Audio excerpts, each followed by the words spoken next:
live thing now. We are live there. I'm trying to channel everything we can do. Oh, here. Perfect, perfect. I see you live. Yes, I salute you. I salute you. I salute you. Thank you very much. Very nice. Yeah, the time now is almost 12 midnight from where I am. Almost 12 midnight. Is it? Is it 12 midnight? No, almost 11 p.m. Almost 11 p.m. where I'm streaming from. My name is um, Akarawa Nsima, the first son of Ibi. I'm from Akwa Ibom. Um, Very important. Thank you very much for joining. If you are joining us, share this broadcast so that other people can see that we are live and direct. Thank you very much. You see, at first, I wasn't thinking I'm going to have time to come to this live because I mean to do the live tonight, but I'm so much happy that I'm able to set up and come live. So if you are watching me, wherever you are watching me, please can you indicate wherever you are watching me? If you can hear me, let's know if you can hear me. I salute you because I just put in a new setup to make sure everybody can hear me. I'm trying to improve my systems even as I prepare for the main broadcast because the main broadcast is coming. I salute you. I salute you guys. I'm okay. Yes, I'm on my TikTok now as well. So you can watch me on TikTok. You can watch me on X. You can watch YouTube in Sima Inselborn on YouTube. If you go to Sima Inselborn, you can watch me there. I salute you. If you are coming in, please just share this broadcast so that other people will know. I've already introduced myself already. I said the time now is almost 11 p.m. from where I'm streaming from. Let me say 8 minutes to 11 p.m. Already 8 minutes to 11 p.m. Uh, so, and we are lucky to have this live on today, this night. So we are going to be discussing different topics. It's so funny because for me, I see it as something that is so funny. Uh, how can people still support Obi and Atiku? How can people still support them? Sometimes when I hear some people say, "Oh, they want good things to happen in Nigeria," but then they turn around to support, uh,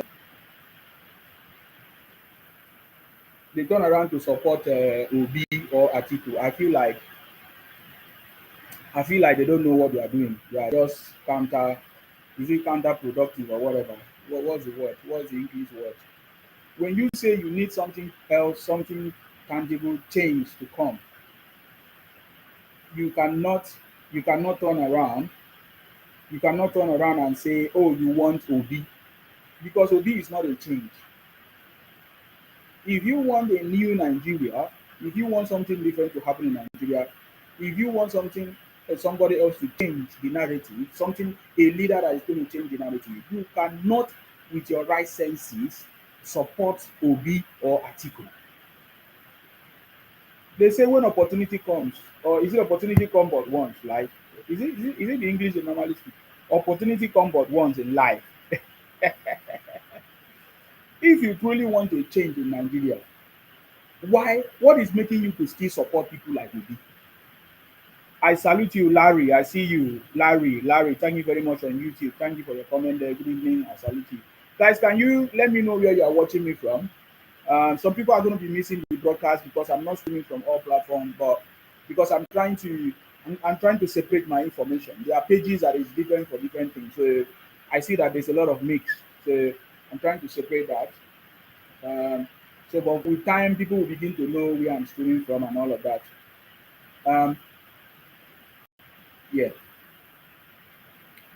it's Saturday evening. Lots of people are having rest. Usually, I do rest on Saturdays with my family because it's very important. But I'm lucky to have this time. So we are going to be here. We are going to be looking at all these conversations, looking at all these issues, understand me and address it. Oh, tonight I'm live on Facebook. I'm live on Facebook. I think I'm going to be streaming on one of my accounts, Facebook, that I've not been streaming for a long time. I've not been streaming on Facebook. So I think I've changed it now in Sima Coaching Academy. That is what I want to use to stream on Facebook. So if you want to watch on Facebook, you can watch. If you want to watch on TikTok, if you want to watch on your TV, plug in onto your YouTube. All these platforms are available for you to join us. I get me now.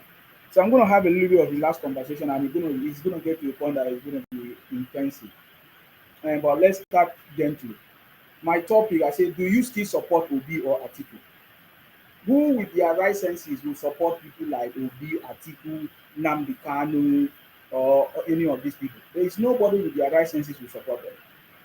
I get me now. There is nobody with their right senses today that actually want the progress of Nigeria that will support anything about Nnamdi Kanu or anything about iPhone or anything about Obi. I'm talking about Peter Obi or Atiku because the difference is clear. If you want a change in this country, if you want a change in Nigeria, you cannot be telling us that we should support Obi. If you want a change in Nigeria, you cannot be telling us that we should support Nnamdi Kanu. What change are you talking about there? If you want a change in Nigeria, you cannot be telling us that we should support people like Atiku. These are people that have failed. These are people that we have seen their style of leadership. We have seen their method of leadership that usually failed. They have all failed. Obi failed. Atiku failed. Nnamdi Kanu failed. There is nobody with their right senses that today is still supporting any of them. So that's why I'm asking. Do you still support Obi or Atiku? Is there anybody in Nigeria today that will still support Obi or Atiku? Is there anybody like that? Is there any people or anybody in Nigeria today that will support people like Nnamdi Kanu? Is there anybody like that?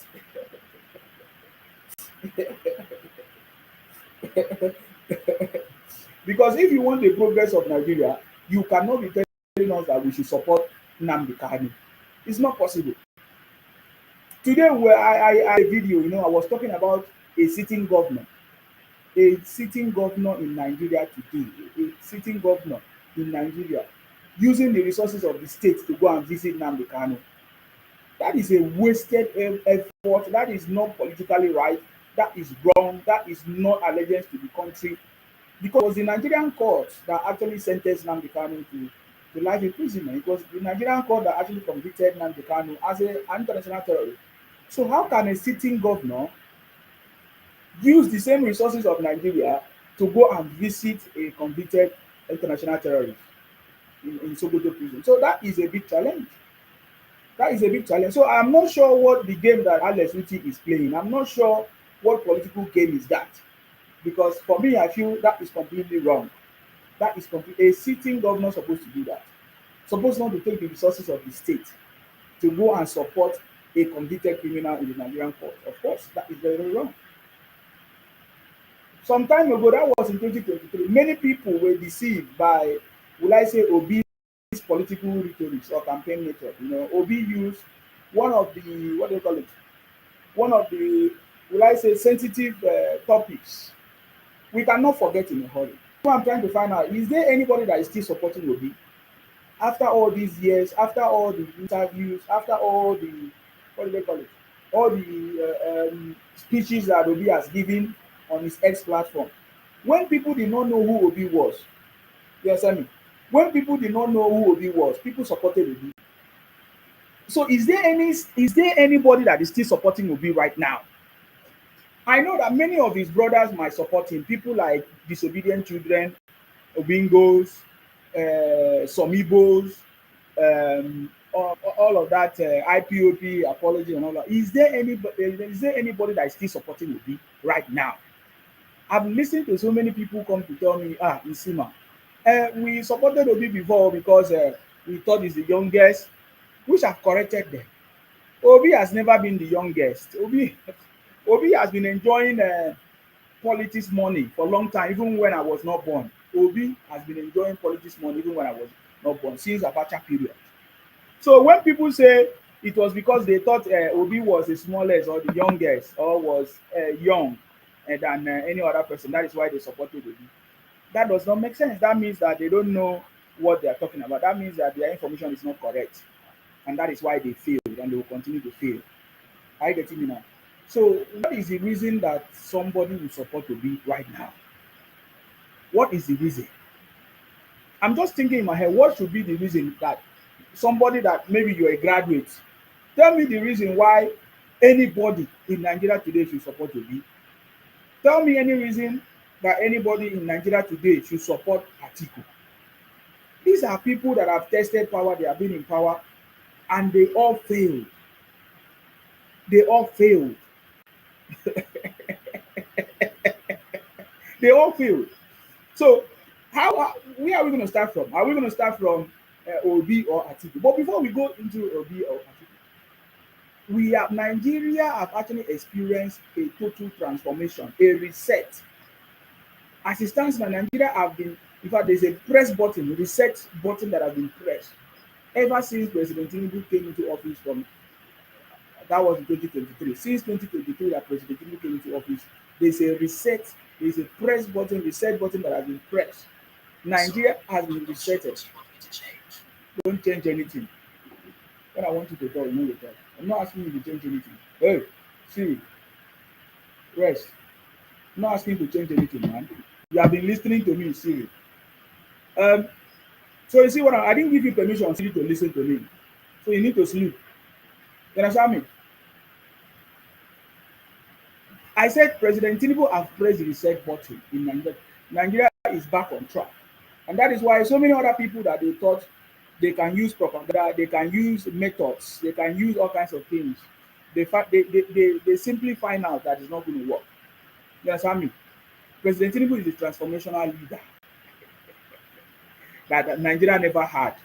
And now it is very, very clear. It's very, very clear that President Tinubu is a transformational leader that Nigeria's never had, and we have seen it. So for me, I feel sometimes it's normal when I see some Nigerians react the way they react because they don't know, they have never seen this kind of leadership before. They have seen a leadership in President Tinubu that is not normal. It's not what it is. It's not familiar. The leadership in President Tinubu today in Nigeria is not familiar. It's not a leadership that is familiar. That is why sometimes I hear them complain and shout because they don't know. So, is there anybody that is still supporting Obi or Atiku? Okay, yeah, Big Kenneth, I see you. What do you want to do? Go ahead. It's too early for you to come, but I bring you up. What do you have to say?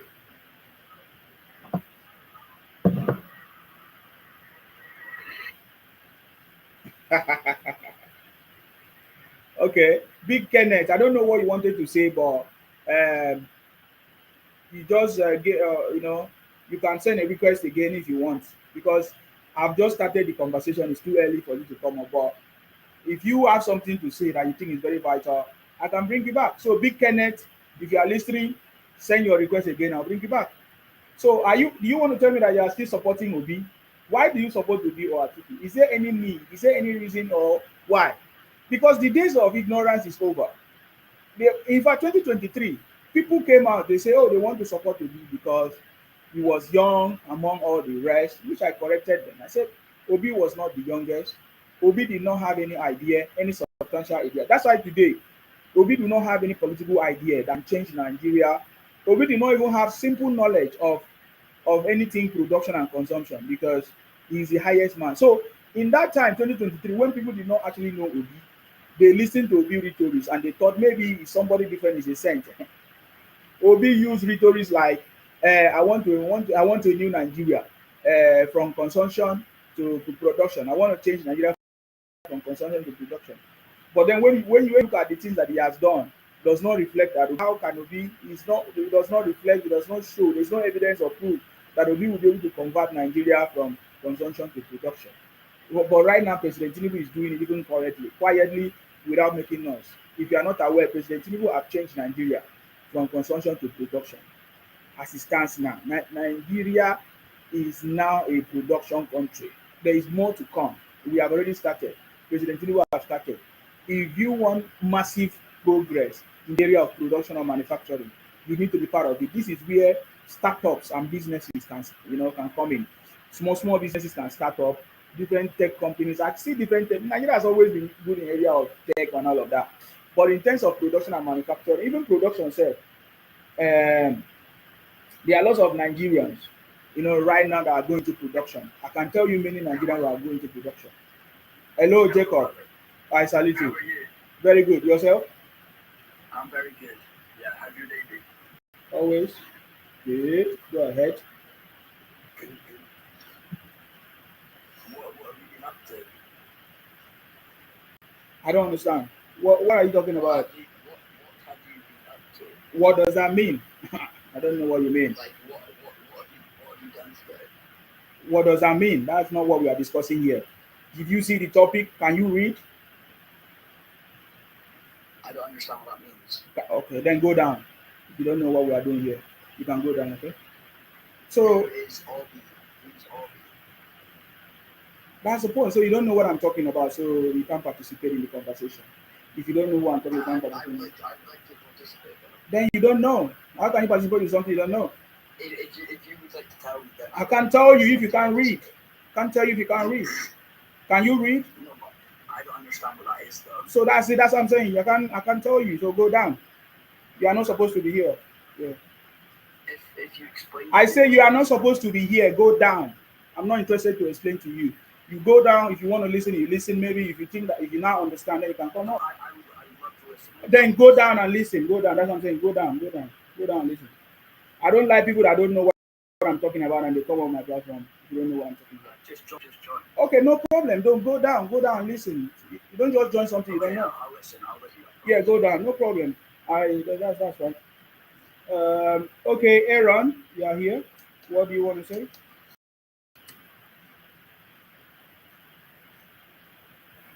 Hello. What do you want to say?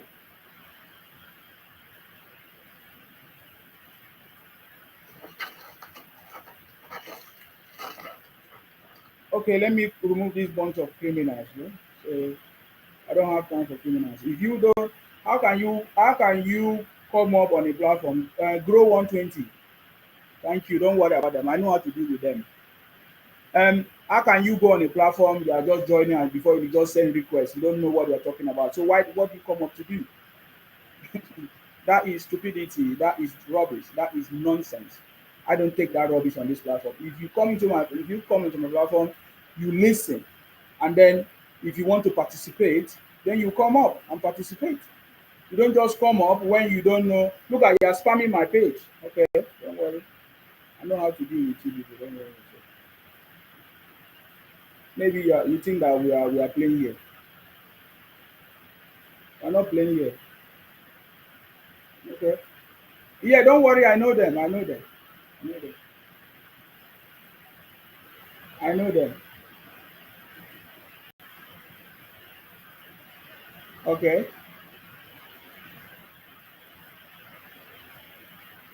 Don't worry. I'm trying to block these guys.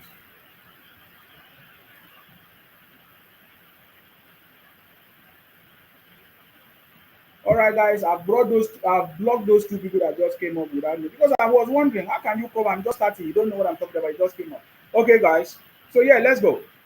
So the conversation is about Nigeria and our leaders and the way forward. But I'm looking at specifically people that are Obi and Atiku. Do you still support Obi and Atiku? Why will people support Obi and Atiku? You know, in fact, 2025, you had supported Obi in 2023 without knowing, without out of ignorance. After you have listened to Obi for a long time now, do you still support Obi or Atiku? Because all of them are just empty barrel, just making noise, just causing problems. You understand me? We people that some people that supported Obi before in 2023, now all of them are coming out to say they had made some mistakes. They thought that Obi was the right man for the job. They thought that Obi was to be the best person there, among them. But they have listened to Obi many times. They have seen that Obi is a failure. Peter Obi does not have political idea. His ideology is just rhetoric and maybe against other people, but not for the benefit of the country.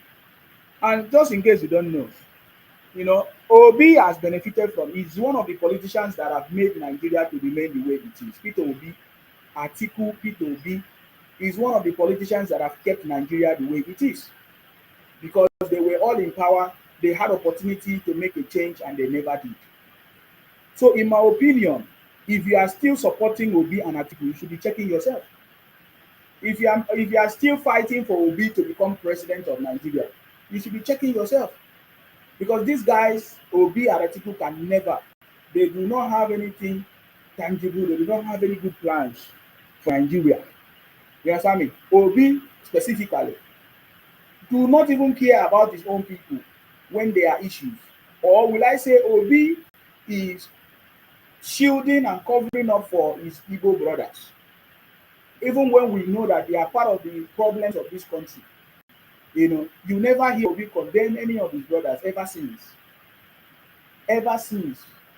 You never hear Obi talk about the issues that is going on in his space.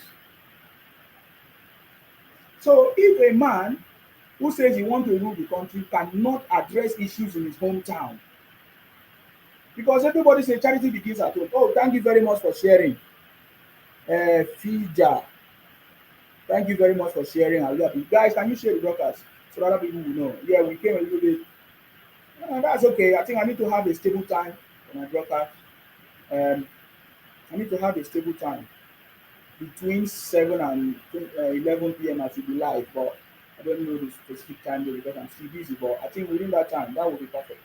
Okay, thank you very much. I salute you. Thank you for sharing. So yeah, so Peter Obi, you know, Peter Obi cannot correct issues that is going on in his hometown. First of all, how can he correct issues in other places? If he cannot boldly talk about the issues that is going on in his hometown, how can Obi talk about or address any issues in any part of the country? So the days of ignorance is over, or the days of ignorance are over. Where Nigerians in 2023 thought that Obi was supposed to be a savior or was supposed to be a different man, and we saw some Nigerians supported Obi because Obi was using several rhetorics. One of them was production to consumption to production. Obi used consumption to production to deceive so many people as well.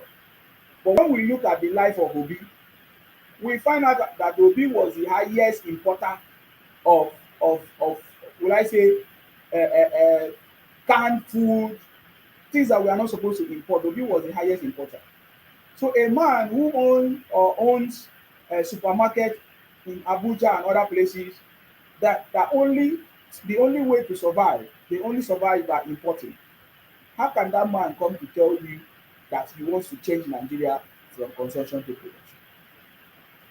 So the Nigerians that supported Obi in 2023 did not have the time to conduct this assessment, because the reality was that because of Buhari's government, as it were, we know how Buhari's government was, where there were a lot of issues in terms of economical issues, where they had what they call it Naira redesign through Emefiele and all of that. Nigerians were not really happy of what they witnessed during that time.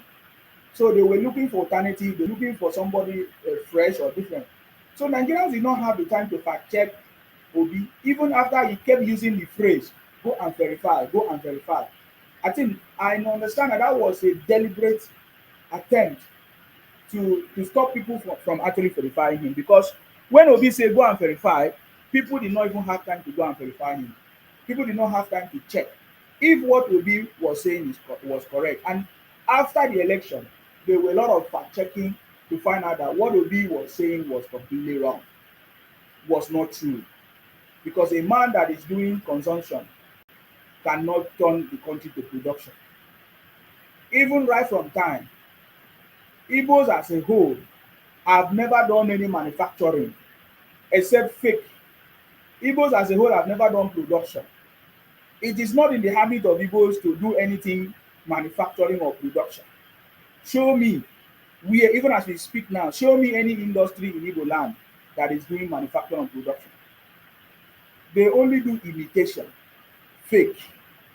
It's difficult to see an Igbo man that start a business fresh idea, to start from scratch and say this is what I'm going to produce, to follow the procedure, to get NAFDAC registration and all of that. They never. So that is how I know that Obi used that phrase to deceive many people, because actually Nigerians actually want a lot of change like manufacturing, production. So Obi knew that one of the things that can attract people to him was to use that phrase, consumption to production, which was an empty words. Empty words. Obi today import the highest food or highest items to Nigeria to sell in the supermarket. So that kind of person cannot invest in the production. And the way to also analyze it is, even when he was a governor, tell me any production that was done in the state, any company or any established, any idea, any startup that he supported. There was none. There was no startup that will be invested in. There was no manufacturing company that will be invested in or production that will be supported. There was no enabling platform or environment for even small business to start up. That is how we know. Like Obi spent 8 years. If somebody like me now, think about me, somebody like me now, if you want to compare me and Obi now, somebody like me now, with my own ideology and the kind of person I am, and I have opportunity to be in power, the power can give me opportunity to do anything like that is going to be tangible in people's life. Think about what I will do. I will never follow the pathway of Obi, because I think differently. I have my own systems. I have my own ideology. But Obi's ideologies was never production. 8 years in government could have been enough. 8 years in Obi's government as a governor in Anambra State, he never talked about production. He never talked about it at all. Remember, so that tells you that that was a lie.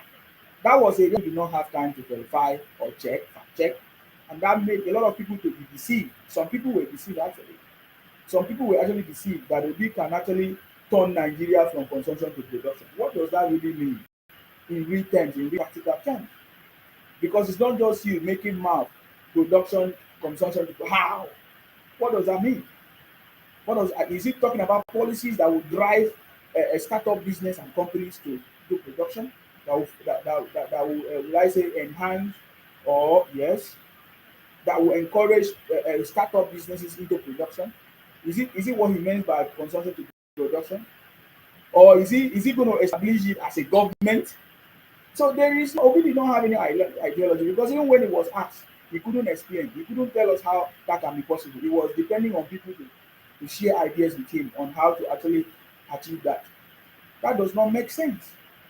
That phrase, want to turn Nigeria from consumption to production, does not make sense, because the person that is saying it have never in his lifetime perform anything or conduct anything or even talk about production, even as a governor, 8 years in government.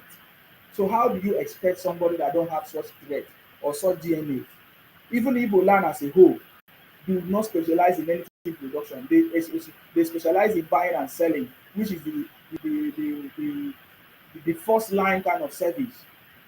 It's not they only sell, buy and sell. That is where Igbo specialize in, buy and sell. Then if we want to go deeper to see, okay, what do they buy and sell? Most times they go to things that are cheaper, things that are very, very cheaper to buy, to come and sell, and they will triple the money, even if not 5 times the money or 10 times the money, and make a lot of money. That is what I know Igbos for. So there's no production blood or DNA in any Igbo man for. They just need that quick money, and that is why Obi has been importing things for years. Even when Obi was in the UK, one of his business was importing now. They import clothes and be selling clothes or selling others. It was about selling items. So when you properly check all these things, do you still support Obi today when you have known the truth? That is what I'm talking about. How do you still support Obi when you have known all this truth? That truth is Obi telling Nigerians to take back he said, church, take back your country. Church, take back your country. Immediately you hear that kind of conversation or somebody saying that, is it something, do you understand anything? What do you think that kind of statement will do? When somebody that's supposed to take care of Nigeria is a multicultural country, and somebody is running a rhetoric of church, take back your country. What does that tell you? What does that tell you, that kind of a person? What does that tell you, that kind of a person, about that kind of a person? A man that was, his campaign was based on church, religion. Church taking back your country. Church take back your country. That is a statement that, if you analyze it, you cannot still be supporting Obi up to today. Because I'm trying to find out what is it that people will, what the reasons or why people will still be supporting Obi. That is what I'm talking about.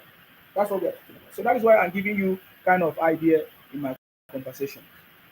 Obi, to the point that Obi even called bishops Christians. They were campaigning. Obi was telling us it was a Muslim ticket. So he thought that that could have been his advantage, which actually many people were that supported Obi also supported Obi due to that angle or that rhetoric. Of course, there are many people that supported Obi because of that. Even so many Christians, including the Yorubas and others, supported Obi because of that. Because Obi was able to use the church to manipulate them, or use a religion to manipulate them, telling them that, oh, it's a Muslim ticket, it's a religious war, whatever. You know what I'm talking about. And all those things were what people, even the preachers and the pastors, were using in their churches. So it's not that most times people that supported Obi in 2023, it's not that they like him, it's not that they can see him as a better leader. Is based on people's sentiments. Some people that say, ah, he's so they want Nigeria should be producing. Okay, that is correct. You know, and some people that say, okay, he's mostly Muslim. There are some people that carry that way. Bishops was also called. You know the bishop I'm talking about. He said bishop. He called bishop and said, oh bishop, can you tell your Quara people? He's a religious WAR. Please help me talk to your people for them to vote. So he was using church. So be basically what the pattern of his campaign was about, religion, tribes. That is what he was using. He was very, very. It does not. Will I say? There's no. Um, there's no policy of national politics in his campaign. Um, Obi's system was not for the progress of the whole country. Obi was just like looking at people that are maybe disgruntled or people that have the same mindset with him. He was just looking for them. He used different tactics, those tactics, like, and in order to capture them, which he actually did. Some people actually fell for it or fall for it. Another way Obi campaign was religion. Tribe, tribe, ethnicity, ethnic rhetorics, and he visited areas that was really, really, really, will I say, um, populated by his brothers. He went to Lagos. He visited those areas, like Apapa areas, like all those, um, you know, what do they call it?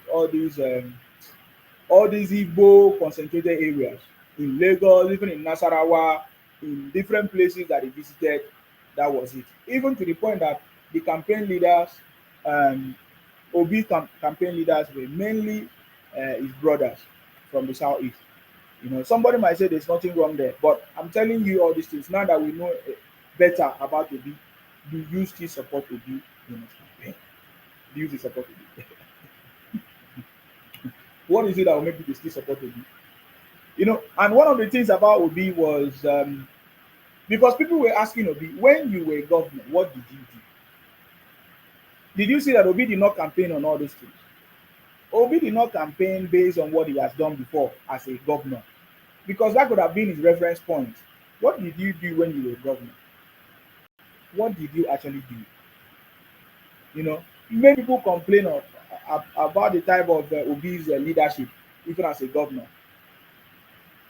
Obi has always been like that. There's nothing different, new from Obi's system.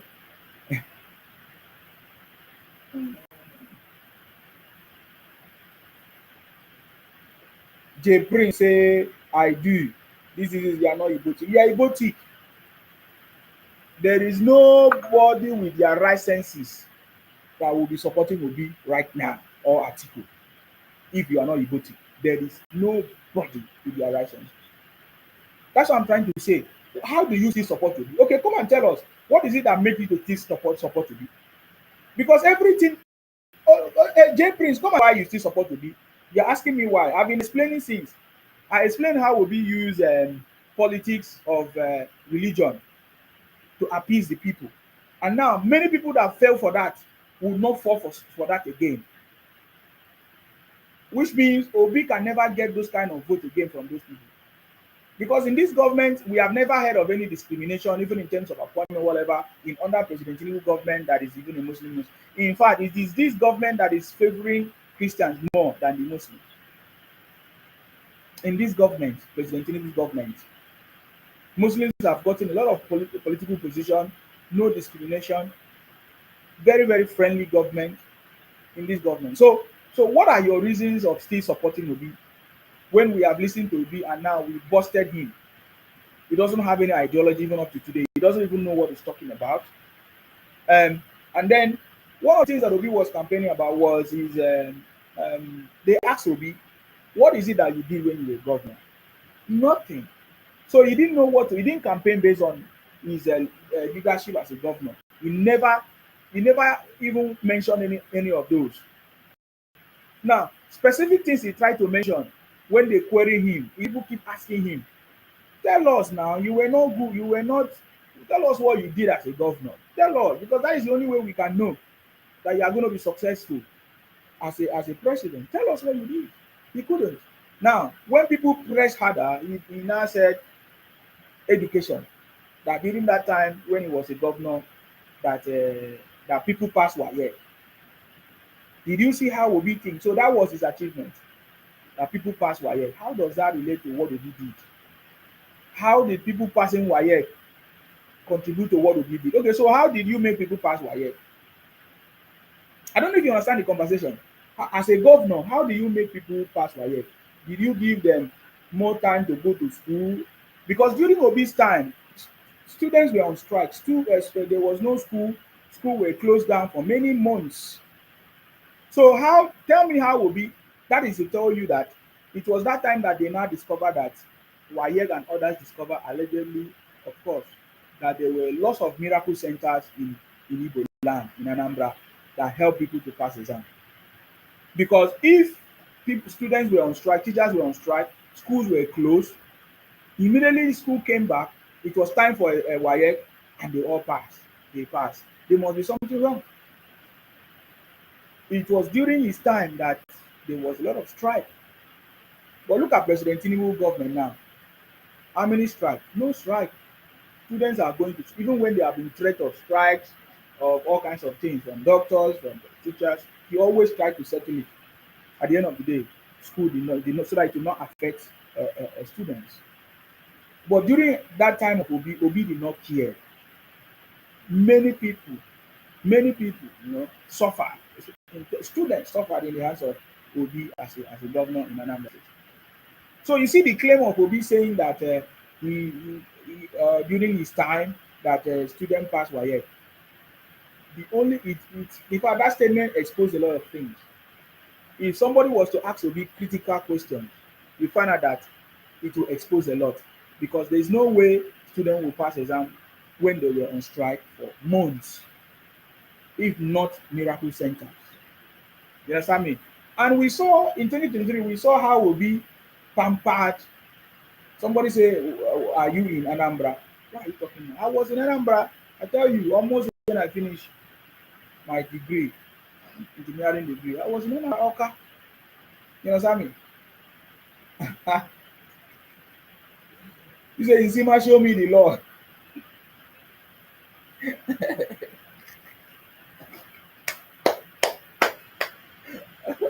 Don't worry. That talk will never, is a very big talk. Show me the Lord. I mean, don't disturb me again. Show me the Lord.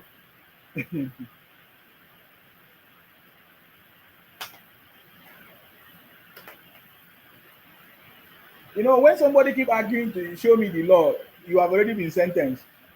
And that person is still arguing, show me the law. That tells you that person is -1. You should not argue with anybody that says, show me the law, after the person has been prosecuted already, convicted, not even prosecuted, convicted, found guilty and then convicted based on that same law. So that person is really, really mad. But we don't have time. They can continue in their what do they call it? They can continue in their ignorance. You understand me? They can continue their ignorance. So yes, so we noticed that in 2023, media houses, many media houses, they actually pampered Obi. They did not ask Obi questions. But it's not going to work this time around. By the way, as I'm talking to you, Obi do not have any winning party. I think that is part of my topic. Obi do not have party, let alone a winning party. Obi do not have any party. Does Obi have any party? Even Atiku, just like I said before, Atiku do not have party.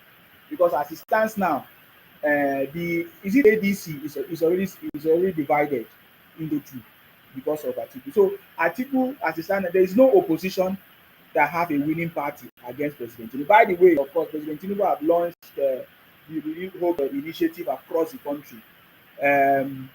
What they call it? They have different Renew Hope leaders, the New Hope initiative leaders all over the country right now, in across all the region. That tells you that President Tinubu have captured everywhere. In fact, I told you already. You see, sometimes when I say something, sometimes you guys forget. I try to always remind you. I say President Tinubu election, re-election or campaign is going to be a celebration of legacy. Do you know that it get to some point that some people believe that Obi was or is working for Tinubu? I saw a tweet from Deji. How many of you know Deji, that fake activist? These guys are fake activists. Yes, I mean that fake activist. He said that Obi has renewed contract for.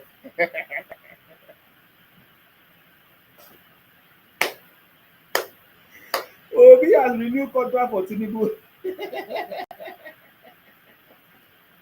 Oh boy, fear that man, Jagaban. City boy, hey, city boy, hey, city boy, city boy, city boy, city boy. The city boy is on the throne. I get to be that. The city boy. Under my post, I have seen so many people say, "Oh, you see, man, why do you like this man like this? Why do you like Tinubu like this? What do you how much they give you? Why is they give say how much they give my brother? This thing now what they do pass money. It pass money. It's not that there are so many things to talk about, but do you know what? I found out that it doesn't matter what you talk about. The most important thing is that President Tinubu is the best president, is the best leader that we have ever had in Nigeria. Tell me what President Tinubu have not done. Tell me the problems that you want President Tinubu to solve that he has not solved. Tell me, is there any problem in Nigeria today that you want President Tinubu to address that he has not addressed? Even when he's still not between 2 or 3 years in power, President Tinubu have almost addressed every issue. Decades of problems, 60 years of problems, or 20 years of problems, President Tinubu have addressed it. So tell me why you should not love him. Tell me why you should. Focus on what is important. That's why I don't join other people to highlight issues that does not make sense. If I want to talk about issue, I go to the deep root, the root cause of the problem. You understand me? Because so many people were deceived. So many people were deceived. Even just like I said to them, many things that they are talking about today are just misinformation, especially on social media. Things like, oh, the Pente Boko Haram was integrated into Nigerian army. Is a lie. Is a lie. Is a lie. All these things are misinformation. Is a lie. There is no repentant Boko Haram anywhere in Nigerian army. So all these rhetorics are lies. When they say, "Oh, how can you allow people that Boko Haram people that fight people to give them amnesty, give them money, all those things are lies." So that is why you will never see me join them to talk about all those things that people are talking about. I've heard so many people they focus on bad news and be talking about. No, it does not make sense because that is not the way you're going to solve the problem.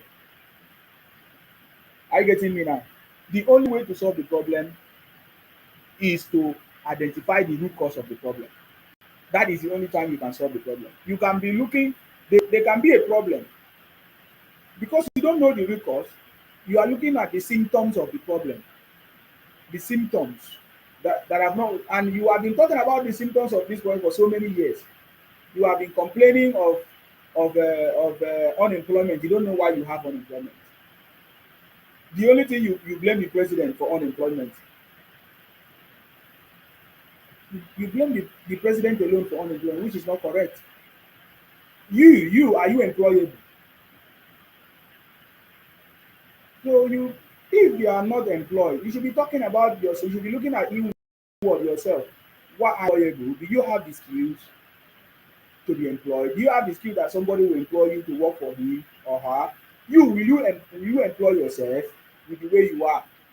You that cannot do anything, you that cannot think straight, you that is not even patriotic to your country.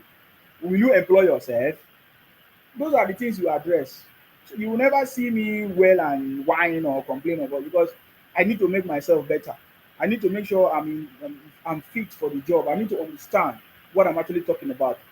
So that is why you never see me join those people to talk about because I've seen my recent posts. I've seen many people say, "Oh, Nsima, what is wrong with you? Why are you not talking about what is important? Are you not seeing all this bye, all this kidnapping, all these things that is happening in this country? Why all this insecurity? Why are you not talking about it? Talking about what? Your brothers are the one doing it. Your brothers are the one organizing people to kidnap people to get ransom and collect money. So why should I be wasting my time on that? It doesn't make sense to me. So you see, so why will people still continue to support Obi when they have discovered that all the rhetoric, all the campaign statement that he made, all of them are false? Now that we have verified all of them are false. There is anything that would in his campaign that is correct. Obi was telling us how he was wearing one watch for how many years? Obi that he has only one watch or only one shoe. Is that possible? That is never possible. But do you know that it was in the spirit of campaign and all of that? People did not have time to fact check with it. So now that people have a lot of time, we have got a lot of time since 2023 up to now. People have discovered that Obi is not what they thought he was or is. Right from that time, 2023, that we have seen Obi campaign up to today, Obi have never said anything good about the country he wants to be the president. So why will you still support Obi?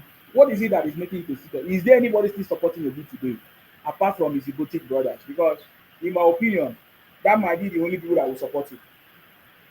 That might be the only people that will support it. Because those ones, they can support anything. They can support criminals. They can even call criminals convicted as their heroes. That one, that's not even what I'm talking about. I'm talking about Nigerians, meaningful Nigerians. Those ones, they say they are not Nigerians. Maybe the only reason why they want to be was so that Obi as a president can help to release their convicted terrorists, international terrorists, Nnamdi Kanu. But that dream and vision is not going to work anymore. I getting me now. You see, when I look at the situation surrounding this Nnamdi Kanu case and all of that, and when you see people that are supporting him, and you understand that he had the backings of these people in the East to do what he was doing. He had the backings, people that were encouraging him to do it, that after all, they can give you political solution, or after all, they will bail you out. Go ahead and fight. We are behind you. Our Mandeke, we are behind you. Our Savior, we are behind you. Go, we are going to donate. Did you see that even in court, Nnamdi Kanu was still asking for donations? He was telling them to go and conduct donations for him because he knows that if people are pleased, they are going to donate money for him. And they did it. They are very good at donating money for criminals. I'm telling you. So it's the same thing. It's the same thing. Who knows? Obi might really go and visit Nnamdi Kanu one day.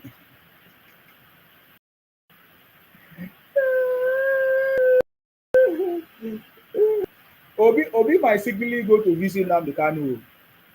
Obi might secretly really go to visit Namikani. So that's it. In fact, these are the set of people that are so confused. Tomorrow they say they want a presidency, that we are being marginalized. We want presidency. Okay, you are being marginalized. That is why you want Biafra. Okay, fine. Go to your Biafra now. They say we have to remain because it's one Nigeria.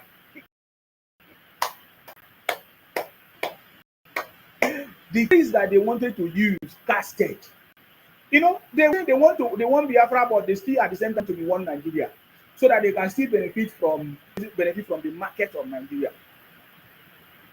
I'm telling you, they want to be Biafra and they also want to be one Nigeria. Because if truly you want Biafra, my brother, if I'm being maltreated, the only option I have is to run away from that place.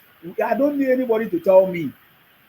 If I feel so manipulated or feel so not treated properly, there is no need for me. I can't be waiting for people to tell me to leave.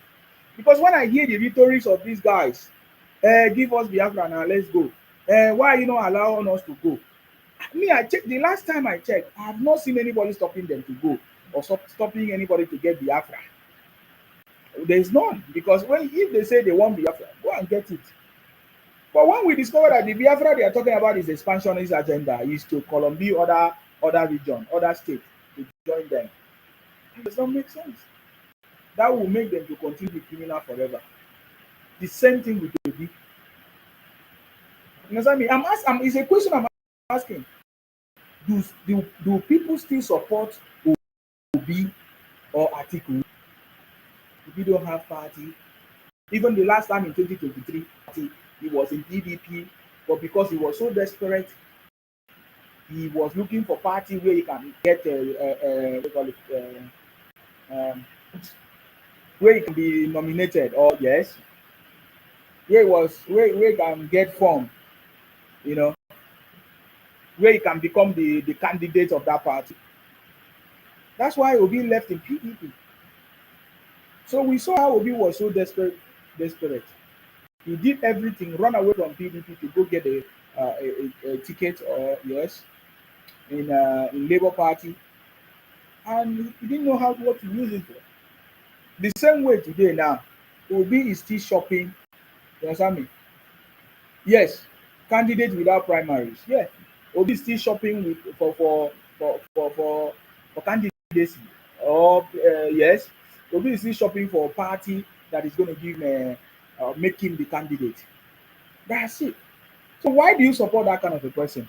If you truly love Nigeria, if you truly want the progress of the country, that is what I'm talking about. Anybody that supports Obi or Atiku do not want the progress of Nigeria. This is what we must talk about and people to know. What is the premise? What is the reason in line with making Nigeria to progress, the progress of Nigeria? Why will you support Obi? Because there is none.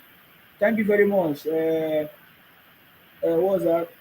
Euros King. Or yes, he said he's looking for automatic ticket. Yes. So on what basis do you still support Obi right now? Haven't listened to Obi and you know his political agenda, you know his mindset. On what basis are there people in Nigeria that still support Obi or Atiku? Because we need to check their brain to understand what is making them to support Obi or Atiku. Haven't known them.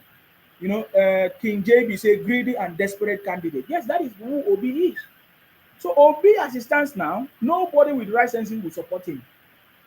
We have witnessed a lot of things. People that didn't know before now know.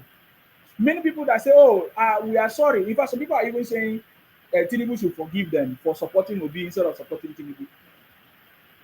Are you getting me now? So a man that do not follow common party procedures, is it the man that will come and save you in Nigeria? When I hear people say, "Oh, this government, the leader that we have, is not the best, it's not working, this and that," it's not everywhere in the world. People talk about that. Even in company, people say their leaders are not good. Is that not? It's a normal thing. It's a normal talk. It's a normal talk. So I'm asking, Obi, who was in PDP and couldn't, in fact, is not loyal enough, is not consistent enough, is not trustworthy enough to stay in his party, ran, left his party because he couldn't get ticket, because it's not due to get ticket. He's not been there. He's not been functional. He's not been paying his dues. All of a sudden, he want to get the ticket, and they say no, the ticket is not for you. Is what is Atiku. Of course, Atiku always have influence because of the money that he used to influence people. We know, according to the story, what happened during some primaries in PDP and even in APC and all of that. We know all the stories. We know all the stories. So a man like that, who is not even loyal to his party, trustworthy in his party. I don't even want to go far to Abga and all of that. I'm just talking about Abga. Abga is another party, Igbo party.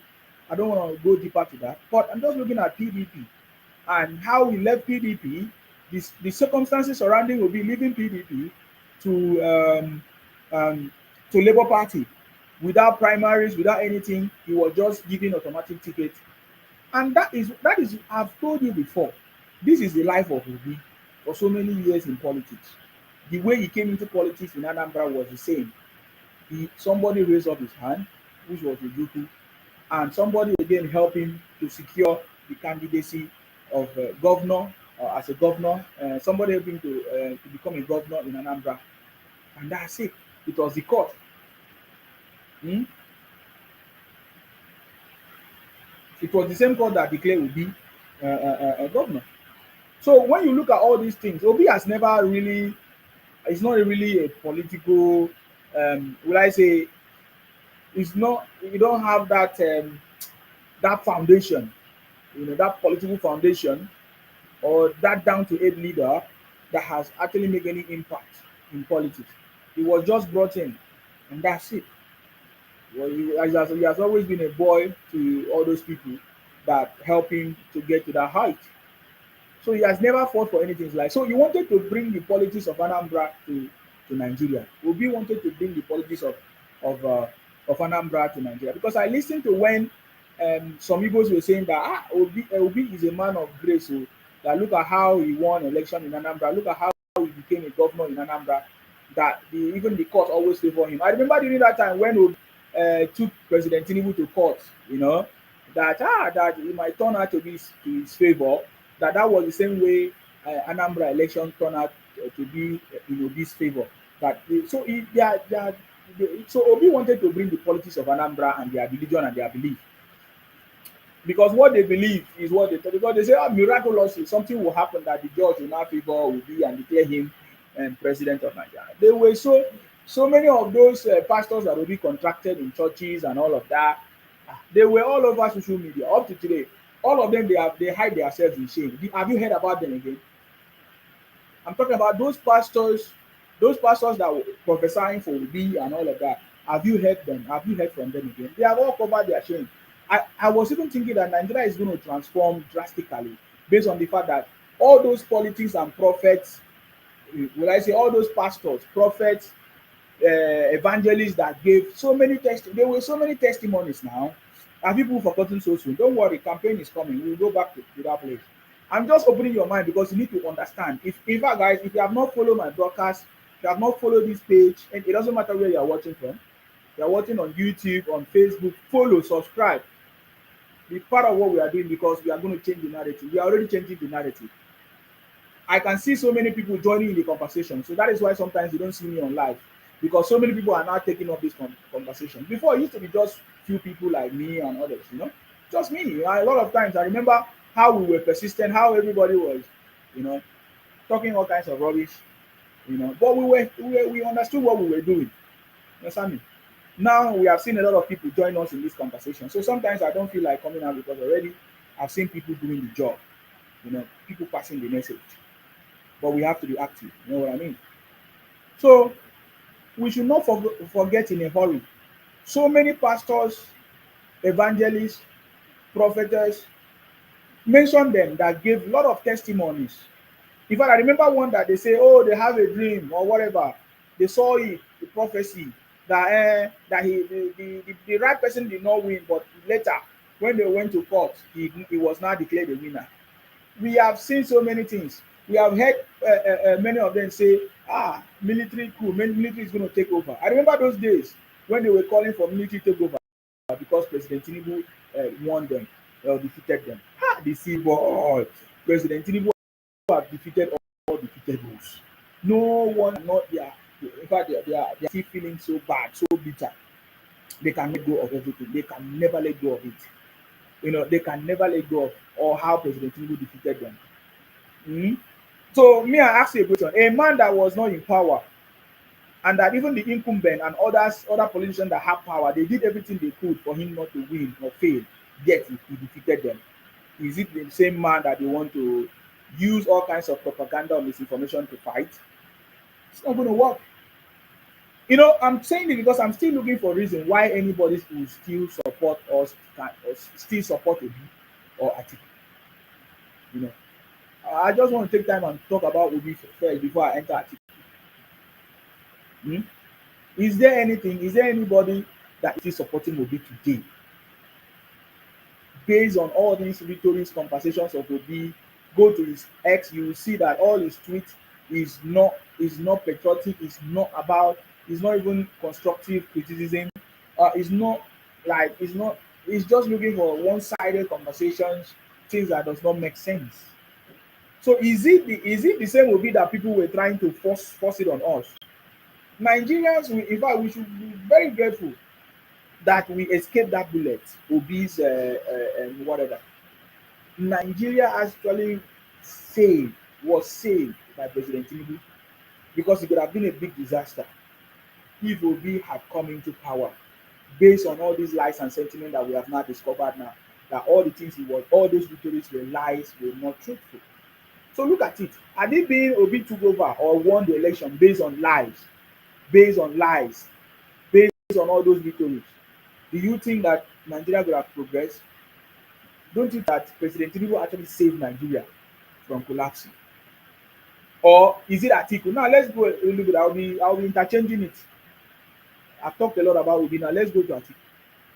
Atiku has been in power so many years. He was the vice president, and you know that during that time there were a lot of monies. In fact, people say during that time, Obasanjo time, that some people refer to as a time where things were working in Nigeria. I don't know, but during that time there was a lot of money. Atiku with Obasanjo as at that time spend. I just want to focus on because I don't want to talk a lot of things. Spend over $16 billion for electricity. He told it in an interview. He admitted that he regretted that they did the wrong thing. They took $16 billion, not naira or dollars, $16 billion. They say they want to use that money to resolve electricity issue. It was during that time that they privatized our NEPA. It used to be NEPA, right? It used to be called NEPA now. I don't even know what they call now. I've forgotten what they call now. So you see, so the man that sold things that belongs to us, and even in many interviews we have listened to him that he want to sell our NNPC. So when I hear people say let us support Atiku, I just look at these people. Do they really know what they are doing? Do they want Nigeria to progress or what? Are these people saying this out of ignorance or what? Are they the same way I hear when people say Obi to lead Nigeria? I say, what are you talking about? When Obi couldn't lead Anambra, when Atiku couldn't solve common problem that we had the resources, we have the money. Don't you know that in your life, if you have money, you can solve most of the problems that is disturbing you today. Some of the reasons why you are finding it difficult because there's no money. King JB is why people should ask why Obasanjo isn't backing Atiku as a candidate for president. Thank you very much, King JB. JB5. No, I'm just saying. If today you are still supporting Atiku or Obi, you need to go and check yourself. Because I don't understand why anybody should support Obi or Atiku based on what? What is the criteria? Is it for the progress of Nigeria or for Obi progress? Or because you are just sentimental? or because you don't just like Tinubu? Tell me the things that make you not to like Tinubu. Because I'm making reference to 2023, the situation that was in 2023, and comparing it now to 2025. Many people say, oh, because Tinubu was like looking like I see somebody that was sick. So right now, can you say that Tinubu is sick? Can you say that Tinubu is somebody that look like he was gonna fall down? I remember when they made that song, Mama wey nowhere, Papa wey nowhere. Okay, I bring you in. Go ahead, unapologetic. What do you have to How say? you doing? Yeah, I'm good. Yourself? I'm very well, thank you. You're welcome. Yeah. Um, according to the bronze, you still support Obi or Atiku? Mm-hmm. Well, disclosure, I never supported any of them in the first place. Okay. So I'm not going to support either of them now. Mhm. Still, let's just explain why I never supported them then, and while I wouldn't still support them now. Mm-hmm. Right. Let's start with Obi. Obviously, Obi's politics is a politics of the divisive division, Yeah. ethnic, and the division runs both on ethnic basis and religious basis. It's not a unifier, it's a divider. Mm-hmm. And why would we want to give the driving seat of our country to a divider? It did not convince me then, and it has not convinced me now. Okay. I don't want to go a lot of things about him that we all know, from his antecedents in Anambra to the present day.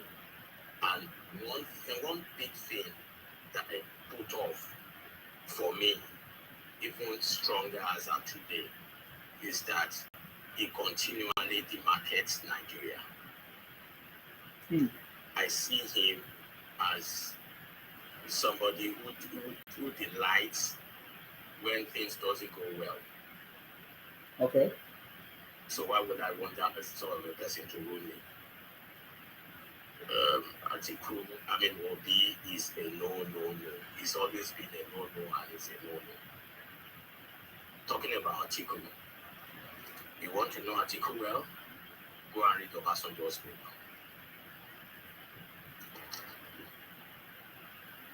Yeah. That's it. Like somebody said in the comment section, why was Obasanjo not supporting Atiku? Obasanjo in his book said Atiku is a thief. That Atiku sold Nigeria under his watch. So why would you want to, when he was number 2, he sold Nigeria under the watch of number 1. And you want to make it number 1, he's definitely going to sell the he will sell us as well. As a citizen, he will sell us. So for that reason, it's a no. And I am not sorry I voted for Tinubu. Any right-thinking Nigeria would know that the Nigeria of today is quite different positively from the Nigeria of May 29, 2023. Yes, there is insecurity, which is artificially done. It's a script that they are playing, that they have played before. But you know, one thing that gladdens my heart about Tinubu every day that I look at him, Yeah. see how well Donald Trump disgraces leaders when they visit White House. Okay. From Ukraine leader when they had, which was last year, was it? Yeah, that was in February this year. To South Africa president. See how it disgraces people when they go to him in White House. You just look at how Tinubu manage nation of concern situation. Yeah. It's a classic. It is classic. It shows you a leader with common sense. It shows you that Tinubu is a tactician. Believe it or not, like him or loved him, is the best thing that's ever happened to Nigeria politically. I yield the mic. Thank you very Thank you. much. Thank you very much, unapologetic. Thank you very much for coming. That is very, very correct. And that is what we are talking about. Are you getting me now? So because we are kind of reflecting, we are kind of reflecting going back from 2023 to date, you know, kind of reflect. So you have said it all. And I love the comment here on YouTube. Let me read that comment. He says, this is from Olatunji. He said, "Good day, Mr. Nsima. Atiku that President Obasanjo that already reached many years ago. Supporting Atiku is a backward step." So that is why when I see anybody that is saying that is looking for the progress of Nigeria and you are telling us to support Atiku and you are presenting Atiku to us, it means you are not really patriotic or you are not fighting for the progress of Nigeria.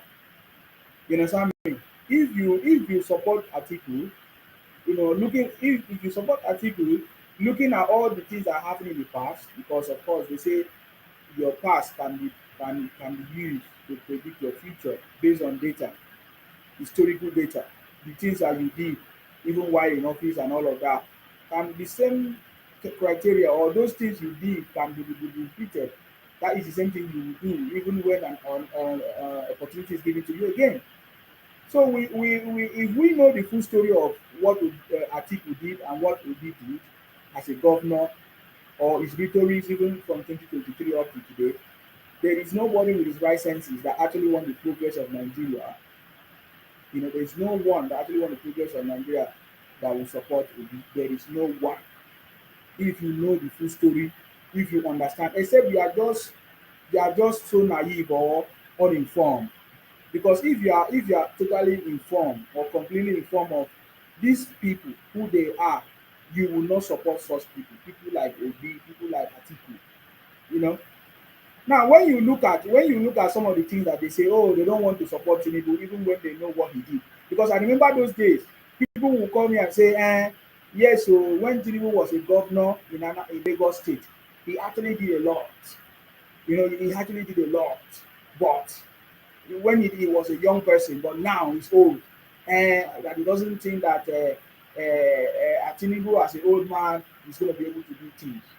Now, can you not judge right from 2023? Were you wrong? Were you right? Based on your judgment that, oh, because President Tinubu is now matured or elderly, that he cannot be able to move the country forward. He's not going to be able to have that wisdom.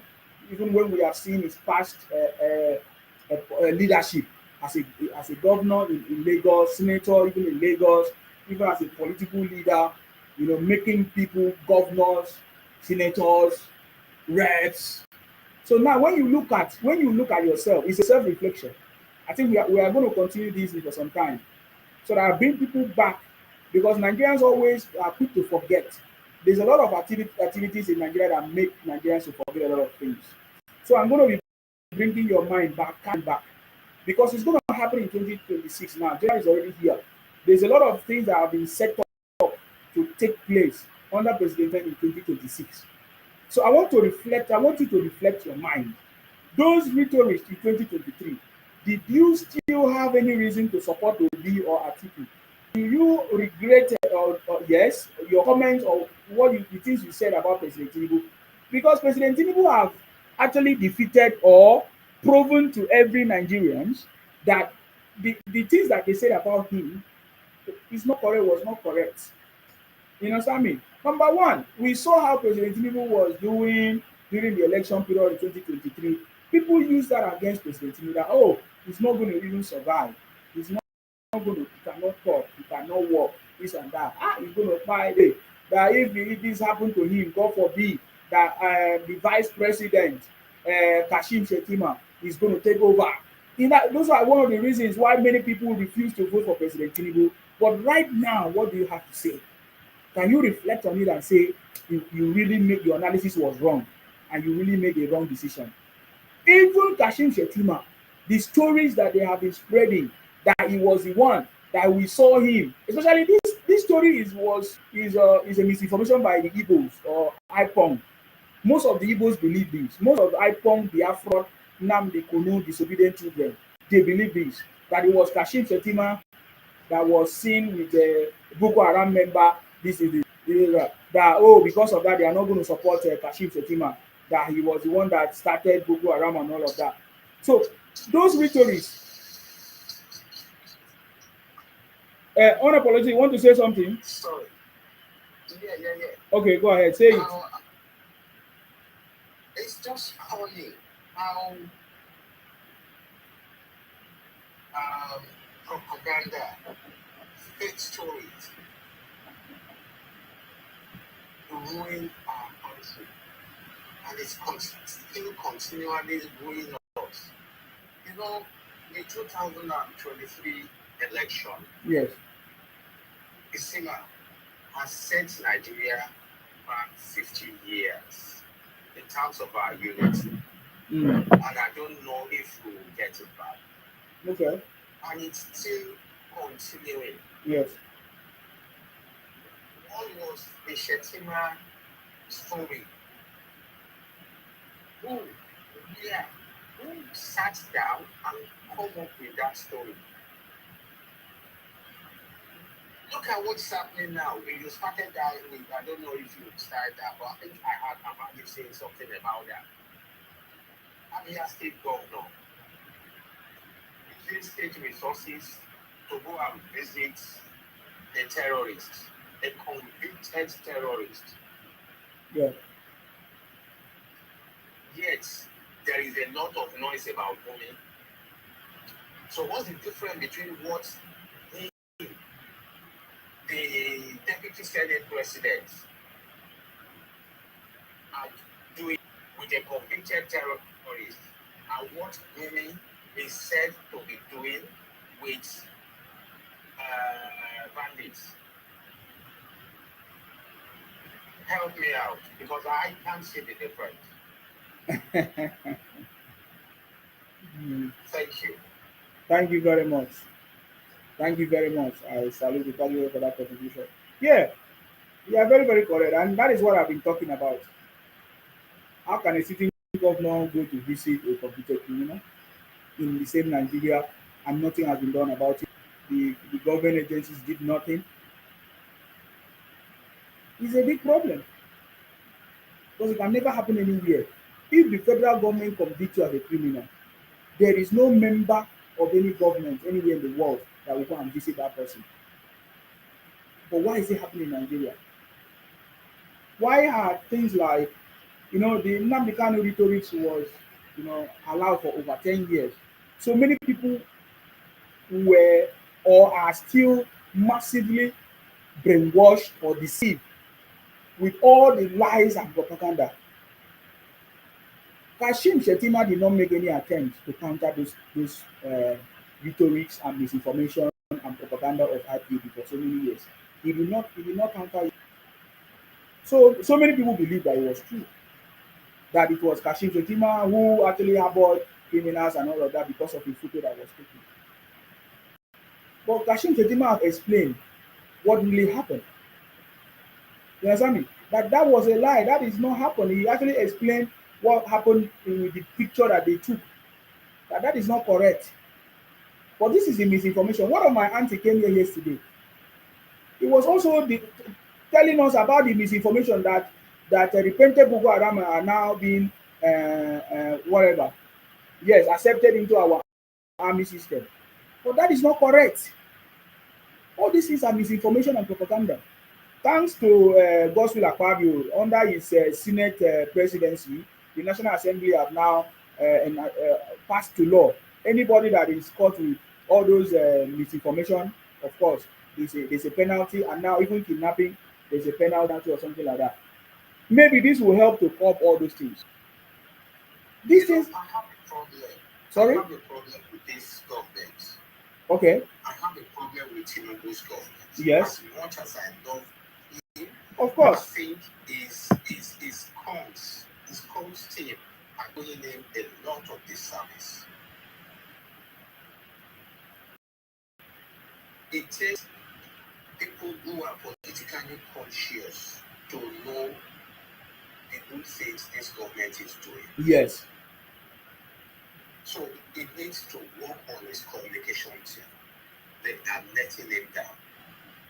And that's why all this propaganda is striving, because the government, the previous government, we were sent to have had a lying Mohammed.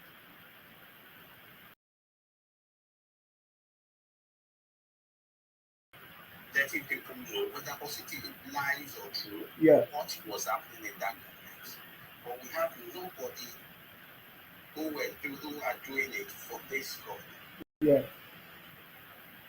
I don't see the reason why the foreign reserve that we now have should not be in the news constantly to let people know that we now have this X amount of money in our reserve. This was what we had previously. This is what we've been able to save. I don't see the reason why nobody should be giving us a daily statistics of next spam. How many students have collected student loan? How many students tuition fee have been paid? And all that. I don't see no reason why somebody should not be out there telling us, yes, 2 months ago you were buying a bag of rice for 70,000, but now a bag of rice has gone out. We are projecting that in the next 2 months it should be coming to 20,000. So I have a big problem with this constant. Thank you. Thank you very much. So I've made that the video is still on my page when I said something about this communication. Look at us that we've been talking about it before we get information. If we don't, try to, will I say, sieve out, we see us joining other people to talk rubbish. We sieve out information to get the right information to actually know what this government is doing. So I think that channel of communication is what I said. National orientation is not even working. I don't even want to go deep into that one. The communication system is not working. The update is not working. I've seen President Tinubu appoint so many people. Me, I don't want to talk about that. Because if I talk about people say, oh, Isima, you want appointment, this and that. I've listened to many people. I mean, I don't need to call it, but can I say something? Yeah. Yeah, I mean, it's interesting that we have to go back and forth to really realize what this government is doing. Because the truth of policy and political, what's it called, impact is that oftentimes you don't really need to pronounce yourself or tell the people what to do. It's seen by them themselves. Mm-hmm. But it appears that this government, you have to constantly, talk about what the government is doing. People do not see it. But, when I see Nigerians either, being a bit of psychopaths or being hypocritical based on whatever votes they have, and they come on different platforms to talk about, the good that the government is doing. That is, of course, if you listen to the people, what I always tell them is that Nigeria happened to you. You know what I'm saying? Mm-hmm. Nigeria happened to you. Because I come here, listen to you talk, and it tells you make it look like people actually maybe they're dumb or don't even know what we're talking about. We have a sporadic rise in insecurity, economic, outrageous, overpriced stuff, and they've not been active development in the country. Right from Buhari's time, that was a very big disaster. To this time, Tinubu personally orchestrated Buhari. He said it's personal. He said he brought Buhari in. And Buhari was one of the most in the country. And we've started with the same trajectory today. And then you come here to see, government is doing stuff. What stuff are they doing? I mean, let's say ourselves here and face objective truth. Because in the process of policy, if you've done something, you don't need to say it yourself. People see it, they feel it. Look at Abia State, for example, where Uti is. You don't even need to talk. You feel the impact of his government locally. Okay. Now, because now you mentioned Abia, I need to now start to question you. What are the people feeling in Abia? What is people feeling in Abia? Can you tell us things that Abia governor have done? To argue with you, but I'll tell you one thing. Okay, now that this is where I will not listen to you again, because now you just made it. You just made rhetorics. My brother, Nigeria will happen to me. I was born and brought up in Nigeria. You know, there's nothing that will happen. There's nothing that will happen. Nigeria has already happened to me. There's nothing. The only thing that will never happen is Igbo buying me with their poison. Igbo can never buy me with their poison. Igbo would never kidnap me. You understand me? Nigeria can happen to me, but not Igbo. Igbo will never buy me with their poison. Now, because I was keeping quiet, I was thinking that you have any important thing to say. You came and mentioned. No, I'm not going to take him down. He needs to listen. He came and mentioned Alex Uti. The problem with Igbos is that when they talk, they don't listen. The problem with Igbos is that when they talk, they don't listen. They just want to continue talking. When you talk, you listen. You understand me? When you talk, you listen. You allow another person to say something. You mentioned Alex Uti. That, oh, look at what Alex Uti that is visible. What is visible in Alex Uti? I say it, let's see. Because there is nothing. We are not aware of what Alex Uti, what is doing. The last time we checked, Alex Uti borrowed money from Muslim banks, and he has not used that money to do anything. The last time we checked, Alex Uti launched a bus stop in Igbo land, and we have not seen the tangible thing that he has done. So what is it that Alex Uti have done?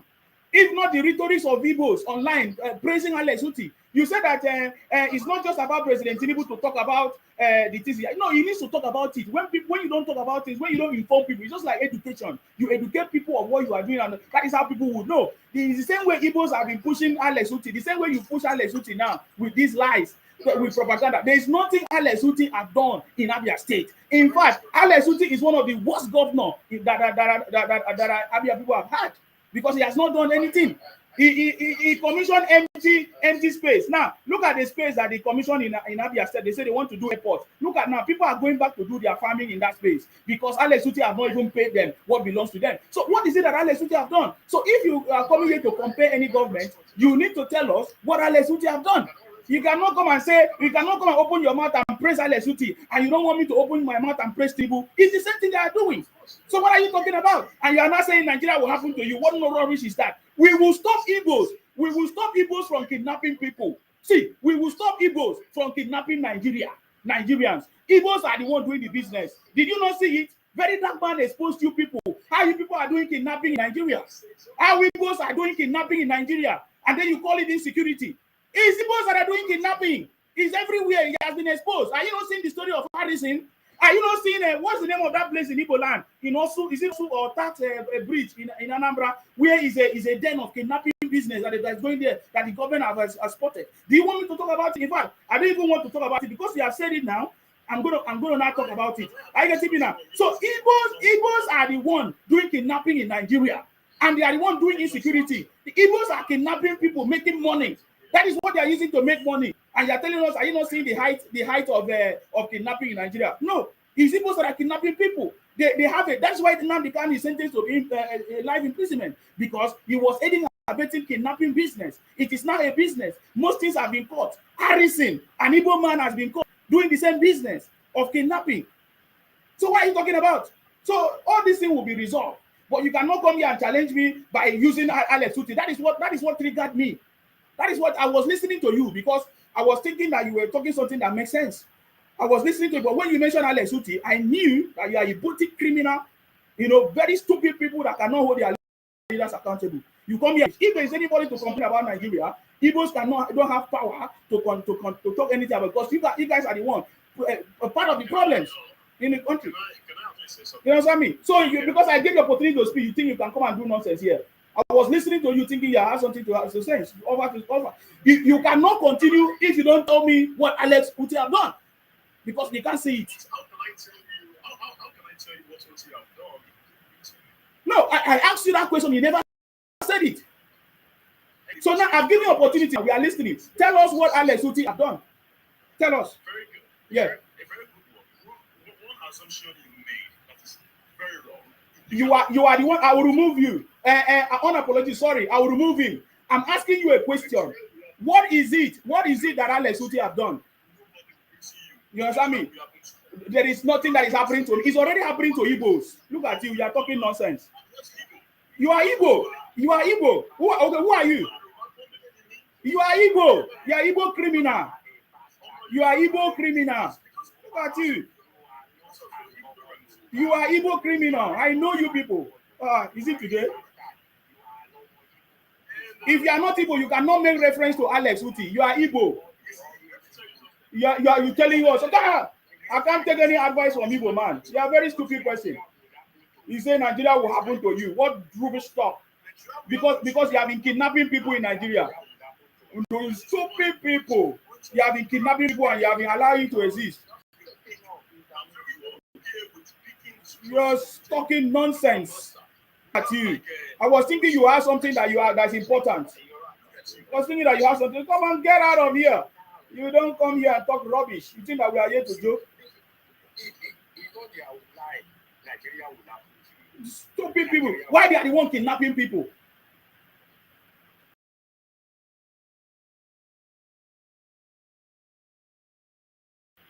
Look, let me tell you a story of kidnapping business in Nigeria. When you hear Igbo say Nigeria will happen to you, because they have been kidnapping people for many years, making money. You understand me? They have been kidnapping people for so many years and making money, and nobody talks about it. So they thought that they are going to continue. That is why they say Nigeria will happen to you. How can Nigeria happen to anybody, not Igbos?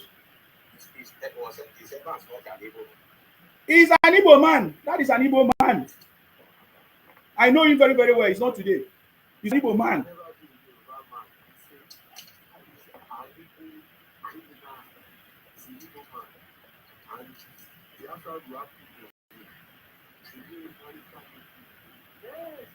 Yeah, Biafra is going to happen to them. Biafra will happen to them. It's true. That's correct. That's a very perfect response. Yes. Biafra will happen to all the Igbos. Anytime they talk about... Sorry, go ahead.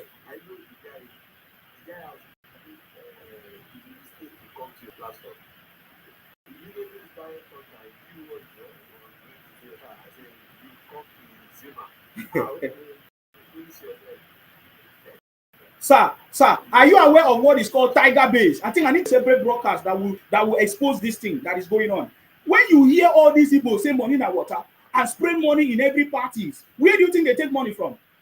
It is called Tiger Base in Imo State, where they do the kidnapping and on a life of people and organ harvesting. Is in Igbo land.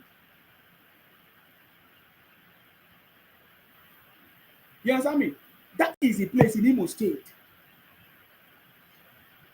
That is a business that they do. And they have been busted. Now, I don't want to go deeper because this is not what I wanted to talk about today. I get it now. Now, listen, I've told you to go and listen to VDF, giving you details of how they operate. One of them was called Harrison. Harrison is somebody that they have been praising. But he was collecting money, what do they call it? The money that they give to kidnapping, ransom. He was a middleman between people that are kidnapped and those that are giving the ransom. And he collect the ransom to go and give the kidnappers to release people that have been under their custody. What does that mean? That is the business that mostly they are doing. And then you say Nigeria will happen to you. When they are caught, we find out that Igbos are the ones doing the business, especially in where this kidnapping is going on in Imo area, even in the north. The northerners are the ones doing their own in the north, and Igbos are the ones doing their own. When they move from place to place, sometimes they strike in Kwara, strike in Lagos, strike in different locations. I get me now. That is the business. So when I hear Igbo man say Nigeria will happen to you, Biafra has happened to you. Biafra will happen. Any Igbo man that come out and talk about Biafra, it will happen to you. It's already happening to you people. You know what I mean? So I will talk about this so that you understand the what is Tiger Base in Imo State, what they do there. That is where the den of Ipon Igbos, when they kidnap you, that is where they take you to. They have a base. That is the biggest business for the Igbos. They keep making money. You know what I mean? They take your body parts. You know what I mean? That is what they were doing. In fact, it's already exposed. It's out there. Go on. This information is there. You understand me? This is what they have done with for so many years. He's coming to tell us that insecurity. Now praising Alex Uti. Nobody in Nigeria have seen what Alex Uti have done. What has he done? He commissioned, he said he want to build the biggest airport, copying what other people are doing. Instead of people to focus on their fake business and concentrate on their business in area market, he wants to copy other people's airports. He wants to copy Ibom Air. You know, Igbos always copy. He wants to do Ibom. He wants to do airport in Abia State. I saw it. Was it not Alex Uti that within 3 months they said of coming in, they said he has made lights 24 hours in Abia State? Yes. Where is the 24 hours light now in Abia State? These guys are just deceiving themselves, thinking that everybody fall in their rhetorics. We don't fall for that. You can use Alex Uti to make yourself, sweet, but that is a lie. Thank you very much, unapologetic, for reminding me that. That was how they say Alex Uti made 24 hours electricity. They were using it to promote themselves on social media. Where is the electricity today? The same way Alex Uti launched airport, they say want to build airports, or is it stadium or whatever. And now the owners of the land are going back to the land and they are farming. I have to give you. So I have all this. That's why no Igbo man will come on my platform and talk rubbish. I cannot counter it because I have information. So sometimes I don't want to talk about it. I have videos where the owners of the land that they took, the Abia State government took from them, they are now going back to do their farming in those lands because even the monies that they promised them, they have not paid them, and they have not even done anything in the land that they promised. And you tell me Abia State, what Abia State? A sitting governor who left his job that is supposed to do for the people of Abia State to travel to Sokoto to see a convicted criminal. Is that the person they are promoting on my page? I can thank God I can never allow you to do that. Thank God I brought you down. Thank God I shut you up. Because it's not in my page that you come and do that rubbish. You can go to your egotic platform and deceive yourself. Did you guys not deceive yourself for 10 years? Did I not see Igbos deceive themselves for 10 years? Did I not see women in America, Igbos in America, travel to Finland to deceive themselves, declare the year fraud? In fact, 29th of November made it 1 year. 29th of November 2025 made it 1 year that Igbos declared Biafra in Finland. Today, where is it? Bunch of criminals.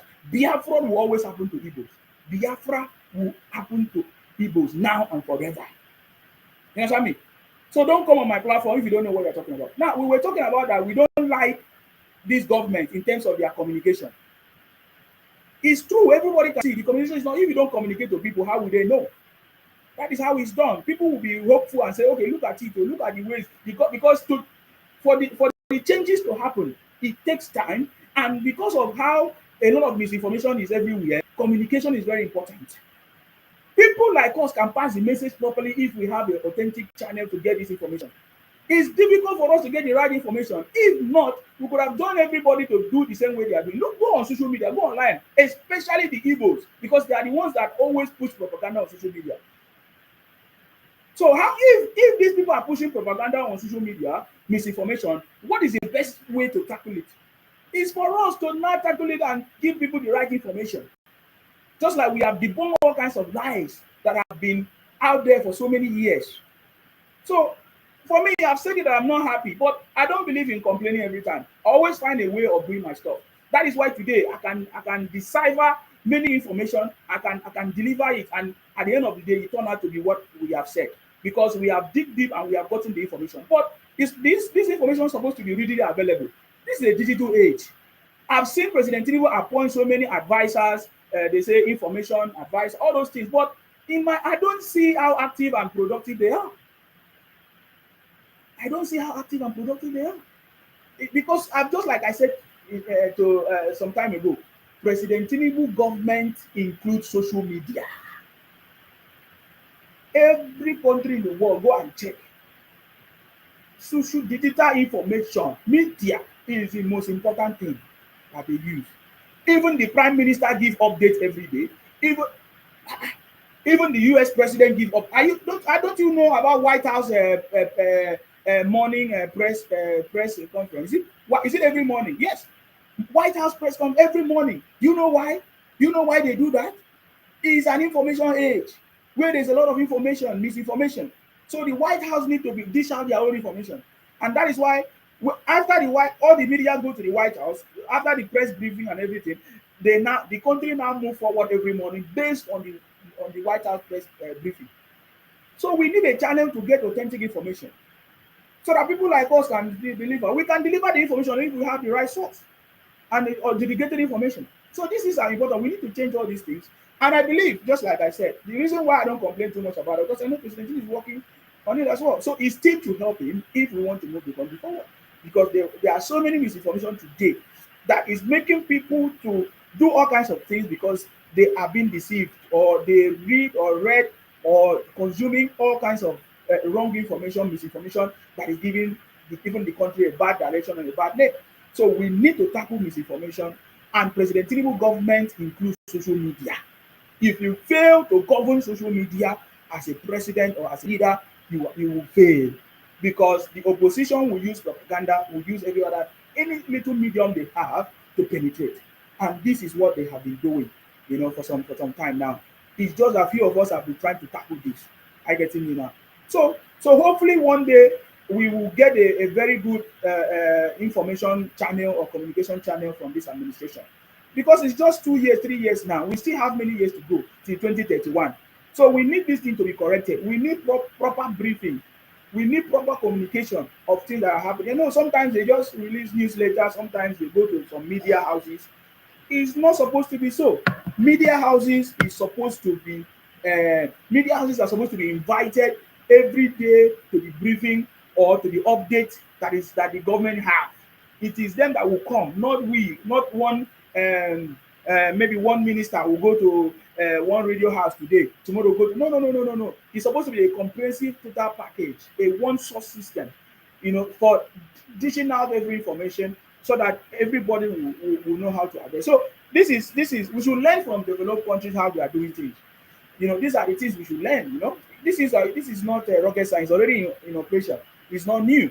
I get me now. So I've complained about that one, but that is by the way. Let's move. So many misinformation.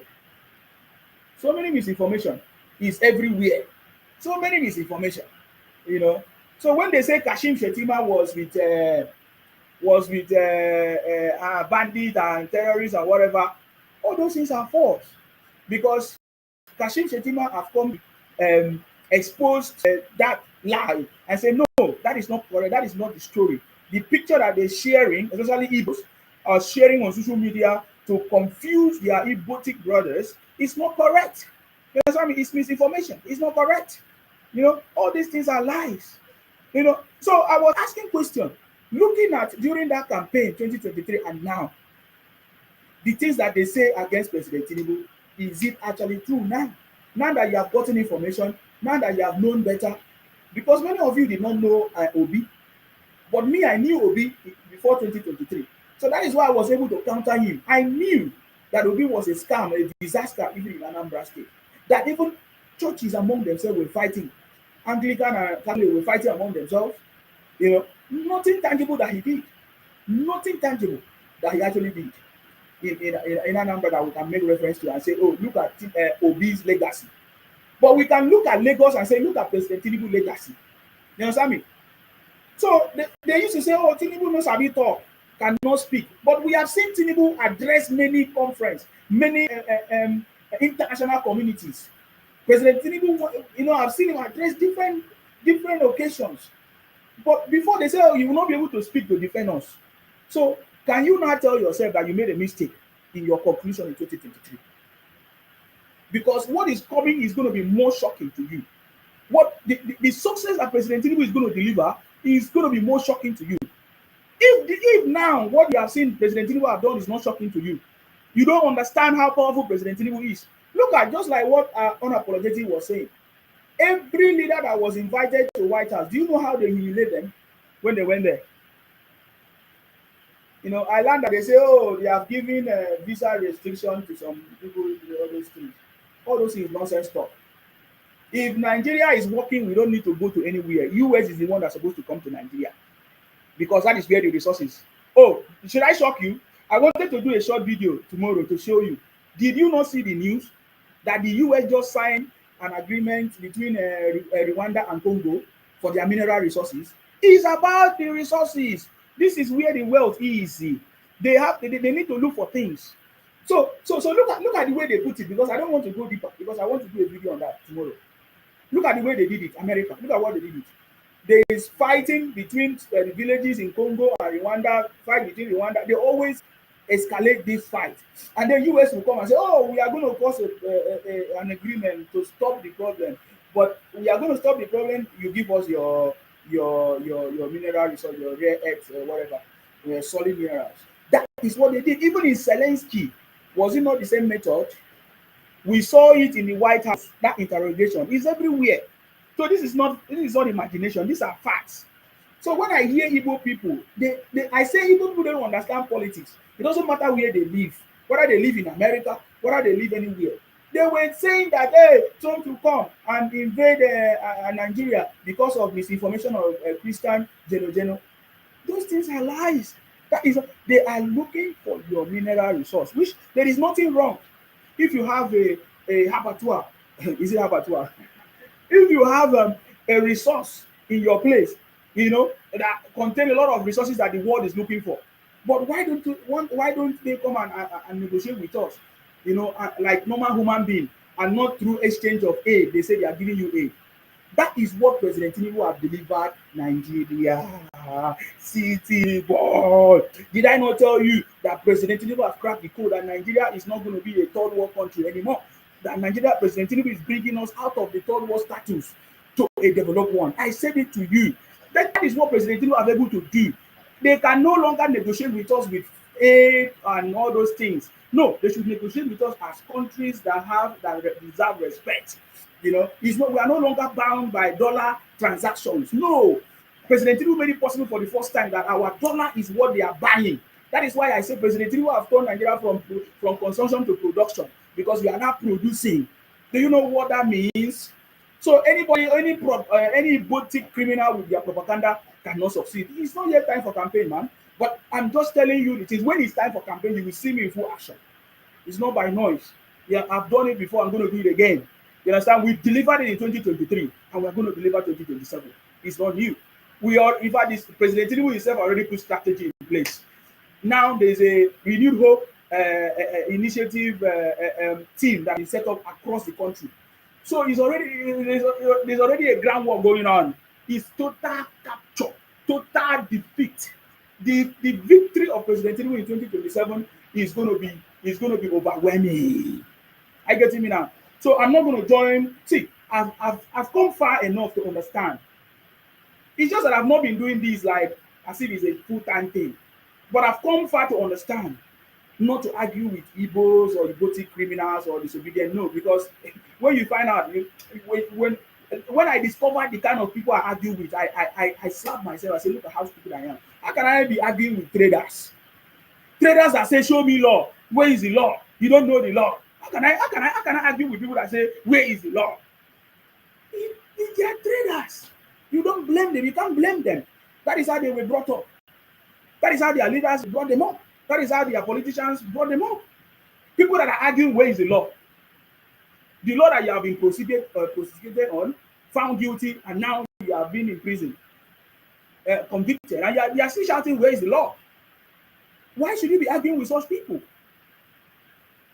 You don't know law. People that are saying you don't know law. A man that is telling a judge you don't know law. Why should you argue? You should know that person is already gone. That is the people that Igbos refer to as their hero.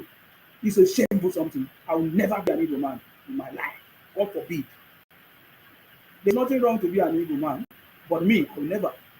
So that is why when they try to force us to be Igbo, we say we are not. I read a comment in one of my videos. The person said, you don't know how Nigeria is working.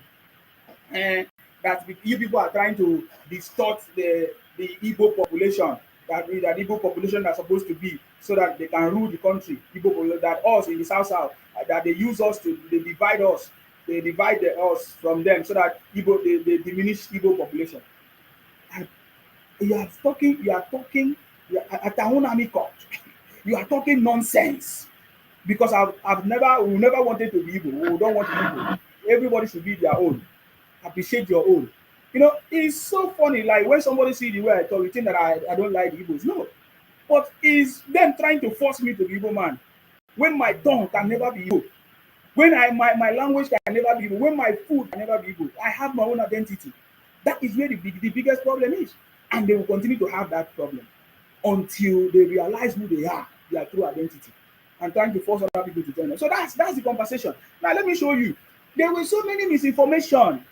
So I'm making you to reflect backward and see. Look at the Obi that you trusted, that you wanted to give presidency. Do you think that this Obi of today, that we now know him now, based on his rhetoric, based on all these conversations and everything, based on the fact that he continuously demarketed the country, is it this Obi that would have turned Nigeria to be good? I'm asking, I want you to reflect on it. Is it this Obi? But now look at President Tinubu, a man that has made it possible for you to exist. President Tinubu is the transformational leader that Nigeria never had. Now, I will show you some of the misinformation and propaganda which they are still using today to deceive so many people. I'll just show you some of them. Hopefully, we're going to have time. We can list as many as possible. There are so many misinformation. Oh, if you are not careful, if you are not careful, you'll be carried away with their misinformation. So many misinformation. When I need you now, you're not open. Number one, which one is the latest one, sir? The one that they say, because I think this is the latest that they are using in their conversation. Because Nnamdi Kanu is an Igbo man, they went and put him they sentenced him life imprisonment. And because the other one is not Igbo, they gave that one 20 years. That is one of the rhetoric. Have you not heard them talk about it? That is one of the rhetorics that Igbo, that why did they sentence him to 20 years when he killed people? But it's an Igbo judge who has committed something bad, which the government is also looking at, which is not supposed to be, or even maybe there was a negotiation, I don't know. But that circumstance is different. The man that was given 20 years, the crime is committed is different from Nnamdi Kanu. Nnamdi Kanu crime is international terrorist, convicted. But the other man is not. The other man pleaded guilty. The other man was in court. He did not shout like Nnamdi Kanu and disobey the court and behave the way he did. So what is the misinformation that people are spreading? Now, everybody has been listening to Igbos, another propaganda, that Pastor Adeboye was protesting against Jonathan. That is a lie. We have also listened to the propaganda that is it not the same way that Tinubu used to pursue Jonathan? What? Where is that? It's a lie. That's a false. Tinubu did not use any same pattern to pursue Jonathan. Somebody is asking me, were you in court? I don't need to be in court. Was I in court in Nnamdi Kanu case? I don't need to be in court. We have the proceedings. I don't need to be there. We listen to the proceeding. We listen to how the proceeding took place and what happened. So I don't need to be in the court. Were you in court in Nnamdi Kanu? Why you talk about it? If the criteria is to be in court, you that talks about Nnamdi Kanu, were you in court to see Nnamdi Kanu or to appeal for him? Didn't you see his behavior that was televised everywhere, all over the world? You understand me? You know, thank God that they televised it. Everybody had access to it. Because if they did not televise it, Igbos would have come out to twist the story, just like you guys always done, twisting of stories and lying to people, you know. So, Igbos and IPOP, IPOM are running propaganda that, oh, it was the same way that Tinubu with his Yoruba brothers send Jonathan packing. That is the same method they want to send him packing. It's not the same. It's not the same. Jonathan government, Igbos were the one that abused it. Igbos were the one that made Jonathan fail. And today, go on social media, you will still see the same Igbos pushing Jonathan to come out for 2027 election. Have you not seen it? Igbos are the one posting that, oh, Jonathan wants to contest. Igbos are the one forcing Jonathan to contest. Oh, you are not aware. I will tell you the story another day. I have deeper information. In fact, including Obi, that is the plan of Obi, even and others. They have been having secret meetings, you know, even with OBJ and Jonathan and all of that. They are trying to push Jonathan to come out to contest in 2027. So all this misinformation and propaganda is not going to help you. Another one say Pa Awolowo committed suicide. False. These are the propagandas that they have been using, that they have been spreading. Another propaganda, 3 million Igbos died during the Biafra war. False. It was lie. It was lie. You see, when it comes to this lie, they say 3 million Igbos. They didn't say 3 million Biafrans died. But because it's a lie that they want to push, they could have said 3 million Biafrans died during Biafra war. Why did they say that? They said 3 million Igbos because that is a lie. The fight did not take place in Igbo land. So how will Igbos die? How will Igbos die? People were running from Calabar to go and take safety in Enugu. So how did Igbos die? Even people that were non-speaking Igbos, they did not allow them to take shelter or to come and hide, to run for to take their refuge in Igbo land, Enugu, where it was a little bit safe. They did not allow people. People were running. We read it in the book that was written by General Philip Jr. We read it in the book. It's there in the book. Go and read it. We know the full story. So there was no 3 million Igbos that was buried. Where are the graves? Where is it located? But these are the propaganda that Igbos are believing. If Igbos are traveled to America, they live in America 30 years, so they believe the propaganda that 3 million Igbos will. So I'm just showing you some of the propagandas. Another one is Nigeria is afraid of letting Igbos go. False. It's a lie. There is never a time that Nigerians hold Igbo from not going. There was never a time. In fact, let me tell you, during that time that Igbos fought the Northerners, who told them to go? They were the ones that ran away for their safety. But because Nigeria is safe, no one is driving anybody away from any place.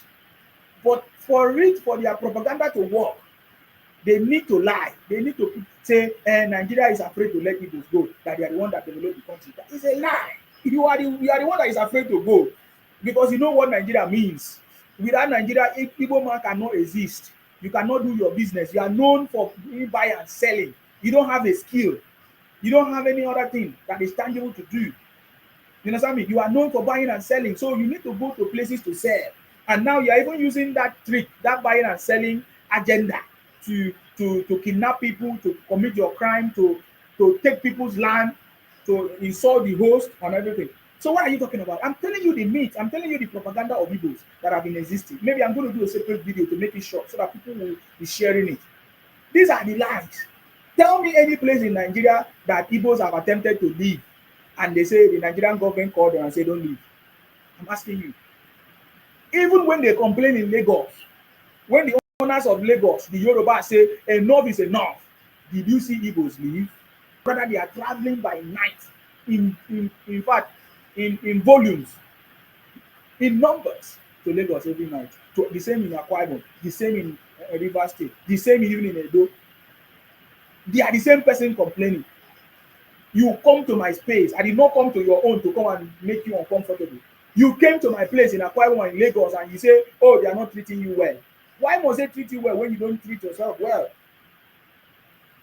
So all these rhetorics, you think that Nigerians don't know? You have been busted, casted. People don't cast in terms of their fraud. All these lies and marginalization stories that Igbos are being marginalized, those are false because there's no evidence that Igbos are marginalized in Nigeria.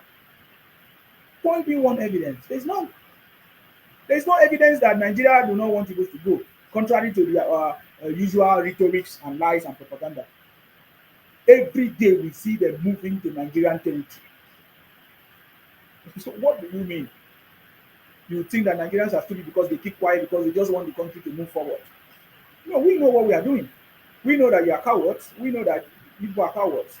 You did it before and you do it again. Even with the effort of the government to correct your brains are not still correct. So we know that you will still do it again. Huh? I'm telling you, you will still do it again. We already started seeing the signs that you do it again. So we are waiting for you people to do it again. So if you are part of the people that are sharing that propaganda and that Nigeria is afraid of letting you go, that is a lie. Nigeria wants everybody to come together. Nigerians want the country to work, to come together, but Igbos are fighting through different means. You understand me? If Nigerians are afraid to let you go, why are Igbo politicians raising a bill, indigenous bill, to make Igbos to be indigenous of Akwa Ibom. We now have Akwa Ibom Igbo or Igbo Akwa Ibom. Which one? We now have to want to make Igbos indigenous. An Igbo man raised an indigenous bill. That tells you how desperate they are to take over people's land. So why did you? Who wants to leave Nigeria? Who doesn't want to leave? You see people that doesn't want to leave. In fact, it is a proof. The proof that people don't want to leave is why you are doing what you are doing. Because quietly left the country, leave Nigeria the way you came. What does that mean? Most Lagosians, most Yorubas, they discover in the morning that the room they rented to 2 persons, they have now become 20 times 10. So if you wanted to leave, and you guys came to Lagos quietly by night, I said, without slippers, with nylon bag. So a Yoruba man who gave you their property, maybe it was 2 people that were supposed to be there. They came in the morning, they saw that Igbos are now 20. So you guys are coming quietly. So if you want to leave, you won't be making noise. Go and check other countries that people left. They didn't make noise. They quiet. The same way you quietly came by night, you could have quietly moved your properties. So which one you say Nigerians don't want the Igbos to leave? That you are talking bullshit, man. Upon that, there is no call of anybody by any Nigerians for Igbos to leave anywhere. Upon all the atrocities that you have committed, upon the kidnapping, upon the fake drinks, fake drugs, fake baby food, organ harvesting, baby factories that we have discovered that is run by you guys, there has not been any report of any Nigerian calling on Igbos to leave their territory. There is none. So all these things, that is how we prove that these things are propaganda. Nigerians love everybody and they want us to live together. We love Igbos and we want them to live together. That's why we accommodate you guys. We accommodate you. We are accommodating Igbos in Akwa Ibom, in Lagos, in Rivers State, even when they are not from there. You are a visitor in those places and we keep you to the point that you are comfortable and you feel like you can take over the country. Guys, can you tap on the screen and share the live on TikTok? Please share if you are watching me. Just share and tap on the screen, and so that TikTok will know that something is active. So those things are lie. Another one is that Igbos are the richest tribe in Nigeria. Show me evidence. Show me evidence.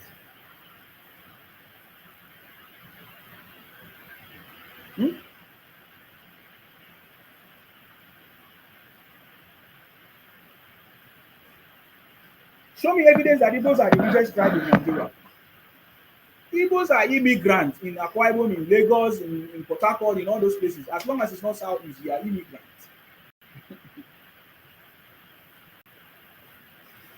And we have accommodated you to the point that you are comfortable and you can make noise. Show me any richest man, any that is from Igbo land. Show me. There is none. There is none. They say Ato Eze is the richest man. He might be the richest man for Igbo, but he's not the richest man in Nigeria. I don't know if you understand that. But they don't understand that. They argue for everything. Just like I said before, I'm not going to join you to argue because you just see it for yourself happen. I get it now. So that is another lies and propaganda. We're going to be looking at them maybe in the future, one by one. Where is any place that you are the richest? You claim that you are Ndibo, the first human being to be on earth. Igbo. You claim to be the first for everything. Lie. You claim that Yoruba language is a corrupted version of Igbo. You lie. You just lie to make yourself the sweet you. Are Igbo not tired? You understand? Are Igbo not tired with your stupidity? So please, you understand me? There is no Igbo man that is richer anywhere in Nigeria. If you want to look at the source of income, Igbo start to cry that they are coming after you. I saw Obi Kubana the other day. He started crying. Oh, even they are coming after him after he did his burial or mother's burial or birthday. I know what. See, I don't want to go deeper. You understand me? He said you must look Igbo to look beautiful. What nonsense talk is that one? Buhari was replaced by a Sudanese. That's another propaganda that they pushed for so many years. Did you not hear Nnamdi Kanu pushing it? At least I was part of the people in some place where they say, oh, Nnamdi Kanu is Jubril. You understand? They say Nnamdi Kanu is Jubril. Igbos believed it. Is anything you not believe? The way Igbos believe that Ojukwu told them. Remember in a press statement, I played it the other day, that Ojukwu told them that, oh, they have defeated Nigerian army, that they are advancing, that they have blocked all the oil wells in the Niger Delta. Did you not see it? And Igbos responded and shouted, hailing false information. Immediately after the press statement, Ojukwu ran away with his family and allowed them to buy. So what are we talking about? So you keep deceiving yourself. I know that your brain has been, that is already the way it is. You will never change. We know it. There is no need of us wasting our time to try to make it to change. You know, the almighty propaganda is that Igbos are being marginalized, which we have debunked many times. I did some series some days ago, I think 2 days series. Where is it? Where can you point out one thing? Can you point out one thing where that Igbos are marginalized? You're asking me, was I there? Were you there? You keep saying, were you there? What nonsense? Were you there when you guys started running the propaganda? We have the audio, we have the press statement. Were you there when you were telling us that Ojukwu was richest, his father was rich, this and that? All those things are rubbish. His father, Ojukwu father was rich, and he collected all the monies of Biafra people, collected all the Nigerian money and gave him a fake pound paper. How was Ojukwu rich? And his father rich? You guys are just deceiving yourself. Keep deceiving yourself. Me, I will remind you, keep deceiving yourself. We love Igbos in Nigeria, but the Igbos in Nigeria don't love Nigerians. According to Nnamdi Kanu say, if you see the way all us Igbos that want Biafra, if you see the way we hate Nigeria like this, we want to finish Nigeria, we want to burn it down. It's only if Nigerian government is stupid to allow Igbos to penetrate and make and destroy the country. You understand me? Because this is history. It will repeat itself again many times. Many times. Example, Alex Uti. Somebody that you never thought would be sympathizing with this IPON criminality will do it. Did you ever think in your lifetime that Alex Uti will leave his duty as a governor to go to visit Nnamdi Kanu in Sokoto prison? Is it right to say that Igbos are the same? Because the one that you're looking at that looks like, oh, it's going to be different, might be the boss. Look at Alex Uti today. I'm telling you, Nigerians should be very careful. We are supposed to live together, but these guys, they run propaganda everywhere. Any little opportunity they have. Any go and check Obi. Even Obi will go to burial, he will use it against the government. He use it against Tinubu. Oh, that this burial is caused by the bad government. The burial happened in their place, in Anambra. Instead of him to say, because of poor governance in Anambra, that is why all these things happening in their place. He will say, oh, it's because Nigeria. How come Nigeria? Anambra, how does that concern Nigeria? It's the same thing. Every little thing. Oh, he just traveled to somewhere. He will not use it against Nigeria. He just visit place because things that Obi is seeing in all those places are new to them. They have never seen any good thing in their life. They have never seen any functional stuff. That is why when they travel somewhere, you understand me? They are just carried away. They can use it and every little thing and talk rubbish against the country. So that is what we are saying. You understand me? That is what we are saying. So I want you people to reflect your mind back and see all the rhetorics and lies. Can you remember the excuses that they gave to you? The reason why they don't want you to support Tinubu. Can you look back and now and say, it was not true? Because what we are seeing that President Tinubu is doing now is unbelievable. I don't even want to talk about the tax reforms. You people don't know the power of tax reforms. You people don't know that we're already getting there. The 6th Amendment is at work. Powers are going to the state. Go and read about the tax reforms again, what that means. Monies. Oh, on your mandate we shall stand. Bola, on your mandate we shall stand. Tinubu, on your mandate On your mandate, we shall stand. We shall stand. On your mandate, we shall stand. Bola, on your mandate, we shall stand. Asiwaju, on your mandate. On your mandate. On your mandate, we shall stand.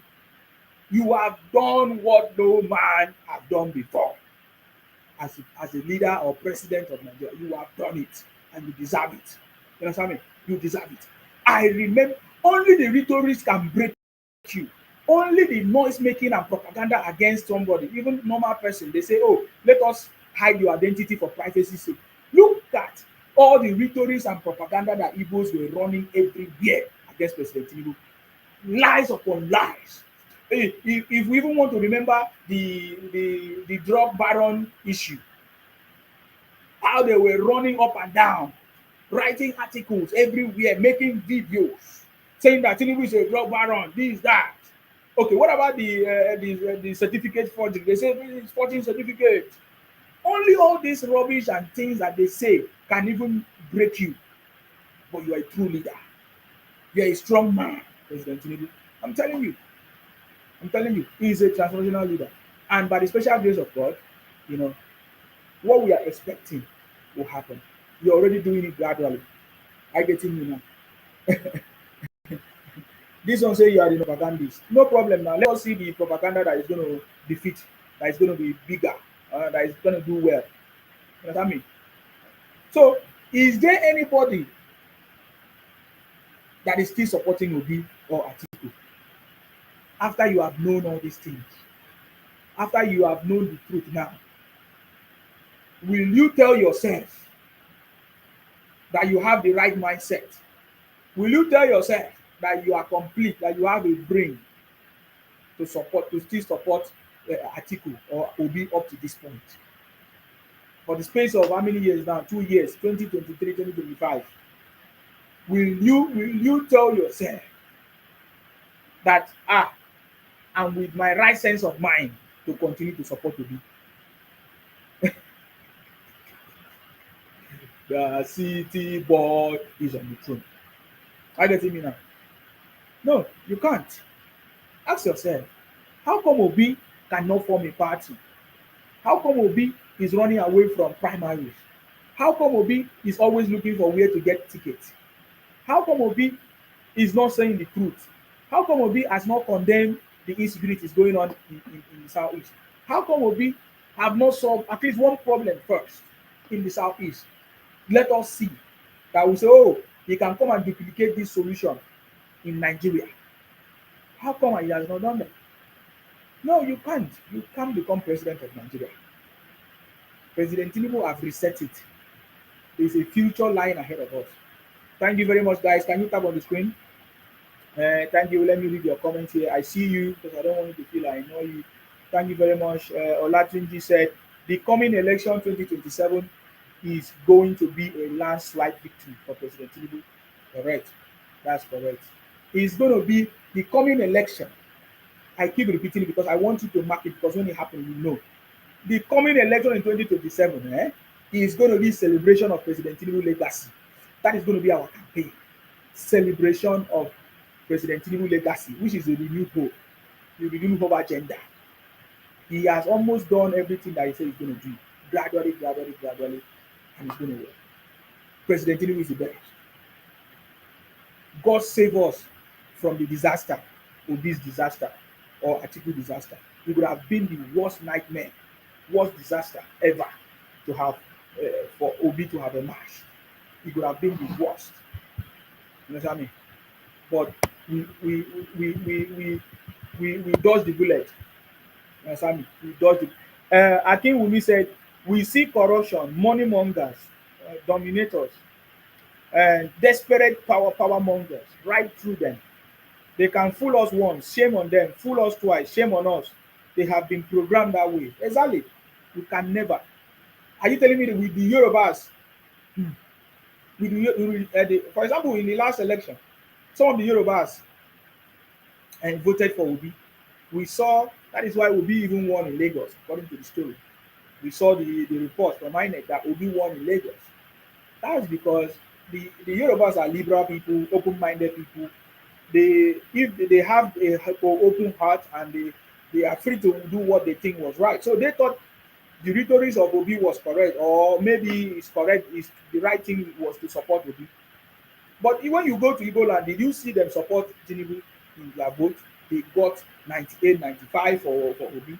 But when you come to Yoruba land, we saw that even Yorubas were voting for Obi in Ekiti, in different places, in Kwara, even in Lagos. But do you think that Yorubas will be stupid again to vote for Obi in 2027? Pow, pow, pow, pow. It's getting close to the election period. Don't worry. You understand me? We'll give you details. The Yorubas cannot be foolish to vote for Obi anymore. Maybe some of them that were foolish, in my opinion, or that failed or that fall prey to Obi rhetorics. Because when I listen to them, they say, they thought Obi was the best person, and based on what he was saying, this and that. It was foolishness. Because if they had done a little bit of research, they would have known better about Obi. In my opinion, I see that as foolishness. You know what I mean? Foolish, the same way Akwa Ibom people foolishly support some of them that voted for Obi. It's the same. It's foolishness. This is really just taking us backwards. Just taking us backwards. Any vote for Obi or Atiku is backward. Because these are people that have failed before. They want to bring another failure. There is no way that somebody that did not do anything when he was a governor can do anything as a president. There is no way. It's going to be the same. Research have proven that. Olatunji said the governor of Enugu is still better than Abia State governor. Of course. That one don't know what he's doing. Deceiving himself, deceiving people. You know, they like deceiving themselves anyways. I think we need to say, God bless you, Mr. Nsima. You have undeniably and undoubtedly proved to the world they are stuck in failure, confusion, and frustration because you gain clarity and truthfulness. You are correct. Thank you very much. Oh, I salute you. Thank you. He said, when lies bring people together, the truth will eventually tear them apart. Stay true to yourself. Integrity always wins in the end. You can't do ugly things to people and expect to live peacefully. Thank you very much for that comment. I salute all of you. Thank you for that. Thank you very much. So yes. So just like I was saying, Obi do not have party. I'm happy because I've already started seeing many people coming out say they were blind when they supported Obi, that they will never do that mistake. Many people. So it can never be. It can never be like the way it was in 2023.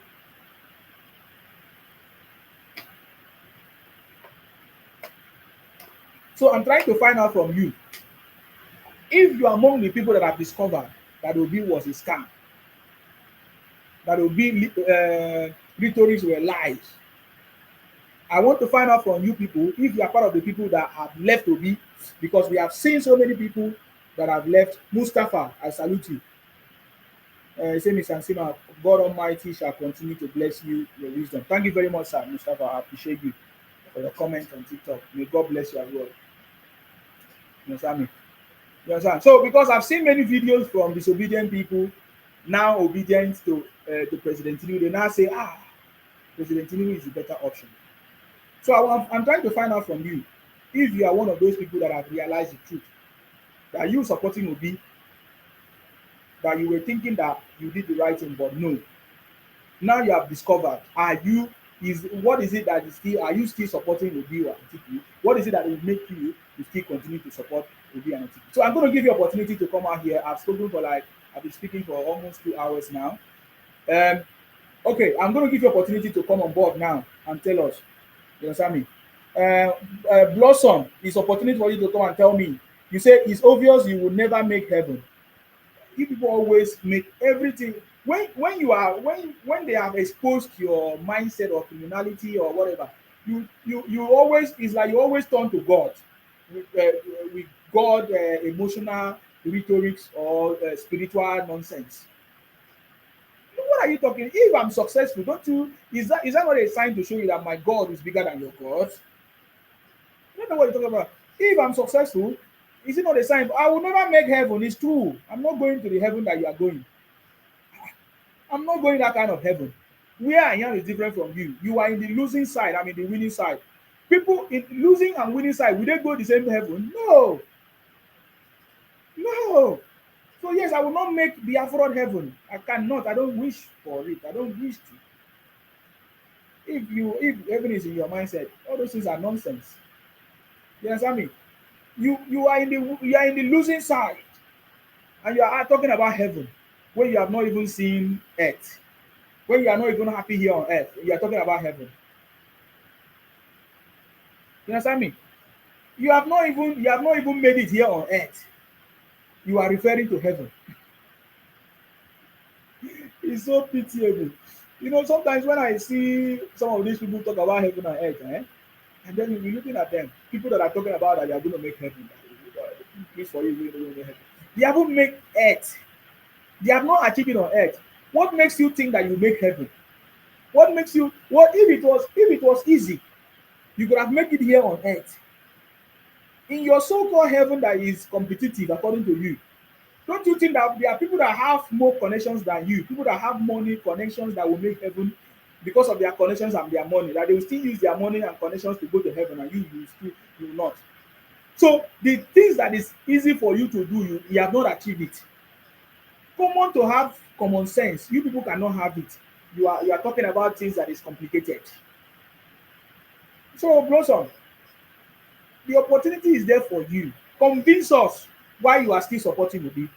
Convince us if there is anybody that will still support Obi and Atiku at this point. When Obi don't have any party, he's looking for scouting for party or what to do. Obi can't even create any party anyway. And you can what do you call it? You can't register any party because it's too late. It's not going to work. So now,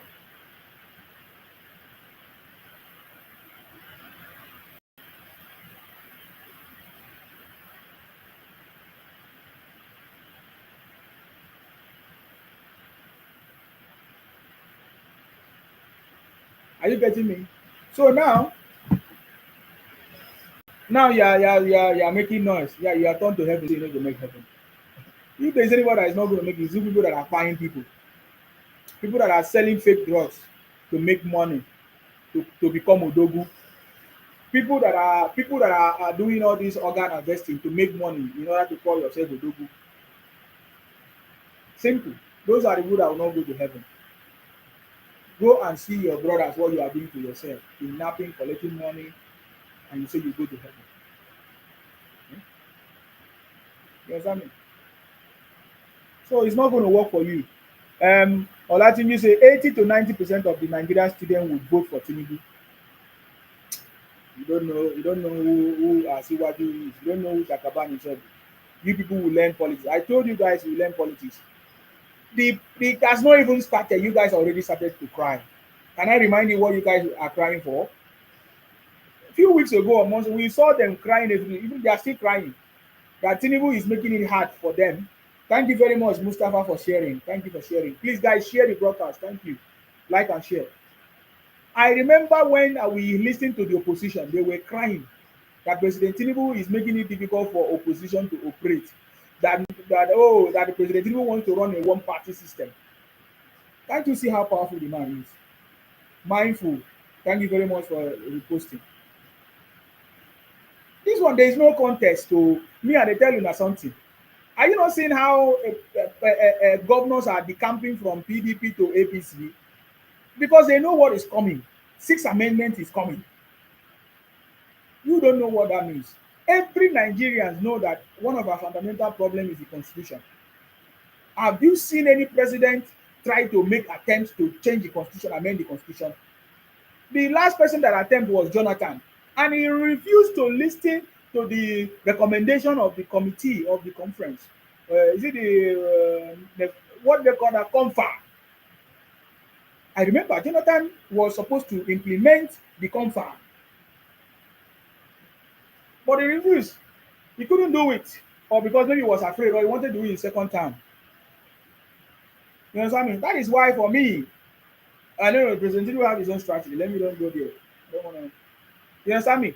But you can see President Tinubu, the man that is made it possible for the constitutional review that is underway now, that is going on, ongoing, is coming because powers are going to be given to the state. You that don't know how to hold your governors accountable, you will soon find out the need, what is going to happen to you. You that think that the federal government is your problem, you will soon find out what is going to happen to you. That the federal, you will find out that the federal government is not your problem. You need to hold your governors in your state accountable. Hallelujah, somebody. Hallelujah. Hallelujah. Hallelujah. Hallelujah. Hallelujah. Hosanna, Hosanna. Hosanna, Hosanna. Hosanna, Hosanna. Hosanna. If you don't know the meaning of Hosanna, go and find out what is the meaning. Hosanna means salvation now, saved now. There's salvation to Nigeria. President Tinubu have brought Hosanna to Nigeria. Hey! President Tinubu have brought Hosanna to Nigeria. Are you getting me now? It's coming. 2020. It's not far again now. How many days now to 2026? Oh boy. Just stand the fly. Which day was 2023? Now 2026. 2 to 3 years. It's coming. President Tinubu have brought Hosanna to Nigeria. I think that is my revelation. I said President Tinubu have brought Hosanna to Nigeria. Go and find the meaning of Hosanna.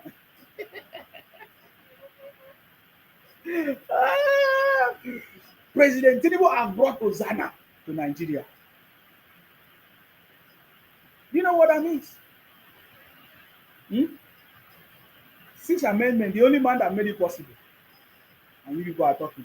You are making noise. So look at it one by one. All the things that President Tinubu have done. Can Obi do it? Obi that cannot even open mouth to condemn IPONG is afraid. Is it Obi that will be able to face the Northerners or face the, what do they call it? The Godfathers? Because there are always going to be people that always be there before you. They will try to intimidate you. Look at what they tried to do to Wike in Abuja, where the ex-Navy officer was still commanding, sending his boys to go and still intimidate Wike. It was an intimidation on Wike. That's the truth. Obi that cannot condemn common IPONG, he can't even comment on anything at all. He's afraid, so that they will not use it against him. Is he that kind of man that will come and free Nigeria?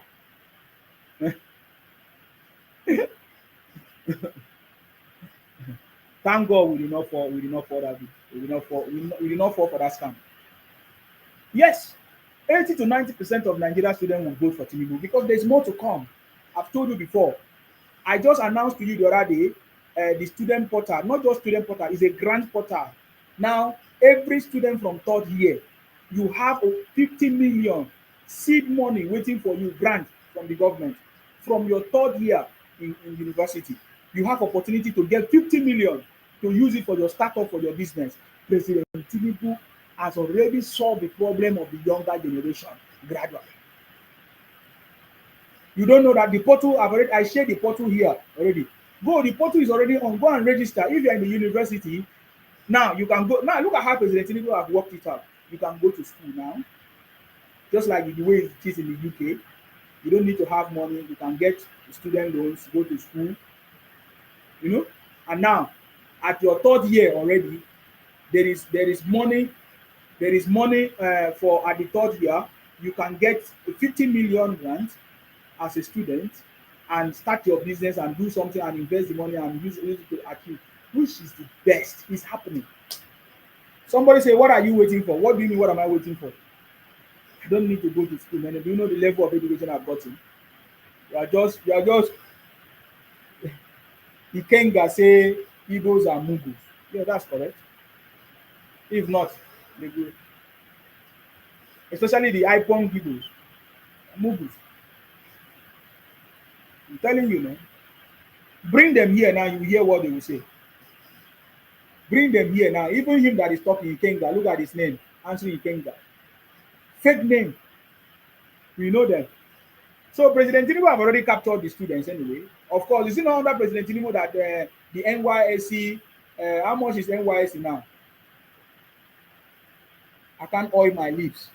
Look at this one. If I oil my lips, you complain. I don't oil my lips, you complain. Now you get my lips. Why are you interested in my lips? You want chew my lips? I learned that Igbos ipong, they eat human beings. You want to use me and do egusi, my lips, you like them? So you have been looking at my lips since. Hey! My lips just dey worry you. As I dey talk, my lips yours dey disturb you. You wan carry am do egusi soup. Okay, what about my neck? I remember Anyi Anambra say my neck. You wan chop my neck. You now you wan chop my lips. I cover my lips. So that you no go fit chop am. Idiot. Just dey look my lips. Olatunji say, why calling the name of God in vain? Boo boo Igbo. That is how they do. That is how they do. UK said you dey do soapy for UK. Oh my God. You guys know yours. Do you notice that all your comment doesn't make sense? The same way when they were saying, Nnamdi Kanu couldn't make sense to himself. When it was time to talk, he couldn't talk. You know, that's why I tell you, it is easy for you to hide under the camera and be shouting and be doing noise like Nnamdi Kanu. But when it's time for you to talk physically, when opportunity comes for you to address the issues that you have been talking about, he couldn't defend himself. He couldn't bring the matter. He was saying, show me the law. Show me the law. The law kept you there for 4 years or 5 years before the real prosecution that took place. You are still saying, show me the law. Bring any Igbo man now, you will see that what they say will confirm what I'm talking about. No knowledge, no sense, nothing. Hello, what do you have to say? Go ahead. Hello, my good friend. How are you? I salute you. Go ahead. Yeah, so you just said that Tinubu is giving, once you attempt to 200 levels, Tinubu will give you 15 million to start up a business. There is a 50 million grant waiting for. Yes, there is a valid information. There is a student grant from you have to apply for it, of course. So there is a 50 million grant from third year in your school, in your university, that you have opportunity to get this money for business. All the universities, go to the portal. You understand me? I can go to the portal. Is it different from the student? It's different from student loans, sir. Is that a campaign strategy or something? I've not seen a lot of people who have even gotten the student loan. Now, this one came up 50 million. Once you attend to 200 level, you start up a business in Nigeria that's they are borrowing money everywhere. He shock you. He shock you. That's a campaign. Na so Obi. That's the same way Obi lied. You know, do you remember the tweet that Obi did? Obi was saying that President Tinubu was sharing vehicle. It's a lie. That was fake news. Now you are not saying it's a campaign strategy. You are not saying the President Tinubu is working for the progress of the country. You are not saying it's a campaign strategy. How is it a campaign strategy when all Nigerians are benefiting from it? All my friends, all my brothers, have you guys benefited from the student loan? They said nothing like student loan. That is why we guys talking about 15. Where are your people? Where is your people? Which university are they? Most of them are in Futo. The other ones are Kent State University. Okay, so do you want me to pull out the list of students that have gotten scholarship in Igbo land? I will. I think there was even a report of which is it a TEF fund visiting some of the universities in the southeast, and they were. It's not normal. This is TEF fund. Have you seen them done that before? I'm talking about scholarship boy. I'm talking nonsense. It's normal. What is normal? It's never done it before. But they went because they are the university is supposed to register. I'm going to pull out in my next conversation, and I will do and bring out for you. So because many people have benefited from the scholarship. So if your people are traders, listen to me. You don't need to see. You don't need to see. If your people are traders, who don't first of all, Igbo people never believed that there was your people are traders. Igbo people in the first instance never believed that there was a student this thing in the first place. It's when they started hearing the news that people have gotten it. They say, oh, they did not give us. Okay, wait. You said our people are known for trading. So what is your people known for? Your people are known for trading, right? Yeah, what is your people known for? I don't know. I'm telling you what you know you for. So what do you know us for? Bro, stop this propaganda. No, look at you. You don't have. That's why I say you don't have sense. I am the one telling you what you people say you are traders. So what do you know us for now? What do you know? I've said what I know you. What Nigerians know you for. What do you know us for? Okay, I know you guys for housekeeping, like being houseboys. Yeah, and we are successful in it. So how can houseboys and housegirls are successful? They never complain of hunger. They never complain of marginalization. They never complain. But you guys that are traders are complaining of marginalization, are complaining of hunger, are complaining of all kinds of things. So who is better? No, we are not doing gate man job. Yeah, but that's what I'm saying. We are doing gate man job. But we never hear any Akwa Ibom person complain of hunger. I don't think you understand. You don't get it. You never hear any Akwa Ibom person go and do kidnapping. You never hear any Akwa Ibom person known for drug trafficking across the country. We have helped a lot of your brothers. So no, when you never help yourself, when you never help yourself, when you never help yourself. Now I'm telling you something that you never thought is possible. You see, I told you that President Tinubu, which kind any of my brother that married here is stupid. Simple. I don't have to argue with you. He's stupid in marrying any Igbo woman. But in the case of Akpabio, I've not seen the woman. I've not seen the woman misbehave. So I'm not going to talk bad about the woman because I've not seen him do anything wrong yet. So he's good. That man is good. That woman is good. So now, no, I'm telling you, you are not learned because I'm giving you information and you use your egotic sense. I told you, you never knew that the government. You see, that is why if you don't know something, you can never apply. You can never benefit. You never knew. Igbos never knew that there was scholarship. Because they say that they don't like Tinubu. Now I'm telling you now that there's a portal that the federal government has unveiled. I need to remove you because you don't want me to talk. That's the way you guys do. Come on, get out of here. I don't want criminals in my platform. You think that you come to my platform and talk about this. Come on, get out of here, idiots. You don't want here to learn. I don't entertain Igbo criminals. Nobody take advice from criminals. Because you don't know, you lack knowledge. Now, I told you, if Igbos don't know what the government is doing, how can you benefit? The same government that Igbos are abusing. How will you know that there's progress, that we have progressed? Look at when you guys come here, you talk. You don't talk like normal human beings. Because if you talk, you're supposed to keep quiet for another person to talk. You keep on, it's like Igbo's brain is dead. You understand? You can't come here to my platform. Now, I told you that the federal government has unveiled a portal for Nigerian students to get 50 million. It's a 50 million student venture capital grant. It is called SVCG. Go to the website svcg.education.gov.ng. Go and get all the details there. The government said, in an effort to boost youth entrepreneurship and innovation, the federal government has opened the application portal for the Student Venture Capital Grant, SVCG, which supports student-led ventures with equity-free grants. This is a grant, money that is free, equity-free grant, 50 million naira.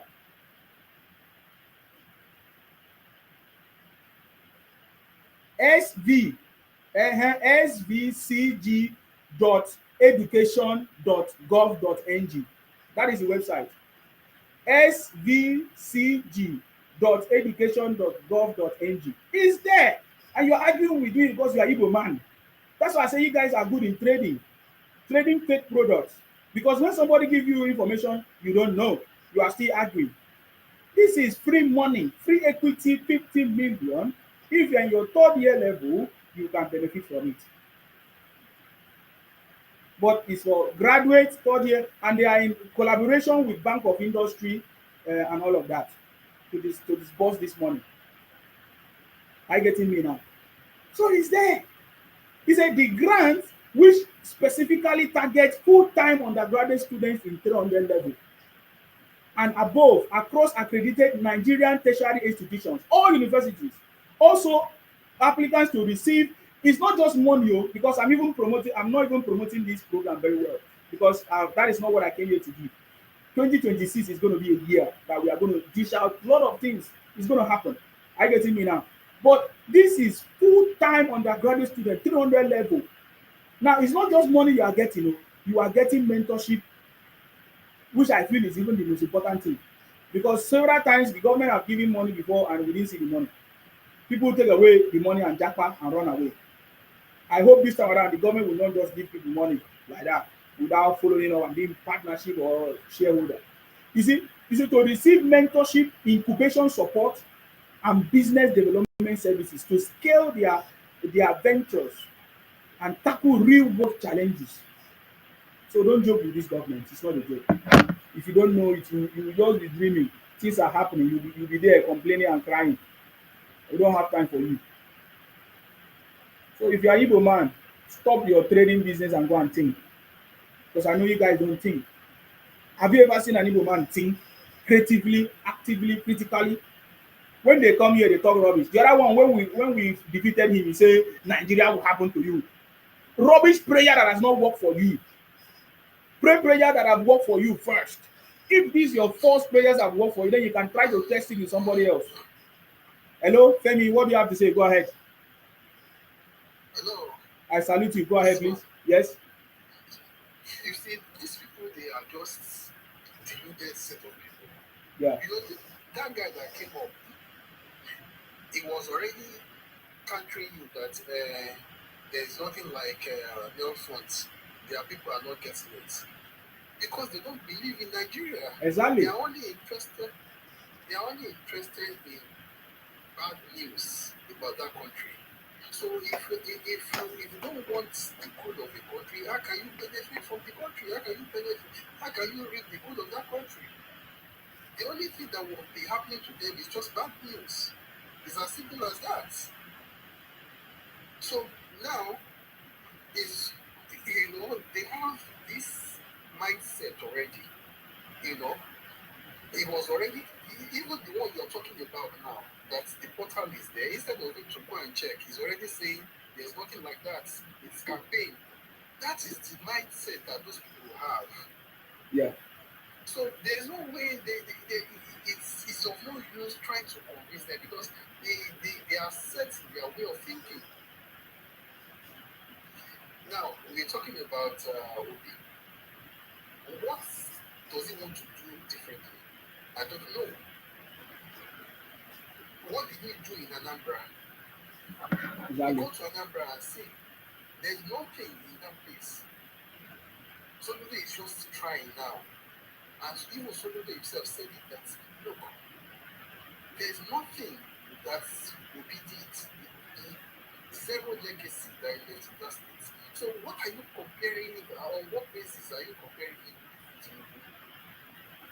As far as I'm concerned, it's a done deal for Tinubu 2027.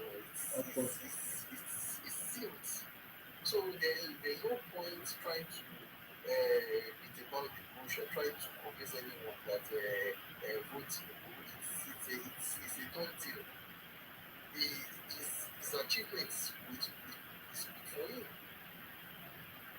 So as for the Akko people, they are just deluded set of people. When we're talking about the propaganda and the lies, one of the propaganda is one of them came on to and was saying, now ICC, International Criminal Courts, they are saying that Omotosho should go and show them the law. Show me the law.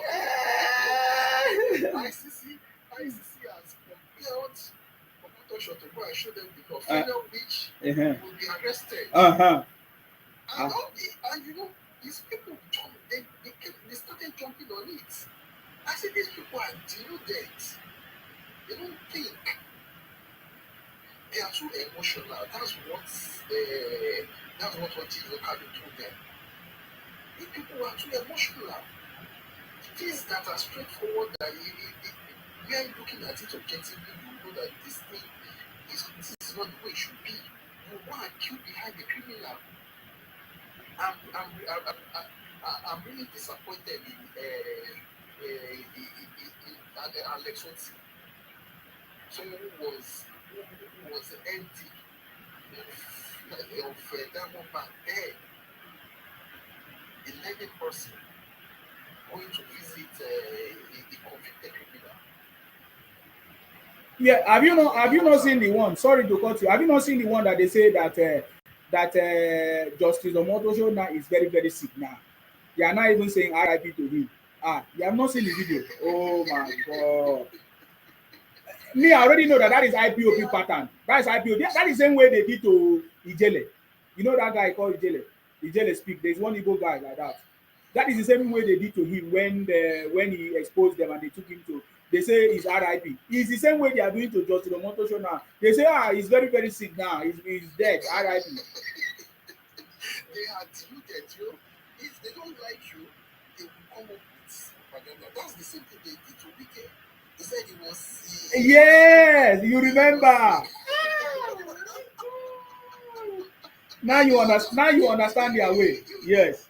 Even one year ago, this did the same thing. That he had stroke.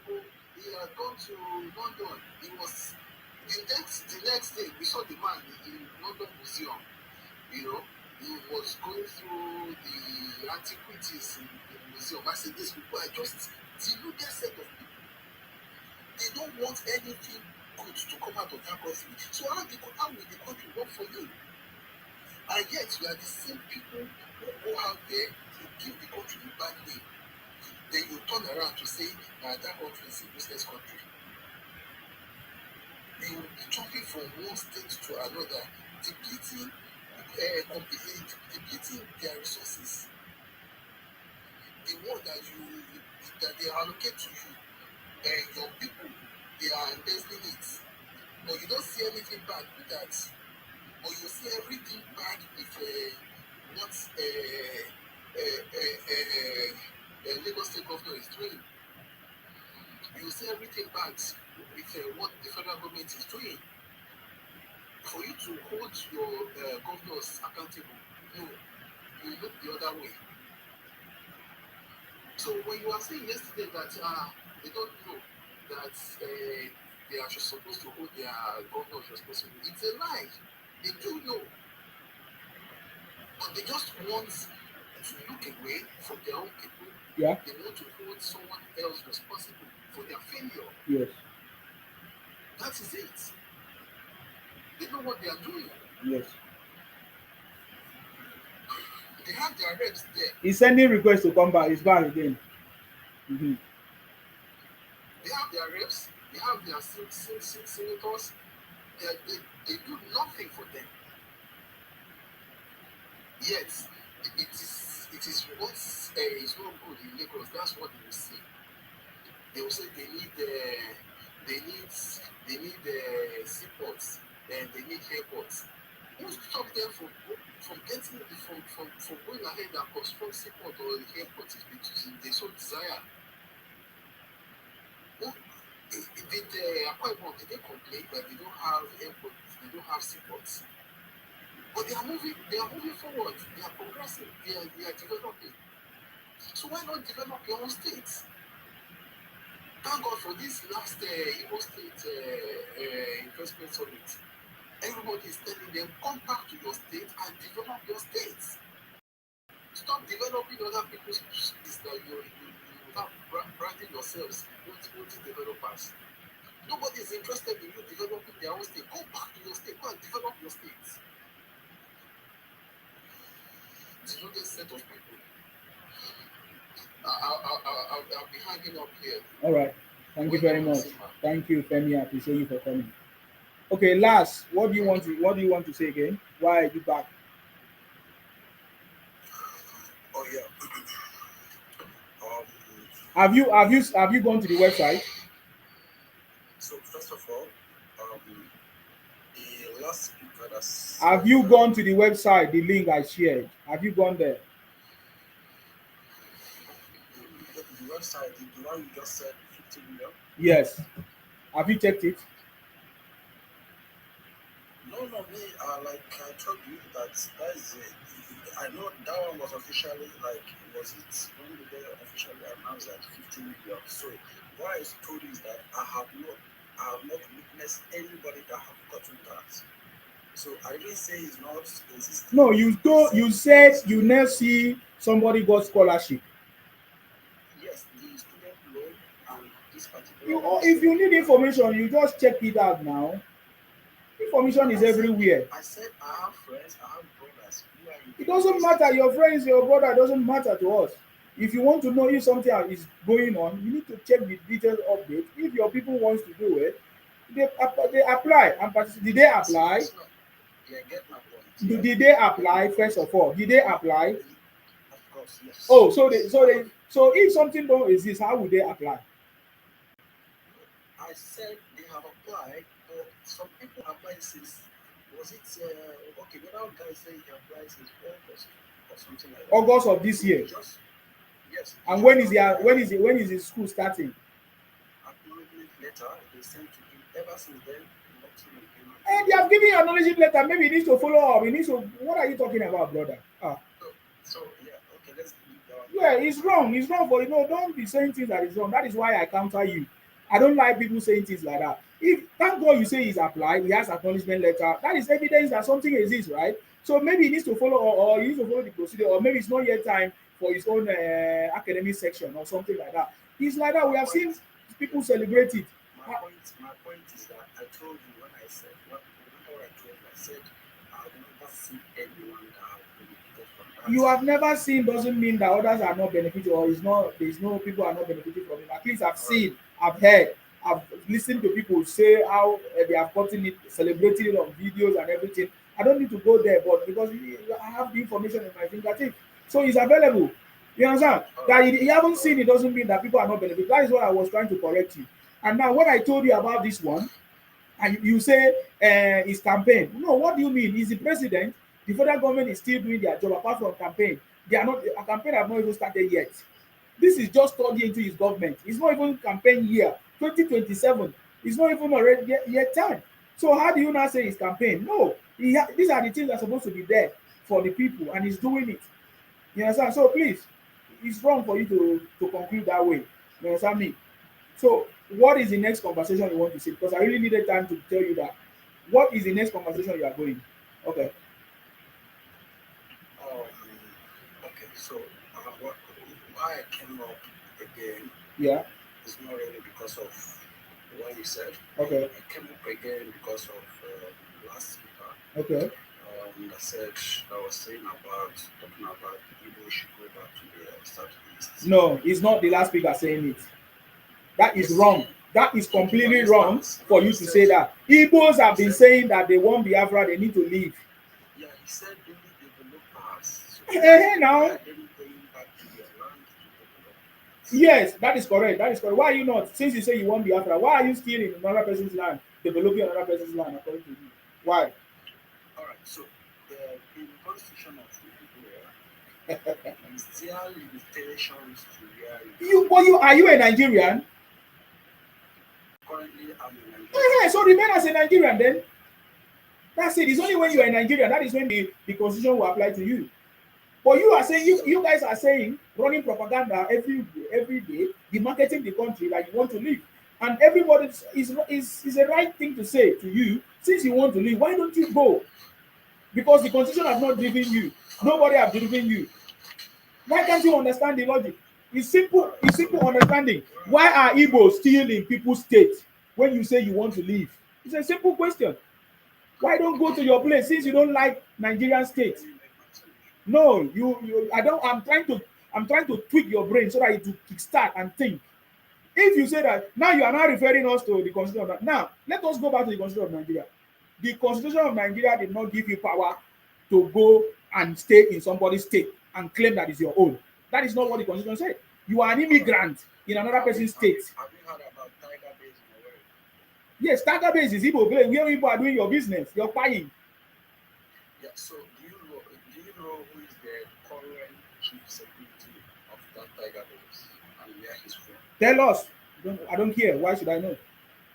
All right. So while I'm saying this is that you are talking about the IPOB and the people here.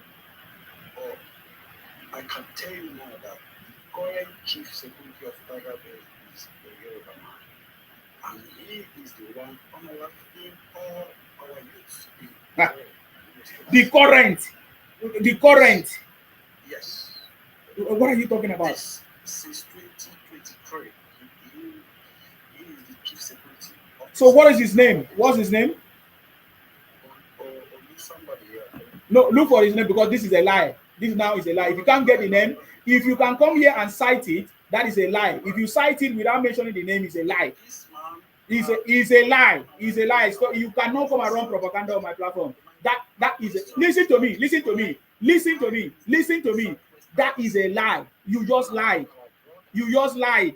It's Nnamdi Kanu that have been buying you. It's Nnamdi Kanu that. Do you want me to play the videos?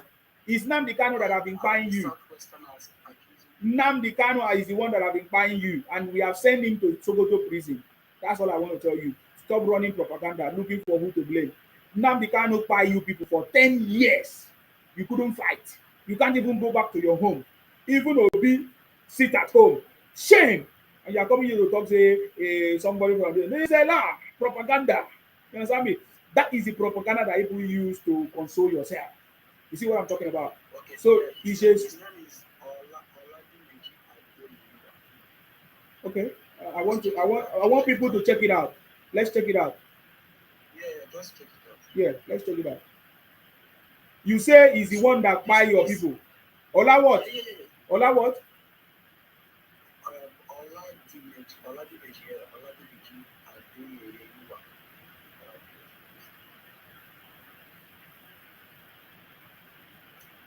So this man, if you are current with the news going on now, this man has been unaliving our youth in the states. And what is his position? He is the current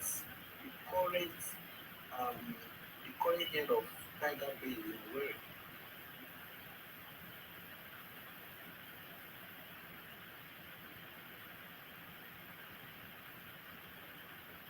The commissioner of police there. So now, see what's going on in our states. Now, do you know that these people are worse than the SARS? Do you know how many people that have come out to testify? And currently, the youth want to go to protest in the states because of these things going on. So I don't understand what you are talking about. I don't understand. So, Yes. So the buying that we have seen in Igbo land is the police that is buying you. Yes, the Tiger Base. Our people are missing. Not as of recent. As of recent, there was a kidnapping that happened. Oh my God! You guys are beyond repair. You guys are you guys are you. They are making our states to like unlivable. Now, when they come out, they will say that they are doing this, they are doing that. You guys are unbelievable. Everything has been busted now. You guys are unbelievable. No, you can see it yourself. No, that is a propaganda run by you people. That's a lie. I just checked now. That is a lie. It's not truthful for us. No, you guys are lying. Nnamdi Kanu, the kidnapper. The Nnamdi Kanu is the one, the international terrorist. Oh my God! Wow, you guys are too much in your propaganda. Wow, I see you guys are gone forever. All right, let me read that. Yeah, don't read nonsense on my platform. Oh. Don't read nonsense on my platform. Don't read. You guys are just like the way you are talking. Is the way you are writing. I go as I open now. I see all Igbo platforms. You people are duplicating the propaganda everywhere. That's what you guys are doing. That's what I just checked now. You know why? That's what people have on our life. That was also free to be Look at you. Yeah, you are so stupid, man. I don't need to argue with you. For the fact that you are bringing this. You see, for the fact that you are bringing this propaganda tells us why you guys are dying, why you guys are moving from your place to another person's place. Because of the current You understand me? administration, it's very, very evil. You guys are the evil. You guys are the evil. You guys are the evil one. I see the way you people run propaganda everywhere. I just check now. I see everywhere. Somebody will come up here and tell me that Igbo should do this, Igbo should do that. No, you don't need nobody needs to tell you. Nobody needs to. No, Don't tolerate this guy. People are the people It's constantly. because tiger policemen, they are hacking on all these iPod terrorists. So they want to blackmail. yeah, I know all those ones. Where are you from? Where are That's you from? what's going on. Go to Ijele. Ijele is on it today. It's a lie of that. Ijele is from Imo State. You see, that's why I know that you are a criminal. Ijele is from Imo State. You are an iPod criminal. Don't mind her. Don't talk to me like that. Guys, you are an iPod criminal. Whenever you see, Yes. Colombia with the parts, That is not fact. That is a lie. well done, Mr. Ijele. It's no longer Christian genocide. Yes. Yes. Yes. I salute you. You see these people, whenever you see anybody that's coming there, that's stopping their criminality, they will all come out, gang up, and tell lies about that person. They want to blackmail They will blackmail that person. These are IPOB criminals. They are criminals. Yeah, we'll catch you soon. You are crazy. Catch your mother. They're criminals. You're a criminal. Catch your mother. Catch your mother. We will catch him. Don't worry. He doesn't know that his life is even in danger now. As long as you're in this page talking nonsense.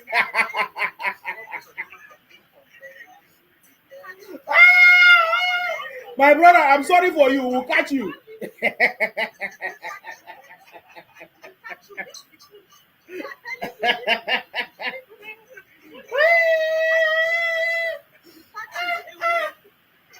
Oh boy, this is shock me. Oh. This is shock me. Oh. See the lie you just lie now.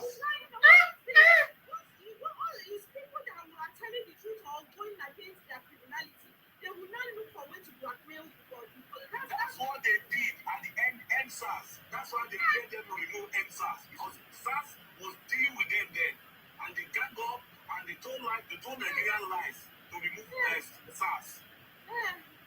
SARS are criminals. You're a criminal. Not the criminal.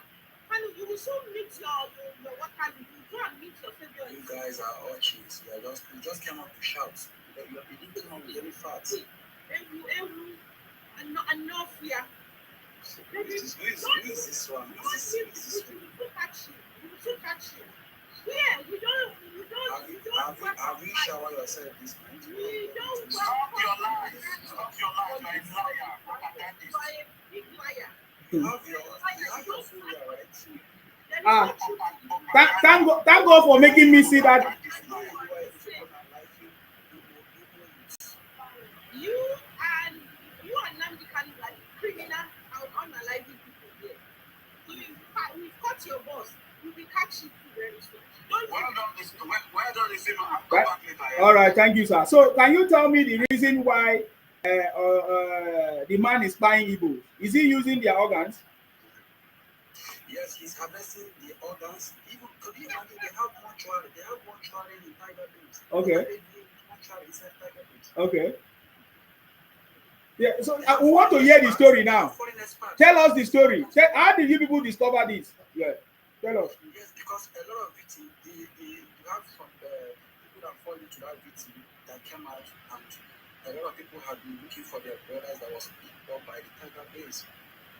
So when they go there to ask for their brothers, they don't allow them. They don't give them access. No, it doesn't make sense. How did they pick them up? Sorry? What did they do that they picked them up? Okay, yeah.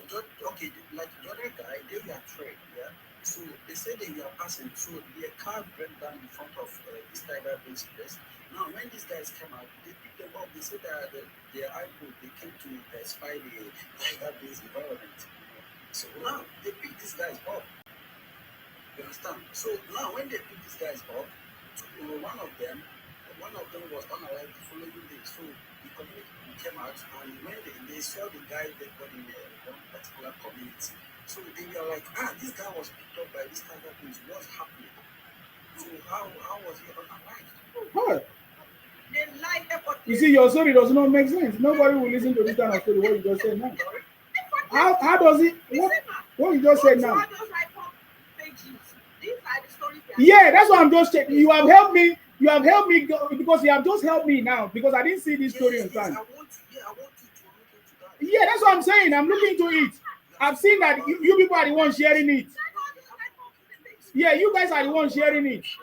So that's how you know that it's a Yeah, that's how people sharing it. We are not in the market yet. oh, guys, Not you here. We're not in the market. That is possible. now market today or bush. We will catch you.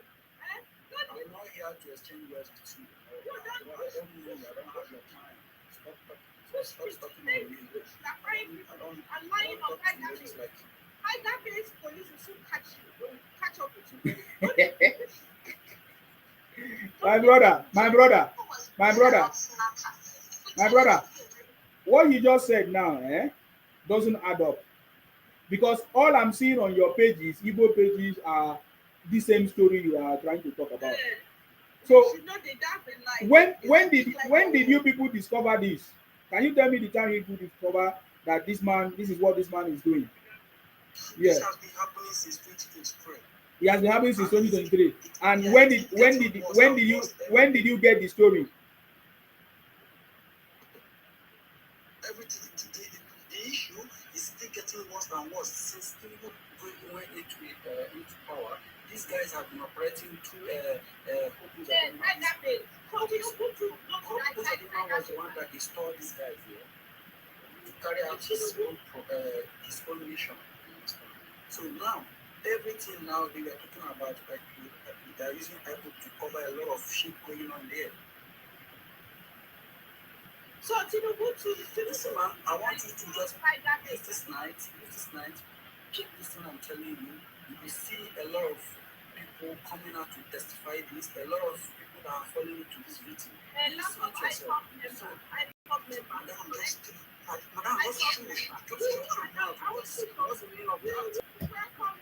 My brother, I look at what I want to say. I want the tiger-based people to do more because they need to deal with.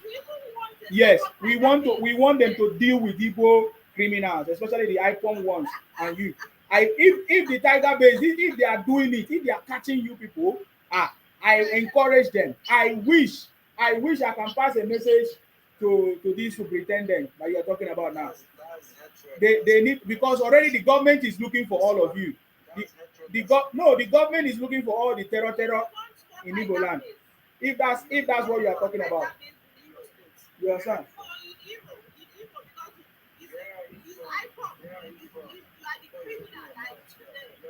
Jacob, what do you have to say? Do you have anything to say in this? What you guys talking about? Yeah, I salute you. You don't need to know. I'm from one of the most peaceful states in Nigeria. Which state is peaceful? No state in Nigeria. The state that you people keep running to. Where? Lagos is being infiltrated by terrorists. So you're not aware of that? Lagos is not safe now. Lagos is very, a lot of investors are going out. Lagos is not safe. You don't know about that? I don't need to do steady books. Stay in the future. You don't know that Lagos state is not safe now. Okay, Jacob, what do you have to say? Is it not you people that make it unsafe? Even United Kingdom have last, give another person chance to speak because now you don't have any other thing. You just came to speak propaganda. Jacob, what do you have to say? Yeah, I'm here. You see everything that guy Las Vegas is you. Yeah, it's fake name. There came with propaganda in full force. Yes. This is the type of propaganda when you hear them talking about something that will better their land, or that the government is hitting them. Unalizing our youth to better our land. We love them to unalive. The people in the bush, those are the people they are unalive. They don't unalive normal people. Other people, let me finish. When you see, you blackmail Nigeria for a very long time now. in the day we didn't know it. People used to side with you guys. But forgive them, even they are the most marginalized people. But people understand that truth now. Back in the days, don't see what he's doing. You know what he's doing. He doesn't want to hear the truth. Go ahead, sir. Buhari was hitting them. They were screaming. South is militarized. They militarized South is all human rights defenders. We are bought and they fell for that they are black people. What did that lead to? It led to what is happening in Southeast today. Because the government just allowed them and they destroy their region.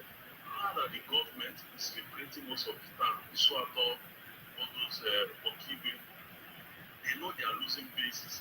They are hitting all their camps so that people can come back for Christmas. That is why you see this tiger based issue. They've recruited Showore, they recruited him to do their bidding. That is why you're hearing what they are saying. There is nothing, the government should not remove their leg on the pedals. They should continue eating them. If you listen to them, that's how the government will slack out. Still go back to how it is. Like, Southeast is within the confine of Nigeria. The government has the jurisdiction. Government should blackmail government to, or you can't neutralize government can neutralize anywhere in the country. Don't listen to these people. They are full of blackmail. Imagine we said Lagos, investors are leaving Lagos. What kind of statement is that? Which investors leaving Lagos? You see, that's how I know. I wanted to have open mind to listen to me, but when I start saying just like that, like, Yeah. this is pure propaganda. They just come and hit things, and you know, sometimes I just wonder these people, how did we believe that these people are the smartest people in Nigeria? They deceive us. You can't help these people. Once they've been brainwashed for the past 10 years by Nnamdi Kanu and their forefathers, and they keep propagating this rubbish. The government should not put their leg on the pedals. They should flush all the IPOP guys out of the state and Anambra state. Wow. Thank you very much, sir, for coming. I really appreciate you. So I think from what I understand is that that's the police that is dealing with all those IPON criminals in Imo State. So I think that is what he's talking about. I think it's not only the police. I think police of the use some Alternative, to deal with them. Yeah. And last, don't share any video. Don't open any video on my page. Okay. Can I show you my evidence? No, you can't show me all those things, all those videos. You can't show all those videos. All those things are propaganda video. I've already seen it. I said, don't show video on my page. Don't show video on my page. I've already seen all those propaganda videos. I've seen it already. I've already seen the videos. The government is dealing with IPOP terrorists, and they are going to catch more of you people, if that's what you are complaining about. The same people that said Obomoshon is dead. You see the same people you believe. They are carrying all over social media.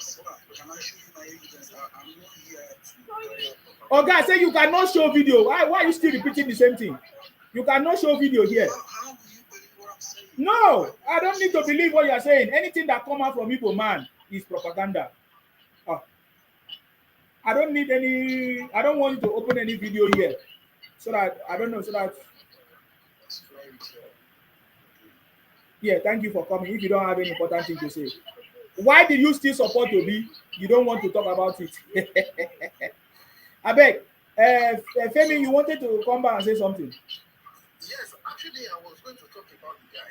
Okay. The guy's propaganda, but thank God you already know what he was talking about. Yeah. The person who was quoting his name is the commissioner of police in that place. Yes.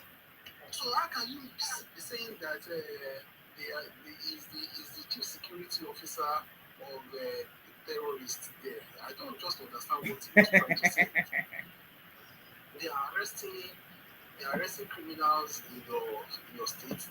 They are prosecuting them.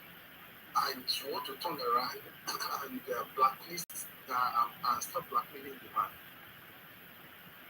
So I pity those people really, because you when you are trying to help them, they see you as their enemy.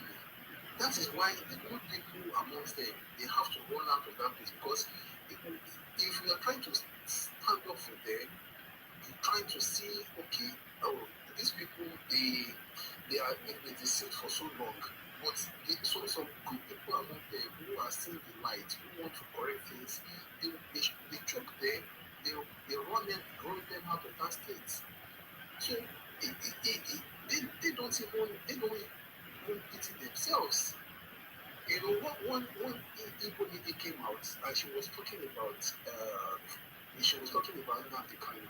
She said, "Do you know the number of people that died as a result of all those things he was broadcasting?" Nobody was looking at that. You know, Igbo people, they run to the north because of their bad behavior. They chase them. They run to the southwest because of their bad behavior. They put pressure on them. Now, to go back to their own states, it's also a problem. You have criminals walking around and you are encouraging them. Those are the people that are your heroes. So when do you want the common people to settle in your own states? Go to all those villages, they are deserted. All those villages in Imo, in Anambra, deserted because they encourage all these criminals. And so they were not a Yoruba man. When he started his own, it's Yoruba people who came out that, look, you can't do this. So if you have criminals and you are harboring them, you idolize them, you make them your gods, how you want to live? That's why you keep running from one place to another, you keep being fugitives, even in your own land. And then you will turn around and put the blame on the federal government. That's just what I was going to say. Thank you, Mr. Thank you very much. I know them very well. I've seen all the propaganda that they are running now. I've seen it. In fact, I've even seen that they say they are declaring sit at home 14, 15, 16, 17, this and that, to make sure they buy every policeman that they see. With this story of Tiger Base, that's the video you wanted to share with me. He's a criminal. All of them are a bunch of criminals. I know them. Don't worry. We are waiting for them to come outside. We'll catch them. The government will deal with them. You think that it's Buhari that had mercy on them? We'll deal with them. Deal with them. This is just the beginning. You know them better than them. Yeah, Ego Igwe. Ego, what do you have to say?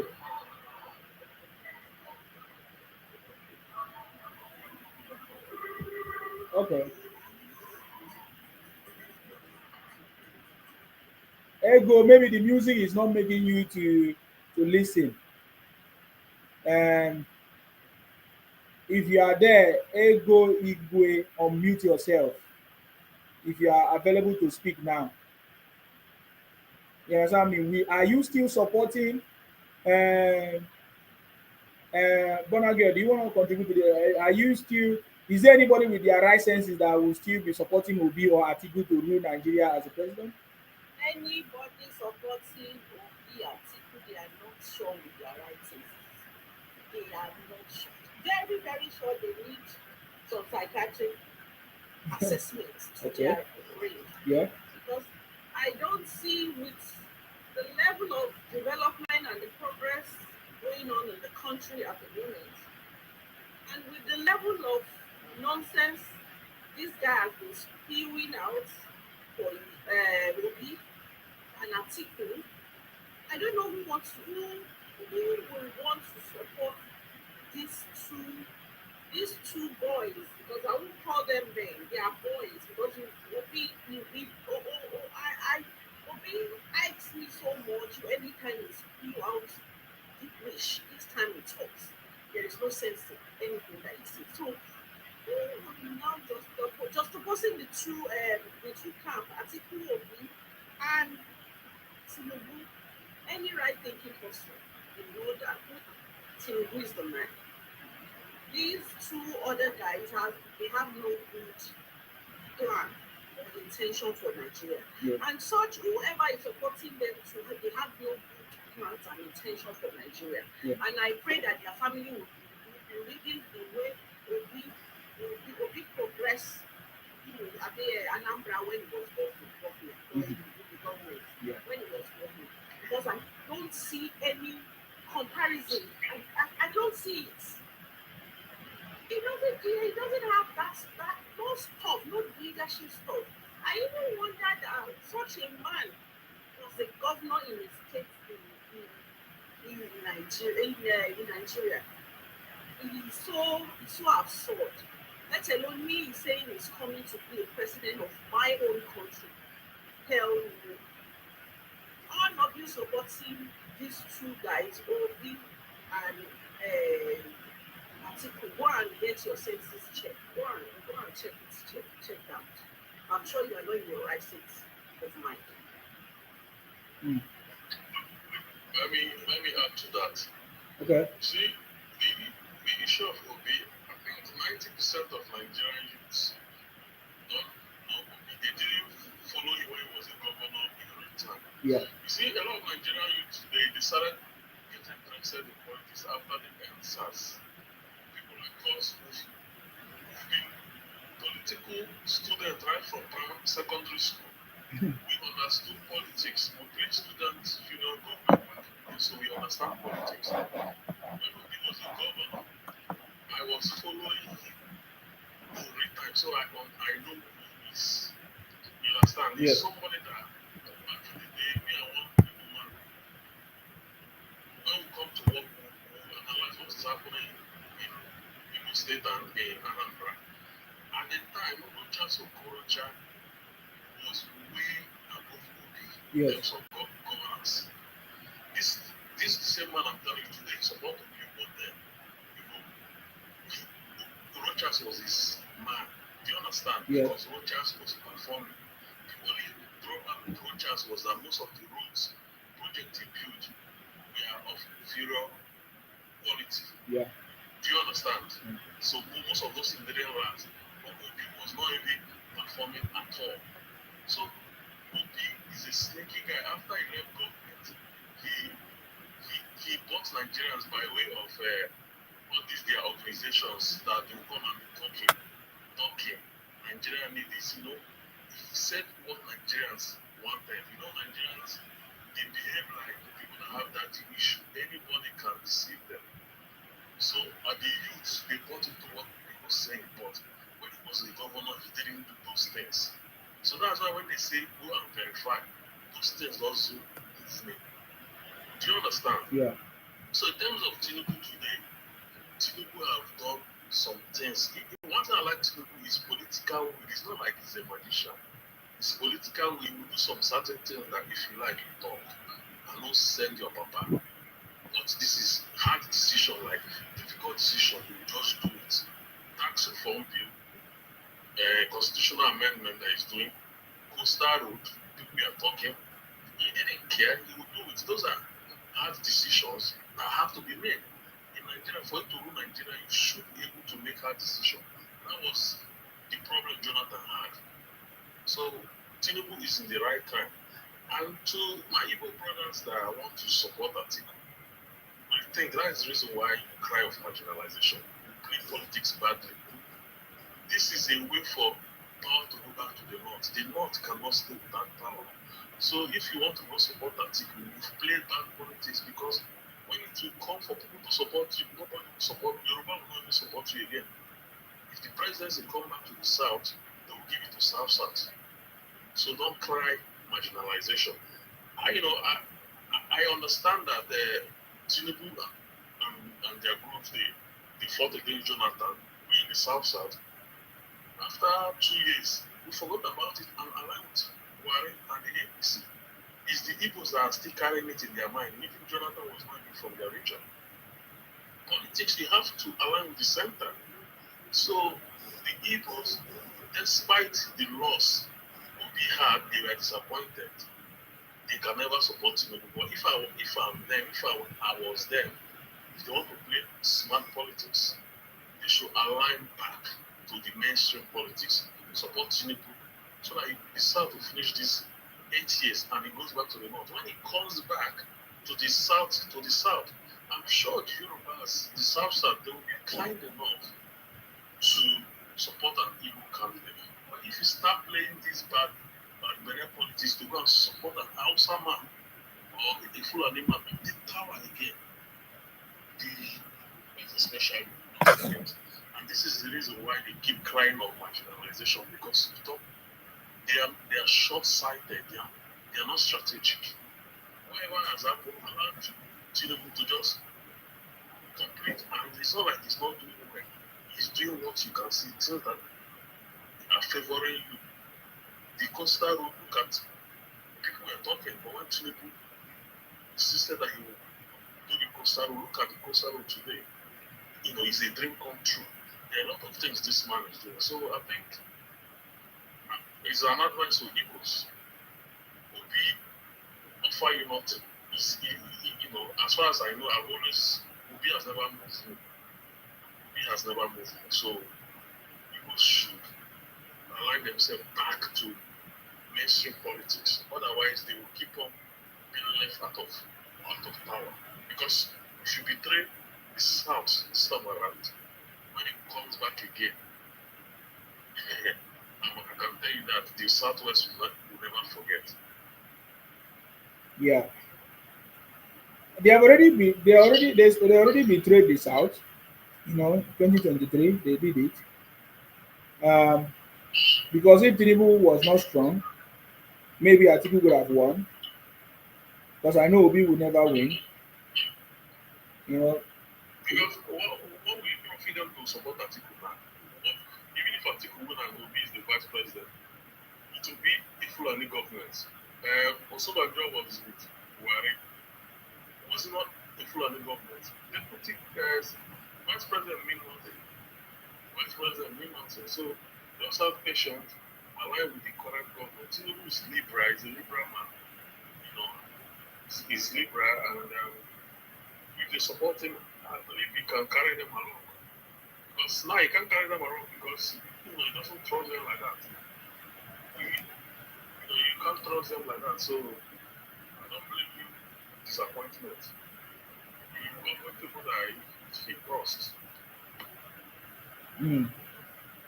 That's the way it's supposed to be.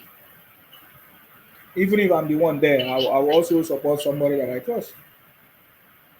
Okay, look at a case in point. See that judgment before Nnamdi Kanu case, the terrorism case. That man gave that guy 20 years in terrorism. He's an equal judge. Do you know why he did that? He made that judgment so that when Nnamdi judgment comes, it will soak out in the minds of people and say, oh, you give Osama small time and give Igbo man life in prison. That is how they play. So imagine a judge do that. He know what he was doing. He did that to put that doubt in the mind of people and say, oh, Igbos are marginalized. That is what he was trying to do, but people didn't catch it. So when people that do that kind of things, can you allow Tinubu to make a sensitive position? No way. They will sabotage his government. That is correct. That's correct. So, in my opinion, President Tinubu don't need Igbo to win election. Anyway, we need to constantly make sure that we deal with that idea the same way in the north. For example, now the northern vote can invalidate the south vote. It depends on how many of them, based on that numbers that they have, which they have refused the what do they call it? What do they call this census? Because for us to have the biometric census, which they rejected, is to capture the real numbers. So that is the biggest problem that must be solved in this country. For us to have a proper census, and that will determine the way for us to move forward. So in my opinion, we saw the vote that actually came out of Igbo land during Obi's time. Upon that, it was 98, how many percent vote? it was not even still up to 500. So that is what I can say about that. And me, I'm not going to advise them because they are very intelligent people, according to them. They are wise and all of that. So, yeah, you can't force anybody to do anything. Just like you see, their mindset is made up the way they are, and nothing can change it. They can even come up with propaganda like this. The way they, because there are many on social media, the way they will spread the propaganda, you'll be shocked. You'll be shocked the way, just like this one now. So this is what the propaganda they have been spreading among themselves to deceive their brothers. And based on this information now, their brothers will now believe in and donate money for them. This has always been the method that they have been using. I can tell you, if you go to their groups, you'll find out how much they have donated based on this lie now. They every time they must find a lie. I get me now in order to deceive their people, or will I say escalate the issues, or incite their people. So that is the pattern that they are using here. There's nothing different. I have known them for a very long time. It's the same pattern. You understand me? So, sir, we have also known Igbos for a very long time. They will support whoever they want to support. You can't force them. Yeah. I did you. I don't know if you were not listening to one of the. Yeah, when I told one of the guys here what the government is doing, I told them that there's a new portal that has opened for students. They can get 50 million when in their third level. He said, is that one for campaign? Oh, he did it for campaign. You see, they will always look for ways to, run the propaganda or suit themselves. But at the same time, they will still cry, oh, we have not benefited from it. Oh. But you never agree to the fact that there is something like that. Why others are benefiting from it, you never apply. There's no way you benefit. No, they're not going to come and give it to you. You need to apply in order to get. So this is the same method. What has President Tinubu, what is the wrong thing that President Tinubu have done to the Igbos? Can you tell me, sir? He hasn't done anything to these people. You see, these people never like Tinubu. Why is it that they don't like Tinubu? What did he do? They feel like he doesn't allow them to control Lagos. You know, Tinubu always brings the people that is against the people they support in governorship election in Lagos State.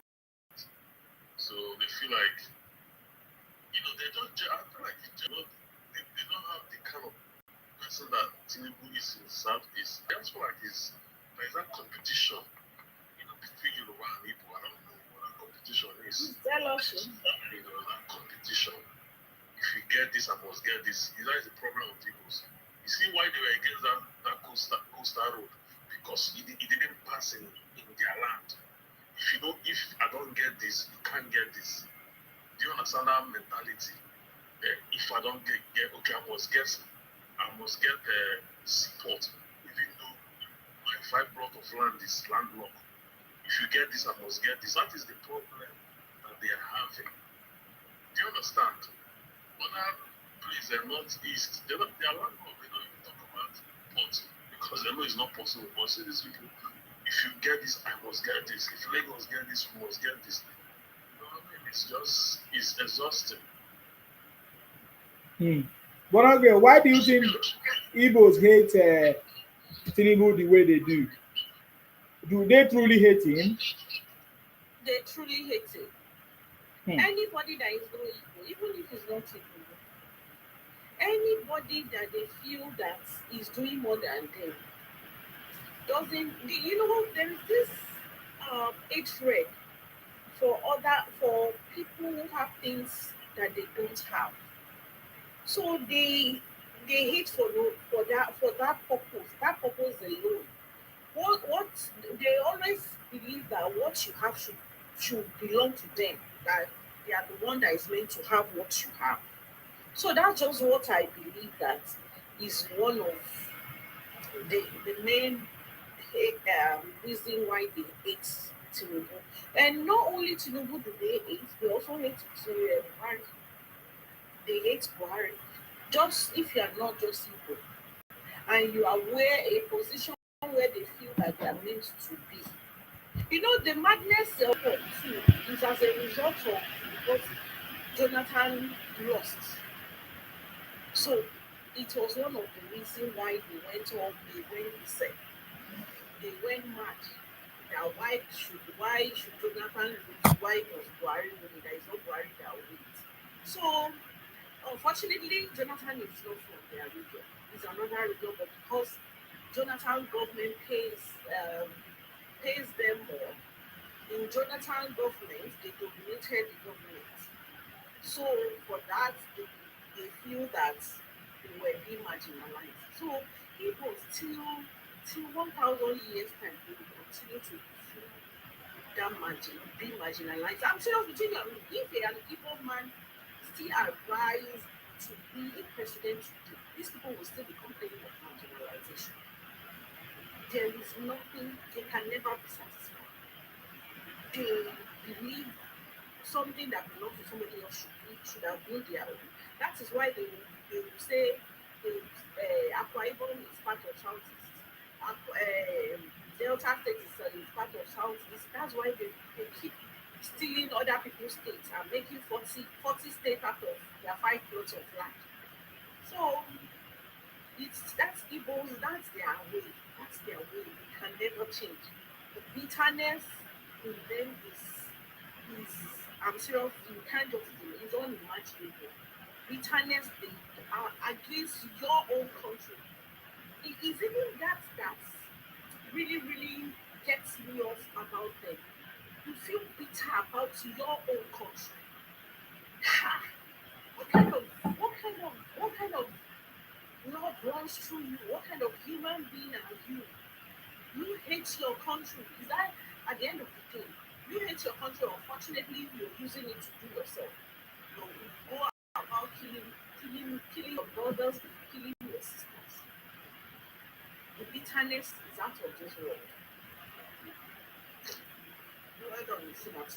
Thank you very much, Donna Girl, for that. That is proper. Jacob, do you have anything else to say?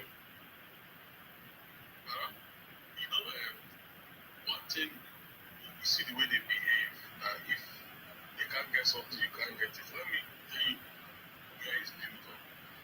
When they, pre-colonial time, the Igbos were nobody in this region because coastal states were the rich state. Igbos were going to those places as slaves. They were going to those places. Those places were like London to them.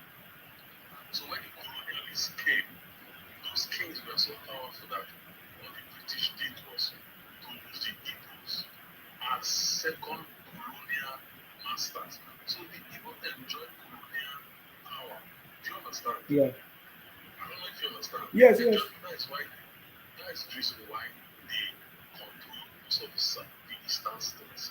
Because the white man don't want to use white. So they are people that accepted early education, church. That's why you see they are many of them are Catholic and Anglican. They accepted it, so the British used them. So they amassed power. But after the Civil War, they lost that power. So in their head, they still have that colonial mentality. They believe they're supposed to rule over the minorities. That's the reason why they cannot fathom that there's something called South. Do you understand? Yeah. They cannot fathom that there's something called South. Or if you tell them to take the 5 block of land, they cannot fathom that concept because they control those places for a long time on behalf of the white man. Do you understand? Yeah.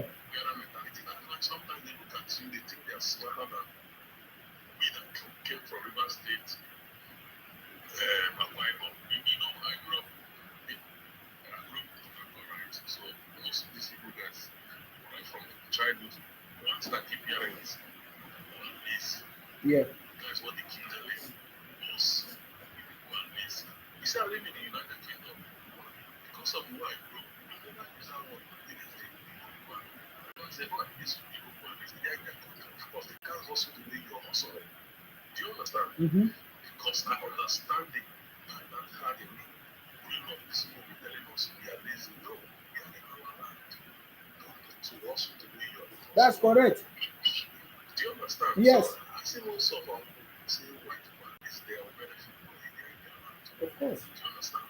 So that mentality can't find They are not under pressure like you. They don't need all those things. They always think they cannot lose those places because they've enjoyed that power for a long time.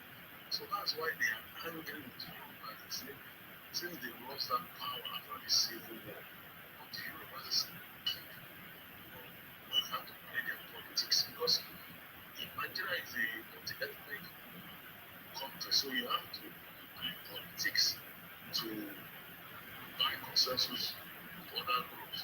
You see, when you're fighting everybody, fighting the Queen, they call us Fulani slave or Fulani slave. That's also kind of politics. You cannot be president because no other group supports you if you're fighting everybody. So that is what is seen here. I think the mature politically they can't compete. Politically they can't stand, they can't compete because the British gave them employment, everybody was competing with them. Now they have to come in main Nigeria and they can't compete because the way they compete in politics is very elementary. Fulani you think know how to play politics more than this. Exactly. So I want to ask a question. So why are Igbos always targeting Rivers State, Akwa Ibom, and all those places? I just explained it to you that they control those places on behalf of the white man Before? for a long time. Yeah. So it doesn't make sense to them that they can leave those places. Because if you read history, their place, you see this thing that they say you will always live in their place. Igbo has been living their place right from before the white man came. They were in Warri that time. They were in Shekiri and Warri. When those coastal states were prospering, they were bringing slaves from their place to those places to sell. So their place have always been a barren place. And the other place has always been small but with a lot of population. So they like to spread. They have always been a barren capital. Do you understand? Yeah. It's because these people they always migrated. There's nothing in their land. So for them to lose those places, it will mean that they will go back to how they used to live before the white man came. Do you understand? Yeah. Yeah, so because every time I hear them refer to the old eastern region, the eastern region, I know that Rivers State and other places were under that place. So that is why they always say, "Oh, let us go back to where we used to be before." Yes. So why? I'm trying to ask, why are they still stuck in that mentality? Because there is nobody that want to be ruled by Igbos anymore. And you know the funny thing, they always start Nigeria from when it was called Eastern region. Before the white man came, there was nothing like Eastern, Western region. But they want to start from there. There's nothing like South South. That is political creation. But that Eastern region was a political creation by the white man. But they want it because that one favored them. Mm-hmm. Do you understand? Yeah. That favors them. So it doesn't make sense. But they will go Port Harcourt is not the watching. It's the name they just give it. Just like when they go abroad, do you understand? The watching has never been to them. It's in their head. They can't fathom that. They can't talk to this way. It's just sick and frustrating. So what do you think the government can do? Because I don't know if you're aware of this Sixth Amendment things, that is coming up. What do you think the government can? Because for us, me and my people, we are not happy where somebody will try to come to Columbia us and all those nonsense. We are no longer finding it comfortable. The government cannot really do anything but these four people like us to keep pushing back when they are pushing their propaganda. And so the government cannot really do much because if you maybe the government, is the government of free speech problem, they will say there is no free speech. So it's for people like us, whenever they bring this their propaganda, Shut it down. you shut it down, or sometimes don't be allowed them to talk. Like so what's happening in Roma State, they won't organize a Roma in their southeast. It's not that they are few guys, I'm not fine ball. Yeah, trying to push back. Just like that. Yeah. And it's true. It's the same pattern that happened during Nnamdi Kanu too, where everybody was quiet and they were succeeding in their propaganda. So I think I understand that part. We don't need to be keeping quiet anymore. We need to play our own part. Okay. Imagine that was last Saturday, told one of that guy, he said, I'm a five of the morning. What came to his head immediately was, Lagos, you hate Lagos. No, you're proud of who you are. You're just telling him, I am, a five of man, I'm not Igbo. But what came to his head was, you hate Igbos. How does that equate to hate? Do you understand? Yeah. These are the black men English. Yeah, that's correct. Wow. We have somebody that just came in here. Jaycon, if you are, we have somebody here. If Delhi, is it Delhi? Delhi, go ahead. Delhi, are you there? I salute you. Yes. Yes, we hear you. Go ahead. You see, number one, coastal road, what they do, that coastal road is that road, they vex them. You don't understand? You okay? Because that road, we link Lagos and from other states straight to Calabar from other states and that side. So you don't cut them off. I make you see them the day it gets down. So you do hear me? Oh, we hear When you. they push any propaganda, people when they cannot come with them, you guys have every right to stand your ground because that is what they are looking for. They could adjust and they make they are on the fight with it. America here, Alaska, that part of American state. But before you get to Alaska, you will cross Canada. You hear me? Yeah, is that how it works? You will cross Canada before you reach Alaska. But it's the American territory. Mm-hmm. Yeah. So all this thing, the only thing when they will say, our people just need to wake up from their slumber and know what they want to do. At the end of the day, when you keep quiet and look at these people, if they talk like dumb people say na spare part, so they lose spare part, they are brain. They don't sabi anything. And they tell one of my friends this night, say again, if Obi sit down for chair, he dey there, he with am dey there, he don't go win me for debate. Because if you're a governor of a state, you don't see any company build. Now, beer company you build. Come on. That is done to the fullest. Anybody will shout to me. Don't look at person, the person they know. He they know. And if I work for this country, what are they? All see companies. All see those companies when they produce steel, when they produce aluminium. When Trump enter first, he said a country that has no steel company, that country is dead. Now there he the people when they make us. Same people come to with it here. It's a shame.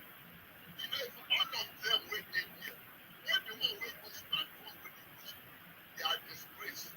And moreover, those people, they don't have an heritage. They don't have nothing to speak about their history.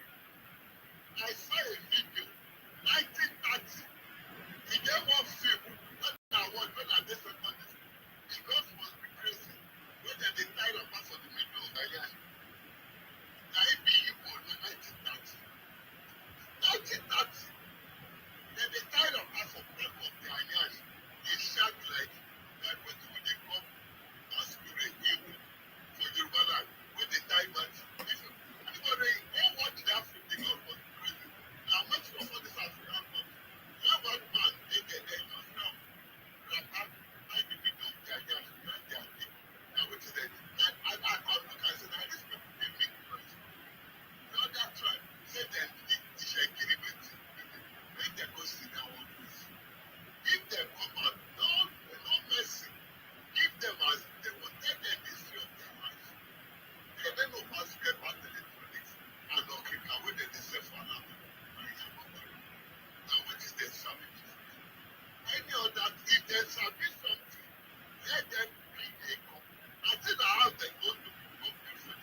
Thank, thank you very much, sir. You have made a very strong point there. Thank you very much. Thank you very, very much. Thank you very much for that contribution there. Um, yeah, thank you for coming, sir. Yeah, Jacon, I see you put on your mic again. Yeah. But that, unfortunately, that's the way Nigeria is. They don't brainwash us, say, now only you go do business and only Fulani go do cow business. I think people should start going to business. Don't allow anyone try to talk. You see this thing where you talk now, eh? You see this thing where you talk now. After they talk to Nana, they drive. You get one state for America here, then they call them Missouri. Missouri, now they call that state. What that state? They don't get support. Ask to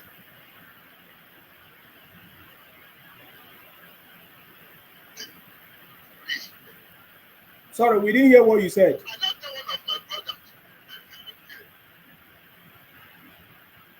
If get one state, are you listening? Yeah, yeah, go ahead. Now they hear now. Yeah, we hear you now.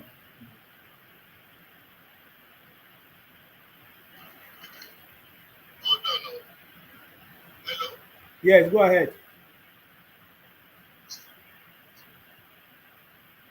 We can hear you, sir. Go ahead. Okay.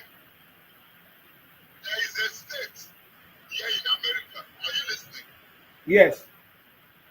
Now they hear. There is a state here. You see, thank God for internet, number one. A lot of people carry phone for hand. They don't know what they look for the phone with it. Some of them, they are on Facebook. They sit rush. System, you get this certificate. Go on internet and look for what you can do and start doing it. How much did they say work out for Nigeria? If I get Nigeria now, I go get some, I go cook out on top. Then they arrest me. The day when they bomb the one where Mama bomb me, I bring more work come from every center this summer. No.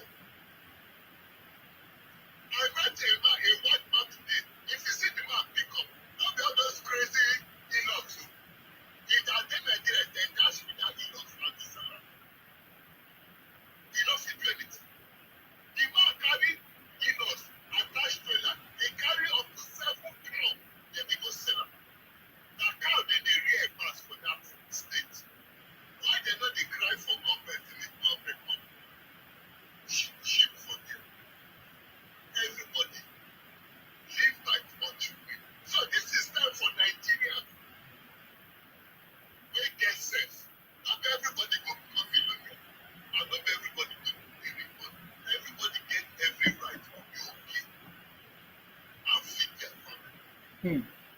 Others of the move, they get right. So he said, so you as a man, and that is not to you, as a man, get a land, not buy cow, there they raise up. And they say, I don't want the trailer where they use carry cow for you. If you see in that trailer they go, please they blow the cow. Please they blow them. Because my livestock. The only them police know they are around for you.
You enter them.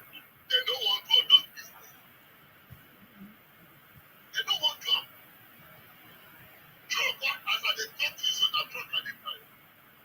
You die. So, from Lagos to this state, Kano, then they charge 1.6 million naira for one trip. Tell me, somebody that is diligent in his work, who struggles, even said that to borrow money, even said that truck costs 50 million. Imagine 1.6 million, 4 times in a month, times 12. How much the basic?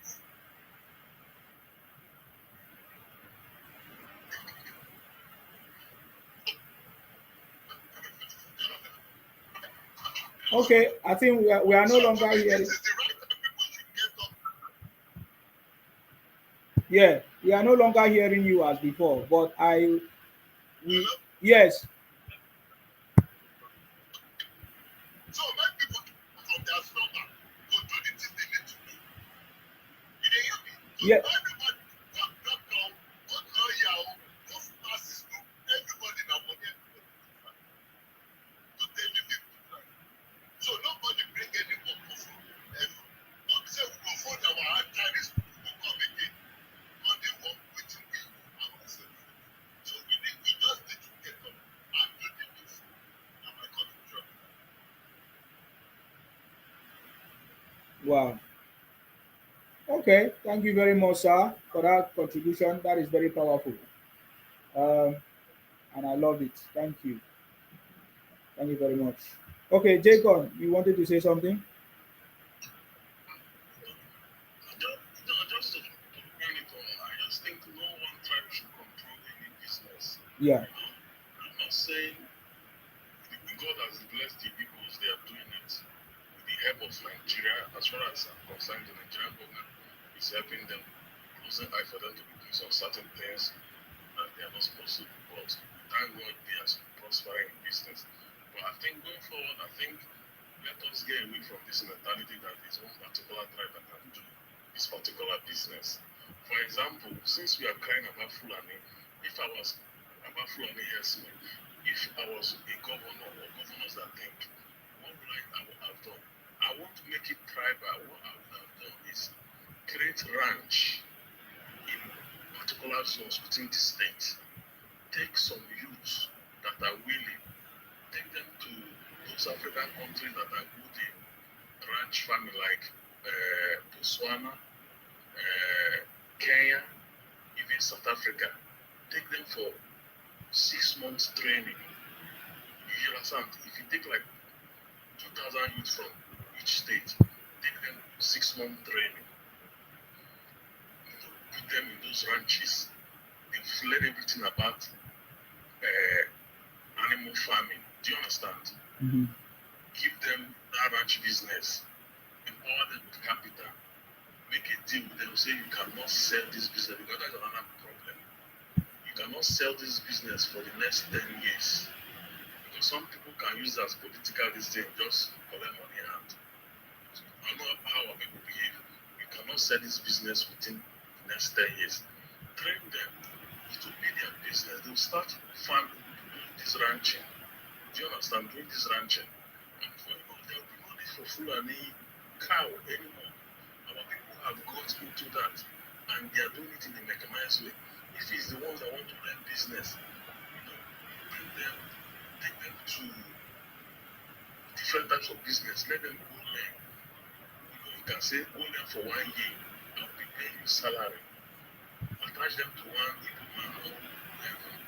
If you want to learn electronics, go learn electronics. If you want to learn any business, building material, after you finish that 1 year or 2 years, as the case may be, the state governor empower the person with capital to start his own business.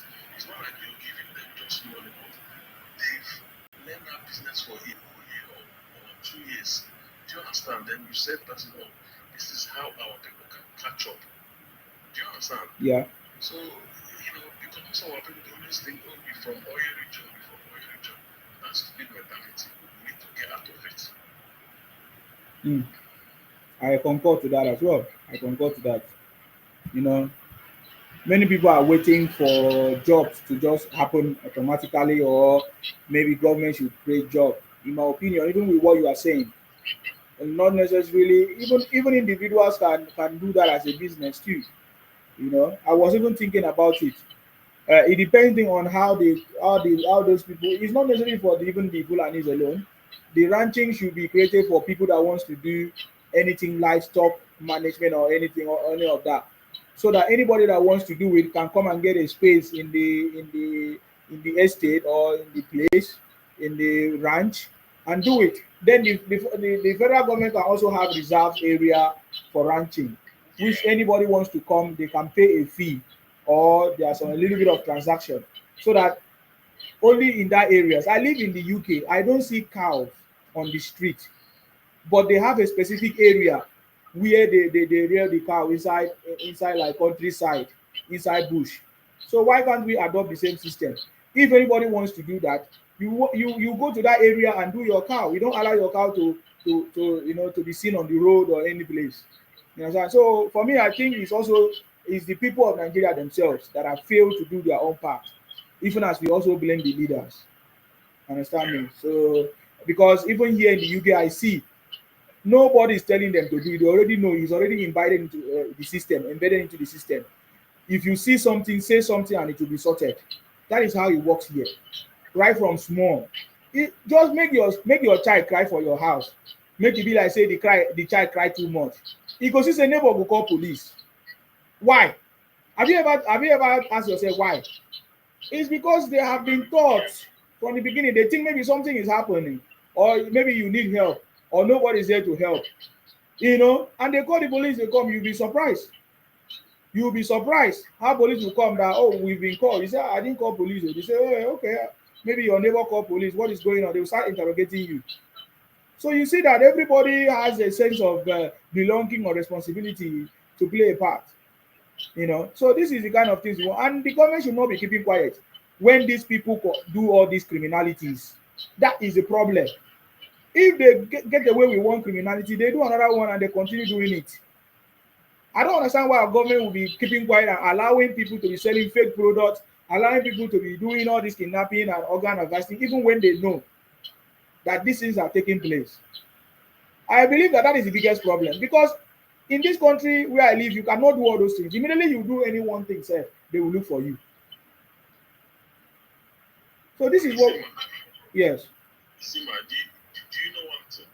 You see this mentality of business is for a particular. Have you observed that you live in the UK? I live in the UK as well. Yeah. Have you observed that in this UK, the Nigerian people that do business, which tribe are they? Just be honest. The person that buys something from every time, that uncle, I love him so much. He's a Yoruba man.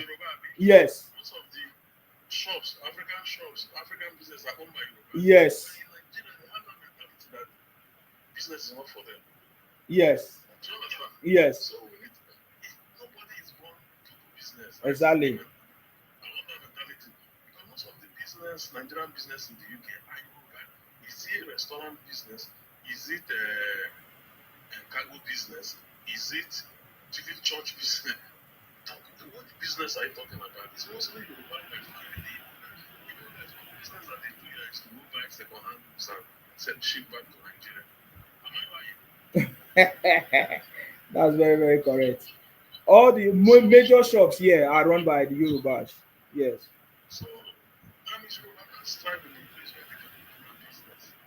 That's what is telling me, that they can do business in a place and do it properly, pay tax. But you see, these Igbo guys can't even function in the UK. Because those second-hand business that they do, you still send them back to Nigeria, they don't pay tax for all those ones. Okay, let's hear from Mindful. Thank you, Deacon. Mindful, I salute you. How are your side, sir? How are you, sir? Very, very good. Yourself?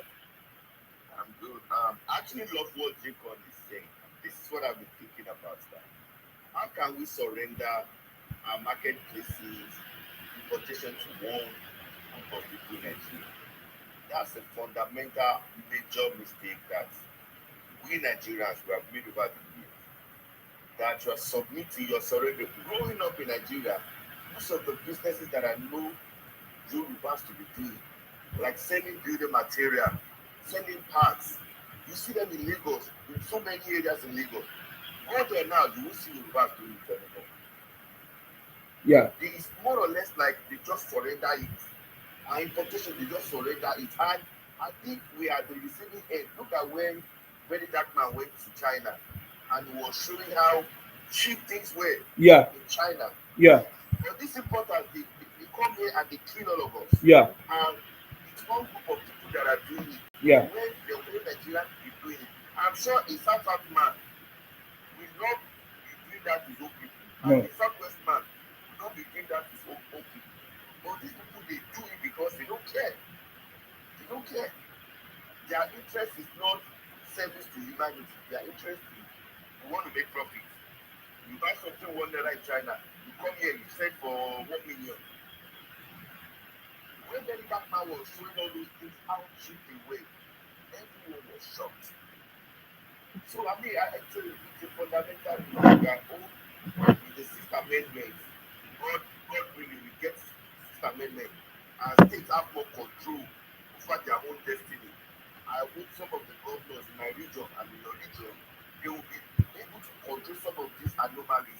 Where more or less, like growing up, I never see a man selling in the market. I'll be honest with you.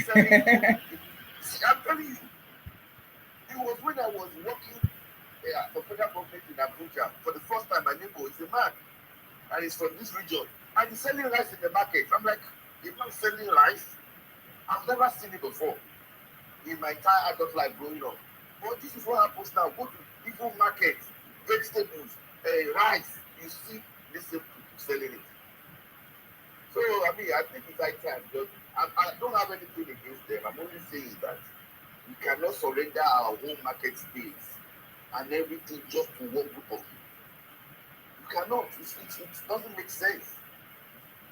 And that's why you see, like Jacob said, that governors, maybe the people who want to do ranch, or people even, you can send it to export commission. Let them learn how to import and export. You get what I mean? Yeah. And that's what governors do for young people. Instead, they see 10 boys riding Okada, pick 5 of them. Let them go to export commission to take the online training so that they learn how to export and import. And they empower them. They are your own people. They will not betray you. They will not cut your throat because they want to make profit. See, how will the Obi man or Query man, how will they be teaching their people back? They won't. If they have conscience, they'll be like, this time I got to treat them well. People that want to make money, I still want to treat them well. That's how Yoruba man is. Yoruba man wants to make profit, but at the same time, he thinks of the welfare of his own people. That's why you will never see Yoruba man selling caterpillar. In fact, if you gather 100,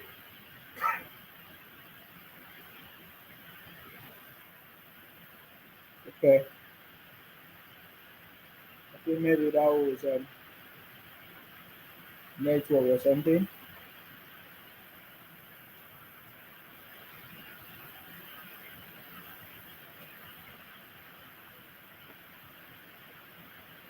Exactly. It's like it has bad network. Yeah, because I can't hear him anymore. Yeah. Okay. That's very, very correct, sir. Um, it's what we have been saying since.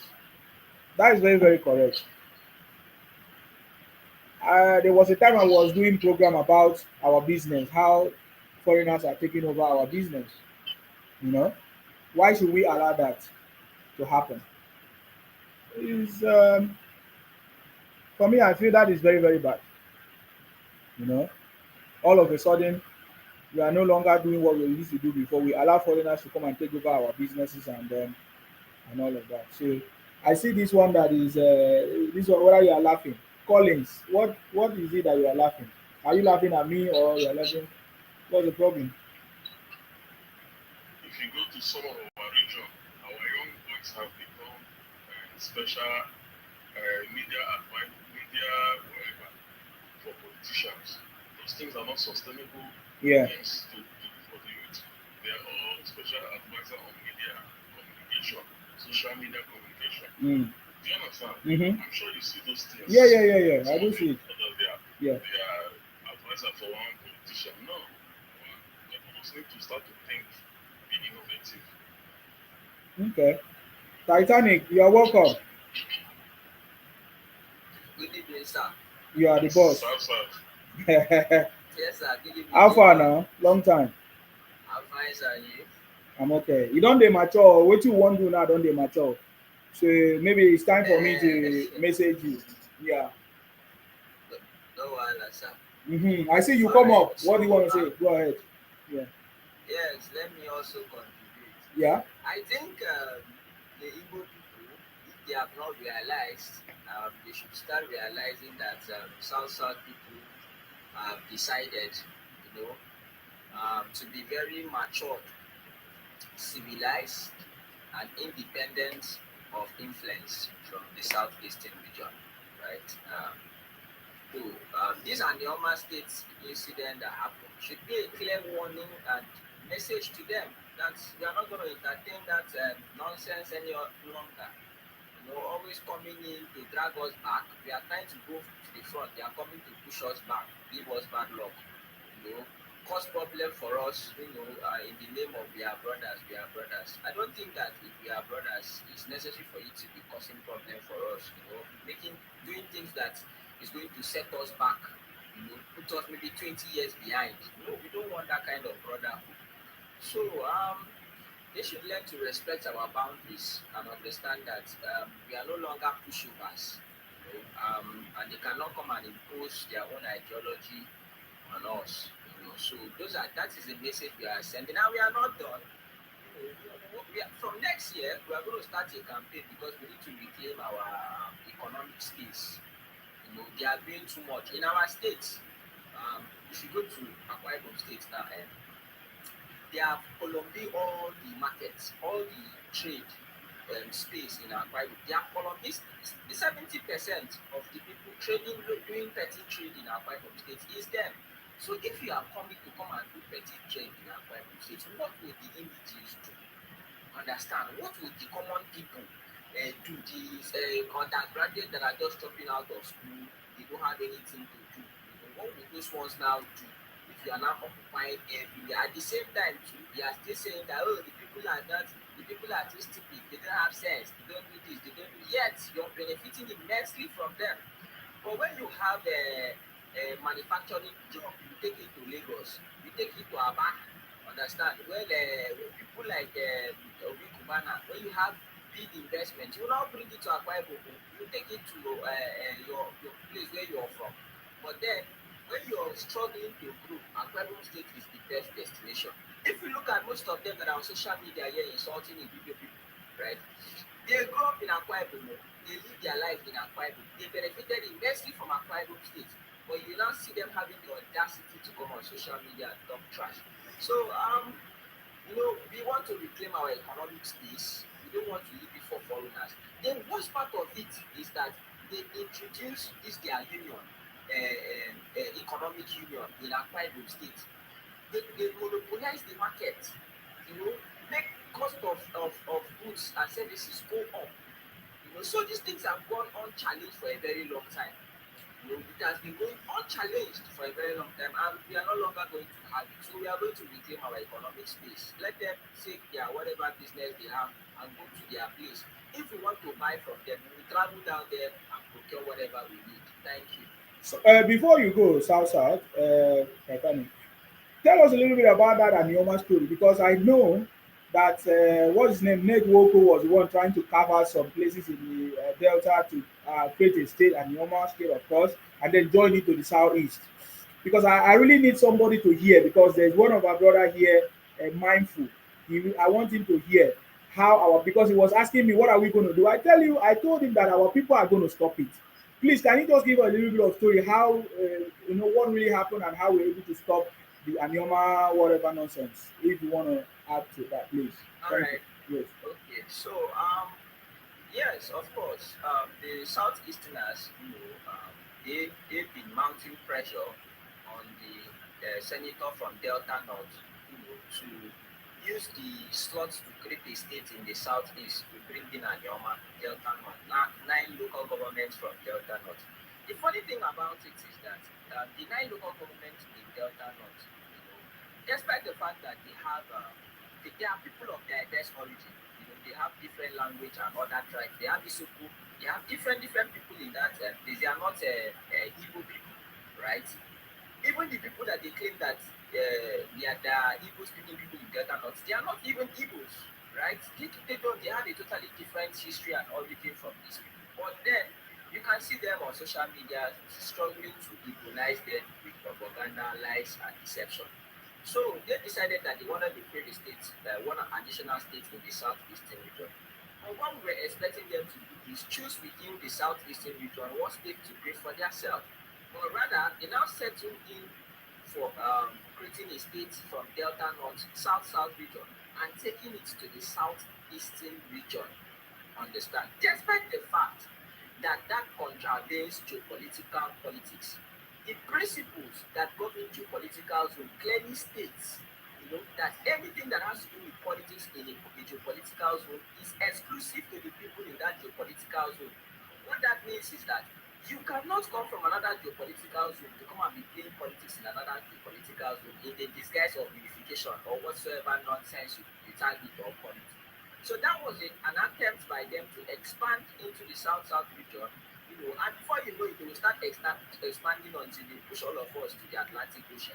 So we were able to come together, and push back, wrote petitions.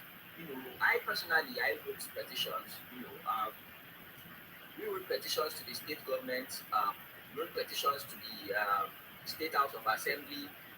We also wrote petitions to the Federal House of Reps. We also filed for a court. I'm forgetting. We also filed court injunction. Yeah, we also did a court injunction. The case will be coming up on the 10th of this month. So we put up a case, court injunction.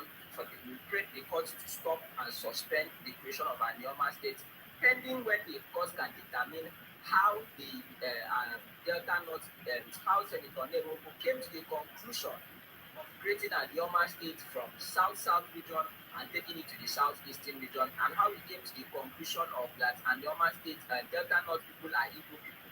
So and that we stood our ground that this is ethnic cleansing and genocide in disguise, and we are not going to sit back and watch it. So I think the state governments and the state house registrations have reacted to that, by furthermore, coming out publicly to say that they do not, want to be a part of the southeastern region. However, they welcome Anioma State, and we welcome Anioma State as South people to be the 7 states of the South region. Of course. So that is what we've been able to do so far. Wow. Thank you very much, Titanic. I really appreciate you. I've been seeing what you have been doing, which is very, very good. Thank you very much, because we can no longer keep quiet, because I think our silence has been contributing to the narrative. For me, I strongly believe that it is time for us to rise up in the South Side. We can't keep quiet anymore. People need to know who we are. People need to know our culture, our food, our languages, to appreciate more. So you really did a nice job with your team, of course, because I see you guys talking about it every time. Because I'm hearing the six Igbo, is it 16 Igbo states? They say they are Igbos are in 16. Is it 16 states or where? I can't even remember again what they are saying. They say Igbos are in 16. Sorry? 13 states. They say Igbos are in 13 states in the South or whatever in Nigeria, which is something I find it so funny. But I've been seeing you talking about it, creating awareness. Don't ever think that your awareness is not making impact. It doesn't matter how many people watch you, whether they watch you or not, because I see your videos go far, people record it, and people are using it as reference. So we can't just you can't just stop even now. You see how long it takes them to create the awareness. They did 10 years to try to would I say brainwash people or misinform people over a period of time. So we must rise up and continue doing our job. You understand? That's why we must come together. I think that is one thing I think is the way forward. Yeah. Yes. Thank you very much. And lastly, before I leave, we are also pushing to stop the operations of Ohandese Igbo in the the South region. They don't have any business, coming to the South region to interfere in our politics, because that's one thing that they've been doing. They are going about, creating our Ohandeze Igbo chapters in Delta State. They want to create one now in Akwa Ibom State. They've already created one in River State. They've recruited the former Senator Mata. So we want to push them back. We don't even want to hear.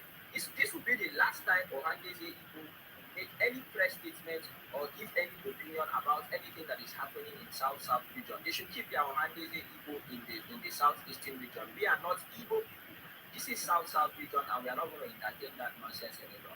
Yeah, but why did the governor of Akwa Ibom, I learned that the governor of Akwa Ibom donated money for them, that they did a celebration, and how can a governor of our state donate money for Igbo agenda in Akwa Ibom? Are you aware of this? That one is an Igbo man. He's an Igbo man. He's an Igbo man. It's like the way people that all these children that their mother carry their this thing and come to Akwa Ibom State. That is what they are doing. He speaks Igbo. Can you imagine a governor that banned Igbo but yet speaks Igbo language, goes to Igbo program but he's banning Igbo in his own state? You can see where his loyalty lies. So that Chukwu Emeka, he has to go back to wherever he comes from. Understand? He's coming the next election if he's not careful. They are very, very clear that we support APC. We want the APC to continue in our Ibom State, but that particular man must be changed. We don't want people like that in our state. That is it. Thank you very much, Titanic. I don't know why you add that. What is that name that you added? What did happen? I see you add one name. How do you pronounce it? Which one? On this one? Yeah, South something. There's something there. Don't worry, we'll talk about it. I salute you. Thank you very much for coming. Thank you. All right, Agabasimi, I see you.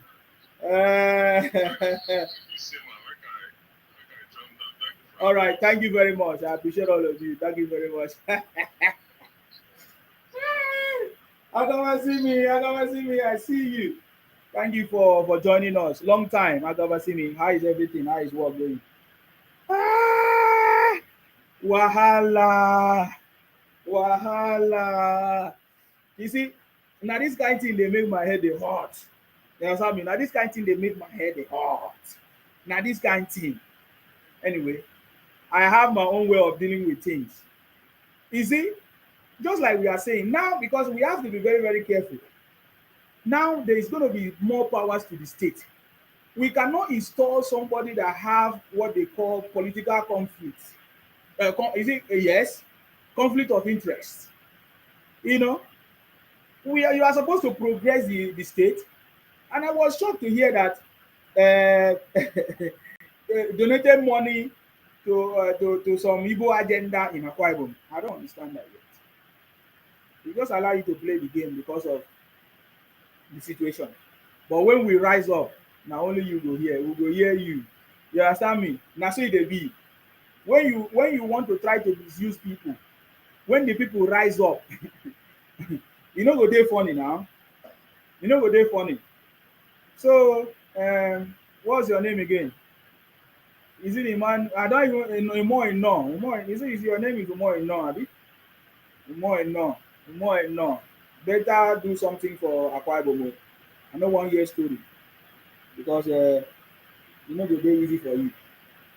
We need to come together in the South and make sure that we defeat all defeatables. Thank you very much. I see all your contribution there.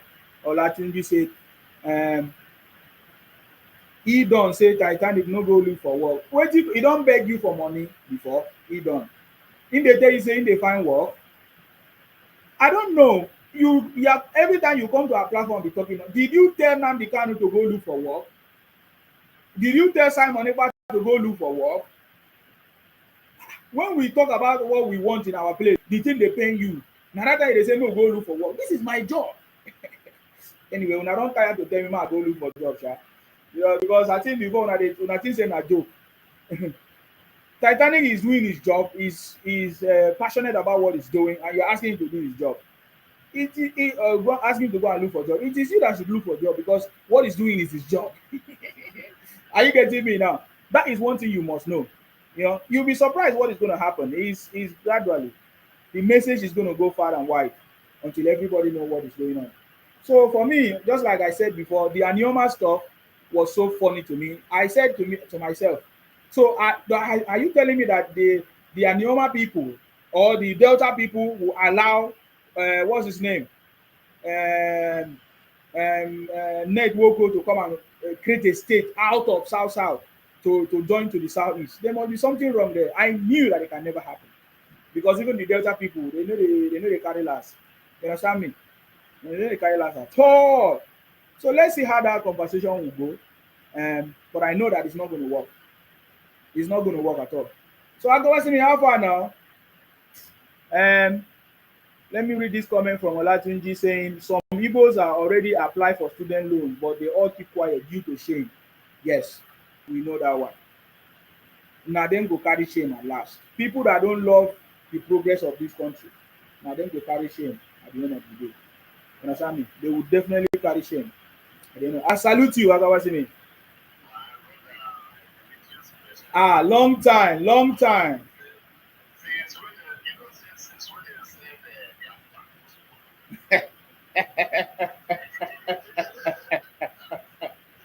Yes,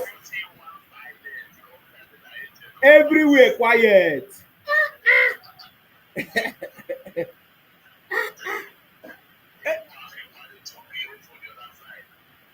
If you know, see, I saw some whatever. You know, this will they sabi run propaganda. Where they say that they are taking lawyers to go and reduce it 6 years. They want to make it short. It will soon come out. How far? Hi.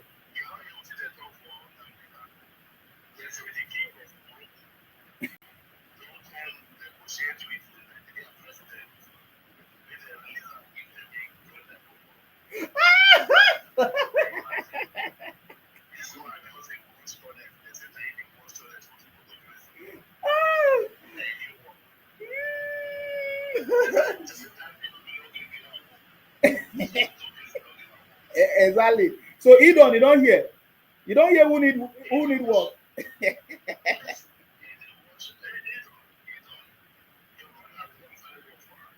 Uh,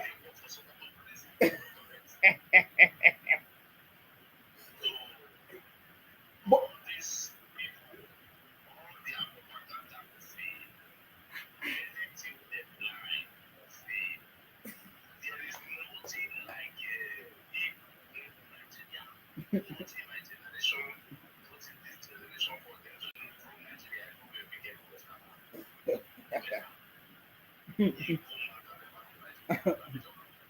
yes, that one is a short thing because they don't. They,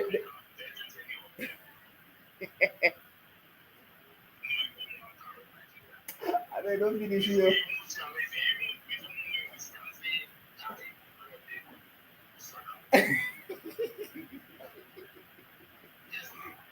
I beg.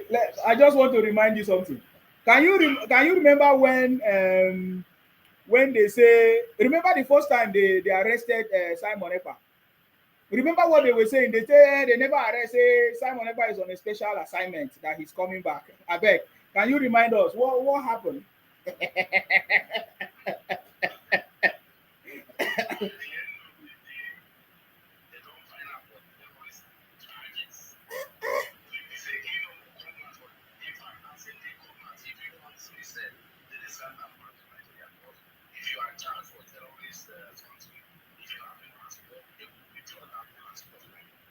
Hmm.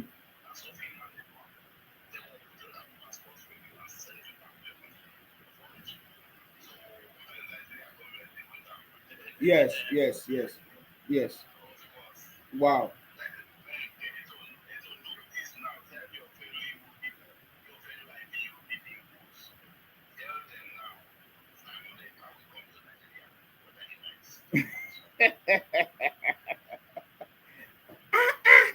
And then some group of women went to Finland to create a 40 states. I mean, sure you know hear your place. They put your place now. Edo, Esa, and Igoromi Godo.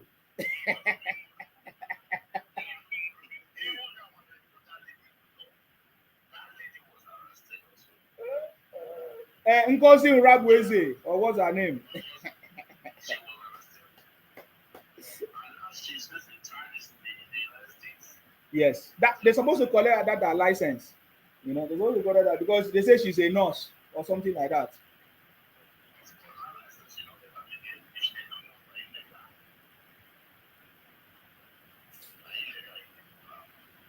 So, but what is this one I'm hearing now?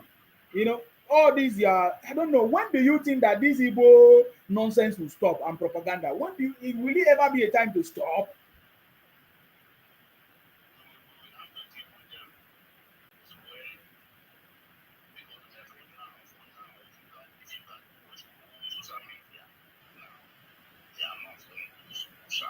Yes.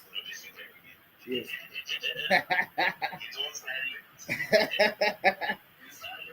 Cold water enter their body small. No, the thing shock them. Oh, the thing shock them. You know, they no believer.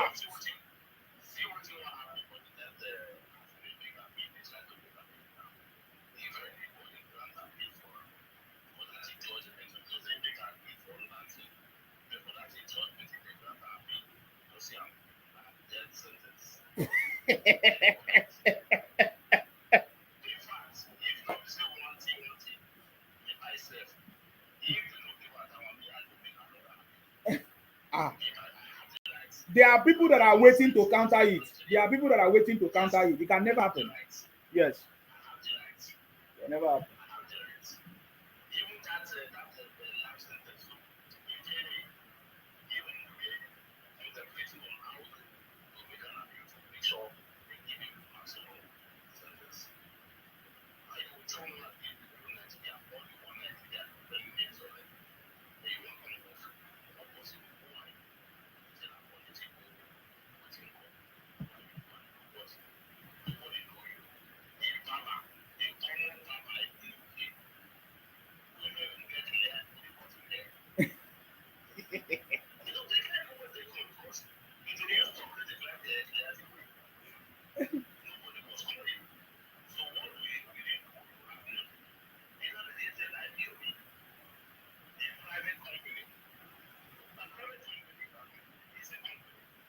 Yes, it's a company. Yeah, it's a company. What? So what? So, sorry, before I know I'm asking you too much of questions. You know, a long time I never talk with you. Have you? What about this Alex Uti, a sitting governor? What do you have to say about that? How can a sitting governor visit a convicted criminal?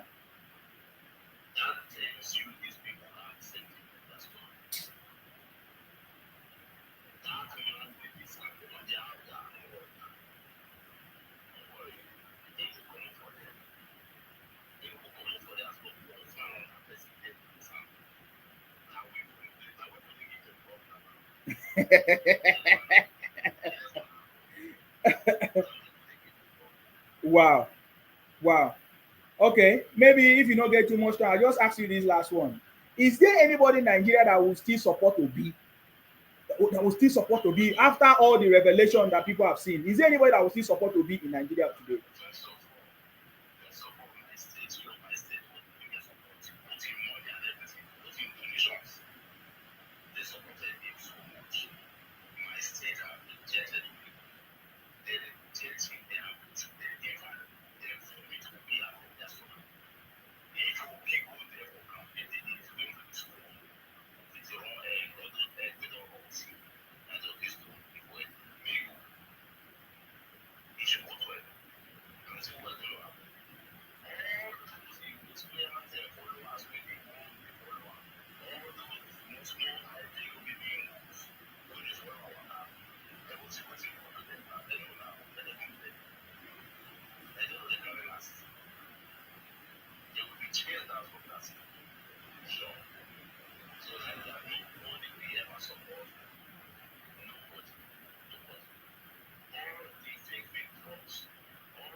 Yes.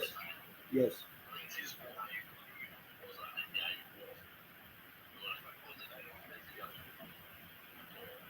Hmm.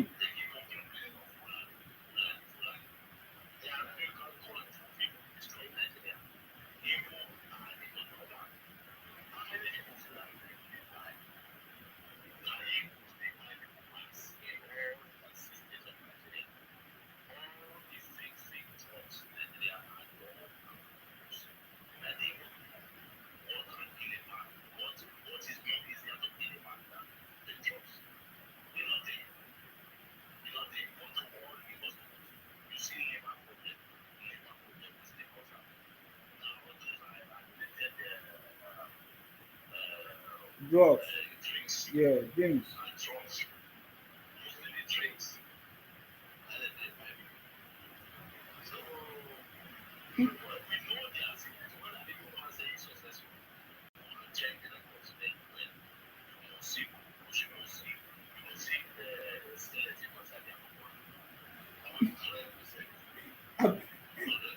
As I was saying, I beg, see this comment from user.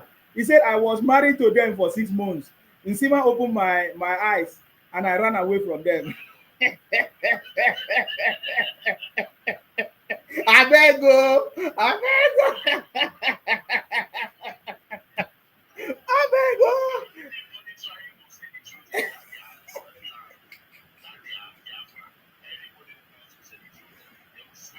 Yes. Yes.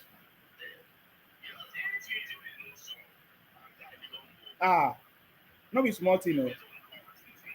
No be small thing.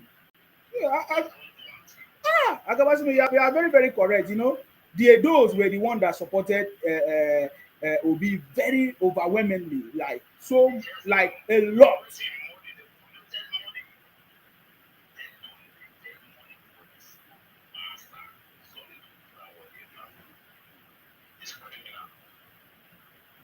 Hmm.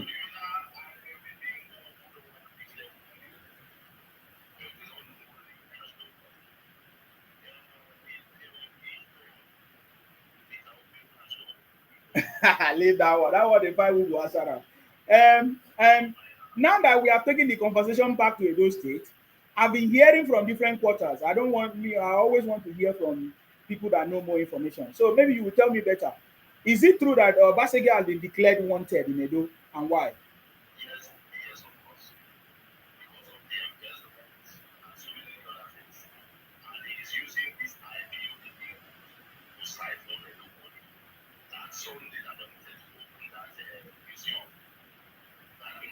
Yes.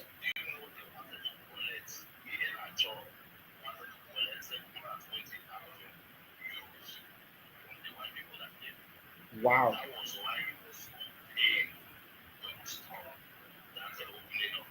Of the museum. Wow.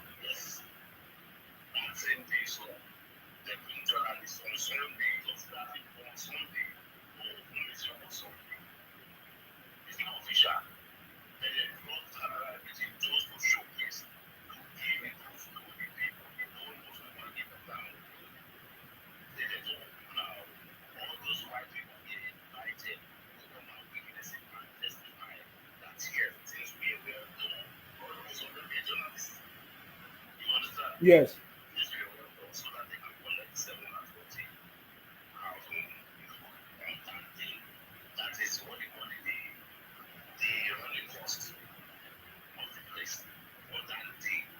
Just for that day.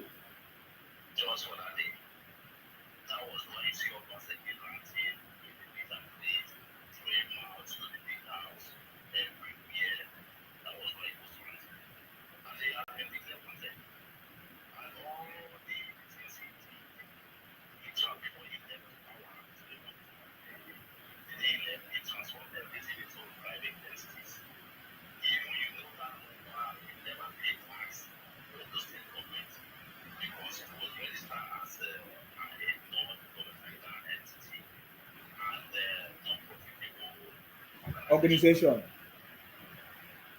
Yes.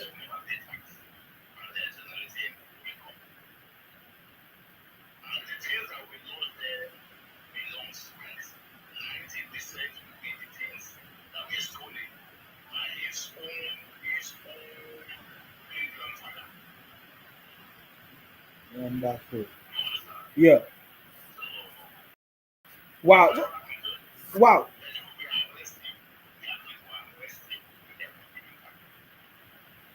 We bring it back to it. It's not this. It's not easy to discover this. Oh, how do you guys discover this? My brother, it was a tight investigation.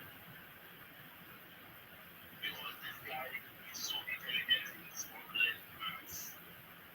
Everything was all there. Yes, you know why the people now. If you say you have 419, yes, bigger 419, they want you. So he has been exposed. Only know what he did. How he signed the big document with the king's signature. Everything is out now. Wow, that one you go far. No Yes. wonder he didn't want to involve the king. He never wanted to involve the king. I think that time they were even fighting the king. They never even want to give due respect to the king. Yes. Yes, they took him to bed. They wanted to balkanize those people. Balkanize the kingdom. The ancient people. Destroy everything. The same way before Father, the great grandfather did. The great grandfather did. They do it. Overset. And out of there, allegedly that he is the reincarnation of that master. Hmm.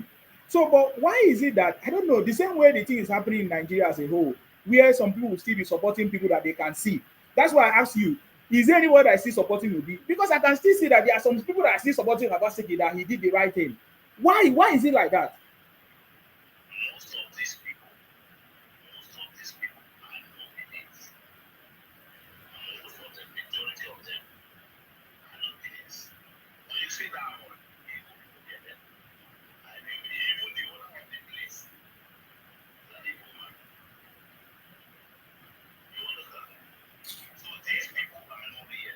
Even the owners of the family, I know, okay, we are by origin, we are all the same. It's one of us. The owners of the family are from us. Including the grandfather. So is all these fancy are dead on arrival. Okay. They are going to catch him like a chicken. And they come and answer before the people of it. Wow. So far, so good. Do you think? Sorry. What you can obviously like that. So far, so good. Do you think Mondo Pewelo is doing at least something that is recommendable in the state? Because of course, I know that Edo now is APC, and that is the way forward. What do you think about our governor, Mondo Pewelo? He's doing well, but they're doing well. In fact, the key infrastructure that is wasn't there now. We never said that over before for industry.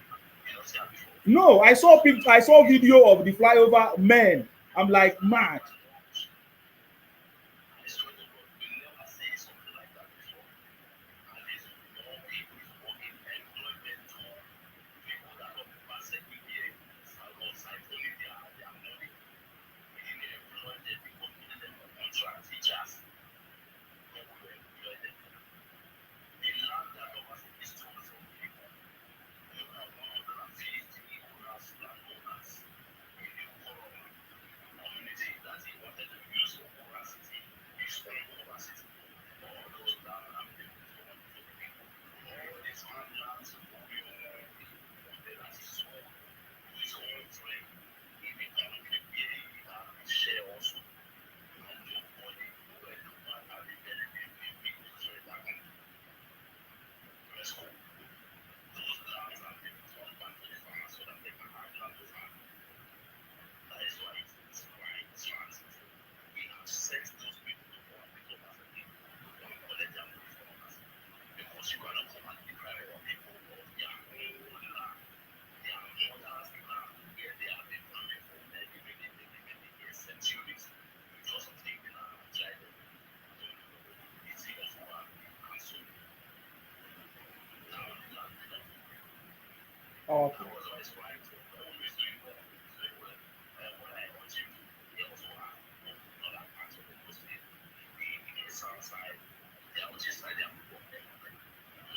Mm-hmm. Okay. Mm. Yeah, you know.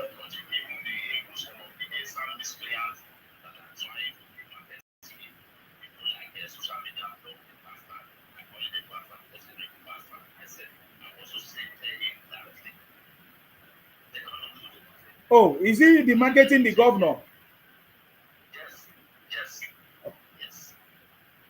That's the beginning of his failure now. How can you demarket the chosen governor?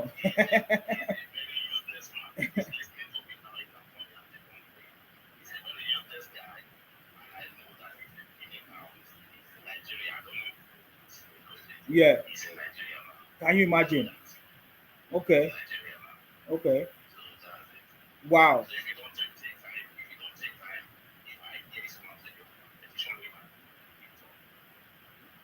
So the other part you said that you also want the governor to work in other areas. Sometimes these guys are human beings. They are busy. They might miss. So somebody should speak up. Somebody should call the attention of the governor to the. Yes. Yes. Mm. Yes. Yeah. Yeah. Yeah. Yeah. Yeah. Yeah. Yeah. Okay. Yeah. I don't know. The second time. Yes. Yes. Okay.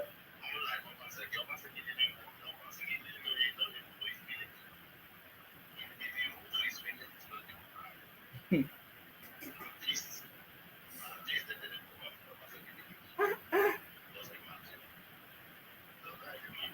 Wow. Thank you. Yes. Yes.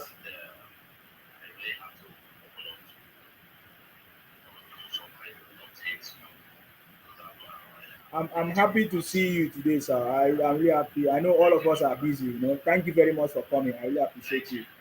May God bless you. Yes, thank you very much. Good night. Oga Femi, welcome back. I appreciate you for coming back. Yeah, thank you, Sima. You're welcome. Yeah. I'm so happy that now they are silent. If you go on social media, Mm-hmm. they've been silenced for a while now. Mm-hmm. They've been put to shame. Yes. They've been disgraced. Yes. Thoroughly disgraced. Yes. Especially by Tinubu. Because Tinubu is working. What else you want to say other than to start crying insecurity? And even insecurity, he has taken urgent and very solid action on them. Yes. So they are crying. I like that they are crying now. Yes. Yeah. Now, if you go on social media, you will see that their voices have dropped. All this gra. Nnamdi win the war. Nnamdi win the war. Python dancing. Convict me. My name is Nnamdi. Who is the law? Where is the law? Show me the law. He's there now in Sokoto. The same people that is calling cow, they are the ones preparing the food he's eating for him in that gulag where he has found himself. Let him tell them that he will not eat now. I hear say they eat, then they give people beans for that place.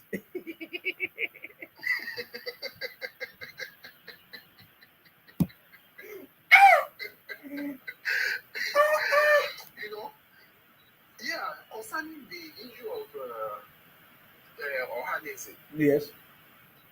It is these people that create hatred for their own people.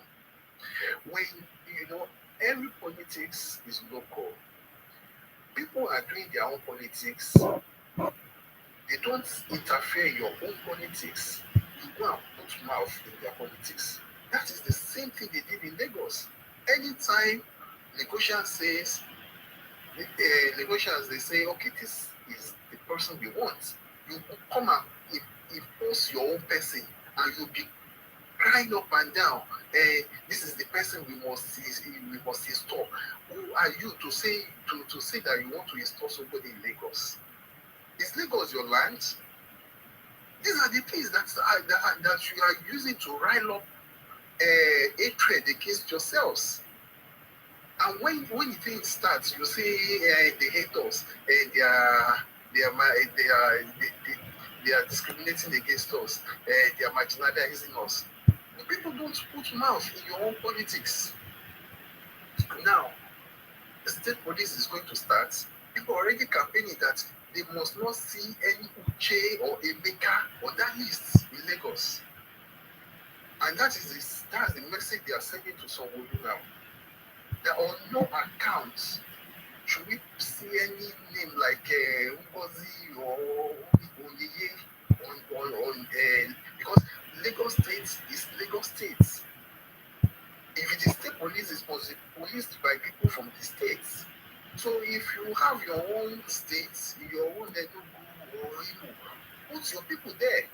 Those are the people who know the nooks and crannies. Those are the people who know the residents. And if there's a stranger, they will know that, okay, these people are strangers coming in here. So they'll be able to fish them out. Not that you come and populate Lagos State Police with all manner of emotic name. You don't want.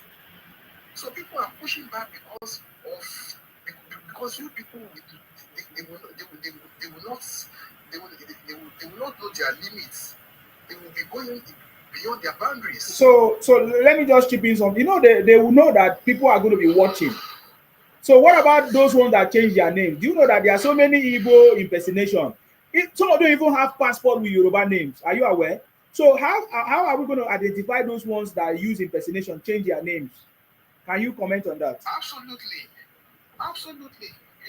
You see, that is their way. Not even Yoruba alone. Some of them in the north, they will go and change their name to another name.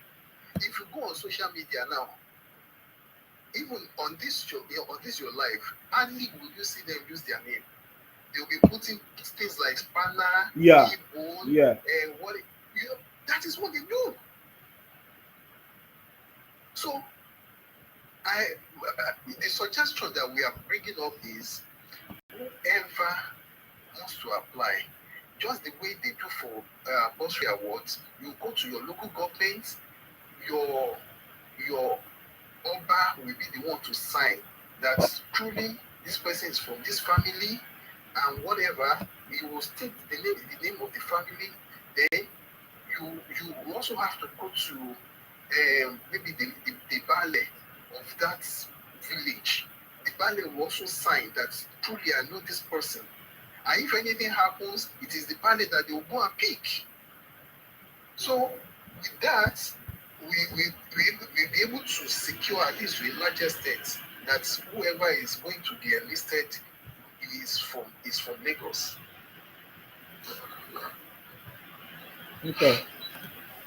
Yeah, for me, I feel it's a very big threat. The impersonation, the activities of these guys, and they are very ruthless. They don't have mercy. So I think that is a good thing they're talking about. Nobody wants to say, okay, if in their own states, I'm a Yoruba guy, I can't go to their state that, I want to be in their state police. No. If they see any Yoruba person who wants to join their state police, they should also reject it. Yes. If they see any Northerner who wants to join their state, they should reject it. Just the way we want to reject it if they want to enlist in Lagos State Police or any other Southwest State Police.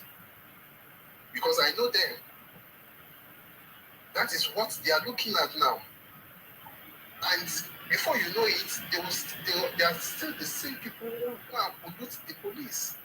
And they'll be the one to start crying that, see the state police that they say they are starting.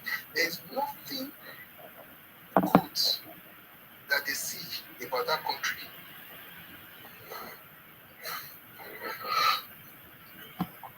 Okay, that's very correct. They are always looking for opportunities to, either rubbish or the marketing or the market the country. I mean, I don't know why. I don't know why. I don't know why. The place where they are making all their money and their wealth, it's not funny. Oh. Exactly. See, it's because they don't think.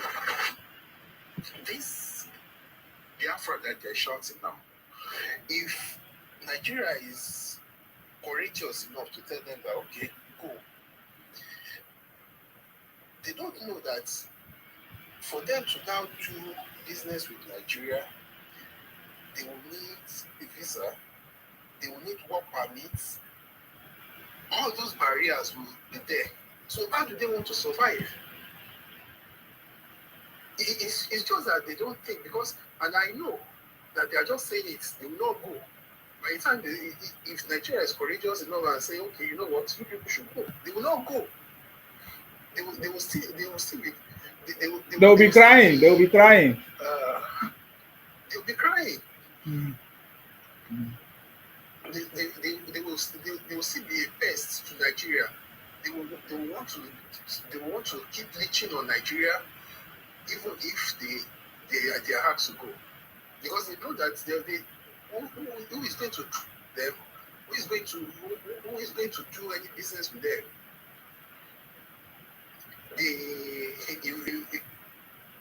You see, what value will the currency have? So it's like starting from ground zero. All this they're shouting, that's when they will know that khaki will be leather. They just like to make mouth, they just like to shout. Well, it is what people call empty barriers, because when the push comes to shove, they will run. They can't stand it. But they will be the one to turn around and say, Nigeria, they pushed us out. 1993, they run.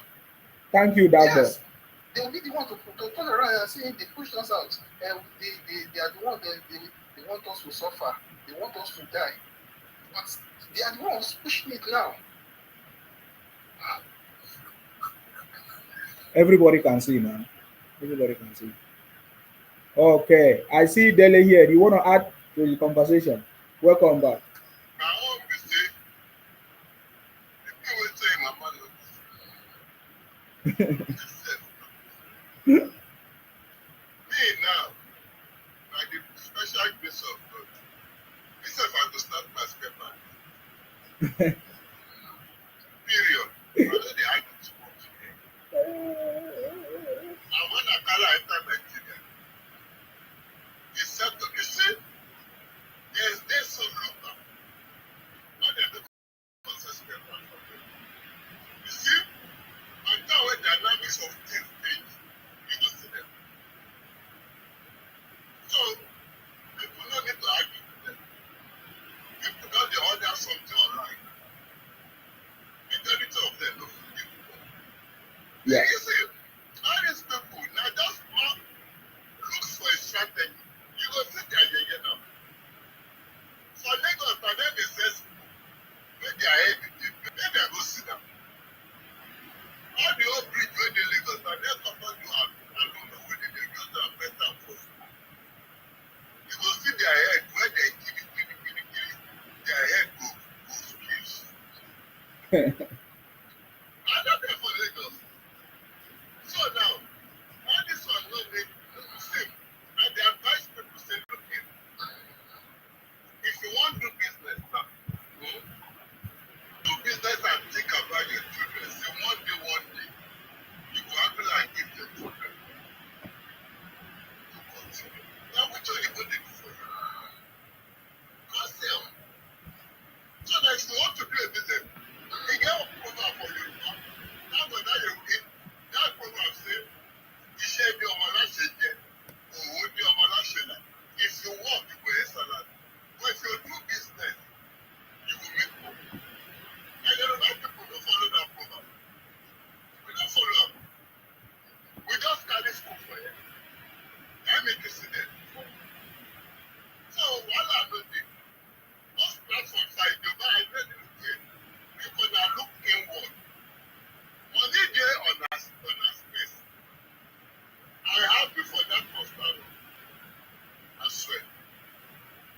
It shocked them. That coastal road shocked them. I big that. You see, if I dey tell people wetin be there, I go tell people who never know. Na me dey tell you. America here, I don go almost 40 states, no be with flight o. Na drive. You know wetin dey that road? People never see am.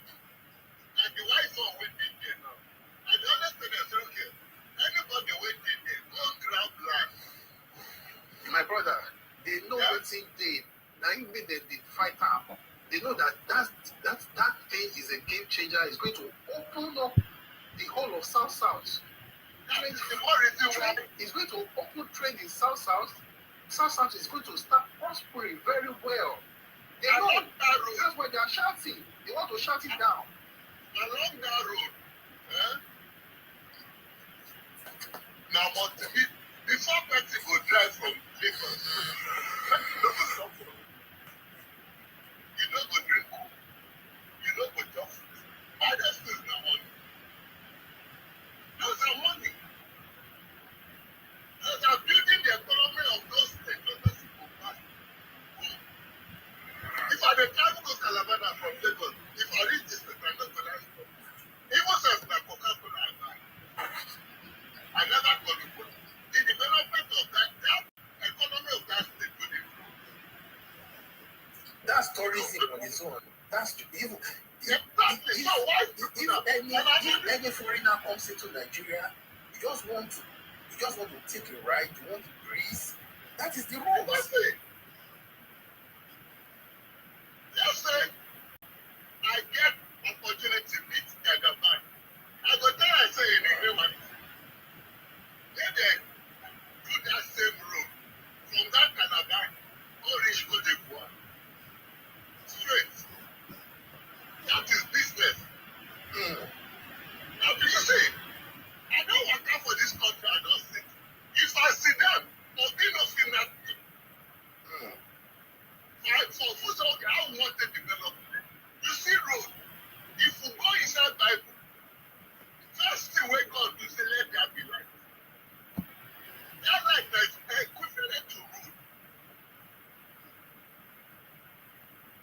So now, as that road dey go, you know what to do that thing, that road.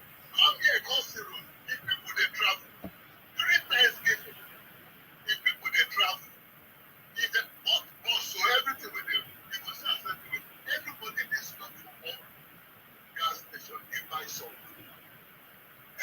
The economy of those states wey dey branch is growing. People wey dey sell food, people wey build hotel, people wey build other stuff, mechanic all of them they are selling. So now, I pray and I say make people wey dey that state, the indigene, make dem grab that opportunity. Period. But Tinubu, but Tinubu is also making sure connecting even the southeast to the south side as well.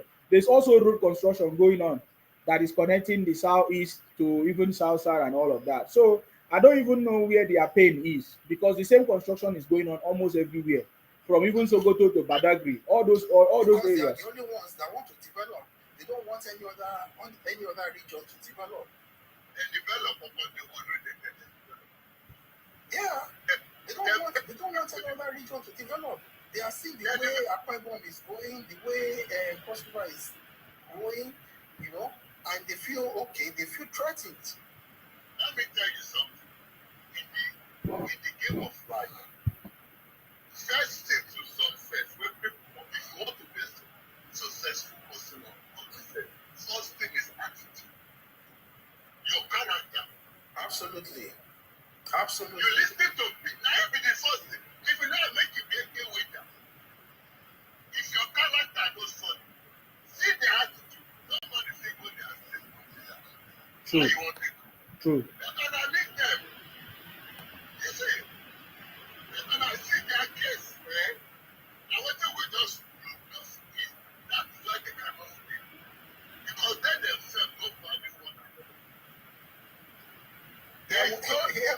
Hear what Obi said, that rather than building the coastal roads, and that money should be used to fix all the bad roads. The East-West road, the same East-West road that their brother Ike Ekweremadu did not build for almost 5 consecutive times. That project was awarded to them. Yes, I saw that news. Yeah. I was mad. Yeah, the bad roads are being fixed. Yes, we're going to do that, but that shouldn't stop one from developing the country. So you're going to leave development and say because of the bad roads, you're not going to develop any roads. So you want people to be just like the way you did when you did 8 years in Anambra State. You didn't build a single school. You said you are renovating the whole schools. You are equipping the whole schools. Not one school to your name as a governor for 8 years. Who does that?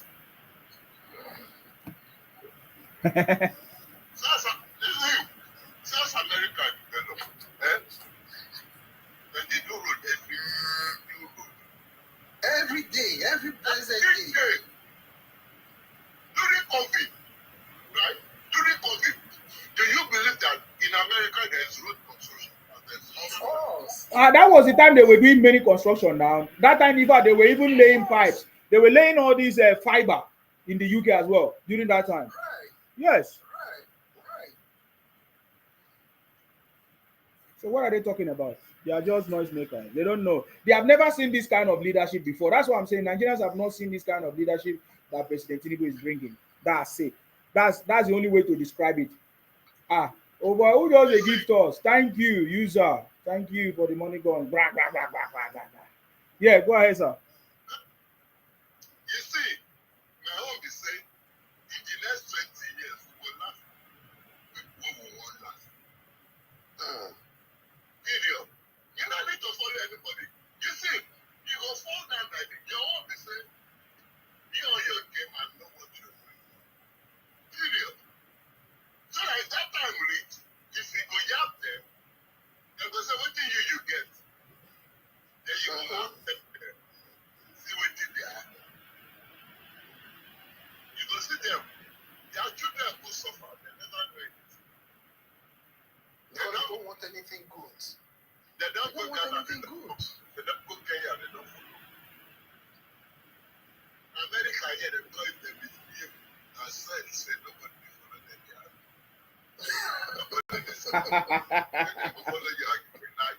Exactly, that's what we should be doing. We should ignore them. No, anybody that talks something reasonable, we can have a conversation. But if they talk rubbish,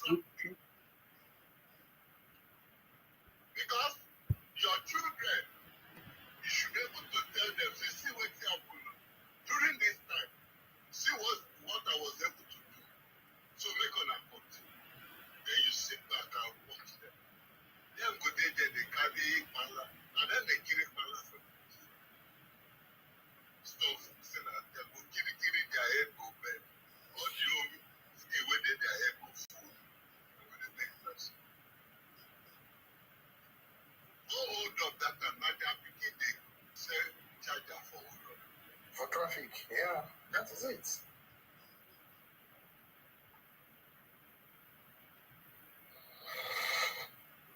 yeah. Did you see when they were sharing the news that that Wike was arrested in France? Did you see that? No. They are full of propaganda. Oh my God! You need to these people, They say that Wike was arrested in France. So. That's why I say we must be able to match them fire for fire. Because they believe they have the monopoly of lies and propaganda. So we should be ready, we should be well equipped to match them. I just Lagos State don't follow their make noise. They just come out with their name for streets. Now they make noise. No, not at all. Not at all. Strike. What person I get out for Ogun State? The name of the Igbos when they restricted, they don't come out with Ogun State. Yeah, that's the only way to do it. That's what they deserve. Because you settle in another man's land and you want to start dragging with the person. You don't have respect for the person that look okay. I've come to his space. So whatever his law is, whatever his regulation are, those are the things I have to comply with. The way he wants to see. Yeah. They will be low. Yeah. I know. They just want that lawlessness, the way they do in their states. That's what they want to import to other people's place. And they want you to take it like that.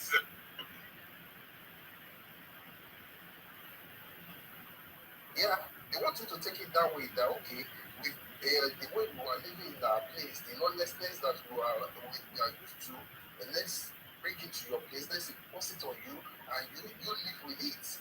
And when you try to push back, they start seeing you as a bad person, as marginalizing them, and hating on them. I'm saying that. Do you know law? Do you know the law? In a day, whole judge. Do you know law? Oh, user, thank you. Shaking bomb bomb. Woo! Thank you very much. They said, do you know the law? Common, just in this broadcast now, they can't even respect themselves. If they come to this broadcast now, you won't see them say something and keep quiet.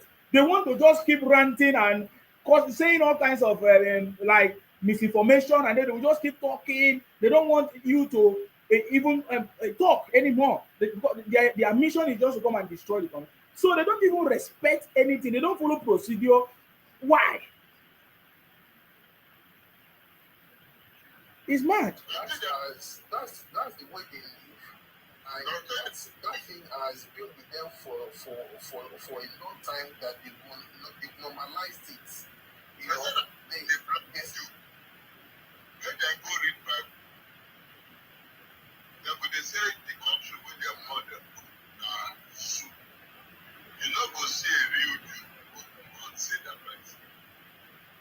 I try to go read Bible. I know their father, all of them. I said I don't let them, they don't give them Catholic priest. I just say them.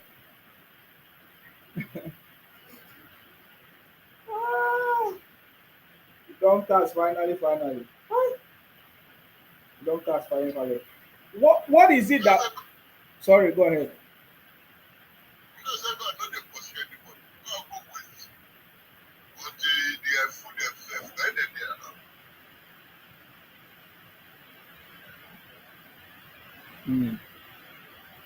Okay.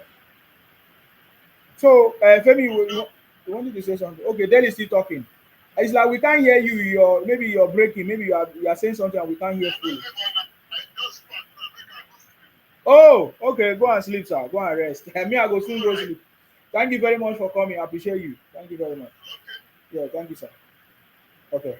Femi, are you done? Okay, so like I was saying, Yeah. Because of the way they live in their own space, Thank you, user. they know that they know that anything goes, and that is the same thing they would like to import to other places, and they want people who are living there to take them like that. That is why they will go to Lagos. They will not go for building approval. They will just build. They will not. They will not do. They will buy lands. They will not do search of the land. They will just build. Go and build under high tension. Go and build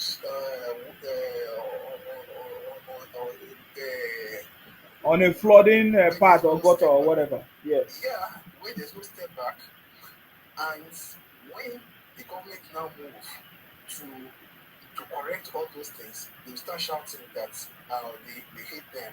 They are hating. Why wouldn't you do the right thing? If you do the right thing, nobody will come after you. But you not do the right thing, and when they try to impose, when they want you to face the consequences, you start shouting. You turn around and start. You want to start to blackmail. That's their way. Yeah, they have always been playing the victim card now. They have always been playing that card for long. You know, That is what they do. they've always been playing that card. Now we understand clearly what it's about. You know, when those days when I used to join them and support them, you know, because I know the story of Biafra from my father and our forefather telling us this story. So when I hear them talking about Biafra, I was really thinking maybe something different or they are doing something different because from the story we know, our fathers told us that they were the one buying us, trying to force us to be Igbos and all of that. You know, so when I hear them, so I was like, okay, this is something that is interesting because if there's anybody to talk about Biafra, it's not Igbo. Igbos are not Biafra. It's the coastal region that was the bite of Biafra. You understand me? And from Ojuku stealing the name, and now them they're passing over to them because they don't learn anything. Just like Nnamdi Kanu.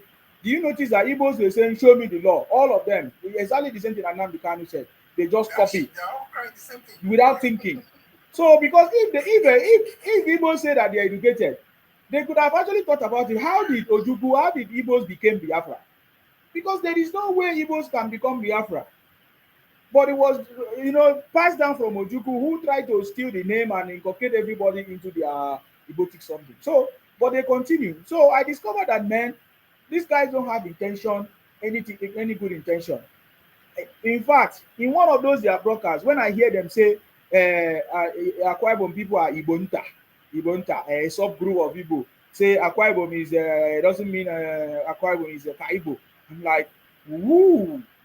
So that triggered me to tell them. I started telling. That was when we in fact we they did not agree with me anymore.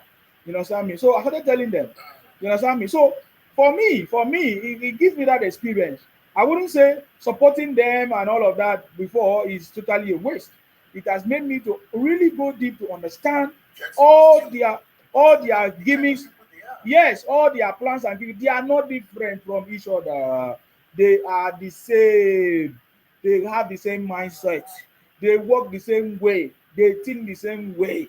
I've never seen any of these people that speak differently, that think critically, that think apart from the same way, the same rhetorics of Nnamdi Kanu, the same way. They don't think separately. They don't have any other reasoning. I'm telling you. All of them say the same thing. All like Mughals. All of them just say the same thing. All of them just say the same thing. All of them say the same thing. Then when you ask them deeper, they don't know. They will only tell you the story, reach where either their leader said it to. Or like, for example, maybe Nnamdi Kanu say something. For example, where is the boundary of Biafra? What do you think will be the response? Anybody that wear two wrapper, tie two wrapper.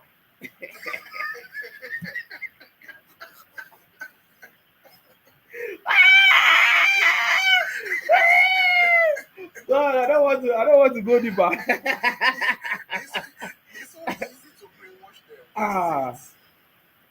And if I did not support, I wouldn't, because that time I used to stream just like this. So when Nnamdi Kanu is talking, I was streaming him and be listening. You understand me? And sometimes I join them to talk, but I used to stream. So because there's no way I'll be doing streaming and I won't be listening. So all those things that Nnamdi Kanu is stuck in my head. I know everything. I can tell you if I bring any of them here, I will know what they are going to say next. And I know how to counter them. I'm telling you, ask any Igbo man or Biafra criminal, where is the boundary of Biafra? Anyway, you see them wearing two-piece wrapper.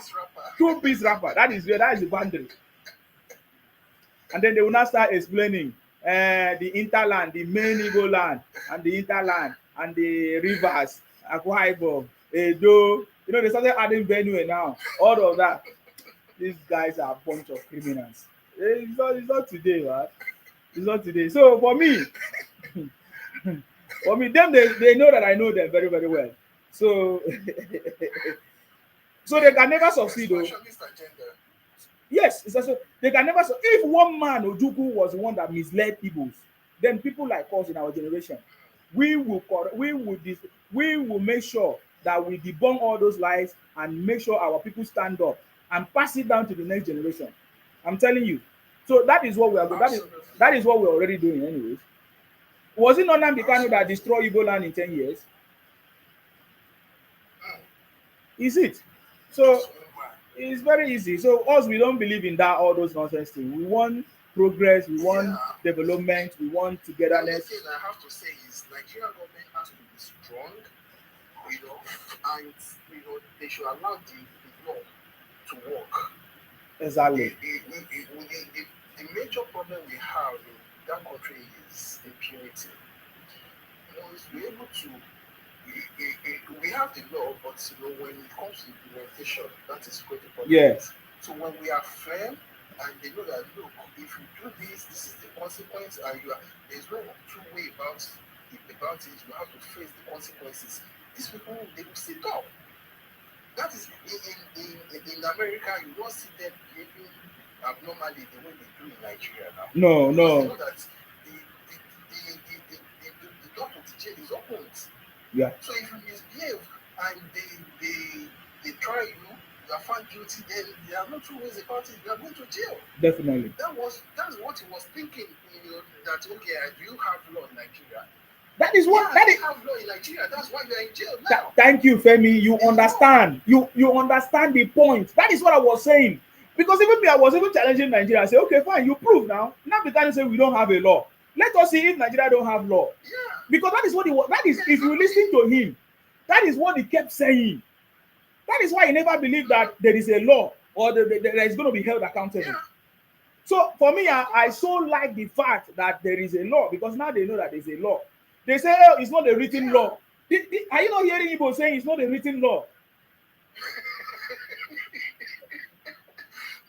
Let them go to Finland and ask Finland government where the law is that they used to jail Samuel Lepa. Oh God. Why would you be asking the country, hey, do you have law? This is the first time I'm hearing it, because in the UK we don't have any constitution. So imagine in the UK you say they jail you in the court. You say, where is the constitution? Where is the written law? Where? You go and say, show me the law. There are countries that they have a written constitution that yes. they run by conventions. Yeah. But whatever they are using, law is law. Law is law. It's not a lawless country. It's not a lawless country. Well, so if you go there and you break their law, you face the consequence. I believe he has learned his lessons. Yeah. In fact, I want him to appeal. By the time he appeals, I'm sure the federal government... the kind of counter appeal he will receive, So, counter appeal. They will force the government to give him a capital judgment. Yes. Maximum sentence. And if it is said, let them go to Supreme, and if Supreme says yes to it, that is the end. So let them go ahead. If they want to appeal, let them go ahead and appeal. It's left for Nigeria to prove. Because if God will help him, let him say that he doesn't need any lawyer, that he wants to defend himself.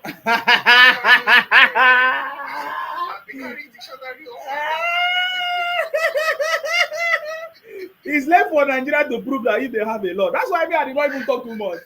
I was like, let's see if there's a law in Nigeria. Asia white money, how far? Oh yeah, you want to defend your brother? Oh yeah, let's go. Because now they answer this name, Asia white lion. Can you imagine? How you come be Asia white lion? Eh? Hello? Okay. Okay, mute. I will mute small. I will mute. I don't talk something. I will mute. He's in there on top something.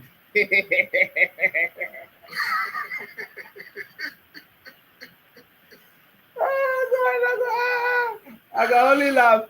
So I'm so happy that yes. They got a judge who was fair, who was ready to expedite hearing. Yeah. Because when they started the hearing, he started all the rigmarole again. Yeah. He wanted. He wanted to delay it. Yes. He wanted it delayed. That was why he was using all those gimmicks. was saying. He was shouting because he was thinking that. My lawyers. Yes, he was shouting first because he was thinking that they are going to adjourn the case, or he's going to make the judge uncomfortable and environment to just to adjourn the case to another time. I know, and the judge know. Yes. So, but you know, the judge was fair. He was ready to dispense that justice. He was like, look, this thing has taken too long. In my time, I'll make sure that we come to the end of this thing. So he never expected it. He didn't see it coming. That was why when it was getting to the end, that he said, okay, well, enter your defense. That's why he sacked his lawyers, thinking that okay, he could start another round of rigmarole.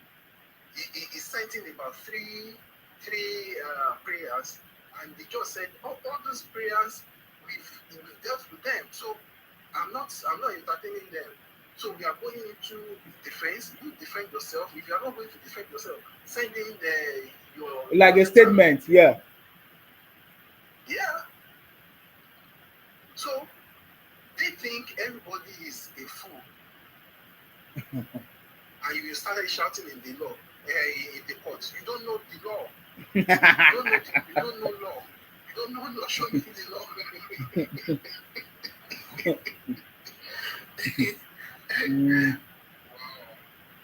Wow. I've never seen those kind of people before. Nigeria shocker. He was abusing the court. Yeah. He was abusing the court. There is no court. Nobody can jail me. They shock him. You see, all those things he was doing, all those patterns he did, all those patterns, he was just to delay everything. He was thinking that it's going to delay, it's going to be adjourned, but that did not work for him this time. It worked for him before, but this time around, it did not work for him. Okay, Asia White Lion. What is your Ibotic name? My name is Samuel. Okay, go ahead. I'm a proud born Abia State boy. And the reason why I'm here on the platform is I saw a video you made about my governor, and which I cannot take it. Please, with all due respect, don't talk about my governor. Those 4 years we have been suffering in Abia State, within the space of 2 years, and that man turned Abia State into something we never expect. We suffered bad food in Abia State. We suffered bad government in Abia State. If you are doing any other thing, stay out from your content, please. Oti is not that kind of man that you guys are expecting. Oti has never expected. See, just allow you to let me finish. tell you something. Let me tell you something. Let me tell you guys something. A man who sold his brother for 5 naira or 10 naira. Do you think that person that you sold that your brother to will still trust you? I didn't sell anybody. It is not that kind of man. I am telling you something. I'm giving you something for an instance. You are a father, and your son, one of your son, come out tomorrow and said, wait, I want to ask you a question. You are a father, and you have children. And out of 4 boys you have, one of them come out and said he don't want to stay with you again, he wants to go. As a father, what will you do? It can never happen. I can't have such children. Because it can never happen. Because from small, I teach them, I train them in the right way, in the right purpose. I give them the right information. And you didn't give them exactly what they want. Can you imagine? How can I not give my children exactly what they want? I will give them more than what they want. So that kind of imagination and scenario can never happen to me. That's what I'm telling you. It can never. Because I'm not going to allow my children to be wayward. I don't need that imagination. Now you said, now let me not ask you a question, because I didn't want to interfere, because I don't want you to lose your thoughts. Now you said that Alex Uti has done the best for you guys in Abia State. So now let me ask you. So do you support Alex Uti, a sitting governor, to use the resources of the state to go and visit a criminal, a convicted criminal? Taxpayers' money, the South money that they share to your governor, the South money that they share to your governor in Abia State. Can you use our money to go and visit a convicted criminal in the prison? Why must he do that? That is very, very wrong. If Nigeria was to be completely functional, he would not remain a governor. He would not. I still feel like President Tinubu is fixing things, because in a normal place where things are working, he could have been questioned. How can you go? What the question that the federal government should be asking Alex Uti, what is your affiliation with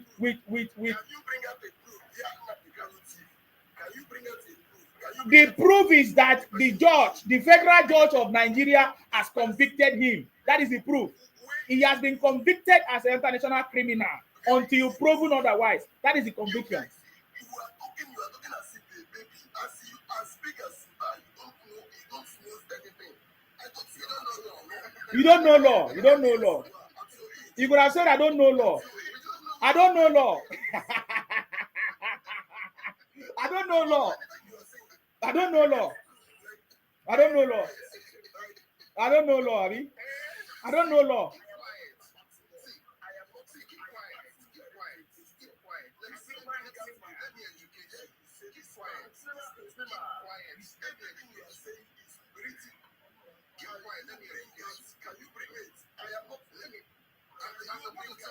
Oga, keep quiet. They say keep quiet. I say you are not finished. What are you talking? Keep quiet. I want to tell you the law now.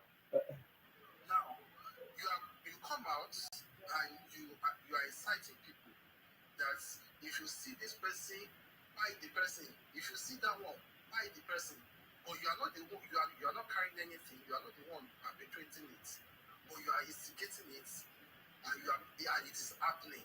And you are saying that, you are innocent. How do you prove such innocence? You go to America now and go and do something like that and say that you are innocent, that they are not going to do anything. My brother, no explain. Leave him. No explain anything for him. No explain anything. When it goes to terrorists to go and bomb. Oga, no, they use that word. Penny. Was it that way? No, they use those words, sir. Yeah. Oh, sorry. Yeah. Was it that way? Was it actual police? Can you bring out the evidence? Can you Was it actual evidence where you said these people to go and bomb the police? Oga. Let me tell you. Yeah, salute you, Oliver. Yeah. Very simple something. Okay, hold on. Bring out the record. But they play the record in the court. Asia, whatever. They play the record in the court. Yeah. It's only this evil icon, sad excuse for human beings to be telling you to bring excuse. Before I respond to you, good evening, my brother. I salute you. And fellow brothers. Show me the law. It's only in Nigeria that somebody who obviously they are criminals. Their battery head and probably their brain box has been taken away. In their own language, they say Ebungo battery, Ebungo their brain box. It's only this, forsaken Igbos who will tell you in an evidence for somebody that a competent court with his jurisdiction, somebody that was locked up for 4 years, with thorough investigation, with evidence heaped so enormous that it took more than 4 hours to deliver a judgment, a resounding and all-encompassing judgment. Justice Omotosho is a brain, and they are still telling you to bring evidence. Even if Jesus Christ comes from heaven and convicts him and they cannot see, let me tell you, I've understood this person. I have a video I posted on my page. It's actually an Igbo man that made that video. He said, because of how Nnamdi has deceived and structured these people, there's nothing you tell them that they believe. It's only in Igbo land you see somebody who, per respect to them, who is a battery seller or sells truths that knows nothing, that didn't even finish secondary school, will be telling me that judge does not know what he's saying. I want to show me the law. I want to ask a question. Tell me anybody who has been convicted according to Odus Okano that is poking a judge and telling the judge to show him the law. Odus Okano said, I was convicted and I was in prison. I only went to a competent court with jurisdiction, which is Supreme Court, and I appealed my case and I won. He said the judge who jailed me previously in the other court, when he came to see it, when they nominated him for Supreme Court. I saw him and I greeted him. So stop trying to convince these people because they are brain. And when they go for this IPOB terrorist initiation, sorry to use that word, these are useless initiation. What they do is they harvest their cerebrum from their brain. They pour condemn oil, they pour more water. They mix cement with sand. The sand is just only like 5%, and the cement is 95% what you call mortar. When they are making building, they use it to plaster their brain. An average IPOB is just jack of all trades, master of none. All they know how to do is to buy chemical, produce fake drink, fake malt, fake paracetamol, cut chalk and give people to drink. That is where they are. That is their area of specialty. Outside from that, when you're talking, you're not talking to human beings. These are idiots, criminals, telling you to bring evidence. So if the evidence that was presented to Justice Omotosho, they are not satisfied with it, are they expecting you to go to Buckingham Palace or go to number 10 Downing Street to bring evidence or satisfy them? Incitement is incitement everywhere in the world. Come to here in Spain where I live. There are the mastermind of Catalan that they declared in 2017 is still in prison till today. Did he shoot any gun? So you don't talk to these useless people. You can bring one of them, let them continue to expose themselves to tell us how useless they are. He's here, free man. Let's hear from him. Not until they apologize to Nigeria. I've told them already now. I've told them. Not until they apologize from that 1967 till now. Not until they apologize for the atrocity they committed in our land, in our near my Delta North, where they deceived most of our ancestors and told us we are brothers. And when they crossed over, they blew the bridge. That was what caused us our massacre. You shall never be well with them. They are very useless people. They love people they will use them. When they finish using you, before you realize it, they are gone. So in fact, now they can or Omotosho, they have to revisit that case. And okay, let me tell you where you know that these people are the most useless people God has ever created. Do you know that now the Kano's younger brother went to court, went to a federal high court, and was because he had a representation. He's not a lawyer. He was telling Justice Omotosho that he wants to represent Nnamdi Kanu. Omotosho told him that you cannot represent Nnamdi Kanu because you're not a lawyer. And even if you're even a lawyer, you must have practiced 6 years before you can represent somebody in such high court. So these people, their brain don't function. They don't understand how Nigeria, how court functions. This stupid Nnamdi Kanu brother, that 419, went to court and said he wants to represent his brother. He thought when they talk about representation, it's just, go there and stand for me. That is to tell you how empty and how, no, these people are not only naive, these people are backward. When the British came some years ago, these people were walking naked. They have to write a letter to them. If they are coming for the Queen's visitation, they shouldn't come naked. And these are the people that are telling us that anywhere you tie to rapper, that they are Igbos. People who were naked some years ago here. I'm telling you the government too. A letter was written to them. Please, that they shouldn't come naked. And they are the one telling me, and a calm man, that my ancestor has been tying rapper for more than 300 years. My mother's. And because my mother's tied to rapper Manipo, can't you see how is it not enough reason for us to know that these people are not on the same page with them? Yeah, we know where they are good. They can use chalk to produce paracetamol, produce all the fake things. Yeah, I mean, we give it to them. They are good at that. They are good at taking their own, unaliving themselves. Now the kind is telling you, if you come out, they will unalive you. Those are the areas where they are good. Go and see where they just discover in Imo State. It's online now. Go and check it. A fake mortuary. Inside the fake mortuary, the owner has absconded. They are harvesting. You know what I mean? Yeah. Anyone you want to buy, Yeah. anyone you want to. That one is just like where they go, like where you just go, like on the Champion Market, go and buy human parts there. Those are the things they are very good at. Yeah. We know where they are good. Baby factory, fake product. We give it to them, we respect them. But on the issue of reasonability, trying to convince them is just a story of it. We call it, it's unnecessary. To convince it's somebody that has been trained to, their brain does not function. They harvest their brain, put it on like a show and work with it. See now they are making money with the idiot, the stupid idiot in Sokoto. I'm very happy when they kept him in Sokoto. They already started presentation, show me the law. Every money from it. Show me the law. Justice Omoto show me the law.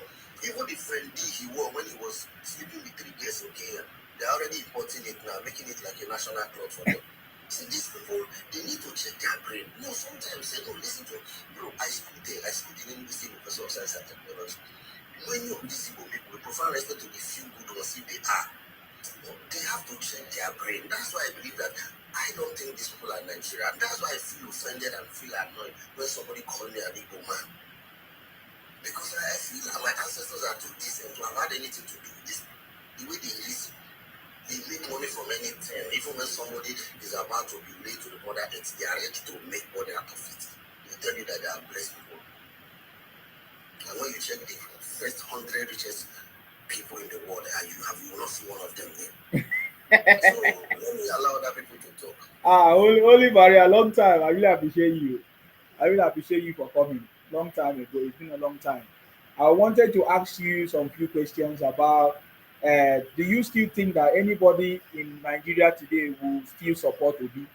Do you have that kind of thing? Okay, let me make a prophecy now because if you like to record me, let's keep it. Let's keep the record straight. Okay. Please screen record me. By 2027, next coming election, quotes and mark my word, Obi will not be on the ballot.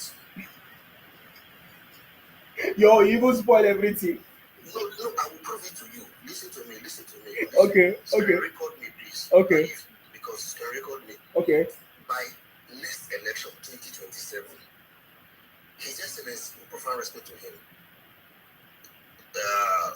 Greg Repeat Obi will not be on the ballot. Why? I'm not making a prophecy. I'm just giving you, my dad is a politician, a local government, what they call political permutation. I'm not a prophet. I'm a Roman Catholic, but I don't even believe in all this Christianity. I go to church with my brain complete. I'm telling you what we call, I'm a prognosticator in politics to diffuse and what we call proper, this is just proper medical, political analysis. Okay. Let me prove it to you. We already know who is our next president, but let's talk about politicking and permutation and the rest of it.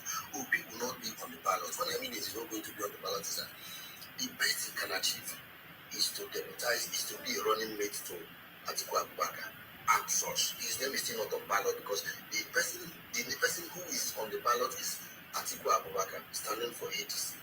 Obi cannot run under the Labour Party. He will not even score up to 2 million. As it is, and if Labour Party will give him the ticket, I'm telling you as it is today, he has lost those trust and those confidence. I used to love him, but as it is today, we have seen that he plays politics with religion, he plays politics with the tribal bigotry politics and the rest of it. Okay, so all those Christian, daddy pray for me is a Christian. Well, we just understood all those cards. It doesn't work any longer. He cannot go to PDP. PDP is dead, and sorry to use the word, PDP is forgotten. I don't know, except I don't know. You know that we know who is going to be president come 2027. For political sake and permutation, and just for a discourse, Obi time has passed. It's just in Nigeria. Nigeria is a place where every man has his time and season. That's why Ashwaju remained one of the best politicians in the world. He doesn't have time and moments. He's always at the equilibrium point. He's not a man who is very loud. For him to be patient and persevere, in fact, let me use the word not persevere, to be patient and calm and be able to navigate all the ups and downs in 8 years of Bola, what was it called? Our late former president, Muhammadu Buhari. Because of him, Oshomole was ousted out of office because they saw early politics of what we call, early exposure. Oshomole showed too early that he was going to work for Ashwaju. Those power behind the Asurok removed Ashwaju, Oshomole. It was not a those state, it was not only Obaseki and those boys that actually fought Oshomole. It was power that being the Asurok that felt that, Oshomole was already working behind Ashwaju. That was why they removed him very early. So after that, he maneuvered. Look at what happened during the election. how they changed Naira, did everything possible, and tried to frustrate him before primary. You saw how he was able to he came back and won the election. How much more Naira is in power? I'm not saying because he's in power that he's going to use the state, Yeah. Yeah. Nigerian resources and the rest of it. We're talking Yeah. about political might and how to politic. Forget it. See what is happening today. He has just appointed my former governor, Okowa, as the South South, campaign. We are good. The South South is going to be purely Ashwaju. We're not threatening anybody, but if you see the person raise hand with any other political flag, we might be able to do the needful, bring the hand down in so many ways. In any ways, we bring the hand down. So that's why we are just standing by him. South South is gone. Well, you can become president without winning the Southeast. I'm not disrespecting the people of the Southeast, so they should choose where to go. But now is their time to think if they can resuscitate and revive their political lifeline, because as it is, that region has become a place where it's obviously has becoming politically redundant, that you can go to Aso Rock, you can go to Villa without their vote. So if they like it, they should change the narrative. If they like, they should keep making themselves inconsequential in Nigeria without their votes. Profound respect to those who are supporting Ashwaju on that region. We have some respected lovely politicians, people like Dave Umahi, people like Kenneth, Usodema. So many of them, Odus Okan, we respect them. But for those riffraff IPOBs and those people, those lefts, those people who think they know it all, yeah, we can make it in 2027 without them. With the few reasonable ones we have there, with our allies. Once we take South, we take Southwest, we heavily deep, because Ashwadi has taken over North Central. You can see the appointment and all how the political firmament in North Central. Then you go to Core North and divide the vote there. You retain your office. So it's not all about making noise. Politics is all about calculation and permutation. But I can hit my chest and tell you that my brother that Akwa Ibom State, Cross River State, Delta, Edo, Rivers. Just forget about it. We are Ashwaju. He has done well for us. Thank you, sir. Thank you very much, Holy Barrier, for coming. I appreciate you. Thank you very much for your contribution. Okay, that was powerful. I was even asking you if there are people that will support you. You say his name is not going to be on the ballot. You even finish work. And which is in line with what I'm saying. Obi does not have any party. It's very easy, man. Doesn't have any party that is a winning party that is going to give him what he wants. It's not going to happen. There's no need. And that is why the only option he has is to be talking rubbish or saying all kinds of negative things, trying to demarcate the country. That is the only thing he can do. He should do the job very well, though, because it's going to backfire on him. I think in the second term, we might go after him for the fact that he used the state resources for his own personal interest. I'm telling you, man, because we understand that it's Anambra.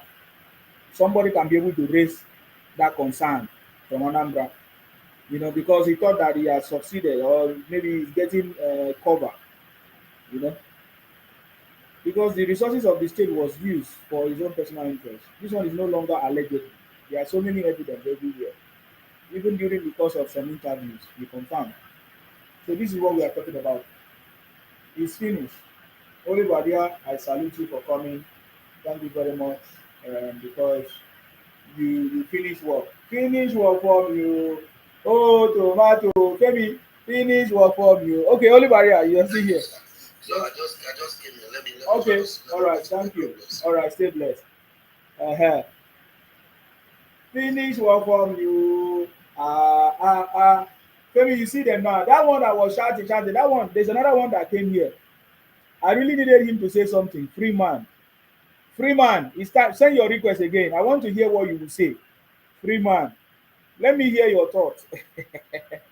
If you are going to prove me wrong, Freeman, if you are going to be different from your brothers, if you are going to say something different, or if you are going to have a different idea, let us hear from you, Freeman. I can't see you anymore. I don't know what happened. I didn't block you. I want to hear you. I want you to give opportunity to speak. So come and share your thoughts. What did you disagree with the panel, or what other people have said? What is your own? You understand me? Because sometimes I really want to hear Igbo speak. I want to know I want to see if there's going to be a different ideology or anything tangible or that makes sense that come out. You keep doing the same thing. Look at somebody came up here and asked me, did you see him? Can you show me anywhere he did it? I said, are you people mad? Is that why you people have been doing what you are doing? You stay on social media and be talking rubbish against the country, thinking that we're not going to catch you. You don't have sense. You understand me? You don't have sense. Femi, are you there? Is there anything you want to add? Okay, I think Femi is no longer here. Let me. Yeah, so this is what we are talking about, man. This is what we are talking about. Bring any Igbo man here now. It's not going to be different. The same rhetoric. So this one that just he say he even changed his name to Asia White White what? Asia White White Lion or whatever. They use fake names and be talking rubbish on social media. And these are people that Nnamdi Kanu they groom all of them. They groom all of them into this thing now.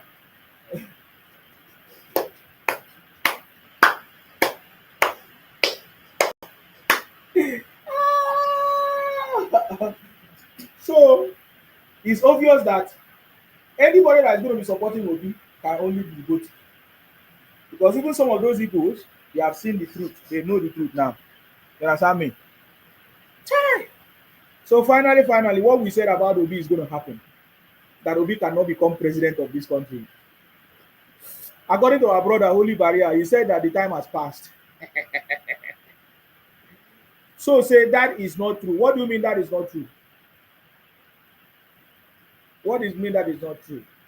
What can Obi do for his name to be on the ballot? You know, all this while Obi has been getting free tickets, free this thing. There is no way. There's nobody that is ready to give Obi free ticket now. What's his name? This person. Atiku is not ready to give Obi any free ticket. Solo City says, so as Nigeria don't spoil rich now, Igbo will be the problem. What? Okay. If you tell me how Nigeria is spoiled, I will tell you if Igbos are the problem. That is how I answer your question. Because the last time I checked, Nigeria never spoiled. In Nigeria, there are still millions. People are making money. People are giving birth to children. People are buying cars. People are building new houses. So I don't know which one in Nigeria don't spoil. Where you hear them from? Where Nigeria spoiled? Where Nigeria spoiled? The last time I checked, our foreign reserve now has increased. Our GDP has increased. So I don't know where you say Nigeria spoiled. Are you talking? Are you making reference to 10 years ago, or 5 years ago, or 2 years ago, or 3 years ago when Buhari was in office? Even during Buhari time, Nigeria never spoiled. Now people spoiler. Now your brother Emefiele spoiler. You understand me? Now your brother Emefiele spoiler. Hi, it's a very shameful something to the Igbo criminal. Upon all the lobbying, all the donations people have donated to Trump, sorry, to not to Trump, to lobby Congress and everything. So all those monies, all of them just wasted. All those monies just wasted. Yes. I salute you. Are you there? Yes, so good evening, my brother. Okay, I salute you.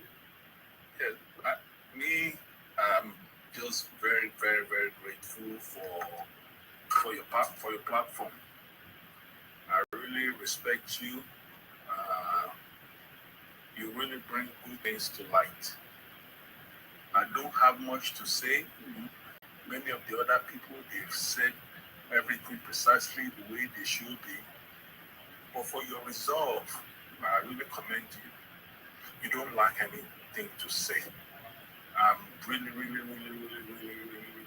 I really thank you. You're welcome. For your humility, for your young man like you, your intelligent level of intelligence. I'm really, I don't know how to describe it. It's undescribable. A young man like you, sir. I appreciate you, and may God continue to bless you. Your wisdom has no now has no comparison.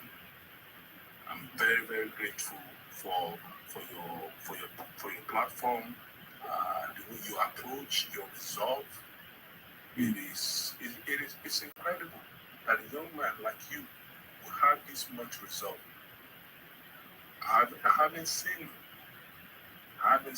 it's great to have people like you who are gonna be the movers and the shakers of Nigeria as Nigeria progresses. Thank you so much. That's all I have to say. Thank you very much, sir. I appreciate you. Thank you for coming. Thank you very much. I think we are all doing it together. All patriotic Nigerians are coming together because President Tinubu are giving us the platform. Ifeanyi, let's do it. Yeah, how are you doing? I'm okay. Thank you. Yourself? Yeah, I've been following you recently. Okay. And I don't even know what to tell you because it seems as if your agenda is to criticize and murder the Igbos. Ah, no, that is not. Did you see my topic? I think. Did you see my topic? I think. Yeah, I saw your topic. The topic is: do you still support Obi and Atiku? Supporting Obi is an individual basis. Personally, I support Obi. Obi in Nigeria, and yes, we have the constitutional right to vouch for any position. Yes. No, the question is: do you? In Nigeria, yes. Do we have the right? Yes. Is one Musa from the north? No, the question is: do you? Do you yourself? Do you? Yes. I'm not talking about the law. I'm not telling about the law that makes it. Do you? Because after listening to all these things, after knowing the truth about Obi, the revelation that he used the resources of the state for his own personal interest, he never did anything for eh? Okay, is it the reason why you are supporting him? You are supporting Obi because you are from Anambra. If you give me 1 minute, I will tell you much about Obi because I'm from the state. Okay, tell us why you are supporting Obi. Yeah. Okay, very simple. Before Obi in Anambra, school children are out of school for more than 1 year. Yeah, like strike. When Obi came, he harmonized the system. He brought in teachers, keep the school running. So how long did the school strike when Obi was in power? Do you know how many months? Is it the secondary school or the university? It doesn't matter. All schools were on strike when Obi was in power. No, when Obi was in power, the primary school and secondary school were never in strike. The university, I attended Anambra State University. When Obi was in power, we went on strike for 4 months. You know when we went on strike for 4 months? No, I'm from Anambra. I have to tell you the truth. Okay, go ahead. Can you listen? My brother, go ahead. The second I'm coming. Okay. Give me 1 minute. Okay. When Obi was in power, Anambra State University, I studied electrical electronics engineering at Anambra State University. Okay. We went on strike when I asked you because before Obi came in, a lecturer in Anambra State University, junior lecturer, is earning less than 60,000 naira. So when the academic staff union in the state said no, the salary is too small, we will do something for us. And normally they have an association, they join the ASU strike then, and after 4 months we will call them back. I said, guys, what do you want? The lecturer said we want a IP to harmonize our salary with all the lecturers across the federation, especially in federal institutions. So we said, no problem, I'm going to do that. And he solved the problem. It's not like they strike and came back and still made the problem. They strike within 4 months and everything was done. They said, okay, we need this structure, we need that. But we fixed it. We built teaching hospital, the first state-owned teaching hospital in Anambra is still operating. Okay? So we have the record and from the states. This is not a war. We have individual differences and you have the right to choose or to support whoever you want. But what is not good is to slaughter the other and the detriment of the other. What about the doctors? It's very simple. How many months strike? Anambra State was created in 1990. Oga, how many months strike was the doctors when Obi was a governor? That's the question I'm asking. I'm not asking you when he was created. What happened in the institution happened in the medical sector, in the health sector. They strike for some months. Why? Because before Obi, prior to Obi, How many months? How many months? I think it's around 6-7 months then. Yeah. My brother, you are lying. I always allow people to talk. This is a public information. You can simply, in fact, AI can help you. AI, if you just type, of course, Obi governorship was 2006, 2014. Type there and ask if there was strikes. They will tell you the lengthy strike by doctors, in fact, that lasted up to 13 months. Up to 13 months. Is 13, oh boy, 13 months, 13, but I don't want to talk too much. And there were other interruptions and other processes. University was on strike. In fact, during that time, he increased school fees. So many things happened during Peter Obi. So he didn't actually solve any problem. He didn't actually solve it. 13 months. No, you ask questions and you are not giving answers, and you are lying. That's the point. I ask questions because I know the answer, and I was just telling you. I was just asking you to test you. What are you? You don't need to put me right, my brother. If you're in this little question I asked you, you're already starting to lie. How can I trust you in anything you are saying? Anyway, go ahead. You're asking me question. No, I'm asking you question. How do you still support Obi after we notice that? How do you still support Obi when after we notice that he lied during his campaigns? He lied that during his time education improved. He lied. Sorry?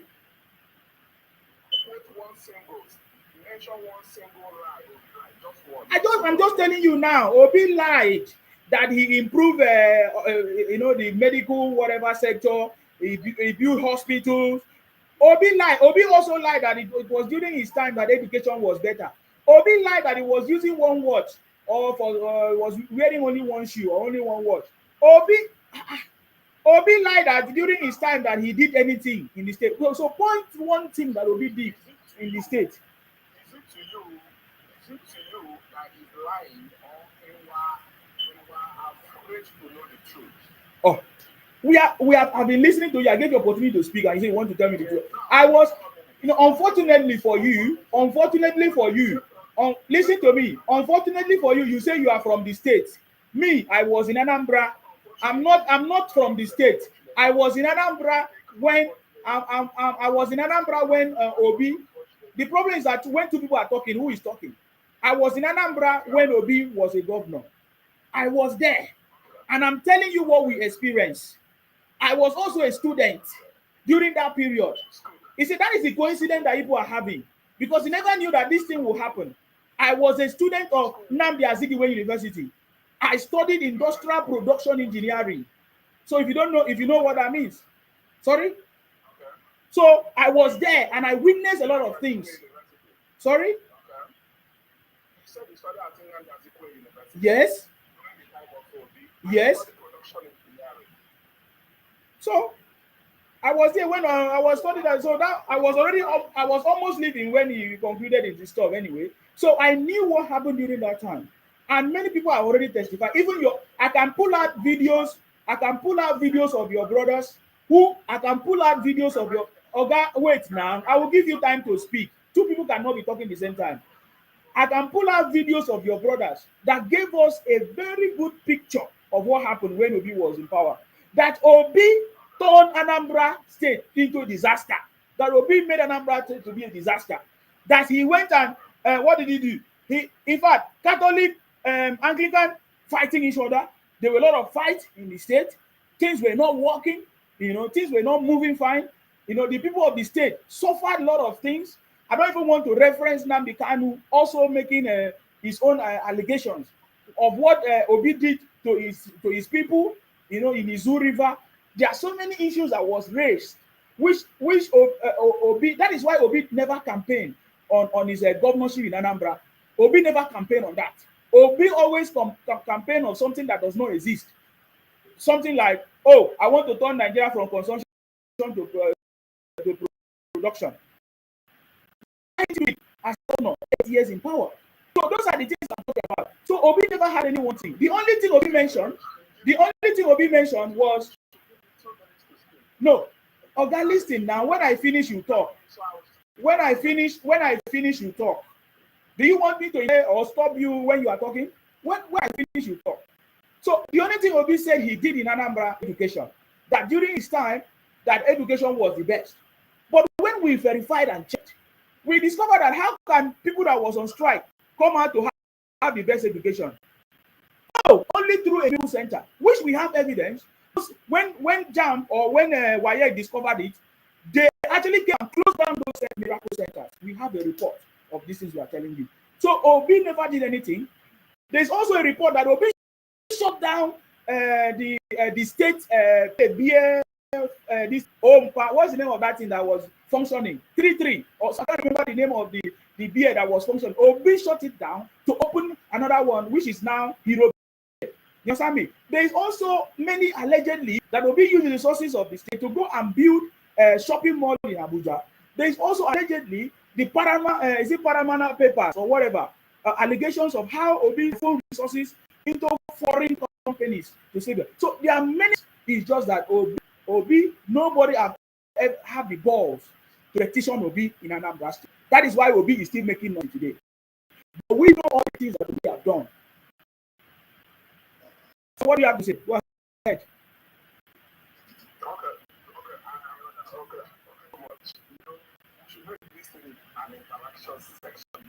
No, you are not the only one. Make your contribution because I have other people I need to. Yes. He said he did something in education. He said no, he did not do anything. That addition that he stole from Anambra. You have the right. You don't necessarily need to be from Anambra. Why to EFCC? All these things you are saying that will be use Anambra resources to open the mall, to do this, to do that. The Constitution did not say you need to be indigenous of Anambra State before you will file a case against a criminal case, a financial criminal case against anybody. This is over 13 years to 14 years in our household of Anambra. Nobody has been indicted in.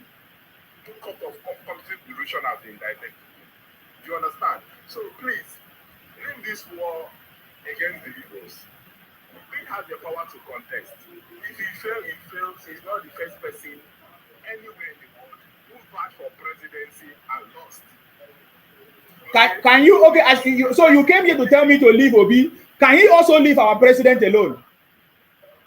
No, he's not holding your president. Yeah, so I'm not holding Obi. How am I holding him then? I'm not holding Obi. I'm only saying what I know, what people have said about him, the allegations under him. So I'm not holding him, and I'm telling you, Obi cannot become president. You understand me? Tell Obi to stop writing rubbish and demarketing the country. He doesn't have the right. He doesn't have the right to demarket the country. He doesn't have the. Did I? Oga, you are talking out of point. You are talking out of point. I think I need to mute you. You are talking out of point. I never say Obi should not contest in election. Did I say that? I've never said. Where did I say Obi should not contest in election? Where? I just asked you a question. Do you still support Obi? I want to hear your views of why you are still supporting Obi after we have known the truth about him. That was my question. I never stopped Obi from contesting election. I don't have the power to stop Obi from contesting election. But I'm saying, do you still support Obi after all these things that we have discovered about him? After all the go and verify lies and propaganda? I've never done so. Why are you telling me I should leave Obi alone? No, we can't. He's a public figure. He must be scrutinized and criticized, just like you criticize other people. The allegations are there. I'm not the one that made the allegations that he used the resources of the state to go and build schools, to go and build a mall in Abuja. So Freeman, please go ahead. I don't want to waste your time last time. I wasted your time last time, Freeman. So what do you have to say, please? What is your, do you still support Obi or do you have something else to say? Go ahead.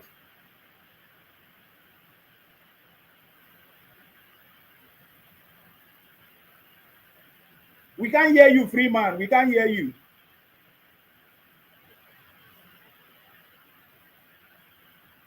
Can you hear me now? Yes, go ahead. What do you have to say? Okay. Sima. How are you? I dey fine, my brother. How you dey? Are they okay? They use style the cash out every season, every time. You don't come now. Wait till I cash out. Abi, gift me here. Where I can take cash out? Even if I give to you here, you know the reach wetin you dey cash out for. Where are they cash out from? My brother, Holy Barrier. Holy Barrier. He finish work. You see, they say our people say they know they use bad character, measure or do competition. Okay. You understand? I believe all of us are Christian. There's something Bible says, say unto them that sit at night, confessing evil, and then indeed they stand up and go out and they execute things. He said, because you shall be on that man. Whether Igbo, whether Yoruba, whether Hausa, whether Akwa Ibom or any other ethnic, as far as you are a human being and you confess evil, evil will not depart from your home. Amen. Now, having said that, it comes to a place of Peter Obi or not Peter Obi. I think we are still in 2025. Why the haste? You should be asking Peter Obi now. Are they not the one that announced coalition, ADC, telling us Labour Party? They are the ones that started it. No, they are the ones that started it, even Atiku. They have the temerity. They have the temerity to scatter President Tinubu. They want to scatter President Tinubu government. In 2 years, they started talking about ADC party, coalition, this and that.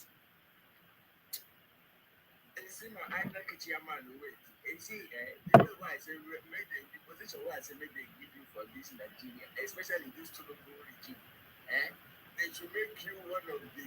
My brother, me, I don't get my position. No, I'm not even waiting for anybody to give me. I swear. So you know, when I said the cash out, they decide no wahala, no wahala. You don't get a federal allocation. Baba God, in the year, I dey cash out. Oh, hey, go ahead. You should do something. Me, I'm advocating for you.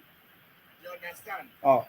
And if Tinubu no advocate, if Tinubu no look your side, or despite all this our cap, we still thank God. We still thank God. We still thank God.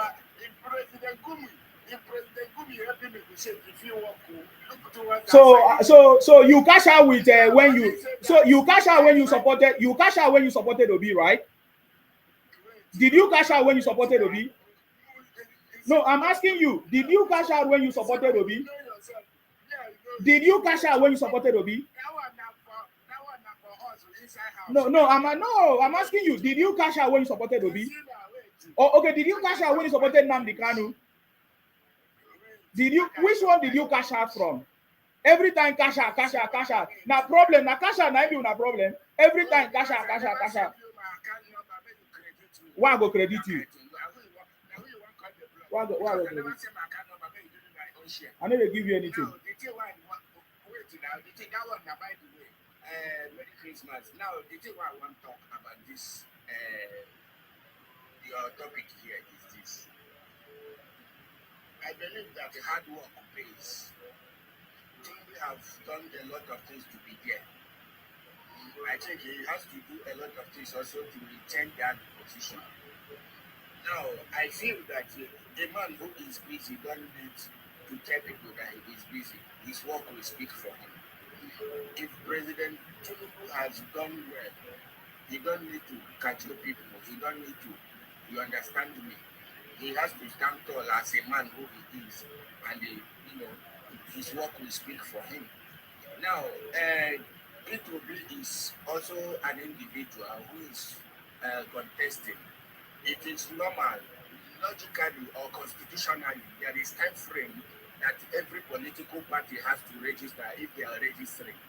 Now, if they fail to register within the time frame, they will not be accepted again. So those are the things they are working on. And they are not in any way or form allowed to campaign.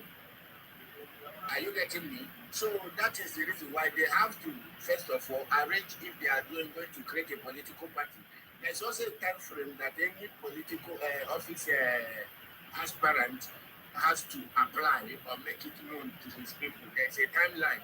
So everybody has to, if you are going to move to PDP, if you are going to move to ABC, if you are going to move to Labour or any other party, say you are contesting, there is a timeline you have. Oh God, that is not the question I asked you. You keep repeating now, yourself. You are asking, do you still support Peter Uh-huh. or Atiku? Yes. Isn't it?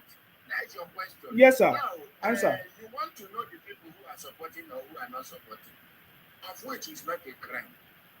Okay? And then start tomorrow to start supporting Tinubu. One of the major reasons, let me be sincere to you. During Buhari tenure, I made some cool money, business money, you know. I do some great businesses that paid me off. Will I say other regime we are not good? No. Will I say Buhari regime was bad? No. I was blessed even in the time of hardship or whatever. Are you getting me? Now, Tinubu regime, God has also blessed me. Oga, why are you people like this? Have you ever asked yourself why you like this? I ask you a question. It's a simple yes or no. Then you can now explain. Do you still support Obi after all these years? Yeah. Nobody know you on this black app more than me. And you know, say the hand where you carry come, now they carry come, and they pepper me for body. Nothing they pepper me. You can't gaslight me and I cannot gaslight you. So we don't accept you. So calm down. When they blink your eyes. God, answer first. Do you still support Obi or not? Well, I support the candidate that will deliver. So who I support now is not the issue. Tomorrow, at least. No, we want to know now because we are making a reference to something. After 2023 campaign. No, okay, now let me tell you why I'm asking. After 2023 campaign or during 2023 campaign, so many things that will be said that was now verified and checked. We discovered that all the things he said and campaign, promises were all fake and lies. And now we have seen since then, 2023, Obi primary duty has been to demarket the country. He looks for every small thing to demarket the country. Yes. So he is also part of the people that went to the US to lobby with the misinformation of Christian genocide. So I'm saying with all these things, with all these things that we have discovered about Obi, that he was lying, using religion, he called the bishop and say it's a religious war, church take over your country, all this ethnic kind of campaign and politics. Do you still support Obi? That is the reason why that question is there. Do you still support Obi? Well, I support Tinubu because he promised us that the youth, 50 million youth will go to military. We will eat cassava and ambado. And Baba is fulfilling it. Now they are making military as a mandatory. And every youth will join military. Baba is talk and do. We have not said what Baba says he will do. And Baba, the one he said we will eat chop cassava and ambado. And the people who kidnap, they are chopping ambado and cassava inside bush. We don't know how they are doing. You understand? Everywhere have become balaboo. Because even the judiciary at every corner, everybody's their blood. You realize? So we don't know where we are going to. So I like a man that talk and do. His word is yes. So I'm supporting Baba. No need to dig far. You get my point. A man that talks and do. After all, Baba did not promise us anything that we never. 50 million Nigerians into the army. Because we don't know whether the Fulani herdsmen terrorism, if they are now the one that is 50 million or Nigerians. But all I know that every Nigerians are learning how to protect themselves this time around. So certainly the statistics will climb to 50 million. And a lot of people are eating cassava. So Baba is on point. So I will support him 2027. In fact, I'm already campaigning for him. I told you, I make cool money in Baba regime. Do you get my point? So now we are the hot, now we are using. Anyhow, we will not send. Baba all the way. Baba will not support Peter Obi. Okay, how did you feel about your brother in Sokoto prison? Is Biafra finally dead? No. Concerning Onyendu. Who is Onyendu? Wait now. No, you ask a question. I asked you. I don't know. I didn't ask you a question about Onyendu. I'm asking about Nnamdi Kanu. What do you think? What will happen to him? What do you feel? Even in court, you will be referred as Onyendu. So allow me to address the issue. You ask a question. Are you answering question about Nnamdi Kanu? Yes, Onyendu. That's the point. Okay, you call him Onyendu. What is the meaning of Onyendu? What is the meaning of Onyendu? It's only one Onyendu. What is the meaning of Onyendu? Okay, you want to know. You should have asked God who have adopted the Onyendu case. Now, number 2, you ask what do I think about Abi? Oh. You see, I forget to know you, we did the same thing.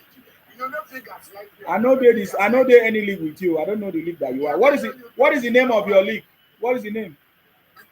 You didn't drink what you want to drink.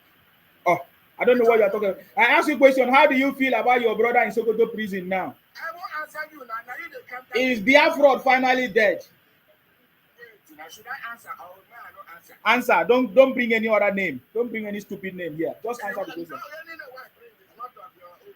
Let me answer your question. Answer. Now, concerning Hazin Nnamdi Kanu, you see one thing that is certain.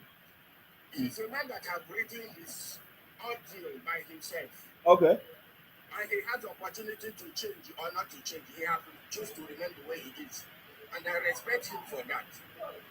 Are you getting my point? Okay. Now, having said that, if he had chosen that path, I believe in Nigeria now, after March, when everything not finished, now we will remember. Okay. So, but the one thing we are very happy about him, whether he get there forever or not, is that everything he have ever said, even when you are with him, has happened. Nothing has happened. The highest thing that has happened now is in Sokoto prison. I can swear to anything. Nothing that has happened. What he did not plan has just happened. Waiting concern my children. And me, if you are talking about me, nothing concern my children for matter. I know they do all those things. I know they do all those. See, listen to me, Oga. I know they do all those rubbish things. Talk to me. If you are a man, first of all, you can't even you can't even come here with your real name. You can't even show your face and talk to me as a man. So leave my children here. Face me as a man. Face me as a man. Me, I'm facing you people. I'm facing all the Igbos. I'm facing all the Igbos. I'm facing all of you face to face. Did you see me hide my face? And I'm talking to you. Talk to me. Don't talk about people that are not here. Talk to me. I said Nnamdi Kanu. Nothing that Nnamdi Kanu said. What that happened? The highest thing that happened is that it's in Sokoto prison. It's a Sokoto prison. So I was thinking you have something important to say. Buki, yes, Buki by you. Oh yeah, go ahead. Okay, keep quiet. I need to move on to the next person. Since you are not answering my question, you can go down if you don't like to say. Mr. Nsima, yes, I salute you. Know these people. Yeah. You have done so well. There's no need to waste your time. They've always been the same way. Of course. When they find the opportunity, they make a lot of noise. Yeah. Noise is what they make. Nigeria should make a referendum. Let us go so that these people can go. But when the time actually comes, they are not going to leave. Please let these people go. It's the time to let them go. Let them go. They are just doing too much. They're doing too much. Just let them go. Make worry to finish the 8 years. Give them 4 years before you finish 8 years. Maybe give them that for your family. They just go. We just personally just fire for this. But the problem they're going to have is if they fail and they don't join this train, if this train leaves, Tinubu's train, if it leaves, and they are not on board, they will really suffer. The Igbos will really suffer. But as it is, I think everyone should come to an agreement. Let's have a referendum. Let us vote. Anybody that wants to leave can leave. Me, I'm ready to campaign for them. Oh, I even one that will even spend money. You guys ready to campaign for the people should go. They should go. Nonsense is just too much. They should just go. They say we don't want them in that country again. They say people are looking for their properties. They should just go. We don't want these people among us. They should just go, please. We donate money to campaign for them. Wonders. So let's just donate money and campaign for these people. Are we living with this kind of mentality in the same country like Nigeria now? And if you meet them outside the country, they will never say anything good about that country. Meanwhile, they are that same country to make your money to travel abroad. You carry that passport.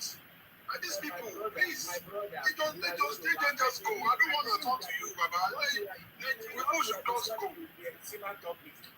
First of all, we are discussing on a similar topic. I did not carry to go to Yoruba. I did not carry to go to Hausa or Igbo. I believe that it's logical when you say people are not logical or whatever. When we put if you want to put a topic and he asks me according to his topic. You never answer. You never answer now. You never answer. You have been remarrolling. You never answer. You never answer the question I asked you. My brothers here, the Yorubas are attacking the Igbos for no reason. Nobody's attacking the Igbos. No, I think we should have simply make just want to attacking the Igbos by saying that how is that attack?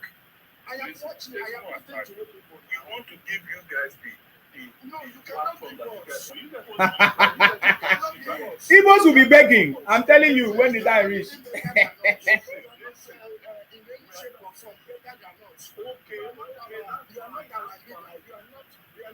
You are not our slave. That is fine. Sir, Mr. Man. The same Yoruba, few people have campaigned to exit. And you guys are campaigning to exit or not? No, you guys are. Yes, we have the right. Have you people campaigned to exit or not? Have the right to secede. No, have been answered your have the Yoruba. It was Nnamdi Azikiwe. You people actually went to exit or not?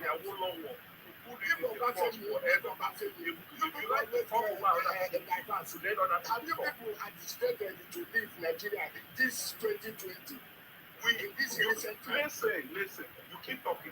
We don't mind the Igbos leaving. No, I asked you, has the Yorubas agitated to leave Nigeria, yes or no? Yes. So, did any Igbo people tell you people that you can help people to leave? If you want to leave, we will leave the right way. The question I asked, did any ethnic group antagonize you for making a choice? Listen, we are nobody's antagonizing you. If you want to leave today, you so can leave. What is it Nobody's holding you back. Leave now if you cannot leave. Nobody no, cares about the fight. Before you point out, you should be able to look at your own. You are just talking. Look or think. You cannot be talking. If the available man says the same people want to leave, we cannot have no mind to chicken. That your brother, even up to tomorrow, your brother is everybody. Your brother is in London, still compared to leave. Last time we had it that some of your brothers carrying arms to government house, they want to take over power. Why are you not discussing those things? Listen, we are not gaslight every other person and leave your home. Are you listening? He is not going to listen. I cannot listen to this kind of thing because we are not saying what. We said we agree with you. We want you to leave. No, I asked you a question. You that want to leave, what happened? Don't worry about us. Don't worry about us. So why are you worrying about us? Why are you worrying about us? Right? We are not leaving.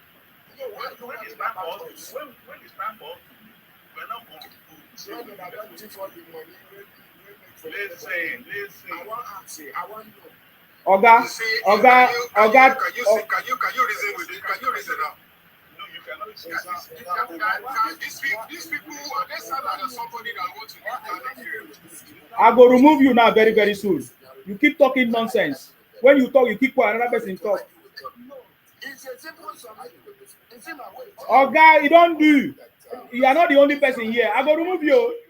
You are not the only person here. Allow other people to talk. You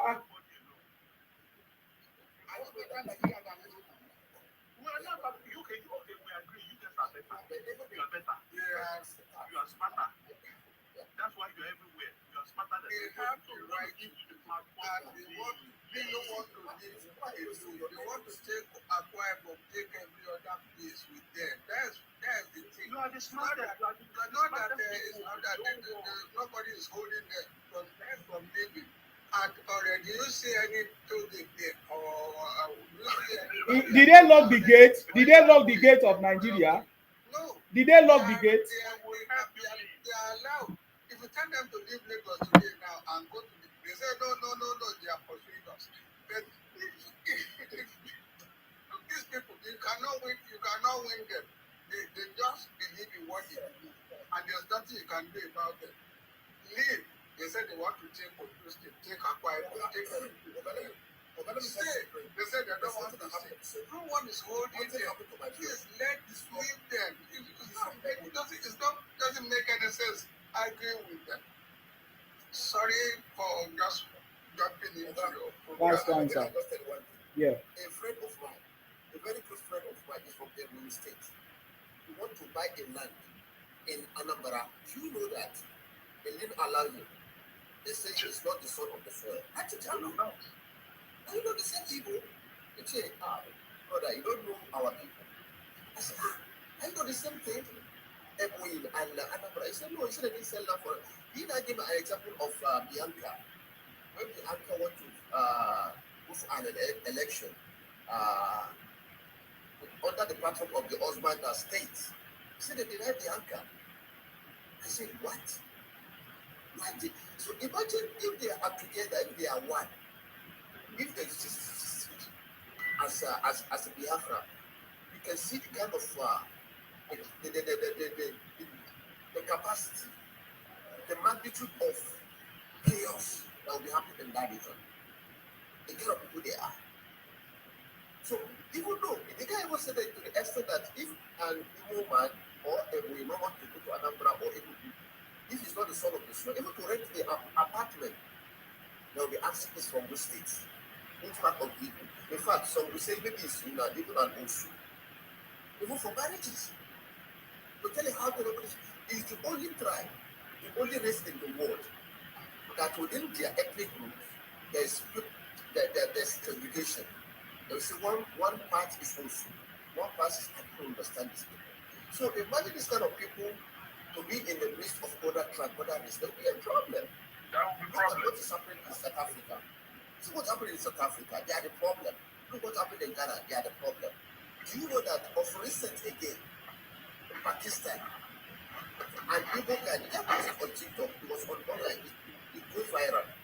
The Pakistani, they are not checking passport. They now open passport, they say you are from where, they say Igbo, this way. Other Nigerian this way. Those people did not send back to Lagos. They say they don't want to see them in their country. Now look at Dubai today. Dubai say we don't want alcohol in our country. The same people will smuggle alcohol and selling it in Dubai, creating partners for Nigerians. Why these people are like this? Go to any part of the world, go to India, they are the problem. Either they are into Coca-Cola, you know what I mean by Coca-Cola, or they are into this, they are the problem. They take the country in the bad way. There's one recently now that has to do with something forex or other thing, financial something, that connect with other foreign countries, you know, just bastardizing the name of this nation. In fact, if they should go, I'm telling you, Nigeria will be free. I think the problem, honestly. Alessandro, that's Thank you very much. That's my submission. Yeah. Thank you very much. Is there any other person that was here that wants to say something? Abby Pounds, are you done? Yes, I'm done. Okay, thank you very much, sir, for coming. We say you. Mr. President, what do you want to say? Greetings to everybody. You're welcome. The topic, well, you know, it's been a minute when I've seen these Obi groups. I haven't seen them. Maybe they don't enter the. They don't enter house. Game. They don't enter house. Because before that, Obi, now they snap picture with Mumi. They don't say anything about him. Obi is whiter than snow. That's it. He did where he did now. They don't say anything about it. So, you know, as for the Atiku supporters, you can reason with them. You can debate with them. They are sensible. They are smart. But, you know, the obedience are just, they're just something else. And I have reason to believe that the obedience is the political faction of IPOD. Yes. why IPOP is a military wing. So, it's just pathetic. And when you have conversations with them, they say, we want the election. Okay, let's assume Obi won the election. Why did Obi not go to the court? He went to court. What did he go to court to do? And to say with the election, show me that judgment, show me the court. So most of them are not even aware that Obi went to court. Yes, but he did not go to court to say he won the election. He went to the court to start saying nonsense. Even Atiku, who came second, did not come out and say he won the election. So you see, as for the obedience, they are delusional and they are really fallen individuals. And a lot of people who fell for their obedient happiness, they now revisited their decision and say, what? No. Because what the obedient did was everybody who supported them, they insulted them and made it clear that it was an evil agenda. In the Southeast, we saw how they did all sort of electoral malpractice, underage children voting, the still ballot box, everything. Their leader, their supreme leader, he only won, besides the Southeastern states, we won 2 states for South. He won 2 states in the north and 1 state in the southwest. And when the politics was convenient for them, these obeying groups, they understood and know what is South South. They had no problems. It was as far as South South. South South exists. South South is a place. In fact, we had our South South brothers. Yes, the moment they lost the election, what was the South South? The moment they showed me South South. So I'll leave that. As for my chairman that we're talking about, you see, please take your time, go online and Google the Igbo crime culture. It was written by an Igbo man. See, it's stated clearly. Igbos are crime and crime are synonymous. And yeah, Igbo are crime in that. They are synonymous. You can't separate Igbos and crime. Never. It's like you want to separate them from their source of livelihood. They will tell you they are not Nigerians, but they will acquire the Nigerian passports. When they get abroad, they start running their mouth.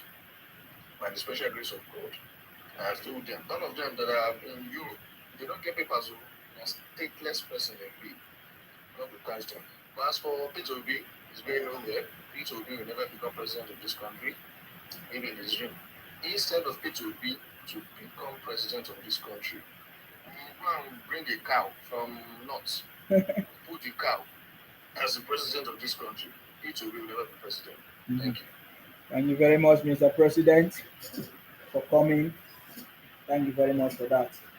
Yes, Peter Obi will never be president, based on the factors that we have seen already. So, and that is a reality.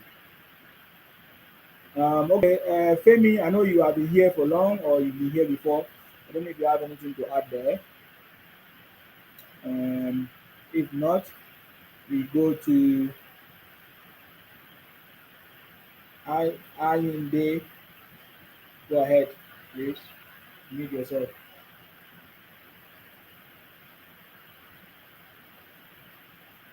Are you there? Are you there?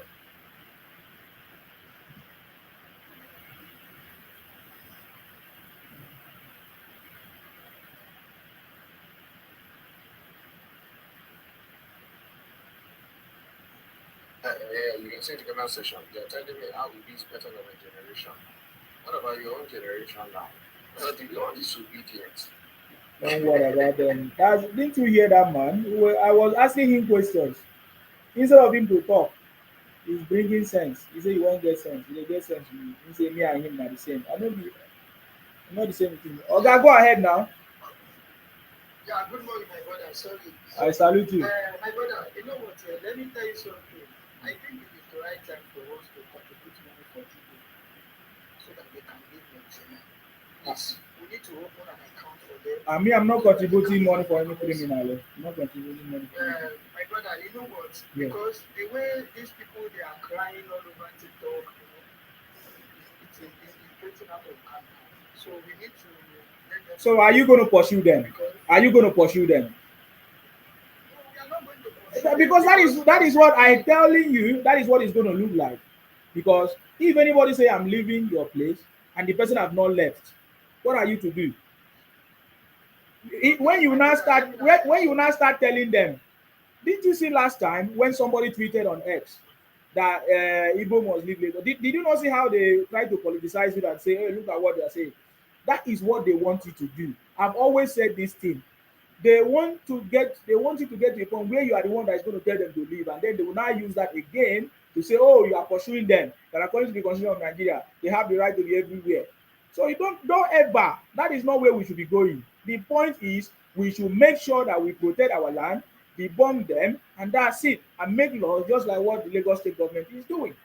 But any moment you start saying they should go, My brother, I'm sorry. Okay, the way you are talking now, can't you see now that the way you are talking now, they are looking at as if maybe we hate them. When we are making our policy that this is what we want, this is what we don't want. that's Now, it. So if they don't like it, they should leave. challenging you, and he will be telling you that why is it that you hate us? You are jealous of us. Why are you doing this to us? You are like this, you are like that. You this bastard. You are a betrayer. You know. And you see, when you are saying your own politics, they look at it as if maybe you are here. Let me just say this one thing. Igbo, the fake Igbo in diaspora, they are the one crying on internet. You go to Nigeria today, go to all other states. The one that have businesses in your state, in your city, they are the most dirty ones. These people, they don't get any property for the year, they failed. Okay, so they are the one online crying all over. Me and they go there get 24 hours. We have some good Igbo people. A lot of Igbo people don't turn their name to Yoruba name. They speak Yoruba very well, my brother. You can't differentiate them. They are not going anywhere. That's just a fact. And that guy will come earlier. And Freeman, we talk say Yoruba people agitate. Who are those idiots? We have millions of Yoruba now, only few of them want to go Igbo, we no feel that is on them. I mean, I have to come from say he could take Yoruba nation. Where is him today? Igbo government, Nigeria government, they help Igbo, because when Igbo align with Samuel Pan, they make it still there won't be election. That's not the possible. Where is it today? They don't bow. Few of them, they are all local Yorubas that join that group. Reasonable Yorubas, they are not that of Yoruba nation. So that's to clarify that from that idiot that came in the film and say Yoruba agitate for where? We Yoruba will love everybody. Yes, man. Where are you? You will not have for London last 2 weeks. You come say you busy, right? We love each other. That is what we call Nigeria. That is what create Nigeria. So if these people say online, all these Igbos online, check them. They have no business in Nigeria. Look at the Cubana chief priest with the video 24/7, right? If you grab the Cubana chief priest get money pass the video, they know they follow the video like a dog. I said to go both of them, they don't get money. This the video because the video don't blow almost 20 years ago before. Mr. Rigayo, let's see that. Are you going to support Peter Obi? Peter. Nothing concern Peter Obi, my brother. We are talking about Peter Obi here. This is a gun person that is not going to exist after 2027 again. But this article, right? Article never said it's going to be there. That's why we need to focus on power states going back to 2031. My brother 2027 and no care. Baba Tinubu don't enter. I'm just thinking about who finished Baba Tinubu's big job after he left 2031. That's my concern. Atiku is not ready to retire. He's going to contest again for when it's come to North 2031. Mark my word. Atiku. You don't know Atiku. So what? He's gone. he's gone. So you are saying that Atiku will contest in 2031. That man is not ready to retire. Do you think have you ever seen mention that after this election I will retire? No. Power is going back to north. He believe you still have the really articles. I call article made in Nigeria. I'm 51 years this month. So my youth fought for democracy. We know how everything started. NEPA money today did between Atiku and Abasondo. And then put Nigeria into darkness. We only all these people with the online, all these I call them born in democracy people. Check their age, 25, 30 years. They don't know what happened. First 80 years. My brother, Mr. Dida, my brother, let me tell you something. You see, when these vehicles will come online, they tell us that we are imagining. They call us that we are imagining. But the same thing, this Not to know the video of vehicles. you did not listen to I don't know vehicles, my brother. Remember, if Yoruba give first English that Yoruba give dog is bingo. Bingo. So I put them in that level. They are all backing dogs. Look at the woody backs before election. This is my say. He threatened this man more than anything on Facebook before TikTok. Look at it. It is massively mentally. So I call them Lagos, brother. I don't pay attention to them. When you pay attention to them, you are giving them audience. I swear to God, I don't pay attention to Lagos. I only pay attention So, but let us listen to Ayinde's solution. Okay, go ahead, sir. Yeah. Because what is your solution, sir?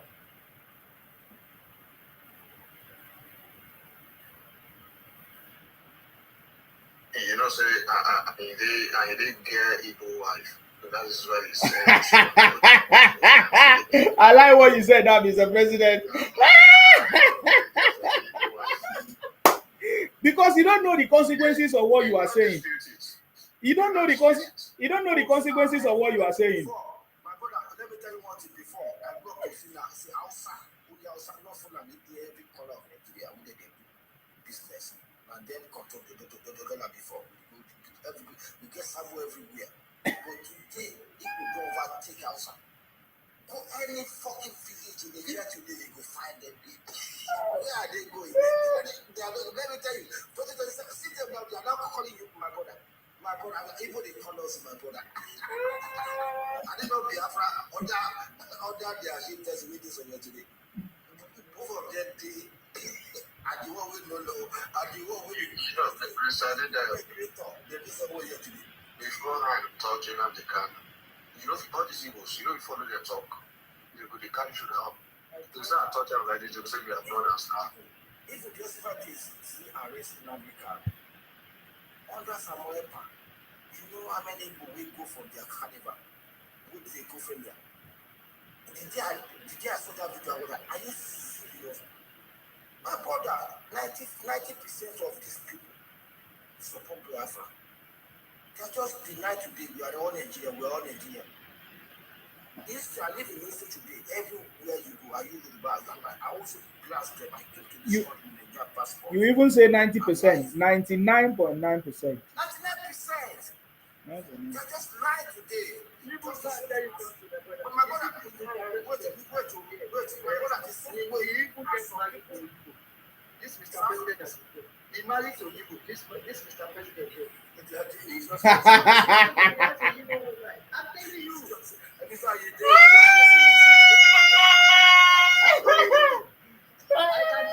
Let me tell you something. I can tell you that his name or his wife is Amaka. Amaka disappointed. Ask him now. He can't deny it. It's my brother. Ask him. Amaka disappointed. This Mr. President, they are your friend. He do best friend. I don't see this. Yeah, they are their best friend. Mr. President, don't deny that. They are best friend. But they can't do today. They don't do somewhere. And you don't say he do supporting American. Don't mind it. No, that one, you know they support anything. Don't that guy, you know they support anybody. Monkey face. Leave him. You know they support the guy. I know what Monkey face is doing. So. I know. Don't tell me about it now. You know very well. When we talk about everybody. No mind now. Wow. You see, I said something in there that if you say if we campaign for these people that we should let them go. They will tomorrow they will say They will change it. They will change the conversation. Okay, I think They just will beg Nigeria tomorrow. yes. They They are will. going to strike If you just do it now. But the main problem is that we just have to do it because me personally, I'm tired of this nonsense. My brother, they say everywhere. Our leg. Who want your leg? Go because they don't add anything to the country in the first place. If you go, you will be you have a hard time to be paying for your state or country workers. You don't know how much you make in Nigeria. You don't know how much you contribute. You don't know how much you take in a year. I don't understand why the empty barrel are the one that is shouting and shouting and shouting and shouting. Empty barrel. I want to refer this to our. So me, I will open my life soon. I will open my life soon. I will campaign for them. As I campaign for tell them say I no be next year. Now they can't don't donate to my pocket. To me, I will spend your money. Because you guys like to donate nonsense. If you see my wake up tomorrow and tell them that they should donate, you will say they will be donating money. That's how gullible these people are. Very well.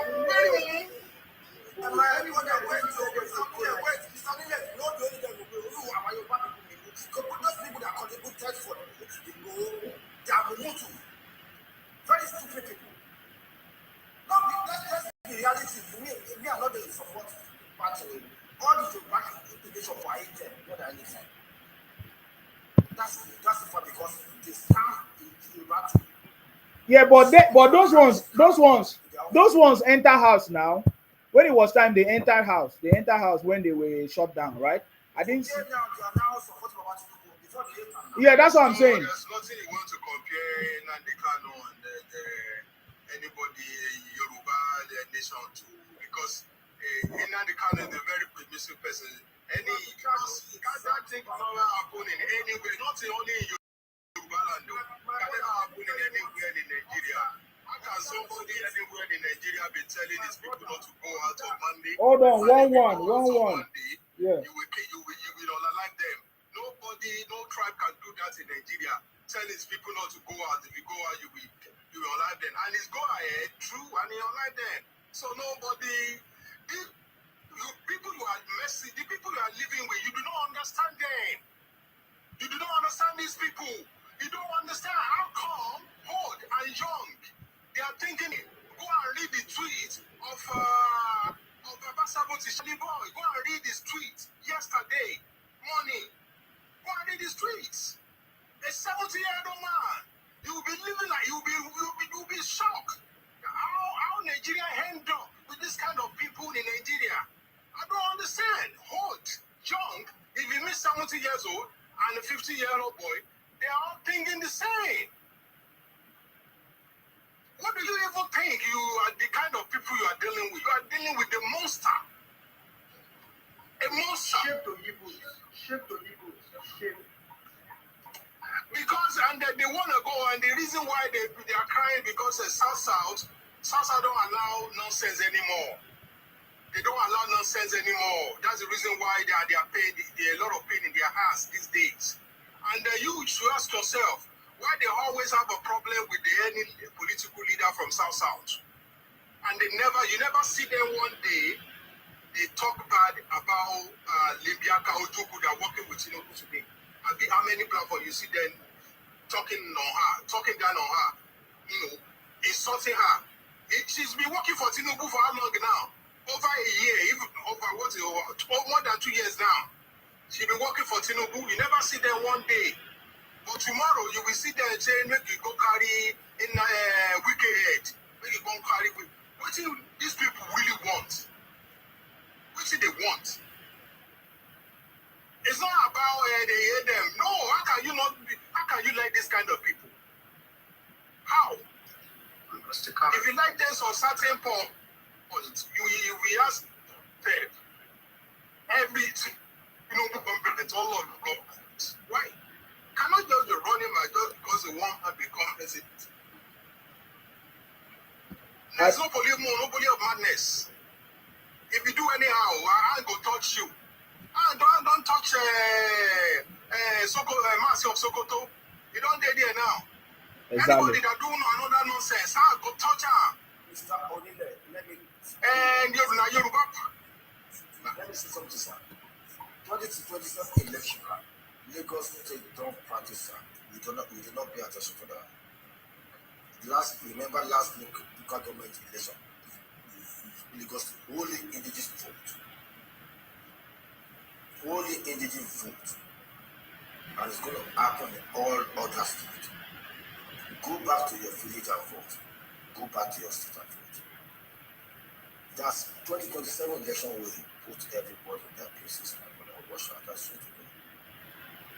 It's very clear. You see today, all Yoruba and South governor, they aligned today, right, to build it's on land, it's on the news, to secure their place. And the latest Minister of Defense said the only peaceful place in Nigeria to be is southwest and south. So today, all governor, ABC governor from south and southwest today, they have a meeting today about this policy. We are going to protect our outside. That's our problem. Okay, people that attacked governors, not only people last week, are they Fulani or Igbo? It's on the news too. I comment there, are they Fulani or Igbo?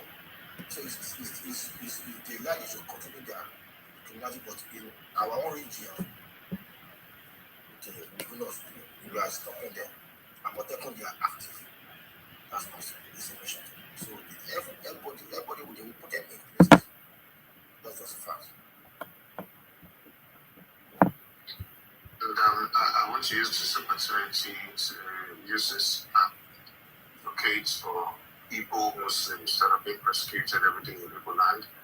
The Igbos that are Muslims, what is happening, keep on threatening them and telling them they're on a life. There's no way, there's no chance, Igbo land, Islam. I think this is a Igbo land. I'm going to be supporting the Igbo Muslims so they go and spread Islam through all the corners of Igbo land because Islam will bring peace to that land.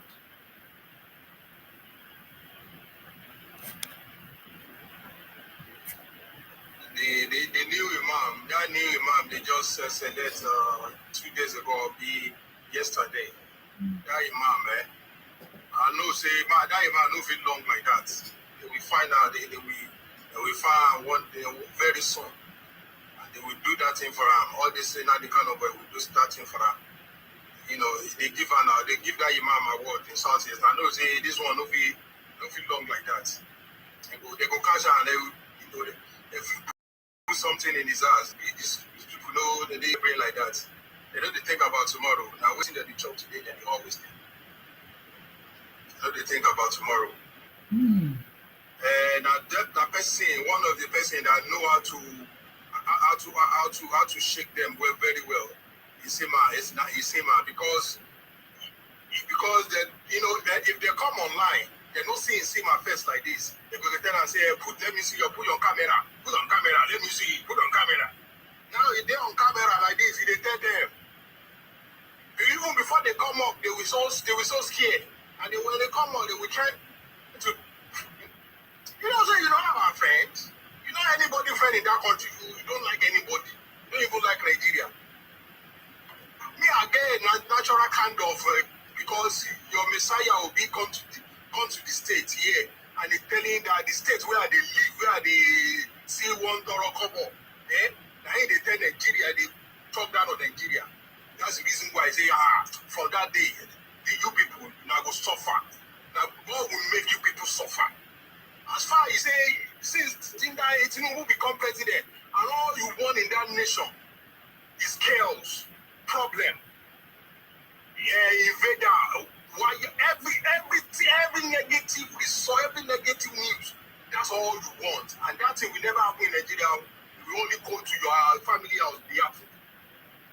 So we patriotic that we did here.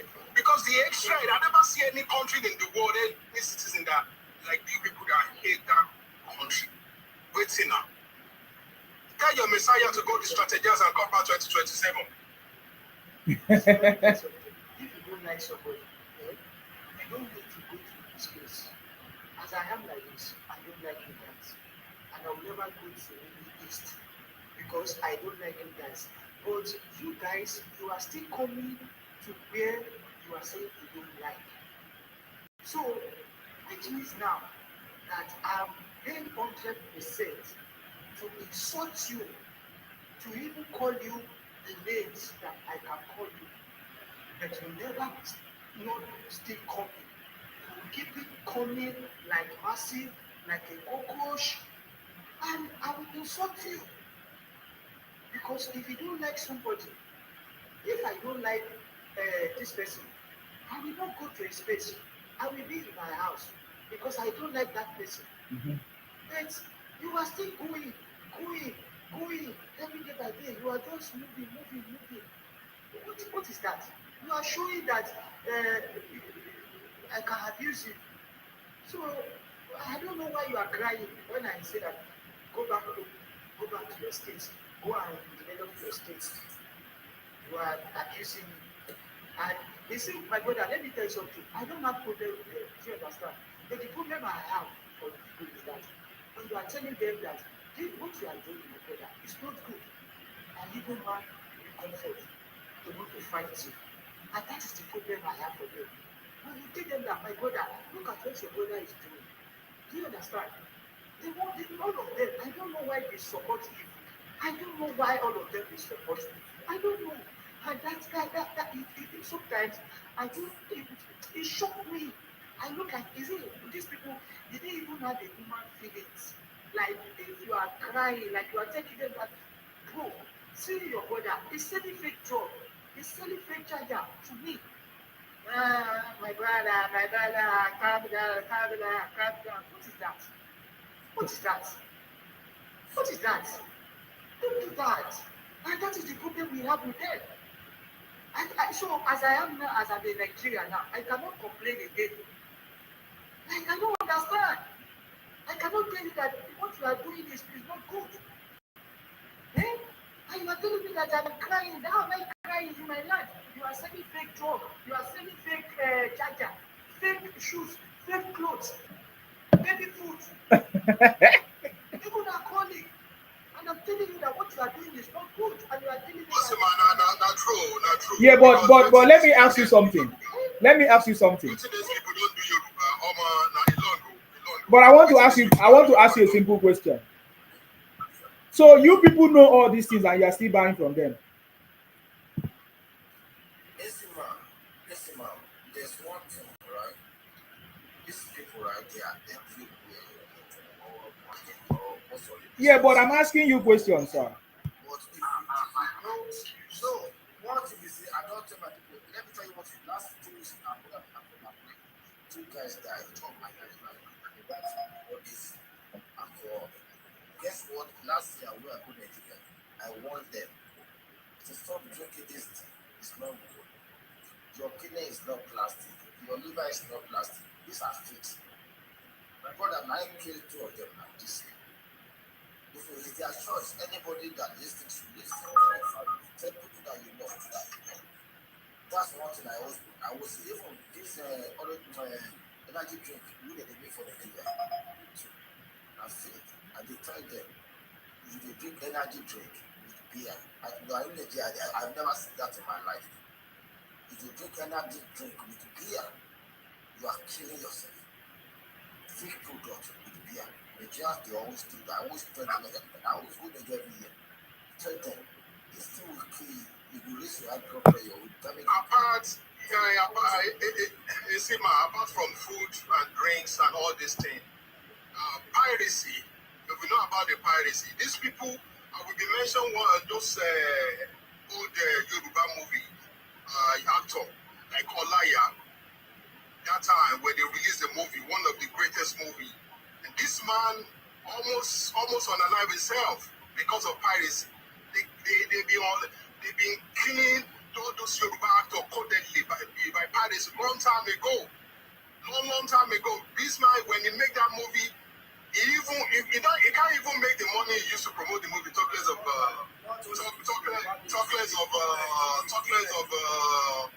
profits. So they've been killing us with a lot of things.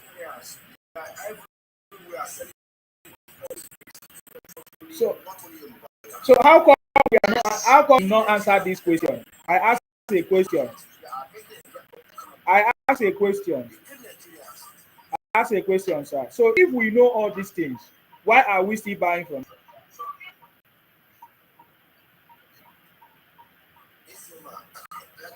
No, my brother, let me tell something.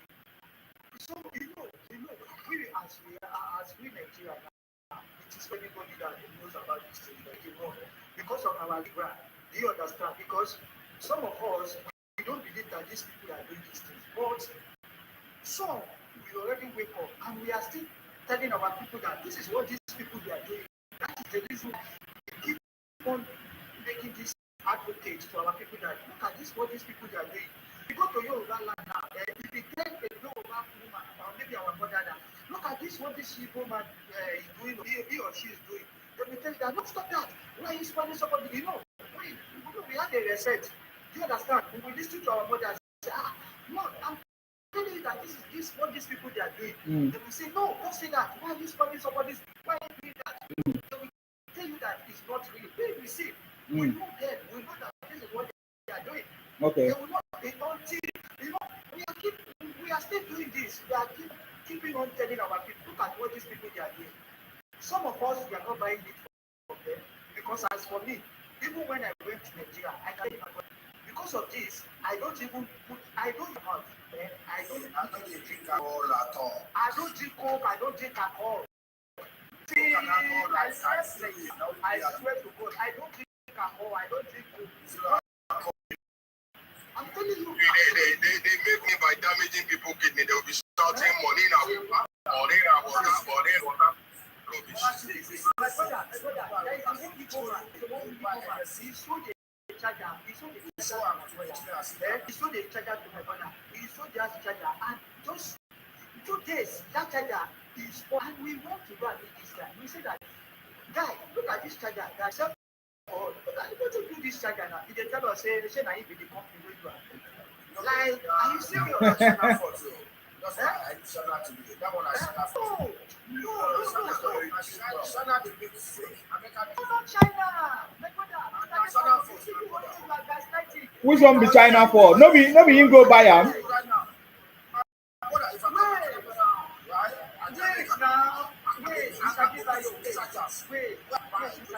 Wait, don't let these people gaslight you. You know what this people do? Wait now. I want to explain something to you. Calm down. You know what these people do? I want to explain to you how these people they bring that fake charger. People did that man say the other day. You don't see very that man. You don't see very that man. Very that man say the other day now. These people they go to China and they will tell China that they have to give them grade 1. They will give them grade 1. I beg. Grade 1 to Nigeria. And please. The grade 2, grade 3. And you hold on. I'm sorry. Bros, what do you want to?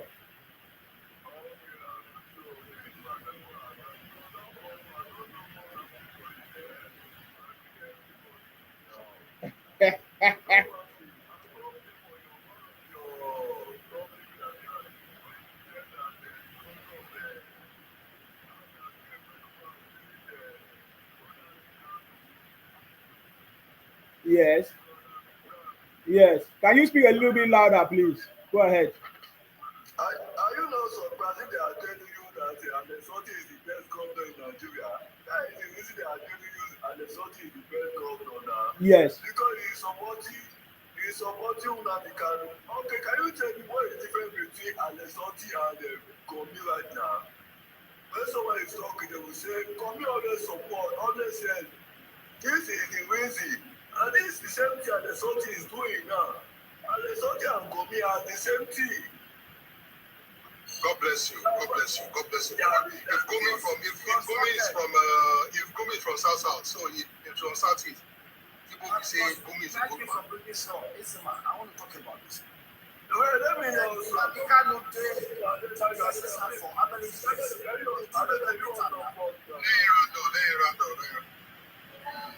Okay, you understand. Today, now they will tell you Alessandro is the best governor. No achievement, no track record, because what? Because he's supporting that the Kanu star a best governor. Can't you see those people? Enugu State governor is the best governor in Southeast. Go and verify. But they won't tell you that because the man is a, let me say, he's a NBC member of PDP because he's another party, it's not their party member. The one that supported the Kanu is our best governor.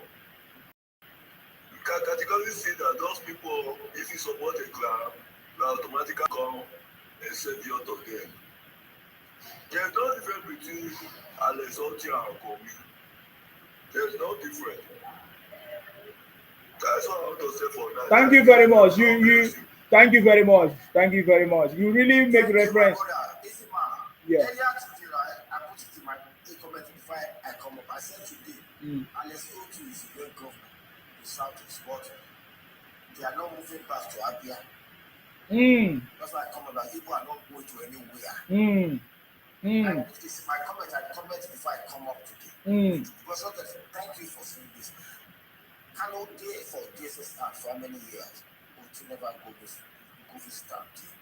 You can stop the persecution. You can talk to him if OT no be cannot talk. That's just a fact. But now the government asking for this sentence. If somebody say, oh, let's give me second chance, life sentence, maybe next 20, 30 years, the president can come and say, okay, he's doing right, he's now doing 5 days a week of Quran, he can recite Quran. That's it. You know what I'm saying? Right now, you know the example. So, this thing no be joke. This thing no be joke. What you just say now? Maybe somebody na true talk. For good thing. This one coded information making out the canon left Quran. I'm telling you that. I'm also going to give you second chance to live. You still young. Maybe next 30 years, the president can listen. But I think forget it. Okay? Next 30, 40 years, yeah. Somebody can say, oh, he has changed. Please let him go. But if you are waiting for Ghana as your Mandela, as your this, my brother, you fail, you must fail. It's 0-8. God, guess what? Nigeria so love to Manikano, then you don't put IPB on international terrorist list. You guys don't pay attention to that. No. They put him on local. No, it's international. What are you saying? That is why Trump never know about IPOB. Trump never measure IPOB. You only know about Boko Haram, this one. Yeah, but now it will be filed because the judge said that. And they are the one that buy Christians in Nigeria.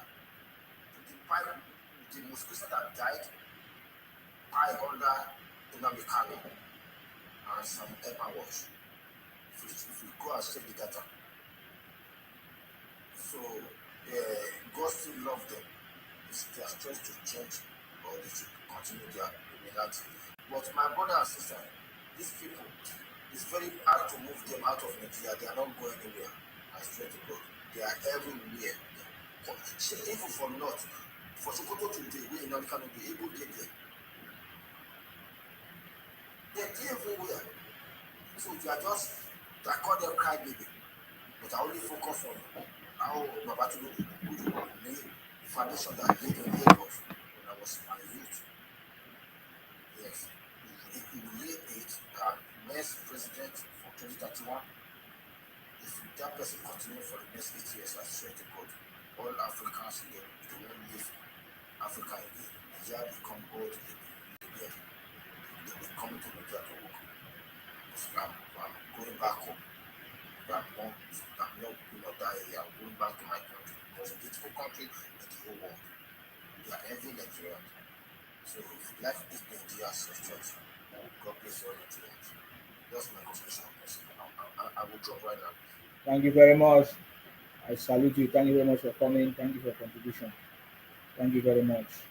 Um, I mean, I like the rocket. Yes, what he said, Gross. You know, he made reference to the fact that they are referring to Alex Uti as the best governor because he visited Nnamdi Kanu, and now, and since Abia State is now the best state now, why are the IPON members still in Lagos? Why have they not moved back to go and enjoy the best governor in Abia State?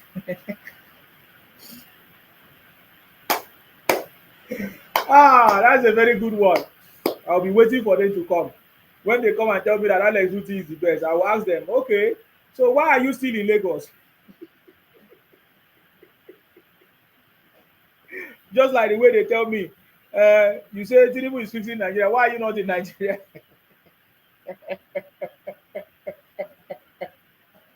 Voila. All of a sudden, My brother, yes. let us be realistic to each other. You think if we say people should go back, you think people will be ready to go back? What are you saying? You have people in your own, people in south southeast. These people they have when they tell them that they should go back to their own state, maybe they should go back to Anambra or Asaba, where they say it's developed. You think they are going? why will I? We are not good. We are not. Oh God, listen. Now let me answer you. We are not foolish people to tell them to go because we know what they are going to do. We know Igbo very very well. You understand me? We cannot make that mistake and say Igbo people should go. No, because they will twist the conversation, and tomorrow they are going to use it against you. That is how we know. We have to make sure that we put the right things in place in our state to make sure that we don't give them that kind of upper hand. So, and if they feel uncomfortable, they should leave. But we know that they will never leave. That's the point because the idea was for them to Columbia our area. So we can never tell them that one. And it's the same thing I'm telling you. Any day you make that mistake, it's like you are forgotten so soon. Who was the person? Is it something Lagos on Twitter that tweeted and said Lagos should go? Did they not? Did they not use it? Did they not take that tweet to National Assembly? They cry to Arise TV. Arise TV is one of these stupid. So I'm telling you something. I know these people. I tell you, they are not going anywhere. It's just that we have been keeping quiet. See, when was the last time Nigerians rise up and counter the Igbos like this? There wasn't any time. Nigerians always keep quiet and support them. You understand me? But this time around, as we begin to speak, that is the only way to subdue them. When you speak, when you take action, when you stop buying from them, all these are the things that is going to make them to rethink. But if you want to go and use your mouth and say they should go, what are you talking about? Somebody that say, oh, you don't love me, I want to go, but it's still in your place, and they are coming every night. Are those people really truly want to go or leave? No. We all know that they are saying this because of politics. They want Igbo to become president, but they don't know how to do it. You understand me? So please don't ever make mistake and do that and say, oh, Igbo should go, because they will use it against you. They will turn it against you, and the way they will twist it, even you yourself will shock. The way they will twist the conversation, Look at just how you will know. Just look at the things that have happened in the past. Have you forgotten when they say one of the Obas in Lagos said to them that if Igbos don't vote for their candidate in Lagos, that they are going to take them to the lagoon? Have they not been using that thing? So I'm telling you, I think they also accused the first lady as well, that she also said something saying that Igbos will suffer or they will pay for it. I don't know. So all I'm saying is that we should be very, very careful, because that is where they are pushing you to. That is what they want you to do. For me, I understand them. It's very easy. We want to go. Go. That is where you can say go. But you running a campaign telling them to go, no. Whenever they argue, let us go, you tell them go. That is where you say go. I don't know if you understand me. But you running a campaign and telling them to move from your place, they will use it against you. They will use it against you. Where?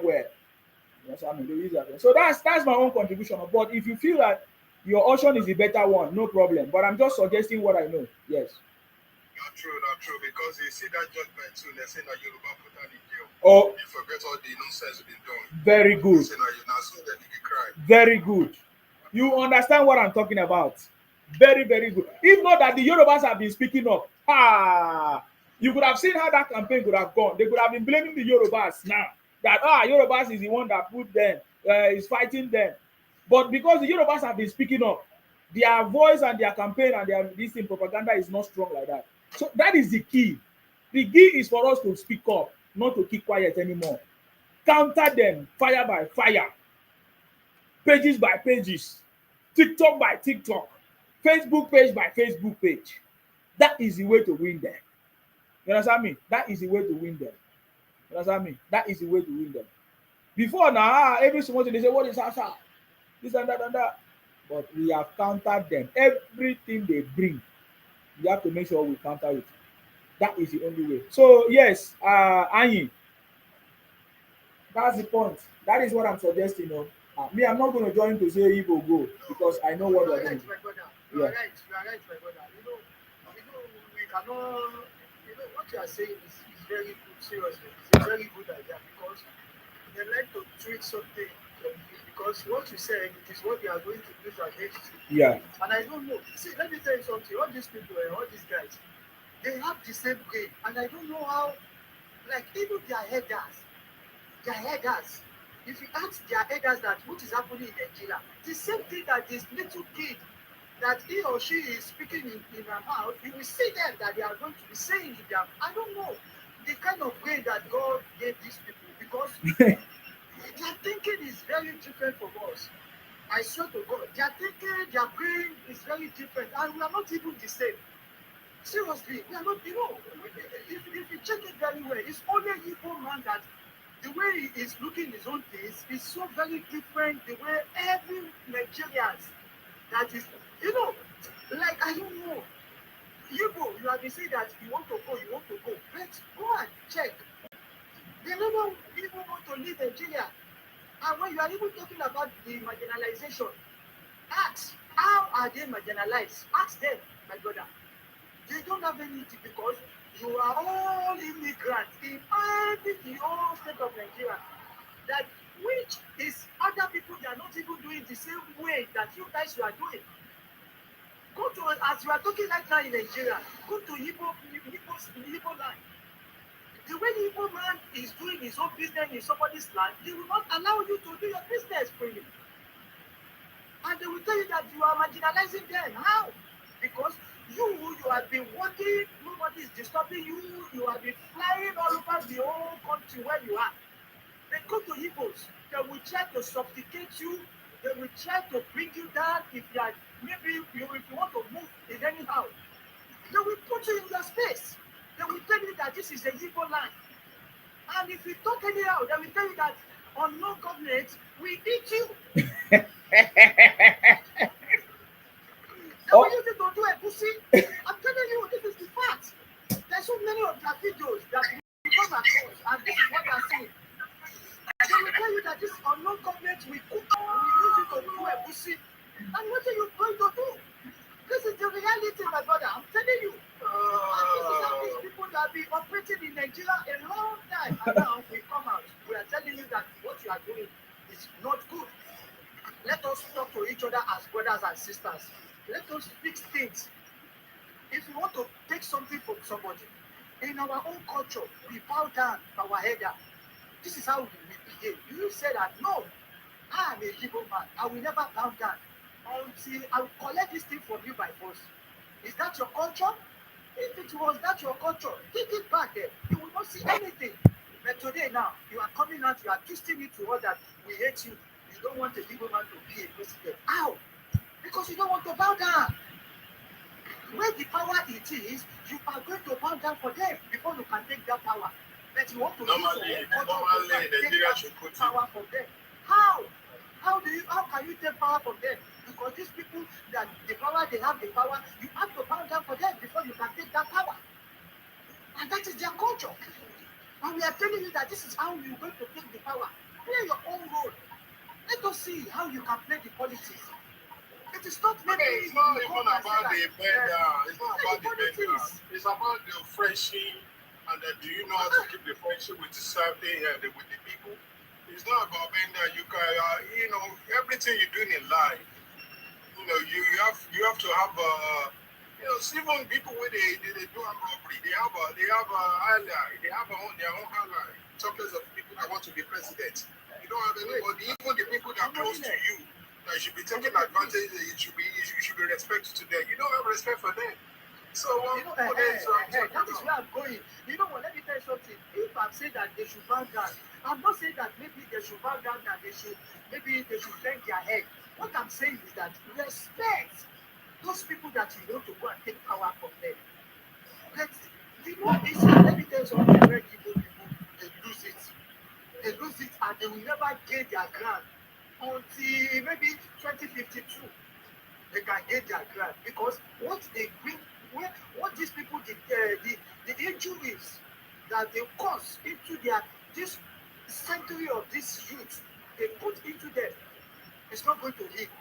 And I'm telling you the facts because, this election, when they lost, they're supposed to calm down.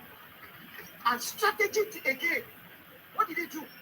They start coming online, to start insulting everybody. And these people that you are even abused, they are more than you. They will match you down. They will step on you. They will put you in your space. Those people that you want to go and fight. Now, even the good ones that you already maybe you lock, all of them, they're gone. Because if it was Igbo that the way they lost, they're supposed to quiet and play another game again in that 2027. Those ones, they will play the game again with them. The same game that they play. They're supposed to come with another strategy. Yes. Like what did they do? This show that they are bastard. Yeah. Those ones that you lock, everybody now, they now wake up. Oh, we that we vote for you, we are now moving.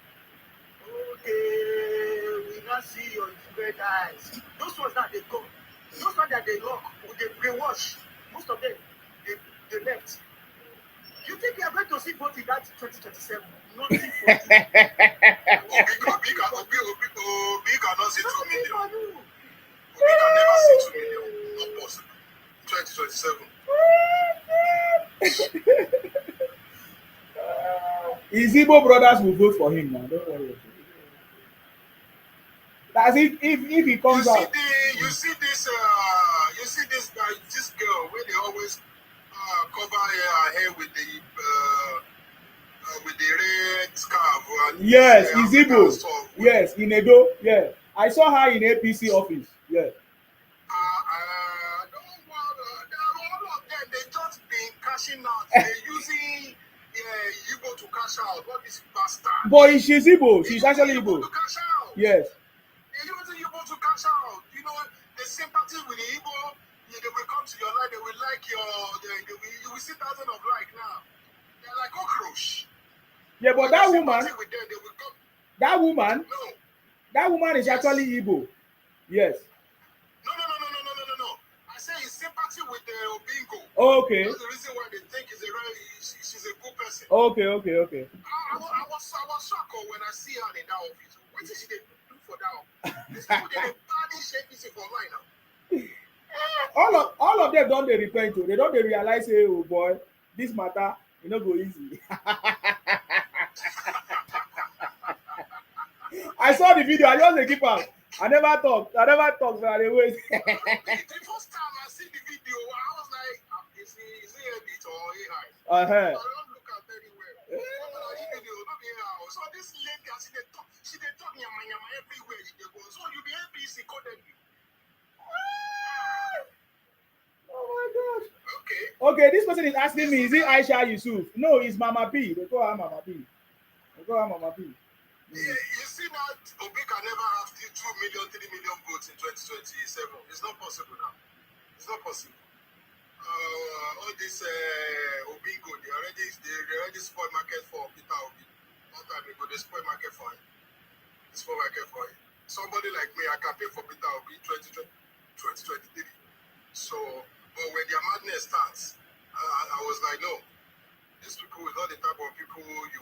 have anything to do with.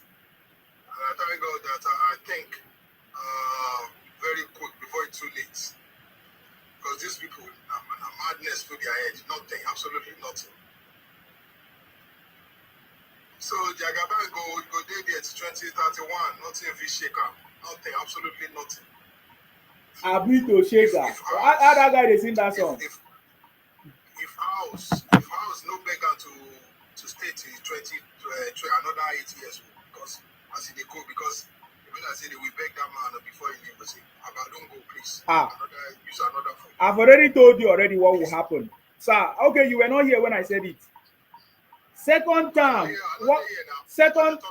in Tinubu's second time, we are gonna amend it. We will only have one term this thing presidency.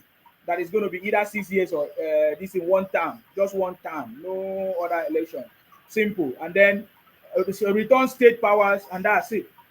You understand me? So Tinubu might stay more after it's not going. It might be more than 4 years. Yeah, might be more than 4 years. Because what else are we looking for? When this man, when he's changing when he's making things happen, when he's doing what he's supposed to do, what else are we waiting for? What you Nigerians, even those ones that are talking, they will advocate for him to say, sir, your legacy will never be forgotten. I've said it already. By the special grace of God. They don't see the work. That's the reason why everywhere quiet. You don't see everywhere quiet these days. Hey, my brother. They say, man, they don't see everywhere quiet these days. I see him now. I see him. You don't see when the time this Baba go and address them in House of Assembly. Can't you see them? All of them. They stand up for this man. They clap. When they addressed them, everybody was happy and they were laughing. That shows that no, this man, he know what he's doing. Even the House of Assembly, the representative, everybody, they stand up and they clap for him. That shows that this man, no, is doing the good job for them. He's doing the right thing. This is the fact. It is not about touch or chop. Nobody says when they come online, when they big like the big bones. We told you we have many bones inside the fridge. We will give you, we preserve that bone for you guys. So that when it is time, maybe when you are hungry, we are going to give you the bone. And in that 2027, that is when we are going to give you that bone. We are going to give you the bone so that you can eat that bone until 2031 so that you will not cry again. Me, I'm going to be on ground during the campaign. 2027. Yeah? No be joke. Na celebration of legacy. I mean, no understand. Femi, you are back. I salute you. Yes, I'm back. Good to be back. Yes, you're welcome. I've been listening to various comments, and I want to really appreciate all the guys that have been talking. Just go ahead. Now, what I want to just chip in is the fact that when they start playing the victim card, they forget that it's okay to lose an election and re-strategize. If Obi had built on the votes that he had in 2023, by now his support base would have grown. But rather than do that, they went on attacking anybody who says anything against Obi. And they were going to twist the narrative to look like they won the election. Up to today, some people still believe that they won the election, that they were rigged out, that in fact Atiku was not even second, that they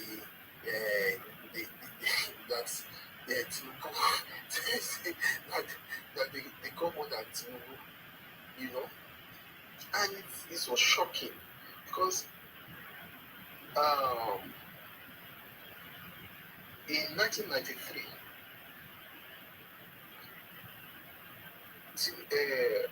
Abiola won June 12 election, and it was annulled. That election was annulled. Yorubas didn't say that the country should own. You know, Yorubas, we actually we protested, but when it became clear that look, this thing wasn't going to be given to Abiola, everybody went back to drawing boards. We didn't say that the country should that we start wishing the country bad and anything good about the country we put it down. We start wishing only negative things on the country. So that mindset that they have is appalling. It's like they are heartless set of people. If it is going to, if it's not going to go to them, everything should crumble. That is the kind of mindset they have. So I think the earlier they start addressing their mentality, the kind of orientation they have, the kind because I believe it's as a result of incitement, and their elders are not they are not helping matters. Their elders are even worse than the young ones. The elders are the ones that should be educating them to let them know the the history, to let them know the right thing. But they are also lying to them, and they are carrying the lies. They are carrying this on. That's why they hate the country so much, and they I think it's even going to get worse. If you think that an Igbo man can become a Nigerian president in the next 30 years, I don't see it coming. Because if you're not going to have a handshake across the Niger, then how do you do it? You don't have there's nobody you partnering with. Yeah. When a Fulani man was there, a Fulani man was your enemy. Now a Yoruba man is there now. Yoruba men are your enemy. So who do you want to partner with? How can you be your silos and win election? I don't see it happening. So the cry just started. By 2031, they will cry again. After the Northerners have done their 8 years, when it comes back to the South, they will cry again. Because they don't understand the politics and they are not playing it the right way. When you come to the South, they will cry you. They will cry. Their cry has not started. Because I know that is what they want. They actually want presidency. I understand. That's what they want. Instead of them to focus on it, they are telling us about Biafra or Biafra. I don't even know what you're saying. Yeah, but presidency doesn't come through emotion. You can't cry for it. Nobody is going to give you on the platter of food that okay, because you've been crying for the past 100 years. Okay, let's give you to go with it. They were expecting the same thing that happened. Exactly. They're expecting the same thing that happened in 1999, that they zoned presidency to Southwest. That okay, only Yoruba should contest. But it's never going to happen again. That is never going to happen again. They look at it. It's happened. I think they're waiting on the day Nigeria state we say, okay, we announce, let's give you 8 years president or 4 years president. It's never going to happen. Without votes.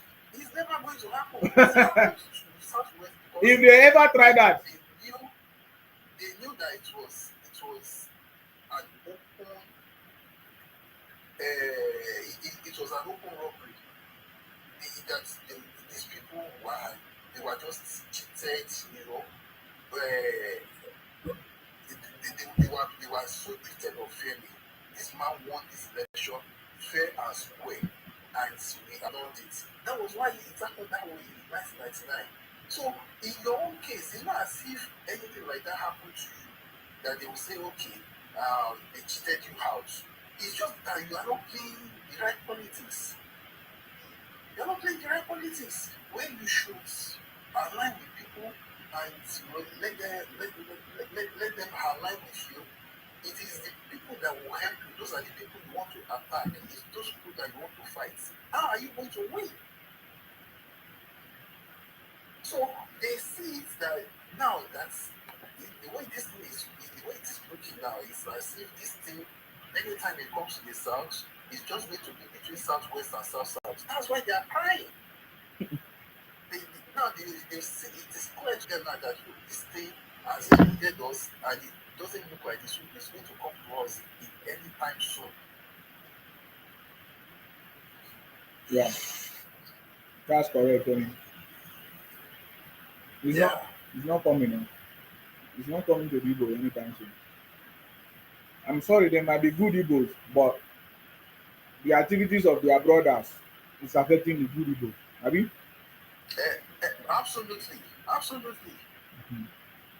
So, I mean, if they have a population of 5 million and they have maybe good people who are 500,000 to 1 million, it is not a significant figure. Yeah. You know, if the majority are behaving like this, they are attacking people, they insult people, they go to people's land, they want to convert it to their own, they want to insult their host. If they are doing all this rubbish, there's no way, nobody wants to deal with it, nobody wants to deal with them, nobody wants to be friendly with them. They go to South Africa, the same thing, they go to Ghana, the same thing. Who wants to associate with such a set of people? Nobody. And their elders are not helping matters. And the elders are the ones that should sit them down and let them know that look, this is not how to live. But they are even worse than the younger ones. Yeah, is it not the elders that pass the misinformation?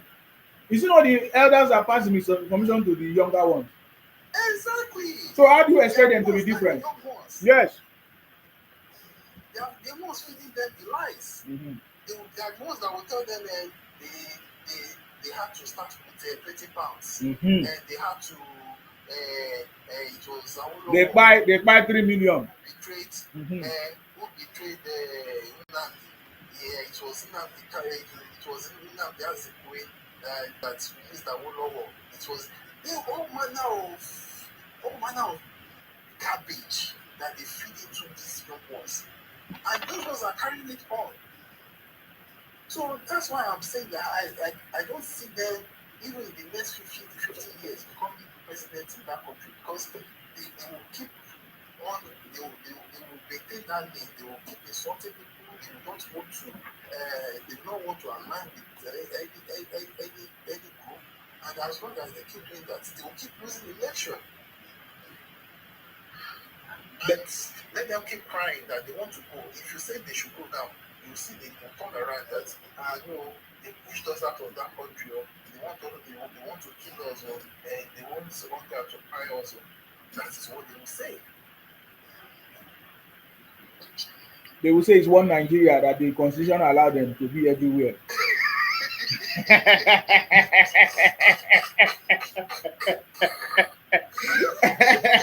And I know how they twist things. They don't know these people. So for me now, with this thing that has happened now, it's not only the Igbos should learn the lesson, because we should be talking about the lessons there. It's not only the Igbos that should learn the lesson. We ourselves, we should also learn the lessons.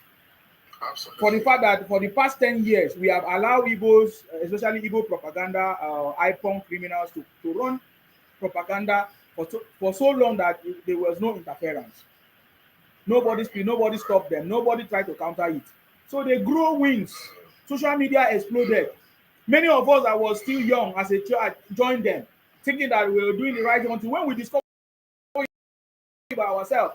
Do you know how many people that have not? But we discover and know that, man, the way people are doing now is not okay. I know some of my brothers that are still there. I just allow them, I say, make them just stay small until when they see it by themselves. Just like when Titanic was supporting them. You see the way Titanic was very hot. But when he saw it, nobody advised him. He is the one that pulled out by himself.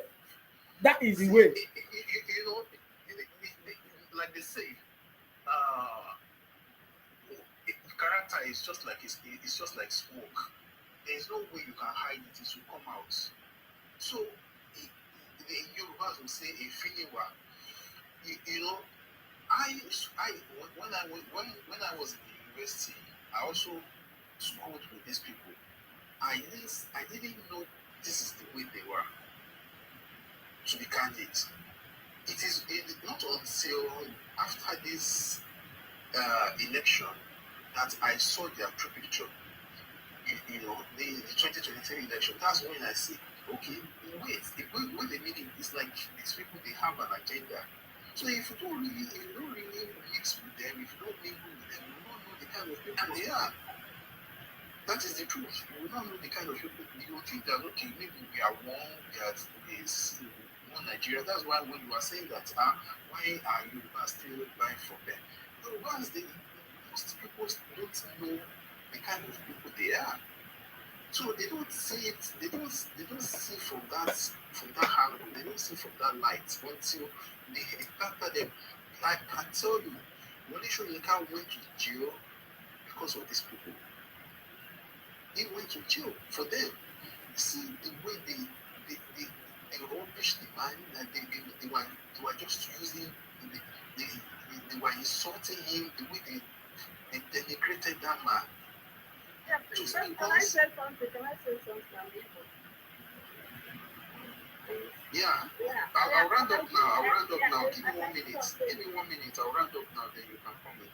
So you see the way they denigrated that man, you know, just simply because he said the truth to Peter Obi. So if anybody says anything about Peter Obi, you come after him, you start denigrating him, you start bringing him down. Is that how to play politics? Is that how to align with people? I'll stop there. I'll stop right there so she can say something. Okay, thank you very much, Femi. Yeah, okay, thank you for your submission. Yeah, I can see the pain in your voice, and I understand that. So imagine you are kind of, like say, our cousin, three points. So like, what of if you are like if all these, the Igbos you are complaining, if they are your brothers and sisters, that is doing that, so like you're gonna feel more pain. I really get it, like a person, like we the Igbos, which we are the few good ones. This is not the Igbo. Everybody, or even all Nigerians, or even after the Biafran war, even during the war, to say Nnamdi Manate and social media took over the information nation of Nigeria. So it happens that Nnamdi is the one that read those kind of, like you said that in school, in school with them, they are not getting them that way. Yeah, that is many people doesn't believe that way before, but Nnamdi really poisoned everybody's mind. And then got people like us we refuse to submit, even if few have tried to repent, mental, like how like mental awareness or mental slavery is kind of, if you want people you can give everybody. So that is why people like us is trying to evangelize, trying to educate them. This is not who we are. This is not who they are. But now, because of the passion of social media, Facebook, took the advantage and poison everybody's mind. You look as if Igbos are now like everybody's taking it. Right? In fact, me myself, sometimes I will say, these people, I'm getting ashamed of being Igbo, I'm going to say this way. That is facing us. This is not, I feel these are not easy. But the way they do it, because they're even forcing everybody, even it too. You know, the IB threatening to kill all of us. That's why they are killing me. It's not people that are killing the IB. So these people guys are even complaining about this. It's not the really, you know, it's just Who are they? Who are they? Fulani even Igbo. them, they will tell you that they're even from Israel. You know, that will tell you how They are fast. you know, that will tell you that makes the thing is we don't know where we will go about it. So you guys don't be saying all these evil See, things. I understand. Because My sister, I understand what you're saying. we want to but be you see, Nigeria, want to continue to want to do the right thing. You know, let me tell you where you people got it wrong. Mm. Where you got it wrong was allowing one man to be controlling the narratives. You will see that. Wait, just one second. You see, Yoruba, we also had someone like that. Sunday Igbo. He was trying to do. He was also trying to do something like, okay, I want to liberate my people. Well, after that, he now graduated to Yoruba Nation. People started telling him, no. You have to stop it there. Stop it right there. We are not at war with Nigeria. Nobody is going to support you. You understand? And when the federal government, it was Buhari that was there. When the federal government went after him, nobody said, they want to kill Yoruba, they want to do this. People supported the federal government. Whatever you want to do to him is on him. You understand? People, but you people, when they started, when they started incarcerating Nnamdi Kanu, everybody started, showing sympathy for him. They started visiting him. They started crying. He's our savior. Is this? Is that? That is the problem. It's our Onyendu. You know that the Igbo originally had issue with Nigeria, which is their power. So there's an element of trauma. You know. So Nnamdi came. Nnamdi has a better oratory skill than. So and he has that. He was a criminal. He has that sneaker and Russian gift. Like if you are not smart, the way you talk, those government are shouting, they think it's fearless. To them, it's intelligent and all this. You can so he came in a way that kind of strategically but in a criminal way. Mm-hmm. So the way he came, sometimes it's not too 11 to 12. Yes. Is it Buhari? And Buhari started then? Yes. It's 10 years now. Yes. Yeah. So the way he came and that is the time social media, this Facebook is kind of coming into Nigeria. So it's like people are entering Facebook. They are entering Facebook and Facebook is Good morning, everybody. People are I salute you. connecting with their family. So like Nnamdi is it's kind of the first concept. I would like to speak to her. Okay. Nnamdi is kind of the first content creator, In Igbo land. You took advantage of that. You understand? So because before Facebook is kind of boring, people press on this picture, people. So it's the one that we are talking. So you took advantage of all those things. But this is the person that was killing your people. No, he said you people should not go out on Mondays, and you are still supporting him. Started now. When it started, it didn't go that way. I mean, it's already. Do you know that all those icons, like people didn't know why those people are hell bent on, isn't dying for him. They swear at oath. They took God oath. He took them to this life. So it put a lot of fear to thousands and millions of people,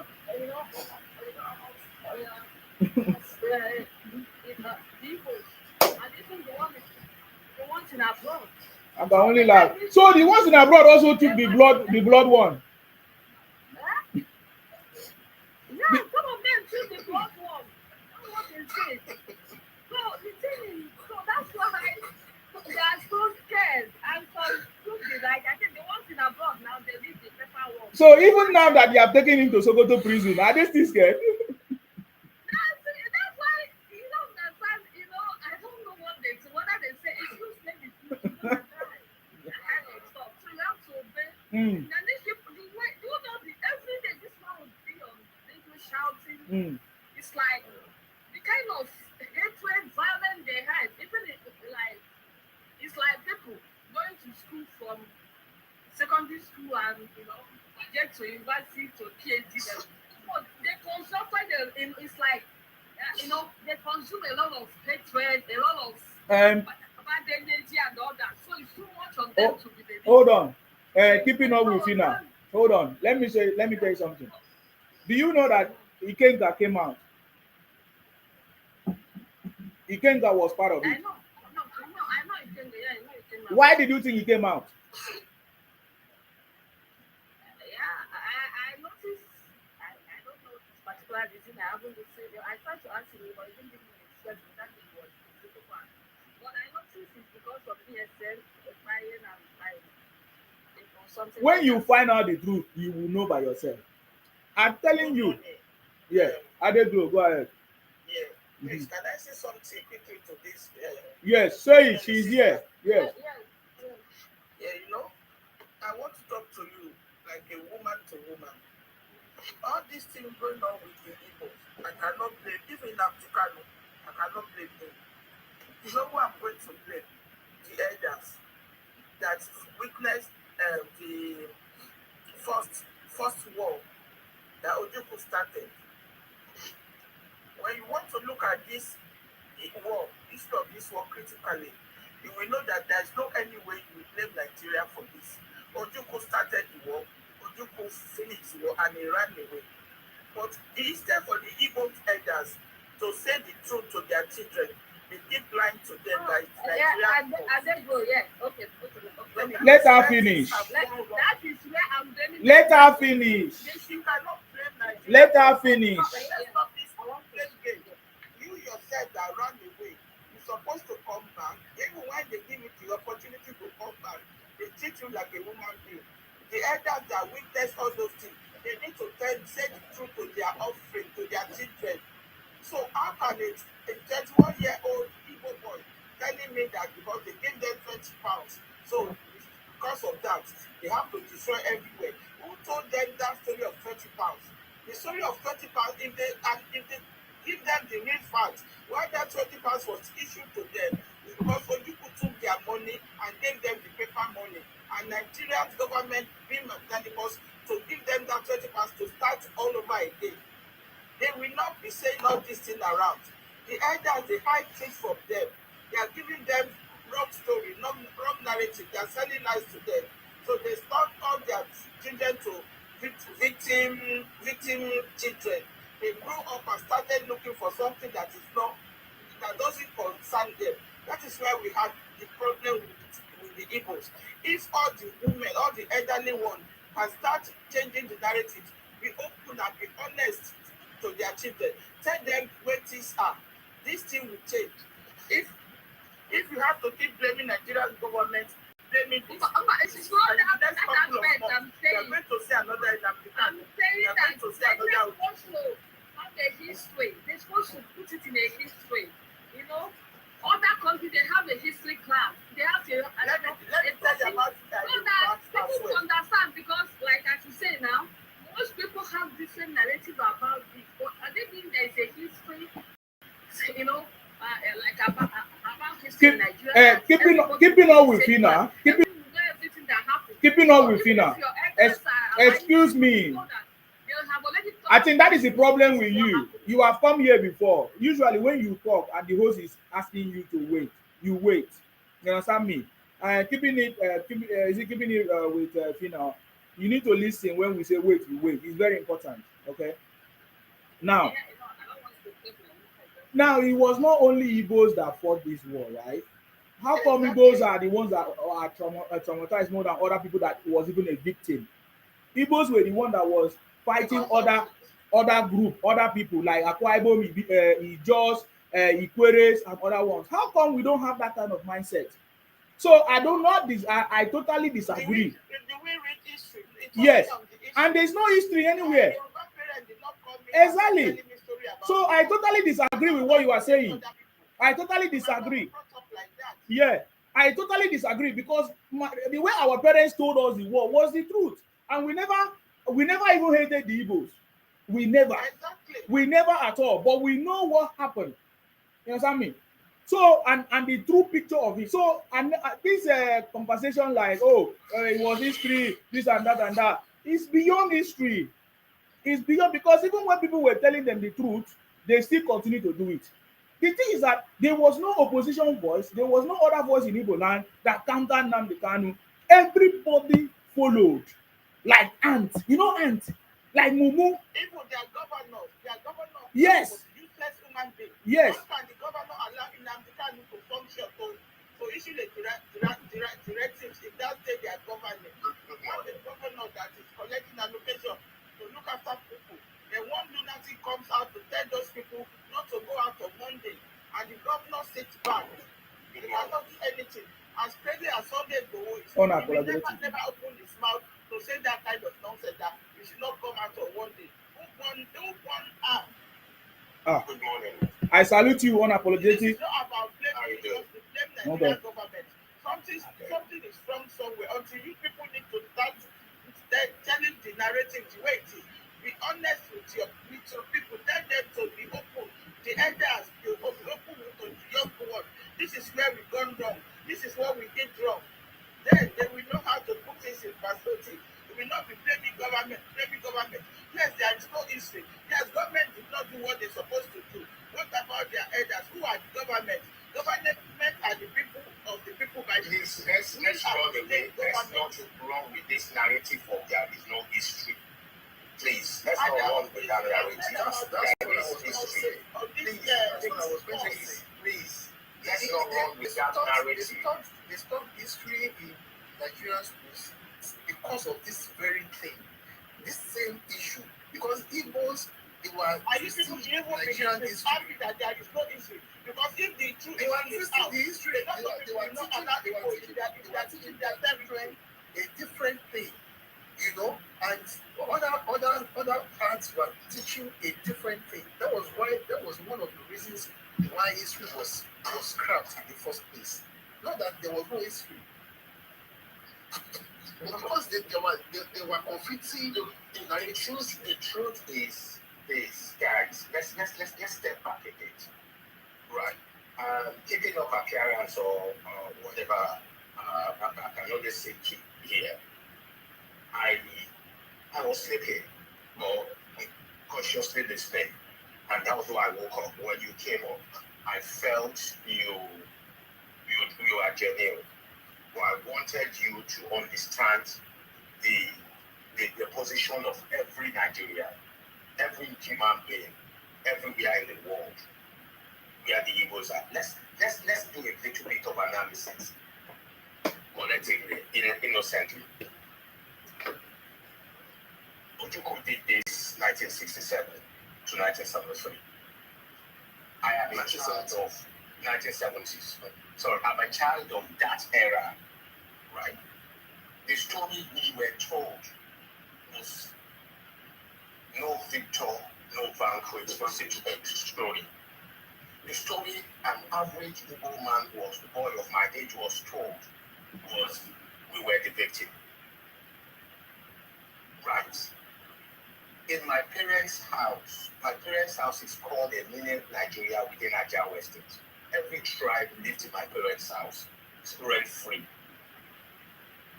In my growing up days, I had a friend who was living with us. He's a neighbor boy called Bongozi. That was the first time I knew a woman could be at that name. When we were talking about stories, the stories of his civil war, I saw the bitterness in his face. The way he was explaining it, but it did not registered in my head. It is now, these days, that I am understanding that the story that that generation was told was a very, very bitter story compared to what I was told.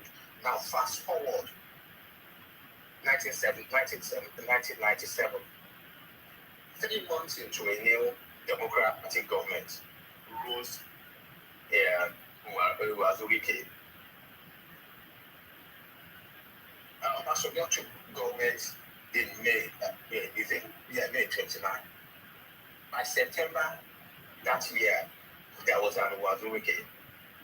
1999, yeah, there was an Wazurike. Tell me, what marginalization were the Igbos having in 1999 that gave rise to the emergence of Wazurike? They dealt with it. The situation went down. 2010 came another Nandi.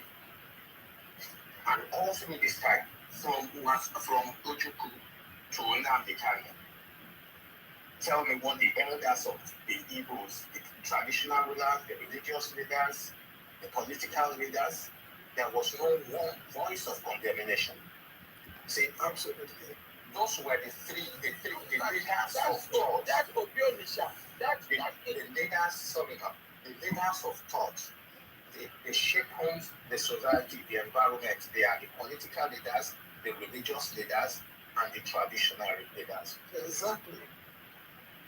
We had a situation in the south when the Sunday Igboho came up. Just the same system like Nnamdi Kanu. They are killing my people. I want to fight for my people. That was the same pattern. But we as Yoruba know that we are an organized set of human beings. For you to rule us, you have to have our mandate. For you to lead us, you have to have our mandate. And we do not just give our mandate nilly-willy. We need to examine to be sure. That's why we are called Omoluabi. People rose up against him. The same system that Nnamdi Kanu did was the same system at the time they were even meeting. But we shut it down. The problem is nobody shut this man down because you have been fed with stories and people saying there is no history in Nigerian school. Who said there was no history in Nigerian school? I am a student of Nigerian of history. As a student, I live in England now. With my friends, I live here, even who are white. I tell them stories, histories of British histories that I learned as a Nigerian student in Nigeria. When was history taught in schools? Why was it taught? But it's not about there are no histories in schools. And even if there are no histories being taught in schools, don't they could be? What happened at home? So, my sister, and we are still talking like this.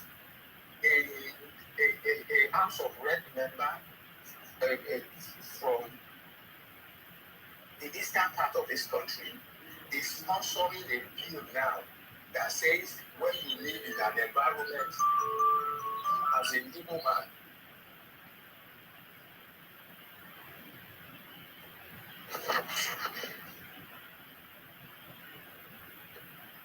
Sorry, unapologetic. Unmute yourself. Sorry. Unmute yourself. I didn't know where the noise was coming from. okay. Yeah. All right, it wasn't there. It wasn't there. Okay, sorry. Yeah. I'm doing a magic. Oh, okay. So you were saying that the House of the Rep member, Kalu, Oju, something Kalu, yeah, Benjamin Kalu, yeah, yeah, Benjamin Kanu yeah, is sponsoring a bill currently that says if you are keeping appearance or whatever as an Igbo lady, an indigene of an Igbo, an Igbo indigene lives in Lagos or any other part of Nigeria for 10 years, or you are married to a Yoruba man or an Hausa man, you automatically become a Yoruba indigene. child. Look, the truth is, Talk about this thing. Okay. the truth is, there is this agenda. There is this agenda. Expansionist agenda, sir. Expansionist agenda is called. Yes.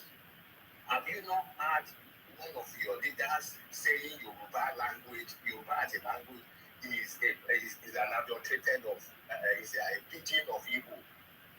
That Ile-Ife belongs to the Igbos. The Bongo belong to Igbos. I mean, this there is that anywhere from anywhere you find like that is that good. and let me shock you, my sister, before I drop. You see, everything that the Kanu is shouting that the Igbos wanted, referendum. Yeah, it used to be possible in the Nigerian constitution. I know. It was taken off by an Igbo man with the support of another Igbo man. Yes. Decree 32 of 1965. I wasn't born before this. Bernie was the constitutional lawyer that helped Rosie to draft that constitution, that decree. Prior to that time, when they say we are being marginalized, I just laugh. That when they are saying this marginalization for the past 30 years, they are either supposed to have found them to tell the truth. Listen, madam, let me just this is the true reason why you people cannot succeed. Because we are the one that let me just give you two I've never seen any Igbo said that. Please, madam, let me just submit it to you. Hold on. Never come out to tell the truth of Hold on. what they Oh, think. God. Madam, please don't touch my flow, please. Hold on, one by one, please. Yeah, go ahead. Thank you. Sorry. You're welcome. My sister, prior to 1965-66, every strata in Nigeria, every establishment in Nigeria was headed by an Igbo man. People were at the heads of everything in Nigeria. Ask that man who sat there, tell him to tell you when they were in the eastern region, what the Igbos did to the Port Harcourt axis, these people. That is what they wanted to maintain when Abu Rosi was in government. They want to ensure that status quo continued. That was why they promulgated that decree. They cut us from regionalism to the federalized us. And as fate will have it, things changed. So that is why I am looking at these people who are pushing that bill now. And they are looking at today. They are embracing their decision on today. They don't know there is a tomorrow. Mwazuli and Agberosi based their decision in 1965 on the day they were living there. They never saw today. They never saw tomorrow. They are not men who saw tomorrow. And those who are pushing the bills of today are men who are not seeing tomorrow. I submit to you. I yield the mic. Thank you very much, unapologetic, and I love your commitment.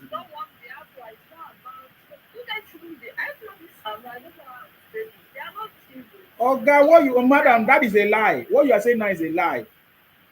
This guy shouldn't be using them to think, to terrorize us. So he just like so which Igbo man countered which Igbo man? No, keeping up with Fina. My problem is that you see the problem is that sorry, please let me just make a point here. Keeping up with Fina. What you said now is a lie, and we have already seen the fact. The problem I'm having with you is like you say. This IPOB is not Igbo. We should not use it to generalize it. But we watched this happen in 10 years. There was no Igbo man that countered it to the point to stop him. People are counting them, but people are like just like in Nandi now. Some people that know privately, they ask who made using our leader. We are not our leader. We have to like. Okay, who? Before you become a leader. Who? Tell me who? Who?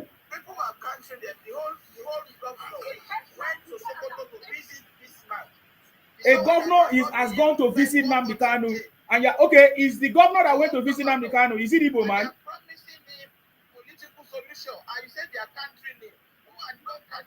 You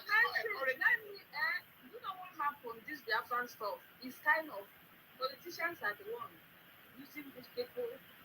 It's like a politician. Then go and talk to your politicians. Call them to Yes, order. and that's what we are telling them. It's a distraction. This is not even about Biafra only.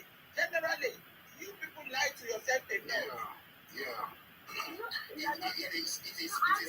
a matter of it is a matter of population. See, if the majority are on the right side, the politicians don't have a choice. But it's because the majority are in support of him. That's why the politicians are tending towards that side. Because if they are playing politics, all they want is they want the crowd. So if they know that majority of people don't support it, they will never go that way. Because they know that powerful people amongst you, they support it. They want to play the ball with them. That's what I say. Those powerful people want to keep those ones shouting, all these poor ones down. So that this Biafra is kind of distraction and let me tell you, you people you are afraid of them. That's what's brought you to this point.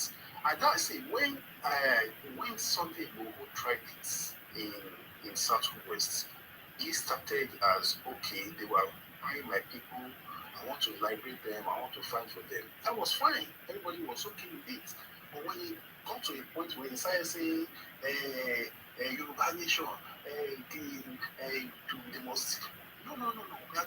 We are not fighting Nigeria. We are not at war with Nigeria. We are not going that way. Everybody is stood our ground. We are not going to lead us that way. And when it was time to dish out the punishment to him, nobody said no. Don't touch him. You understand? Some people who are still, who are still in support of him, some people who are still visiting him in the Republic, but not the majority. Such a thing would not thrive in the Southwest. So you people should have stood your ground and look, this kind of a thing shouldn't thrive here. We are not going to allow it. We're going to stand against it, and it should have to. I mean, by now we will not be in this situation. And just to let keeping up with Fina, you keep saying this thing, it's paining me because from the way you are saying it, I'm an engineer, and an engineer is a solution provider. But as long as you keep saying this thing, it means you have refused to identify the root cause of the problem. Because now, hold on,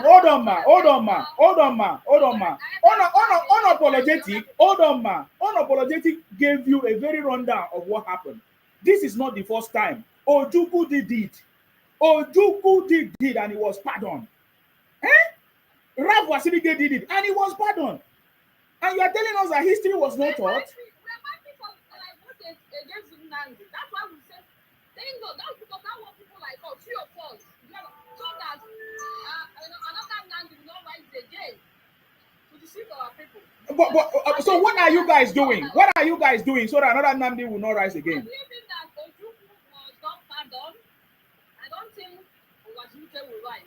I don't think they accepted with Wazirike. So what are you guys doing now? It's the rise. It's not even about pardoning. You are not getting it. It's not about pardoning. It's about telling truth to your people. It's about this is foundational problem. It's not about I'm saying. It's gone wrong from the foundation. You need to fix it.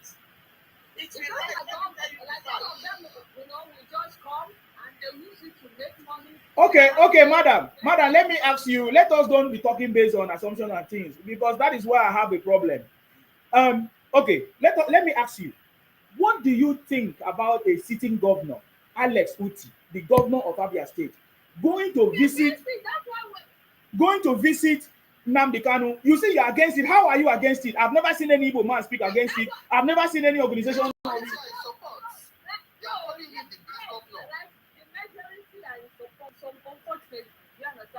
it happens to be as if, that's what for us. So we think that those our evil leaders, they like this Biafra because they're using it to prove their evil truth.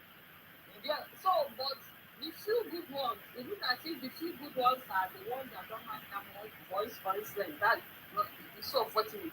But most of them are educated, but they don't have that maybe money or that power yet.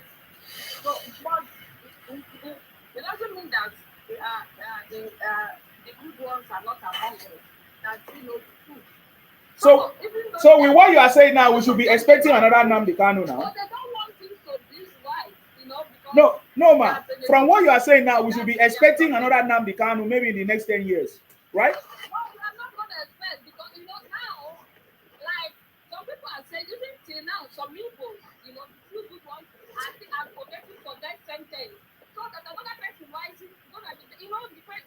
Like some people like the Jerry still pushing for that sentence. That this life and the imprisonment is too small. Yeah, that it's too near. That I think that if you make another person, that before you even say child the alpha, like they are even going. These people like I should say 10 years. I believe that the whole thing is gonna now. There's a time the way the whole thing is going now. If you mention the alpha in Igbo, even your family will never kill you. The way things are going, there are some people going even fighting up this year, ESL. So some people are getting scared, no matter what. So it took years for these people to get this damage. So it's gonna take some years for us to deal with them. It's not that we are not dealing with them before, but with this government, because this one they now jailed now, it's like government supporting the good voice to rise. That's why some good voices are rising. Voices are speaking up more than before. Unlike before, look at this, it's 100%. But now there are few people, people know that they are really against it before. But before, everybody thinks that it's 100% people. So these people, it's a virus that even us, everybody like our villages, we can't be found. People can make no more life again because of these people. So it's like they just want, I don't understand, it's like even the good, good people, because these people like they can be supportive to the criminal. I don't understand because like when I was growing up, this is not the real Igbo. They tell you to behave well, do this and that. But this one is like you don't even have the tradition again of God. People are behaving like one animal, insult, disgracing. Like I don't understand. So what the way all the whole Nigerians like Sorry, excuse me. they are not just like it, but no. And What's that the some good ones. Let me ask you a question. There are some good ones that still want Please, things to happen well. let me ask you a question. Let me ask you a question.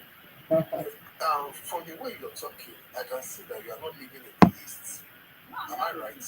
No, I live in the East before I travel. I'm not in Nigeria now. I live in the East before I travel. I live in Because you see, people that have this kind of mindset that you have are the people who don't live in the East. Majority of people living in the East, they are not in line with this your line of thoughts. They live so much in Nnamdi Kanu and all the bad things he's doing. I think it's supporting. It's not like my dad to tell me don't talk because if you talk they will kill you. That kind of stuff. Not that you say that, even you say that, imagine them moving, putting fear. Not that most of them, these people, the way they kill our, like the more people, like all these I killed, most people they kill, they are even brothers and sisters, they are family members. So they put so much, imagine making, like sometimes it kills them, because he will tell you that, like anything, if you kill somebody, as long as you are doing it for Biafra, have a kind of a seat in Biafra and have it's like telling the Muslim people to kill the non-Muslim. Madam, stop using the word, that word. You're gonna go to heaven to meet a fate. That kind of. Stop using the word, please. I thought Adeglo wanted to ask you a question. My problem is that from excuse me, madam. You keep this. Excuse me, madam. There's a way you talk that always worries me. I feel like you are on a mission every time to come here to explain to us that it's not all Igbos that are in support of that we should not generalize it. If that is the mission, that mission will fail because what we have seen in Nigeria, 99.9%, I think the mission that you should be on is to start condemning it and start saying that we don't want that. But you cannot be. Yeah. Peter Obi and Atiku. I made a post about Peter Obi and everything. So okay, so do you still support Obi? Do you still support Obi? That, you know, fact, they had said that, you know, that they're gonna. They said that we're disappointed. Mommy water. They come out with the agenda we plan. And this. More than 10,000 thoughts. Okay. All of them is against. Imagine they call me everything of Banje. All because you know what they are still cutting me. If I go to that post, you see, the thing is rising. Oh my God, this one. They said that means this place. Everything. I couldn't know. So you guys will be saying all these things. Because I was telling them the best thing that will happen, you know, that will happen to us now. Because Peter Obi is like, it's even another disaster. In fact, it's even disgracing, making other people to even, like, because he's the one representing people nationally. So, and with the way he's supporting all this Biafran stuff, that is making things worse.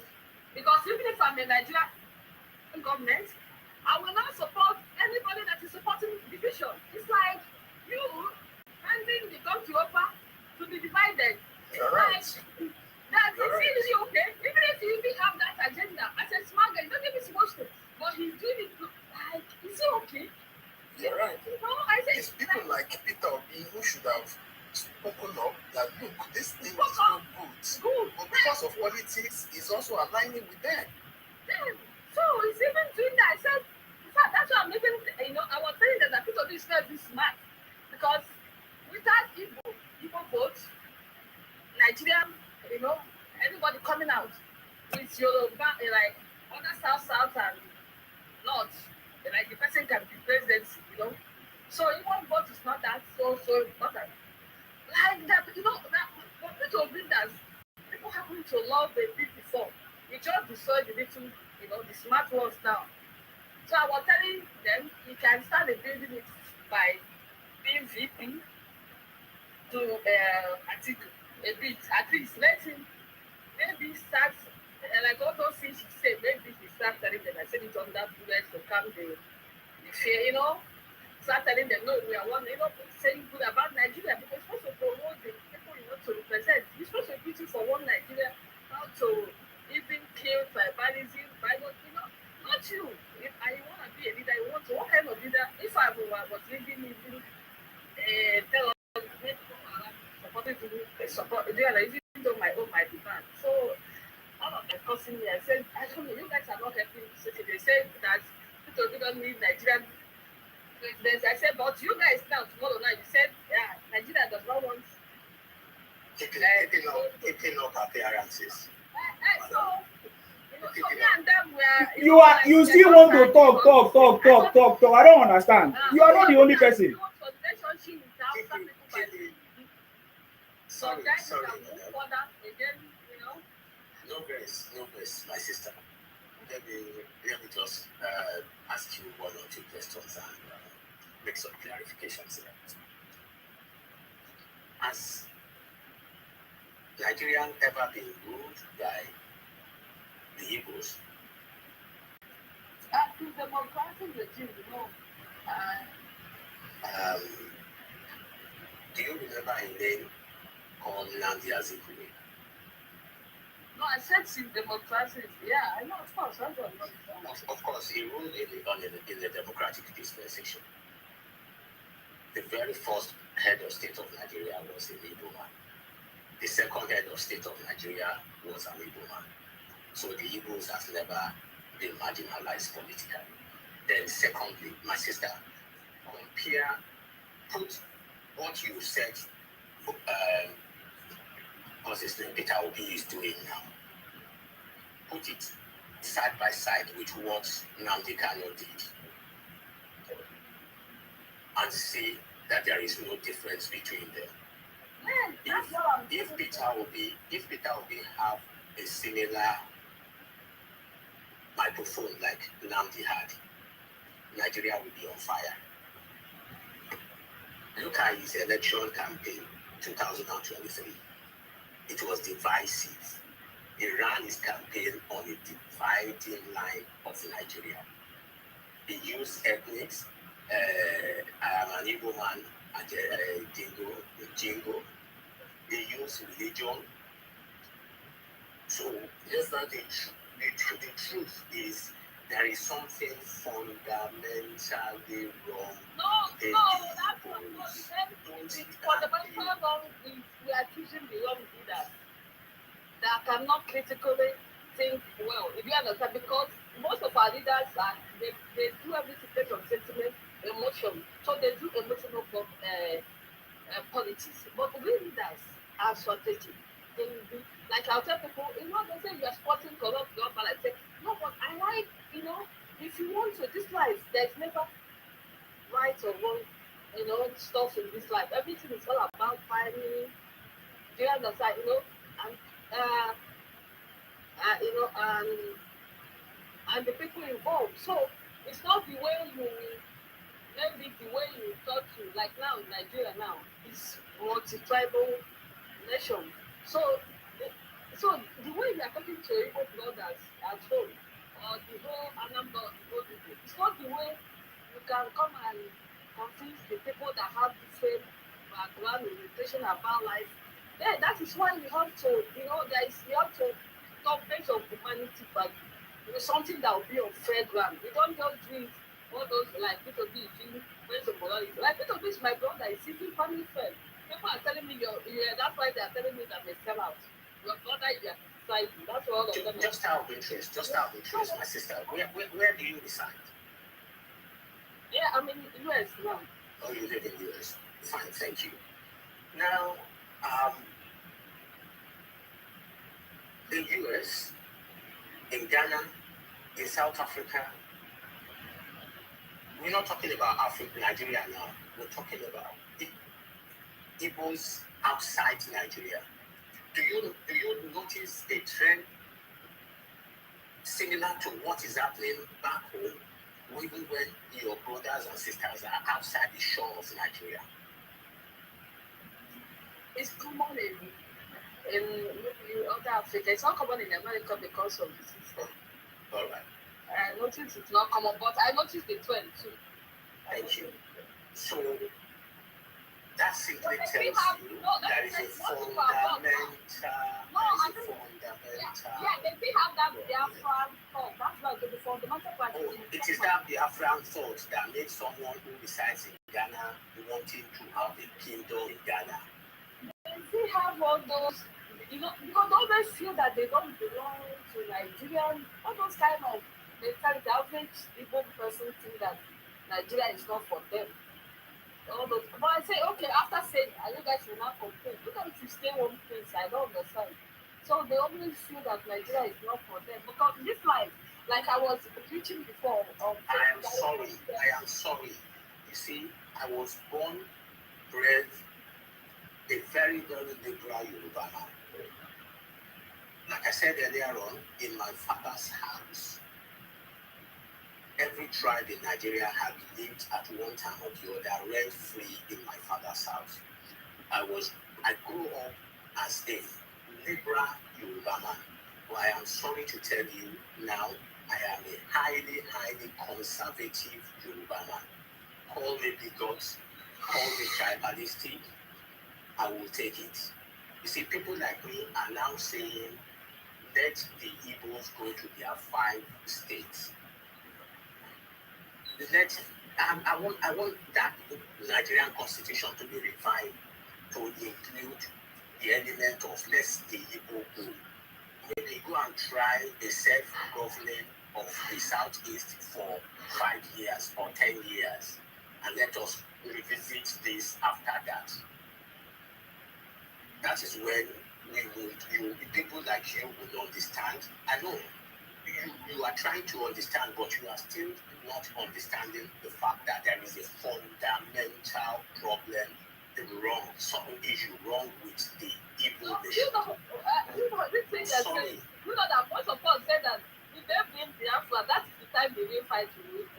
Some of us say that we're going to take our village that we don't want to be. So that is even when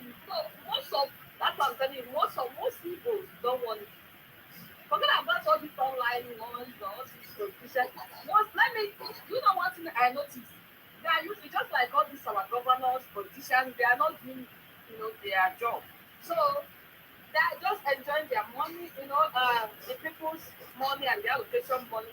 So they don't want it is your politicians that has come to Lagos and begin to tell us that Lagos is no man's land.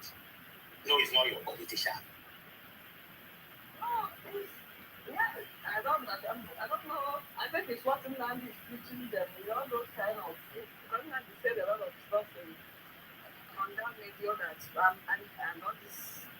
Yeah, that is the problem. It is not your leaders. It is, that's what I said earlier. It is the majority. It is where the majority tends towards. That's where the leaders will also want to tend towards because they want votes. You understand? That is the problem. So if majority they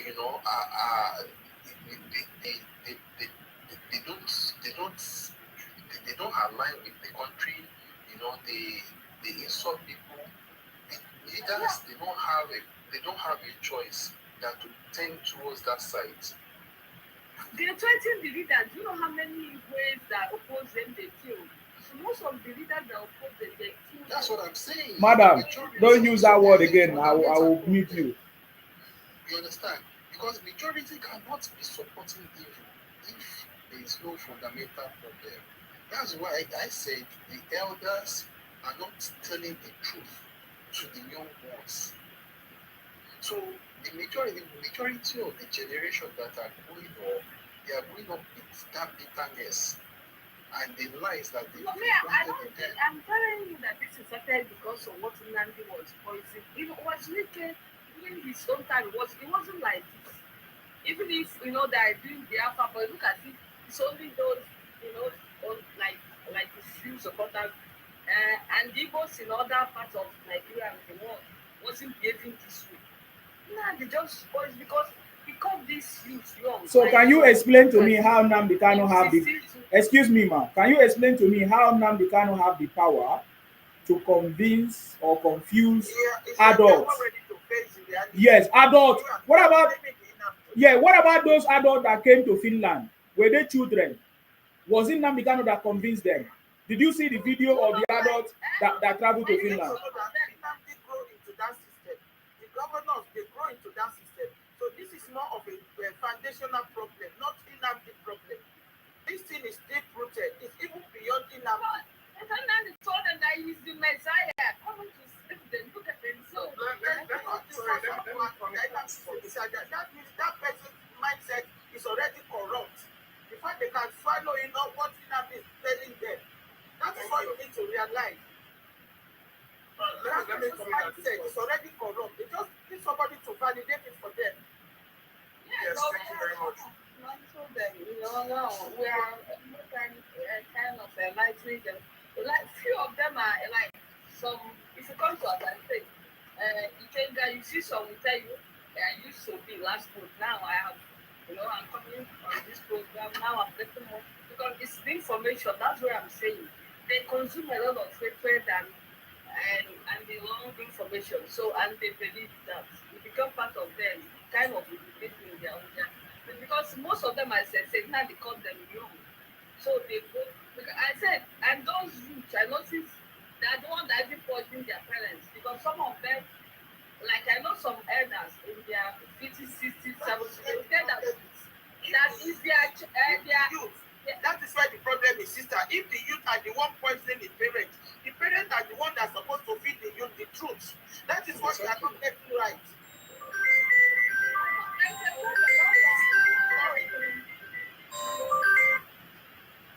Now the problem actually, is see, after the Civil War, there's a lot that has happened. There has been generational lies that have been told to this generation of people that we know, and it has persisted. And Igbo people have carried that hatred as a result of the lies that they've told them in their hearts. Now, I worked with an Igbo man, very nice man, for 4 years before I left Nigeria. 4 years. Very kind-hearted guy. He left Nigeria when he was 18 years old. As of 2022, he was 60. He was 63. And guess what? This man had that same kind of mindset. Exactly. No difference. Very nice guy. But of course, you would see when he talks sometimes, you listen to the undertone and you sense that there's this bitterness and hatred in his heart. Why? Because it is something that has been carried over for a very long time, and they tell you about how they gave them 20 pounds to restart their lives. They tell you, if not for so, that Yoruba people will not see their back, that they are far ahead, they are advanced, in spite of the fact that civil war affected them, they were able to build from the scratch. You see, that kind of mentality has been sewn into the fabric of that society, that to the extent that in generations to come, they will keep having children that they will feed those kind of dirty lies to, and those people will keep, and they will grow with it. Now we have a generation of weak people, emotionally wrecked people, and the only thing they hold on to is the stories that they've been told, and now those people will not be able to live with others. Because everybody is their enemy. If you're not a kinsman, you're an enemy. They go to South Africa, there's problem. They go to Ghana, there is problem. Malaysia. This is more than Nnamdi Kanu. This is a major problem. Nnamdi Kanu only Nnamdi Kanu go into that system as well.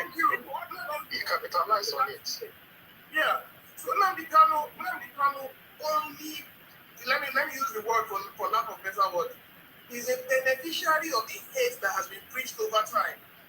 In fact, let me now tell you another thing. I listened to Ejele last week, and he was talking about the lies that they fed them with when they were growing up, about how they went to the Queen, and Ahmadu Bello. In fact, they were telling them that Ahmadu Bello could not speak English. He was so illiterate that it was Ojukwu who was telling him what to say before the Queen. You understand? And then that, when they served them tea, Ahmadu Bello did not know the etiquette of drinking tea, Ojukwu, all those kind of things, and children were growing up and you were feeding them with those kind of things. Unfortunately, because it's something that is believed to be true in the society, so there was nobody to give counter arguments. Now grow up with those. No, what that we are very like politician and ruler, like it's just like that's now we generally we are said this before. Saying even Ojukwu now, Ojukwu is seen as a hero, so we have to demonize it too. Like yes. All those persons, including university, they made his name, they have to change that name. It will have to be like a cause name, a cause. Don't be.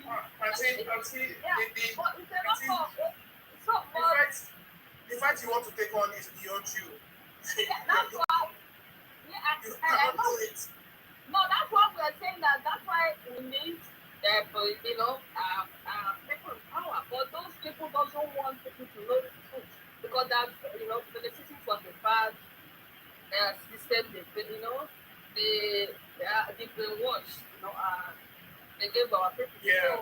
I just saw a video now before I came on this live. Sorry, I just saw a video now before I came on this live, and that was what even made me come here. I've been seeing Nsima's work for a very long time. I've never come on this live.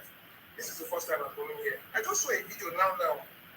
Bola Medical's post on Facebook about if you can go to his page, you'll see it. Now. A post of something in Osu, a video in Osu, where they discovered kidnappers then. Bro, no, you don't want to imagine it. Yeah. He's been trending now. He's the Tiger base. Yeah. Right. A pot of egusi soup with human body. Yes, that's the thing. Every time they launch operation in the north with Boko Haram, they kill people, that's it. But every time in the southeast, cannibalism must be involved. Every time there must be cannibalism, you must see that they're eating people. And there's so much that we are not taking cognizance of. What is happening in the southeast is probably worse than what is happening in the north. I'm telling you about their problem. They keep preferring trying to know. You know, they tell you, you go to Igbo platforms and you hear them talking about the criminality in the north. If you know what is going on in the southeast, oh Lord. Like we are counteracting them, that we are telling them the main bandit is in your house. So why are you talking about outsiders? Inform your own. Or do you want to? You're like a low voice in the wilderness. So I doesn't matter. We have to, talk in our small low voice and. Yes, I appreciate your strength. It's just like in general. That's what we are saying. We have to start erecting. That's kind of the anti-graph, anti this graphos kind of. But it's a hard work to do because most politicians say they don't want this to stop. As you guys are saying that they're tilting towards the larger voice. I don't think I see that they are gaining, whether it's larger or lower, it's because nobody's questioning them. So they're making money. It's just like whether they build they use the money they give them for social facility or not. Nobody questions them because they already feel that the Igbos are marginalized. So our politician is not getting any money. So the politician, they don't like the insecurity because they're even gaining from the insecurity. The federal government is giving them more money for insecurity. So it's painful. But in our little way, like people like Ijera, I think it's awareness help too. And even to nail this in land because he has more, like sometimes you go there, go to that or so to be with them, to enlighten people more. It's not easy because of the way, like you guys say, it's because of, I know where you guys are saying, but me, I'm blaming the politician because, and like Nigerian government, we are blaming them. Imagine all these boats now trying to going to Sokoto to go and visit Nandi, and he's still serving Nigeria. Why not Nigeria speak him that honor? Because for you to be represented, because even he was state or even though he's a governor in Nigeria, and now he has immunity. He's a governor now. He has immunity. So it is your people that can strip him. But your people instead of stripping him, they encourage him. So is it the federal government that will be more interested than you? You see, that is why I keep telling you that we should be expecting another Nnamdi Kanu in the next 10 years. Because the way the federal government is working now, the way the federal government, the way Nigeria, Madam, you don't understand. Please don't counter me, please. The way Nigeria is functioning now is the Sixth Amendment is like everything is going to go back to the state. The people should be holding their governors accountable. Yet, instead of you to hold your governor accountable, you are talking about the federal government. Which federal government? The federal government will only come in when the federal government hear the cries of the people in your state. That is how the federal government works. That is how it works. Even in America, that is how it works. I remember when Trump was telling, is it where did they start that fight? In New York or where? Before he was asking the governor, should I send the National Guard? Should I send, if people cannot handle it, should I send? That is the same way it works. If the people in the land cannot rise up and hold their people or cannot complain of what is going on, the federal government is not coming. So let me just bust your bubble now. The federal government is not coming because you guys are not seeing anything wrong. You are the one that's supposed to see something wrong. Was it in California or something like that? You are the one that's supposed to see something wrong in what is going on in your place and raise your voice. And that even cry to the federal government that, oh, your state governor is not doing it. That is when the federal government can. What is the reason that the federal government will intervene when the people in the land are not speaking? They are even hailing the governor. So that is the point. That is what I'm talking about. So instead of you to come here and try to always defend that it's not all Igbos, I think you have a bigger job to go and rally all around the good Igbo people that you say they are good Igbo people. Let all of you come together. Let all of you come together. Let all the good Igbos, just like the way Ijela has been doing. I believe Ijela has been able to evangelize and get other people like Kenga have joined him, just like that. So people should go and evangelize among yourself and generate a strong force that will counter this criminality or Biafra or Nnamdi Kanu or anybody that is doing all these things that people don't like. But as far as it is now, it is 99%, 99.9% of Igbos that are in support. So Nnamdi Kanu started by just a transmitter and a mic. That is how it started. So you guys should start and create the awareness and counter whatever all these things are what they are using. Yeah. Sorry, please let me butt in. What you are saying is not an easy thing. The reason Nnamdi Kanu, just like Adekunle said earlier, the reason Nnamdi Kanu was able to colonize the minds of the Igbo people was because there was a machinery to build upon. They had that mindset already. From when they were born, they had told them that everybody hated them. So they now saw somebody that would amplify their voice, so it was easy. Now, a person like this, thank you very much. So what Ijele is even don't you come to Ijele's life? Don't you see how some people come to counter him to attack him? That is because it's only Ijele, and Ijele is strong because he knows what he's talking about. Ijele need more people. So that is why I'm saying they should join Ijele to raise that kind of motion against what is happening. You can say that Ijele is not dead. He never died. They never kill him. So let another person join him. You understand? And do it and the mindset change. Because from the way you are speaking, doesn't mean that we should all fold our hands because they have already been corrupted or their minds have already been gone. No, I'm not saying the job is going to be easy. Even the one that Nnamdi Kanu did was not easy. He faced so many tribulations before he got to that point. Right? It was because he was persistent that people believe in him, that Igbos believe in him. Is that not? It's the same thing. If you are persistent in what you are doing in believing, you continue doing it until you make a point. There will be a time that all the things that you are saying will come to pass and people will believe. You understand me? So madam, that is what I'm saying. The reason why I feel that you are not doing that is when you came here, you were putting the blame on the federal government that it is because the federal government did not teach history. And I counter you that the federal government did not teach us history in Akwa Ibom, in the Ikwere, in where we came from. But we don't act like that. Even when we were the one that they fight us. I don't understand. This thing you said now, about like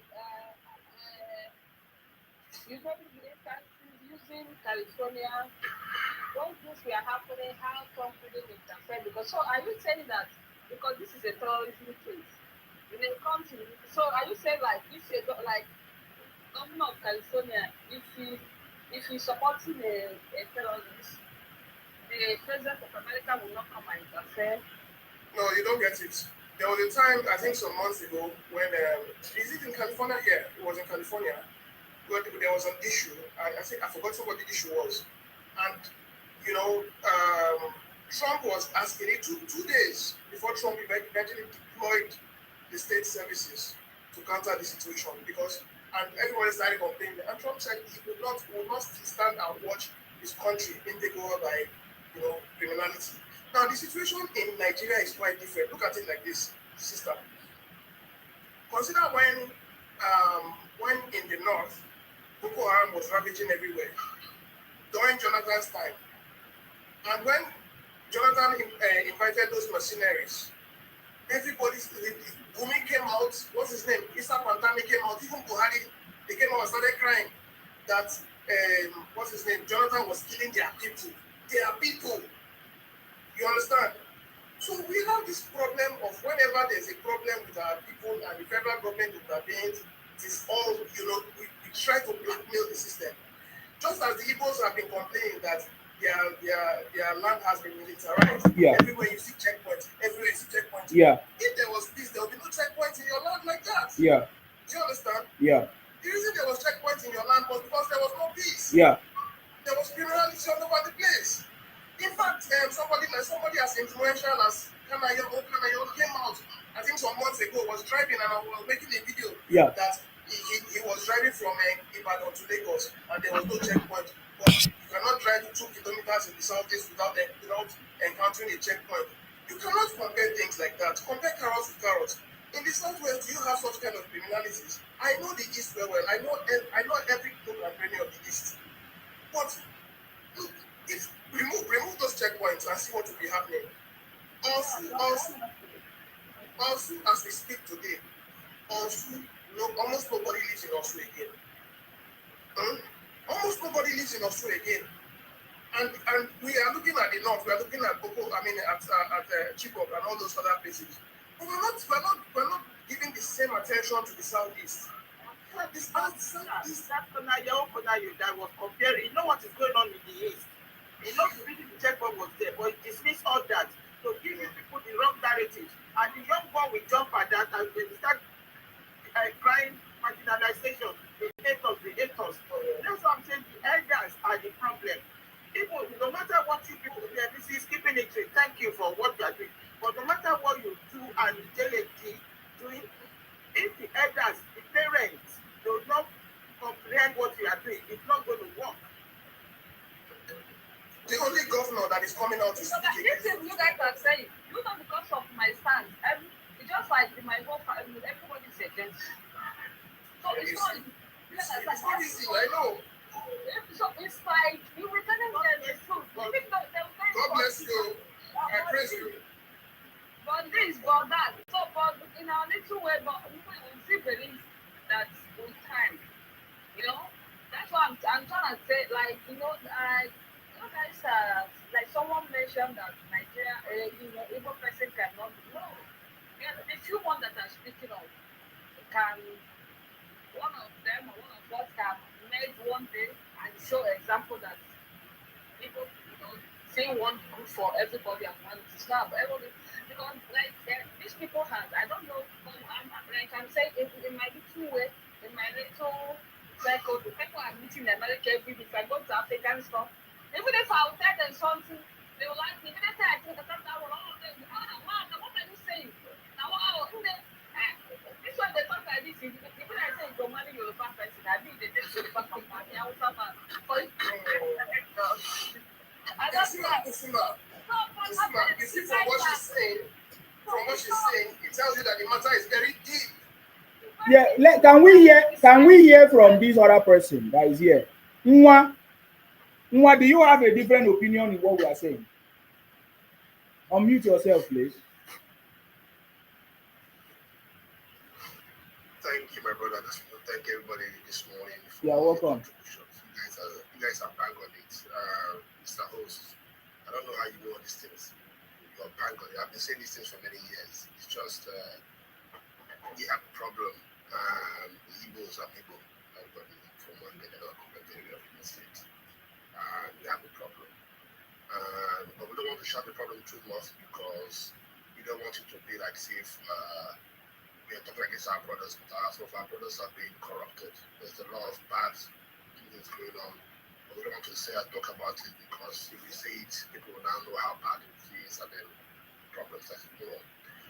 The Nigerian government in its own, we keep thinking that we're in the military. I don't know if you remember the military, where the president has all the powers.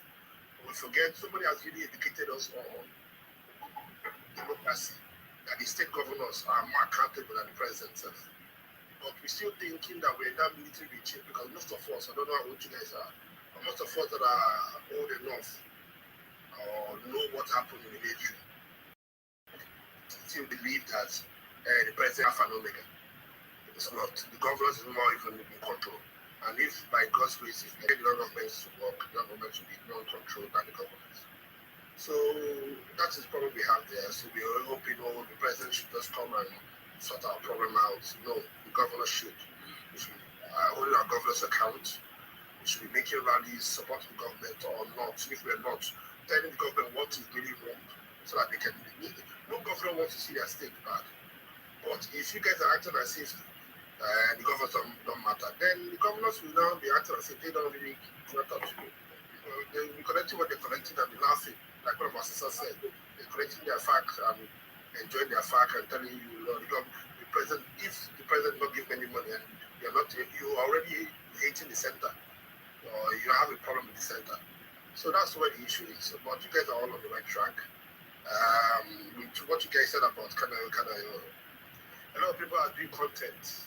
So I don't really believe what they say sometimes. We don't really know the difference between content and reality. We break the lot of things too much. People like to play content. Madam, to be honest, growing up in Nigeria, most of the things you told us about the young all lies, but we don't know that we're all lies because all we know is at least what the elder says. is truth, but sometimes those elders lie too. So it's tough. It's tough. I asked a question in one app the other day. I said, can anyone mention anything that our parents have told us that is 100% true? It's not, because when you grow up, you don't realize. Like what our parents told us. 70% About what? My dad, 70% of what my parents told me are true. About what? It's not that are not true. It's not that they lie. It's about the system that changed. What was obtaining in the 70s is not obtaining now. So they use their own perspective to say, but when you think it, you receive the element of truth in it. Have they ever told you? About 40 years ago. Now, the more I grow, the more I find the truth and wisdom in it. Okay, has there been a time when Nigeria was good? At that point in time, they said Nigeria was good. Because I remember 85, and they told us, and they said Nigeria was bad. But later on, in 86, 87, they said Nigeria was good 85. Yeah, it was at that time, when you look at what the people are, it's contentment and all that. It's good to some people, it is not to some people. It is not to my dad told me Nigeria was good and I see the way was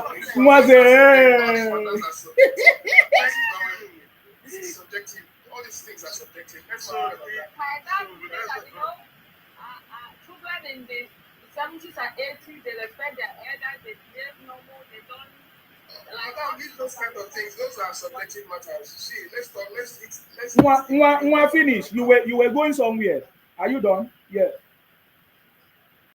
Yeah, so what I'm trying to get here is that the question is that most of these things are subjective, really. But there's a truth there's an underlying truth in everything. There's an underlying truth. But some of them are exaggerated. Some of them are not. The also issue was a result of two governments fighting each other, the old one and Hope. And they wanted to make Hope place of governing, which is really bad.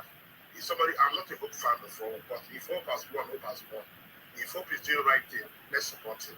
If he's not doing the right thing, we have an election to remove him and support the right person that we think is the right one. I'm not a big Tinubu fan, but if Tinubu has won, okay, good. As long as he's doing the right thing, if he's not doing the right thing, then we remove him in the next election. Because we can't be sitting on an armchair and expecting things to happen. Okay, sorry. Please, I beg you in the name of God. With the kind of mindset you have, people like you should not keep quiet when there's a lot of things going on. You should join forces with the journey. Start. I don't care how small it is. Start like this. Everything you have said, you are spot on. I'm so happy that I'm hearing people like you talk and then keeping it real. Please, you see, the destruction is heavy. I tell you, I think we underestimate the sort of lot that is going on in the system. And there's need for people to start to educate the minds of people to come to terms with our reality.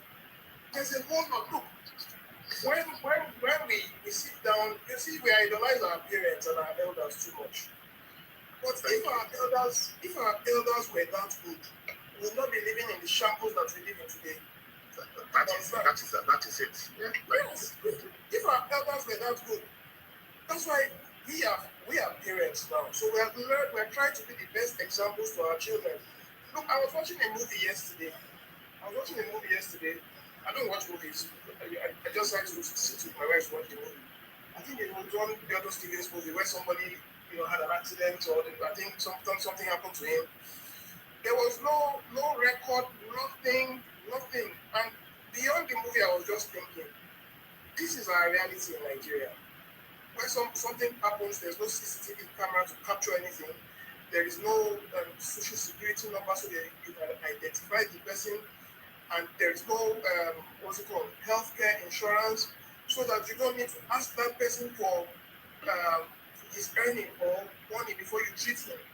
You see, the problem where Nigeria is not even in 1960.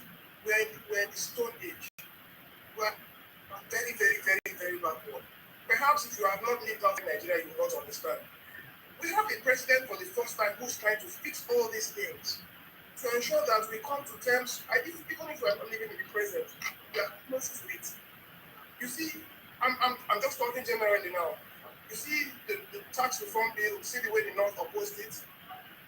The Igbos do not have any problem with it. But just because they hate the person that is on board. I saw a lot of people come out, to put counter arguments against tax reform bill. One thing you should know is that once you see that it is not the majority of the people, you just know that the few people that are talking about it is just out of hate and political opposition. But one thing we should do is that really the rot and the destruction is too much, and we need more people like you who are keeping it real to come out and educate the minds of the people. This is really bad. Thank you. It's you don't want to most of us, it's not about us deceiving it's not like if I thought, even my cousin will say, please, I listen you saying they're gonna come and kill me. Okay, you're not like, Madam. So the way Oh is my that. God. So maybe I'm speaking up now, but they'll be requesting the people from Opa. So these people are so I don't it just made them that killing someone that's why I don't like because before even if there is a hatred but there's no killing. But now they made them to kill. Oh, madam, Because they madam, trying to see excuse me, themselves madam, human excuse beings me, madam, preaching. excuse me, madam. Don't use that word. Use the word my. No girls. I Thank don't you. sorry. Yes. Yeah, so the way I don't understand that's why it's hard to find your fellow human being like the country in our God like how can this thing be so important in this generation? So that's why that's if I call this to you guys would say because they've been using like all the politicians, I've been using them to fail their opposition, kill people that don't support them. So that's why This people madam say. know the yes. But as you said, our voice is like a wrong voice in the wilderness. But I believe it's making some little way because as I said, even some information during we are disseminating is people like us we are telling you some things we know secret about it because some of us know that personally. You understand? So we cannot use it, with a strong evidence to fight. But as you said, we need more voice. Like me, because I said if I finish presidency, I'll come out more in public to speak. Because one thing again I noticed, I feel the people, the already in big with, yeah, in general it's making effort, but I have begged him to tone down. His act.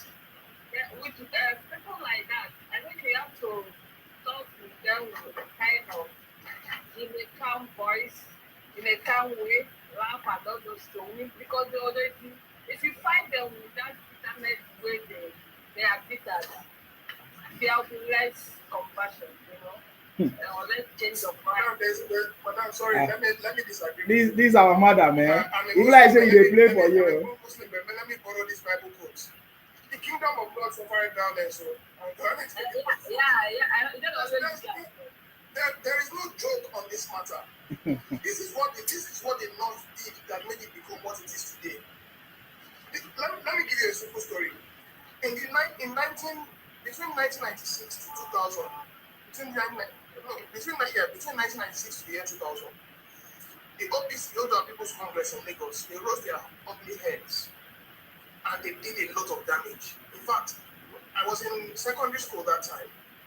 They were in Bariga, somewhere in Bariga in Lagos. And sometimes they'll just open the gate and let us go home when OPC starts. Because the thing was crazy. They were bombing police stations. So the way OPC started was even worse than Boko Haram. But what did Lagos state government do? They didn't say because those people who were doing those things were Yoruba people or they were their sons. They will fold their arms and watch them. Lagos state government clamped on people, dealt heavy blow on them. But today, Lagos state, the southwest, not just Lagos state, the entire southwest is peaceful and is thankful for it, for the move that Lagos state did. That's number one. Number two, in 2021-22, I think 2021, Bado in Ikorodu, they started every day, you hear that they attacked the community and they almost ended everybody there. Lagos State, Lagos State Police Command, in collaboration with this same OPC that was dealing with Lagos at that time, they have caused them to be responsible. Lagos State Police Command used OPC in joint operation, they went into Ikorodu to Ekpe to Ijebu, all those areas. They ensured that they dealt with those boys. Ended a lot of them. And that story ended. If those things have been allowed to fester, just imagine what the Southwest would have become today. Remember when those boys, Yoruba, whatever liberation group, when they rose in Ibadan, remember what happened to them? That was in 2021 too. Remember what happened to them? They dealt with them. Nobody took side with them that they are Yoruba people, we should protect our children. I'm not a Yoruba man, I'm from South. And I'm telling you, I'm sorry, hang on. I'm not a Yoruba man, I'm from the South. But I'm telling you, the way these people have been able, because of their sincerity, to keep their people, to keep the irredentists among them in check. If every region in Nigeria were to be like that, we'll be in peace now. Thank you. Thank you very much, Big Daddy T. Nwa, do you still have something to say there? Or Saudi, you want to say something? Big Daddy has spoken well. Hold on, Saudi now. Your this is making noise. Nwa, go ahead. Big Daddy, you guys, you've spoken well. Real, you've spoken well. I understand where Real is coming from because I also get the same conversations too with people. People are scared to be attacked and unalived when they use this app. And also understand that if you let things fester, it will get worse. But you're talking about two different kind of people. There's the people that have a mentality of I could make it will happen. I'm not saying this, I'm not insulting my people. I know there's a lot of people where I'm from that if you give them the right amount of money, they will do the right amount of damage. And those you can't compare them with the other people that really don't want much, but they are willing to do something. So our people, we have issues. I don't have to say it here because I don't want to do as if I'm castigating our people. You understand what I mean? But they are really strong on whatever they believe. Okay has built a mansion. America has built a mansion. Me, I haven't built. Why haven't you built? And then we start thinking of how to make money to build. Can I just sorry. You see, I beg to disagree with that your submission. There is no human being on earth that does not aspire to be richer, to be comfortable. So the fact that some people understand that being successful does not have to be criminal intent, with no criminal intent, does not mean that those who would go successful at all costs are an element of a success. So it is not the human thing, whether the Yoruba, the Hausa, or the Igbo. It is the local, the indigenous governance that help to shape the society. Those we have entrusted with the machinery of governance. And this goes to the people who, the state governor, the local government chairman, the councillor, the senators, the House of Members. If you look at what somebody said a while ago about when the battles came up in Ikorodu and all that, those we have elected to govern us stood up, requested for support, and nip it in the bud. That is an element that is missing in the East. The state governors, they have the machinery of governance. Do you honestly think when all this started in the East, if the 5 Eastern governors had gone hand in hand to the federal government for security support to manage the situation, they might not have gone fester this bad. Or what was it that we were hearing then? They want to kill us. They are killing our people. So it is that element which I said to, I don't know her name, I've forgotten, keeping up appearances or whatever earlier, that it is the local governments in the southeast that has allowed the problem to fester this far. And there are three elements of leaders in society that we need to hold accountable. They are called leaders of thought: religious leaders, political leaders, and traditional leaders. If these three elements refuse to work synergically in an environment, that environment will become a dissolute. Sorry to interject you. Thank you. Okay, my brother, I understand where you're coming from too. It's one thing about this life. Everybody has an answer. It's good, yeah, but it's good that you said what you said. But I'll say something to you. If you said, like you said, those leaders, those governors go to the government and say we need military support, we need this support, and the government gives it to them, stop those leaders from going every month and creating the same problem and getting more money.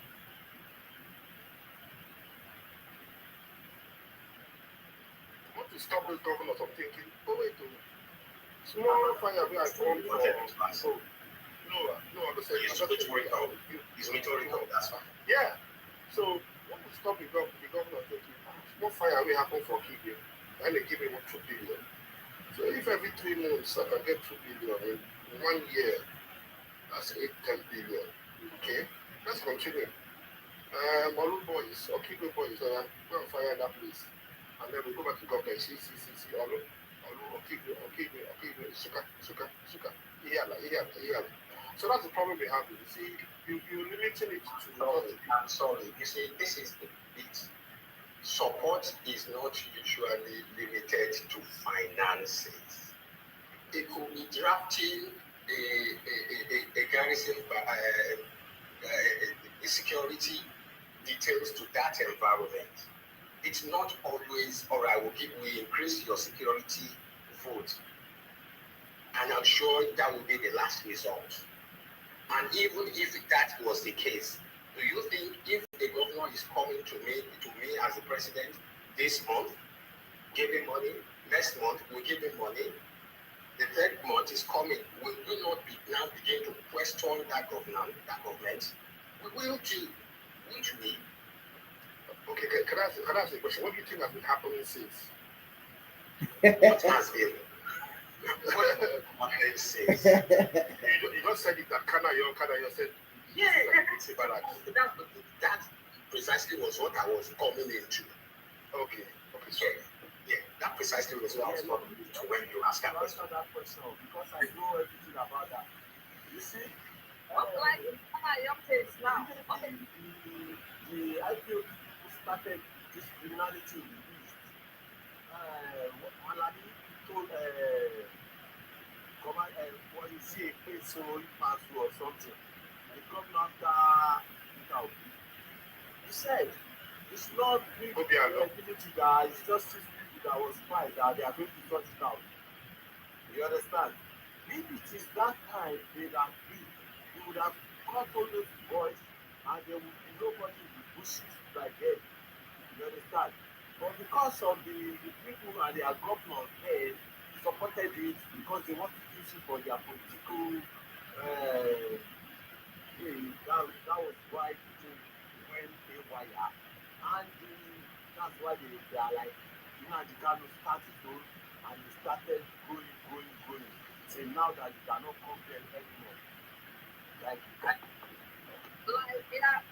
the other guy that said that Corona made that video, like if someone like me that saw something like that with evidence, yeah, which is a way for me to keep some my. So you didn't see it. You didn't see it. I try to convert it for them to understand. Okay, yeah, I went to my village or eastern part. There are many checkpoints. Now there's no checkpoints. Because of what this Sister, contest is everything. Listen, please listen.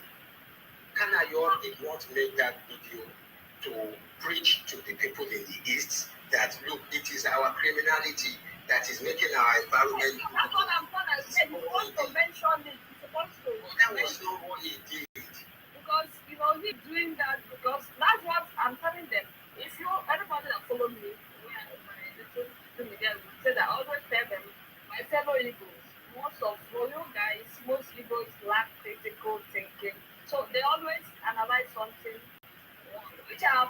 needs to be there is a way before you make judgment in everything, even if it's small post, you think 360, check back first, front, center, all those, just don't just, that is for you guys to just thinking you are hurting yourself or hurting others. Why you don't do things like that?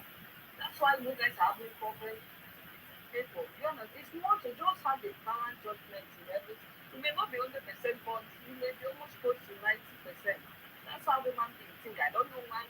Sometimes I have 5 to 7. I don't know whether. Yeah, but the little knowledge I have about IQ, no, not that the IQ is low. I think the critical is, trauma is part of it, which is always thinking the Biafran trauma. Yeah, as you guys have said, they didn't tell them the real story. But all of us are told the same story, which is we go and make research and find the truth. Even if Thank you. Thank you. Somebody a while ago said something about a lie that they were told that it was you that said Ijele debunked a lie that was told that when was his name Sadana could not speak and Ojukwu went to America to England and Sadana could not speak English. Tafa Balewa rather. I tell you what, we had similar stories when we were growing up. But as we grow up, we begin to critically analyze situations, which is a fact. But now tell me, sister, how can a group of people be told that a sitting president, the president of a nation, died secretly, was buried, and they conspire to bring somebody to bring from another country? That's the thing. The way they will say, oh my God, I was ashamed. Like this girl, I was saying, I said, why don't Now we're making a joke about him now. And it's funny. I think I first had it from on your program this month. Yeah, but like I have told myself, I said that if you control like this, if you guys keep running on this path and doesn't want to use your brain, and let me ask one. based on your emotion, Keep, you guys are killing not even keeping it final. You don't do. Are gonna like the other guy mentioned, are gonna do so like which is involved. People gonna lose their not only their identity, they're gonna lose. They're going to go instinct. Like we are not the only tribe that have existed before. Many tribes have gone instinct because you guys are deciding. Excuse me, ma. Excuse me, ma. They say it's native. I say it's because of. Excuse me, ma. Do you hear me? This one is not about you. I said that is how things work. You guys are deciding. The way you guys are doing. Excuse me. Everything has protocol. Yeah. Thank you very much. When you are talking, please also listen. I wanted to hear from you. So now, having listened to all this thing or looking at all these things that have happened, I don't know how you feel about Nnamdi Kanu case because I've not asked you. I know you say you are not a fan of President Tinubu. So what do you think is a solution to Igbo land today? Maybe that will change the situation. Because some people are saying sentencing of Nnamdi Kanu, Igbos are saying, I wouldn't say all of you, are saying that sentencing of Nnamdi Kanu cannot stop the Biafra ideology. And I've seen various posts calling for sit at home, 15, 14, 16, 17 of December, that kind of stuff. And many other people are saying they are going to do the wars and all of that. So, please, I want to hear from you. What are your thoughts about all this? Starting from Nnamdi Kanu. Hello, yeah, that's what I'm saying. Nigerian government, I think this madam made a yes, I will soon come out to you. I'm asking you, please. You don't have enough time. There's a lot of talk about that. Let's put a lot of things into one. You don't have enough time. But the one thing I think is the government, local, state, and federal, to come together and bring out a lot of information, orientate people, tell people the truth, tell people what's going on, tell people what they have for the people. The thing I have here is, we've said it all before. The local government is saying it different, the state government is saying it different, the president is saying it different. Or they're saying things, but they're not saying it clearly. They need to come out and tell people. The the truth I get from this, from my little five meetings, a lot of people in the Southeast don't really understand the whole federal nation. They don't really understand it. And from there, I grew up there. I lived there. They don't really understand the federal nation. They think they're still in Eastern region. They think it's just our region, our people, our town, but they forget that the federal government owns all the land, or the state government or government owns all the land the way the new government has partitioned it. So they don't understand all these things. These are things that the government needs to sanitize people, talk to people about. So with this whole Nabikano thing, I'm not a fan of him. I understood what he was standing for in the beginning, but when you start saying I this, I that, you know, no, that's not how it works. Your sister is the police officer. So should we buy to understand? It don't make sense now. But we're just saying to gather enough because people were angry that a lot of police were also doing a lot of illegal things. You know how it is. I go east, I go around Lagos, I don't have any problem. But when I travel in the east, the police will stop you, they want 200 naira, 400 naira. And they also always have this way of they are too busy, so they have to pay you. They don't have time to be giving you documents and paperwork and talking to you. A person is stopping to wait for police, person don't have money. You know, we have an issue that I've talked about it previously. And my brother here started saying, I understand. I'm not saying that we are richer than anybody want to be, but there's a mental issue going on where a man believes that if I buy something 10,000 naira, you buy 1,000 naira. Me that bought 10,000 naira is better than you. Why it's stupid? Because you that bought 1,000 naira is what I save money. We have that mental issue. So we always have that mental issue. So and a lot of people now sell that bag of rice and they sell it for 1,000 naira and they got 10,000 list and people buy it and feel like they are living well because they bought it for higher money. But not knowing that they've been taken. You understand that kind of mentality. I don't want to come out too much and talk too much Okay. about it, but the mentality we have. Because I get money, I for empty my account for you, I swear. Allow him to learn, yeah. You dey talk like your father. Seriously, your father, a wise man. You dey talk like your papa. Seriously, you see, what this man has said is a summation of the problem we have in Nigeria. But he just restricted it to Southeast. You know, we're in a hurry to solve problem and creating another one.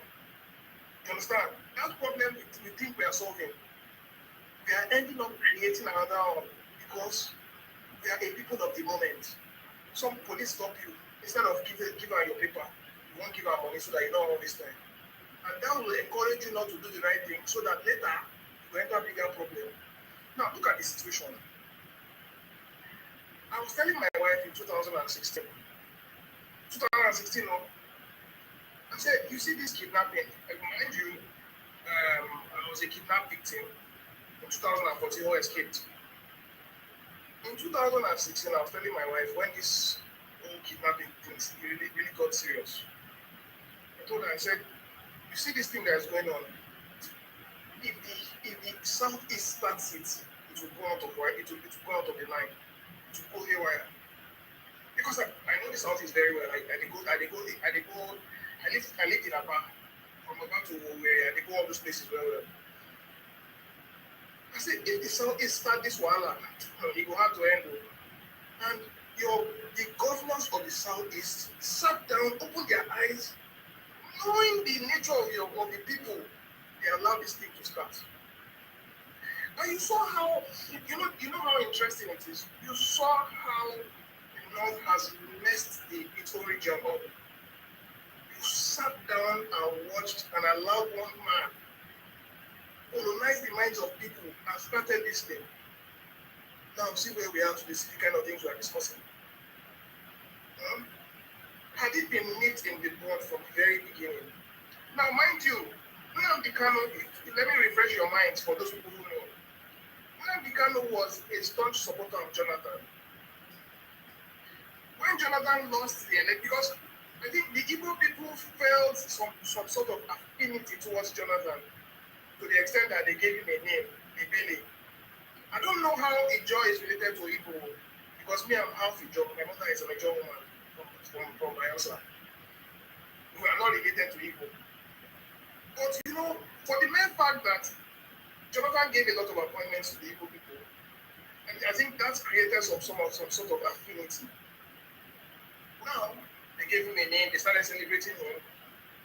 So when Jonathan lost that election, because I could remember then he really campaigned for Jonathan in London, he was doing a lot of campaigns.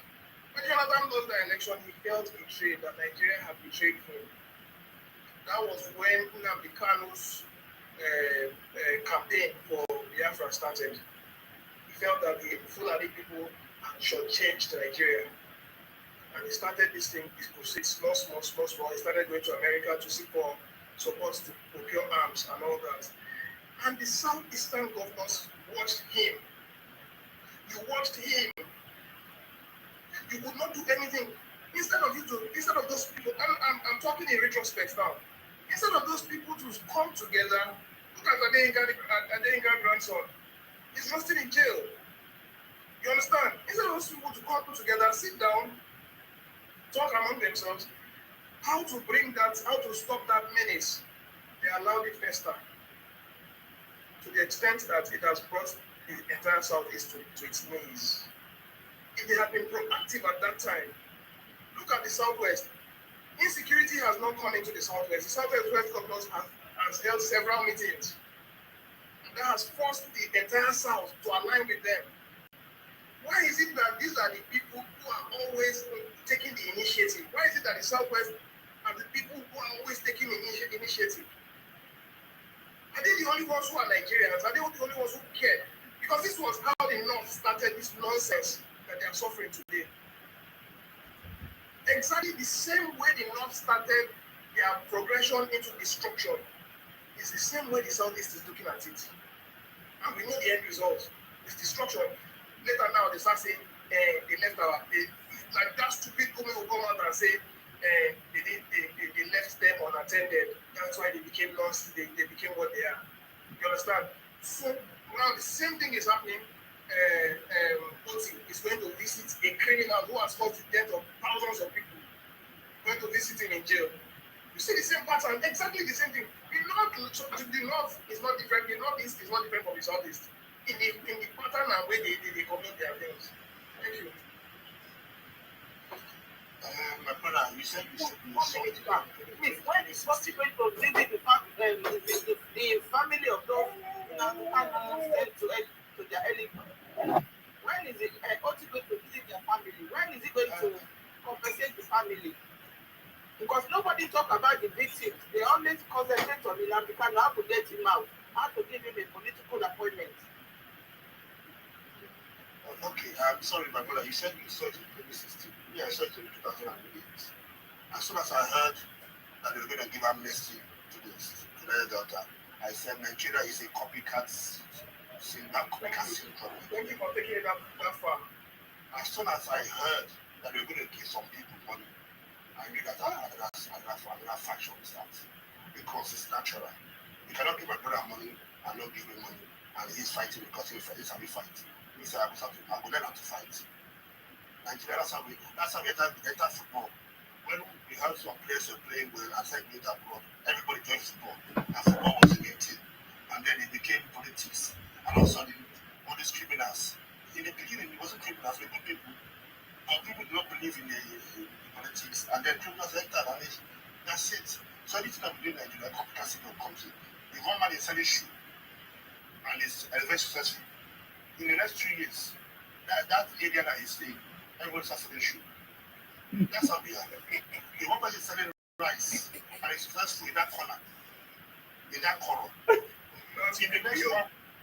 That's POS business. POS business, that's the same thing. So once I heard that Baba was giving amnesty, I said, can't it don't be properly. So actually, Yaradua is the one that caused this problem. He has an answer to something. But it's true. It's the truth. He said the truth. Yeah. So once that happened, it's not going to stop. It's going to take a lot of willpower for it to stop. So I know that the North will start. And when it started this year, because everybody's like, okay, this will get oil, they're spreading their land, we understand. But now that other people are starting it, it's free for all. I'm hearing they want to do amnesty with the North, but that's what the story. I don't know if it's true. they do that one. East South East will start there. Wait, are they going to do amnesty for the North? The government is doing amnesty for the North. I don't know it's true. I don't know it's true. They're paying already now. They're paying. You know they're paying, right? No. Where are they paying? To who? Who are these videos? They're paying. I'm not sure about. It's not going to be seen. No, I'm not aware. The guys got money on TikTok. I've not seen a video on TikTok where the guys came up with showing. No, I don't use a TikTok whatever to. That's not. Yeah, but even if not the government paying them, somebody is paying them. It might not be the government. The government might not pay them. Is that not what they do with kidnapping? Okay. I accept it. Yeah, is that not what kidnapping do? I accept it correctly. Yeah, kidnapping, they kidnap people and ask for money, just like that. Go ahead. Yeah. Yeah, I don't have a problem being wrong. The same thing to people in South Africa. You didn't see anybody give anybody money. I didn't see anybody give anybody money in the Delta, but I heard they give contracts. And people are, running businesses. So I'm not going to say anything bad about anybody's people, but what I know is that we have a copycat syndrome where things start to happen. And if you look at the way it happens, you know that there's previous and there's going to be more coming. Now, going back to what you said before, you said, I don't know, somebody said something about Oti is just doing what he's politically doing what he has to do. He's going to see Oti, and we are hearing that we don't hear when he's going to see the victims, which he should, and the federal government too should. Because really and truly, it's the state government and the federal government that said we need to do more to the people. The people don't understand what's going on. They hear from one source, maybe it's my brother here that's with the Tinubu camp, and they believe that source. And they think that source is the only source that they can get the truth from. So we need to start doing this like that, giving out more information and right information, because you see some information we give are all biased in a way. You have to have an open mind, to start telling people, say, this thing you're doing is wrong, this is not right.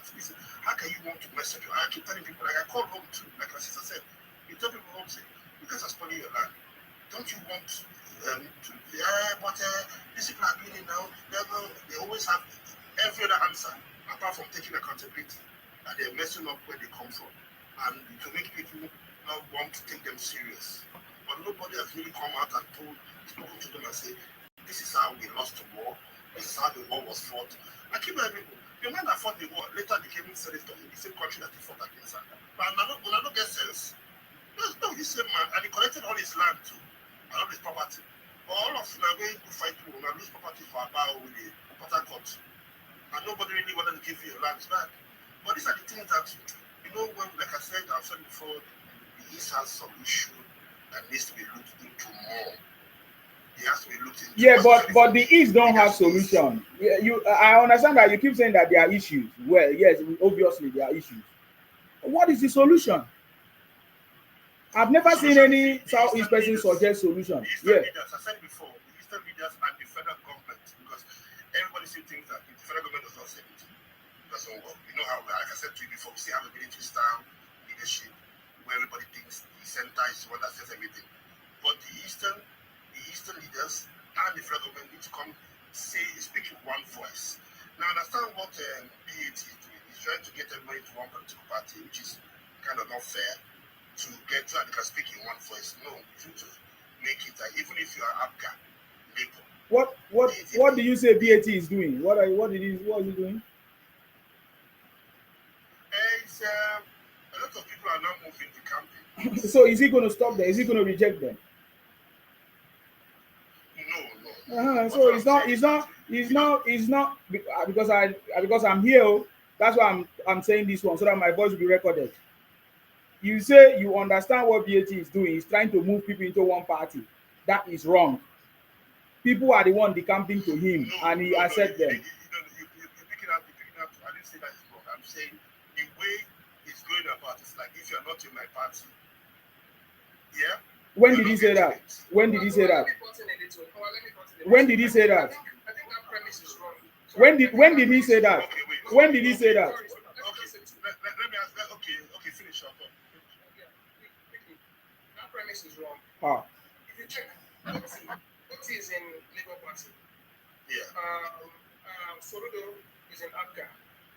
Yeah. These are close allies to Tinubu, you know. What about Wike? Yeah, but we've heard that.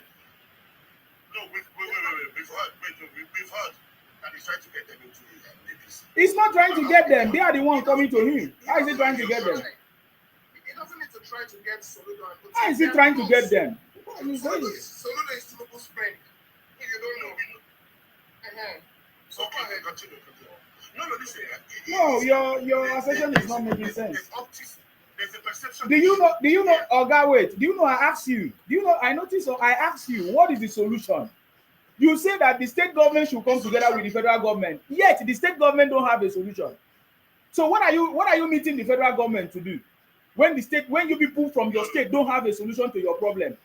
So what is the solution? If President Tinubu happen to call all the governors in the east and say, come and talk to me, let me solve this problem that is going on in the southeast. What will the governors in the southeast say is the solution? And what will you as an individual, what do you think is the solution? That is what I asked you. Forget about what President Tinubu is doing because he's running his own. You can't stop him. People are coming to him and he will accept them. And that's it. The situation is this. Nobody can solve your domestic problems for you. That is why I'm asking them. That's why I'm asking him. Wait, it's not to group together, have a meeting, sit down. Sorry, let me finish this quickly. All right. Sit down together, have a consensus on how they want to move forward. Unless and until they do that, there's noise coming from here. They come up, they design a way to move forward with Nigeria and have, come up with a plan on how to re-educate their people. Until then, there's no end to this problem. Who needs to do that? Who needs to do this? Spot on. Like I said, the local governors, which is the local government and the chiefs, the governors, the senators have to, and then by the strong backing of the federal government, because we see the federal government, we see how the federal government has it all about. Because if a governor says something and president says something in Nigeria, people will listen to the president over the government. You know that. I'm sorry. That's how it works. But the federal don't have a problem. The federal is. Excuse me, please hold on. I want someone to finish because I don't want the interference. So that we will not keep doing back and forth. Hold on. I'll give everyone opportunity to speak. My problem is the federal government have never had any problem with anybody. It's just like my state governor now. My state governor brought a plan and said this is what he wants. He wants the Akwa Ibom airport to be international. That is what he wants. And then what is the process? They follow the process to get it done. It's the same thing. Hold on. I'm speaking with Nwa, please. Hold on.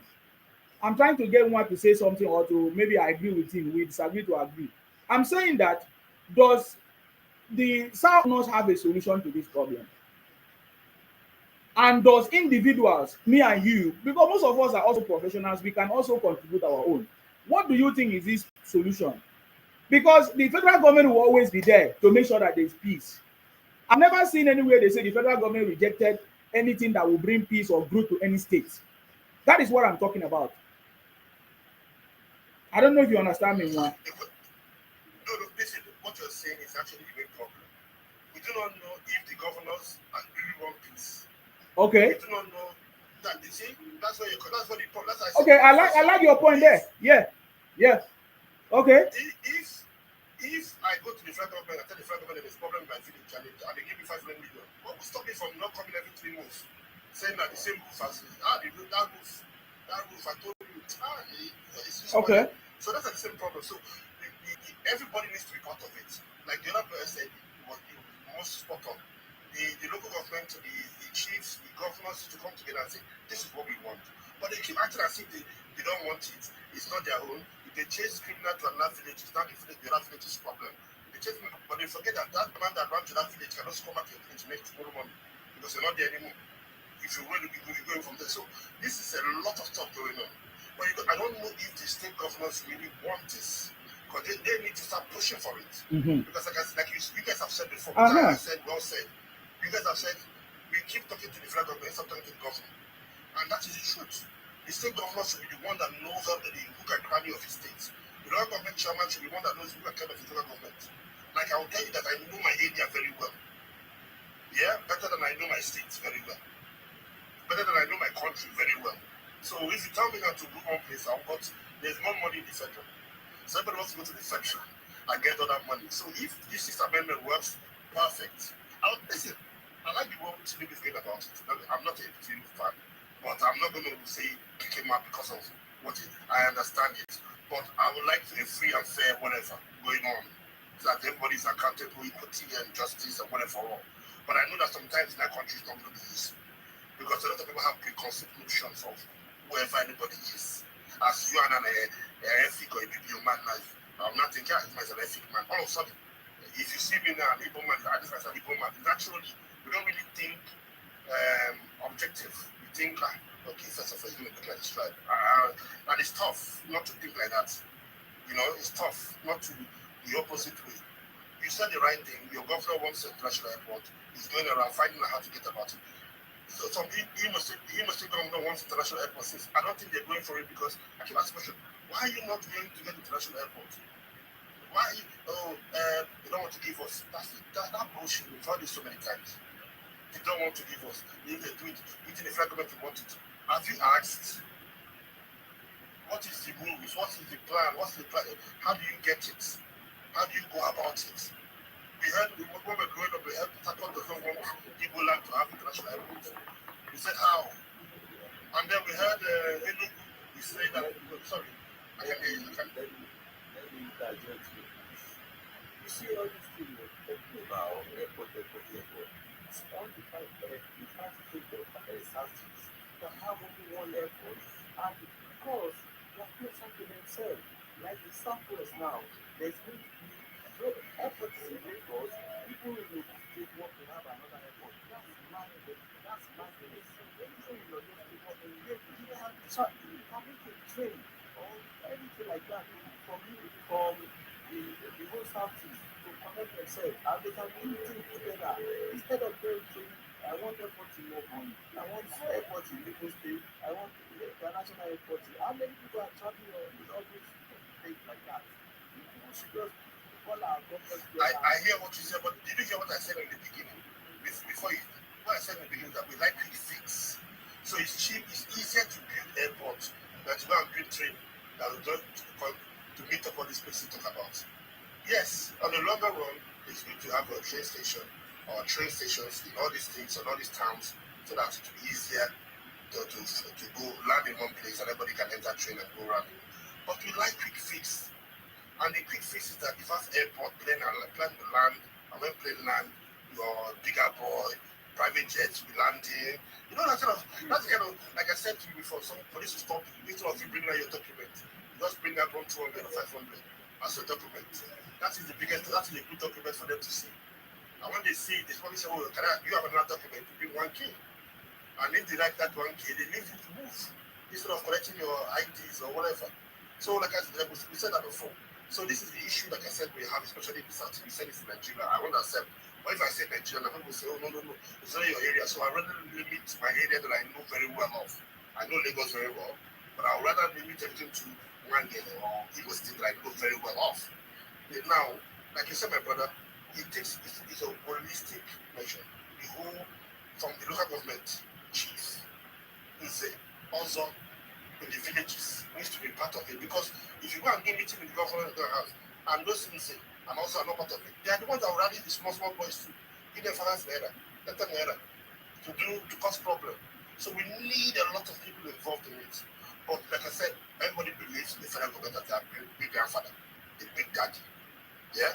When the grandfather comes, we need you, most especially. I want to ask you a question.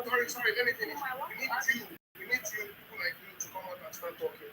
Because all this sense you're talking here is not enough to talk it here. We need you to spread it around. Thank you very much. God bless you. So you think that Tinubu's approach is the best anyway? You think that Tinubu's approach is the best approach, right? Because of the Sixth Amendment, if it works. Sorry, I didn't hear you. Sorry, somebody's talking behind you. Sorry. You said what? Sorry, brother. No, I said you should give us time so other people can have their own submission as well. Okay. That's fine. Can you mute? So what I'm saying is that do you think that Tinubu's approach in terms of the Sixth Amendment, if it works, if it passes through, is going to be powers given to the state, local, and all of that, and together with the federal government as a solution? Do you think that can be a good approach? If it's well managed, on paper it should be. We know our people. Our people always have a way of the worst person being the leader. Can you imagine the bad governor now coming out from the states? Let's say Hope is gone now. And he puts somebody who plays him and acts like he's the godfather. But when after he solidifies power, he becomes very powerful, more than Hope. And doesn't listen to anybody anymore. Now you have too much power, you control the state, control the whatever amendments the powers given. He will misuse it. You know, the misuse of power, the abuse of power, that's the problem that we have. We have that a lot. You know that. Gatesman for Oga house, they have to say your guy for Gatesman, if Oga may be. You know, we enter house. He will tell you, say, Oga tell and say NBCS. You know that already. Okay. So the problem we have is the misuse, the abuse. Because we always like to, we unintentionally, intentionally, somehow abuse it. Small. Nowadays, I'm hearing that you have to give children extra money to go and do national contracts. Okay. So, how did it start? Expo that we were hiding from our parents. Expo that it was almost like, don't talk about it. Now it's now official that parents are giving children to be teacher. So, it's tough. Okay. Just the people have a very strong role to play. Even all these things, apart from government and leaders, and the people are even worse. The people need even a Holy Ghost fire or Holy Ghost cane or something to touch them in their life, because I don't know, I'm not a big Christian, but I don't know if that will work. Because those people there, if you do good, after a while, the end will just say, why am I even queuing up to enter bus when I can jump the queue and I'm paid driver? Keeping, Kai, you say you want to ask question? Yes, yeah, because Question, no. For solution, which I don't think whether it's the solution you are expecting to hear. So meaning that the solution is say kind of difficult to find. So like from what everybody like he said, is important to what everybody is saying is the leadership problem. The people who made to lead us, and the one kind of proposing is like that. So now we have the failed leadership. Does it mean that there is no there is no law or no way that the federal government has? Because in Ebola and the Southeast, they are still Nigerian citizens. Your question so long that there is no way that the government can override those leaders to come and solve this problem either by themselves. Okay, thank you for your question. Yeah. Without going through those governors or politicians or the things that I don't hear. Hold on, Daddy. The Saudi want to talk. Saudi talk. Yeah. You don't hear now. You don't hear the question on board. You don't hear the question on board. My question. Yeah. I said since our people living in the Southeast, they do not want this government to stop. Is there any way the federal government can come in?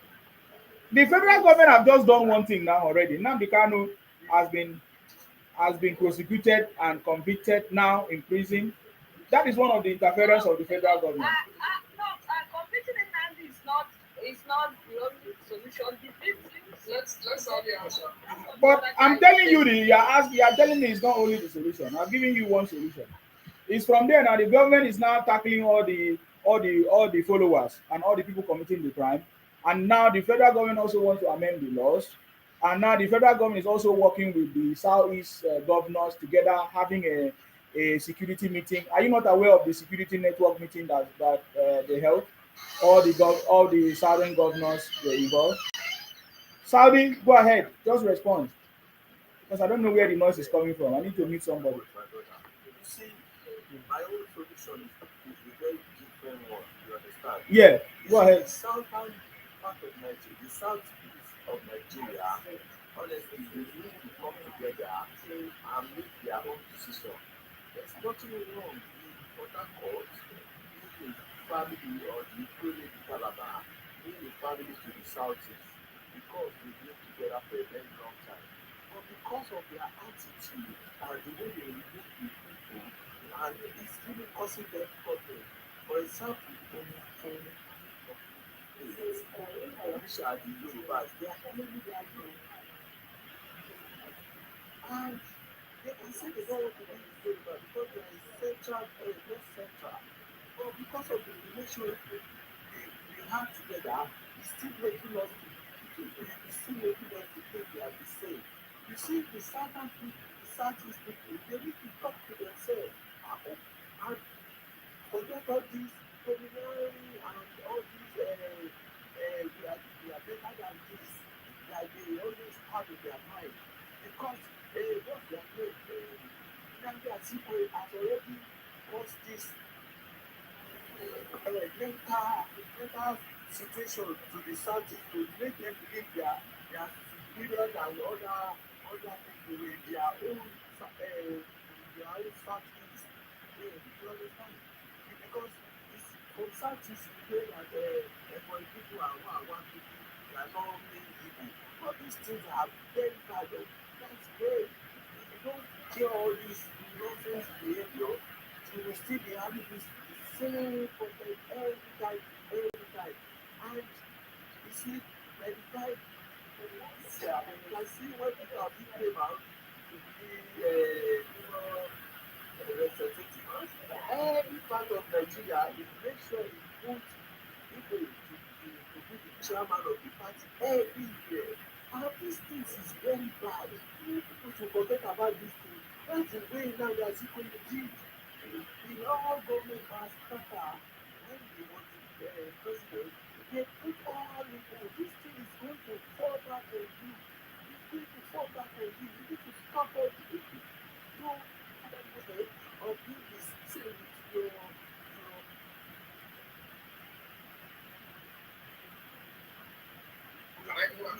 I think it's good. Can I jump in?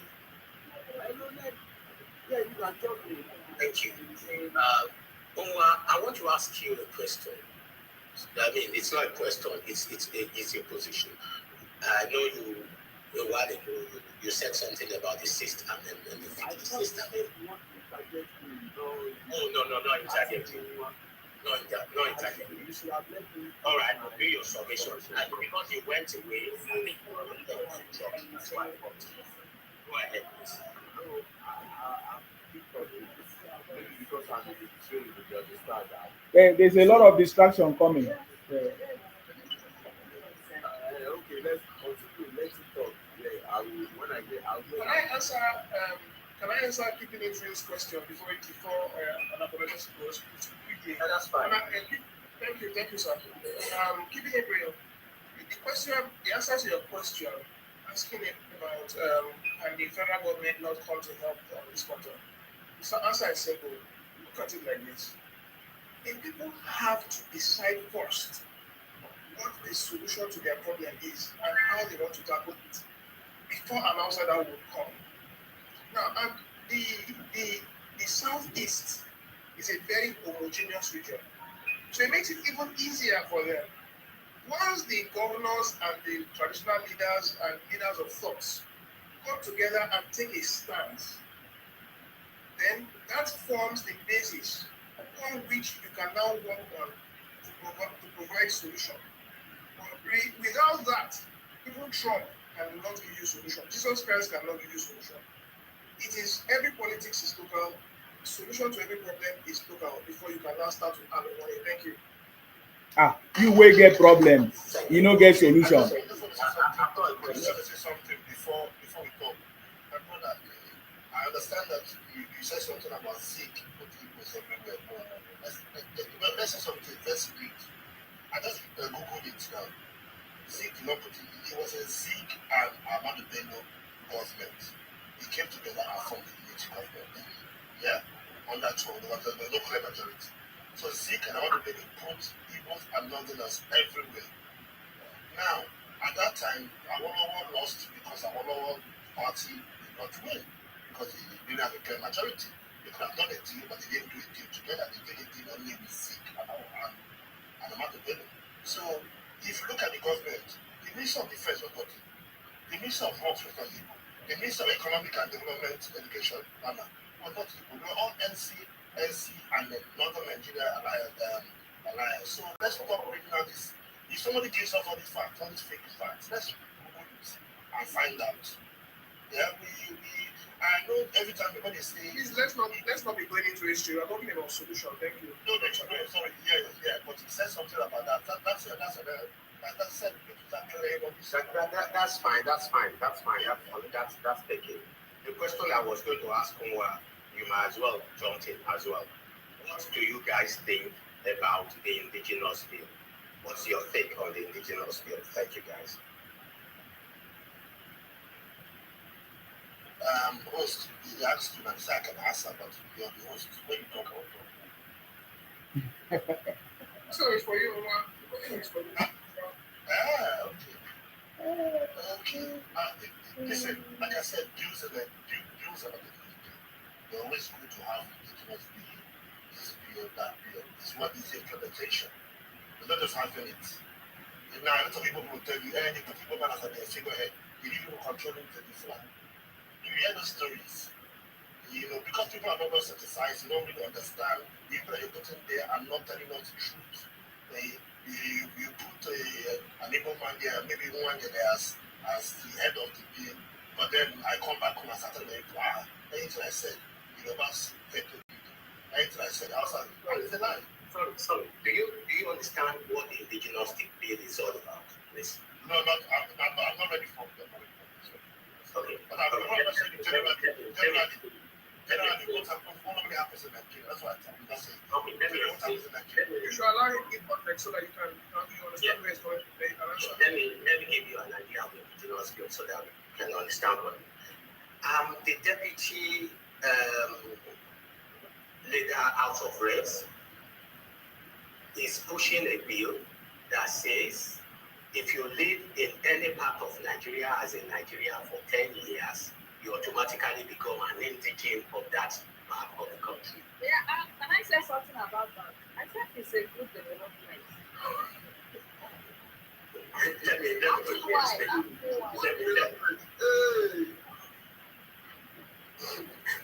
Let me quickly finish my explanation, sis. If me as a Yoruba man lives in Enugu for 10 years, I become an indigene of Enugu. I become an Igbo, even though I was born and bred a Yoruba man. If I am married to an Igbo lady, by virtue of my marriage, I become an Igbo man. What do you think about that bill? Thank you. As you have already said, it's a good bill. Let's hear from one. Yeah, I think that's the kind of bill they have in Western countries. Yeah. With what Nigeria is facing. No, sis. Hello. No, sis. She's missing the point. There's a big difference between indigenous bill and naturalization.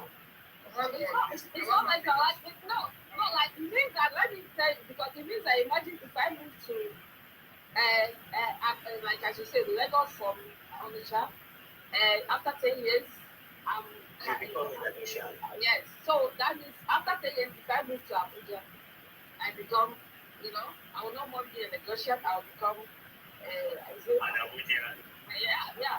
So I believe that will make people to have more, not only peace, there will be unity to build one Nigeria, and it will solve this problem of tribalism, because Nigeria is really facing tribalism.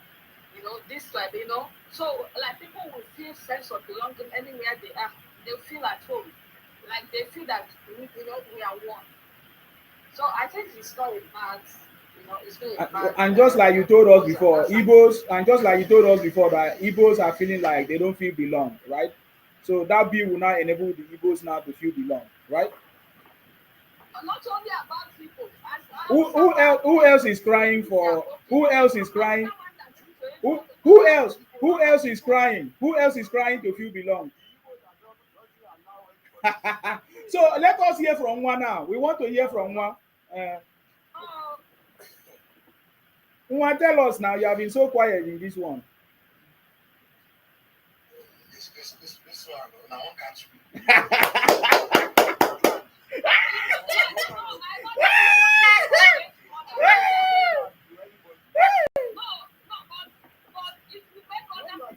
Keeping. Allow one to answer now. Why are you? What is the problem? Allow her to speak. Which kind of thing be this one? One knows the reason why we keep asking him. My brother, don't mind. Don't say your mind. Don't worry. Yeah.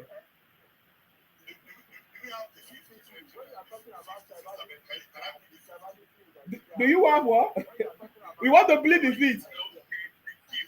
We want to bleed the feet. No, I like somebody that is being sincere.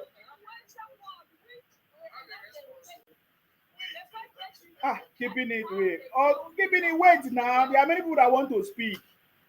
I have a response. Let me say this quickly. You see, the problem we have in Nigeria is not even about indigenization. That's not the problem. I'll use myself as an example. Thank you. I'm from Aochi in Edo State. But my mother is an Ijaw woman. My father is an Aochi. My mother is an Ijaw woman from Bayelsa. She was born in Lagos. She's 80 years old now. I'm 43. I was born in Lagos. My culture, my tradition, everything about me is Yoruba.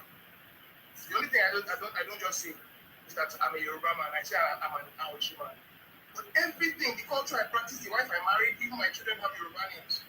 So it's a thing of the heart. It's a thing of, have you accepted the place that you grew up in? And let me cite an example. And this is a very sensitive matter. I grew up in Maroko. I miss Igbo people. Igbo people as a child growing up. Now, when I was in primary school, anytime we had to fill a form, my father would tell me to fill Lagos as my state of origin. He would tell me because he has 10 of us. He would tell me, you were born here. This place has been good to you. These people have been good to you. You are a Lagosian. This is where you come from. But no, because of course, as a child, I only knew I was from Edo State. And I had never been there. So I was proud of, that heritage. I was proud of my place. So I'll put Edo State. But my father says, you're from here. I never accepted. I said, 7, 8, 9, 10 years old. I'll see Igbo boys, because all my friends were Igbo. I'll see Igbo children, they'll say, Yoruba people are dirty. I'm telling you, they say Yoruba people are dirty. Yoruba people are not educated. They say all those kind of things. Children who were born and raised in Lagos. Meanwhile, my father was telling me that these people are good people. So it means therefore that children who were not even smart enough, who were not grown and mature enough to tell about a place, already had an opinion at that very early age. It's because of what their parents had told them. Their parents never encouraged them to integrate. You understand? Never encouraged them to integrate. So they always make them feel that you are not part of this place. You are better people than these people. So just like I think it was Saudi Arabia. Let me just finish. Can you allow him to finish? Why now? Let me finish. Yes. It is that mentality of I am better than you that is always causing problem. Anywhere you go and you see there's disarray, somebody has instilled a mentality that is not in conformity with the what's called ethics of that land. So from home, they have told them that you do not belong here. You came here. Even though they were born there, you came here, you do not belong here. This is not how your people behave. Your people are better than this. Now, once you start giving children that kind of orientation that they are better than others, that's a recipe already for disaster. And that's what we are seeing today now. Now, on the other side, Nigeria already has been engulfed in too much tribalism, ethnic identity. So is it now that the thing has gone so bad that I now want to come to institute indigenization policy? No, everybody has each stepped to where it belongs.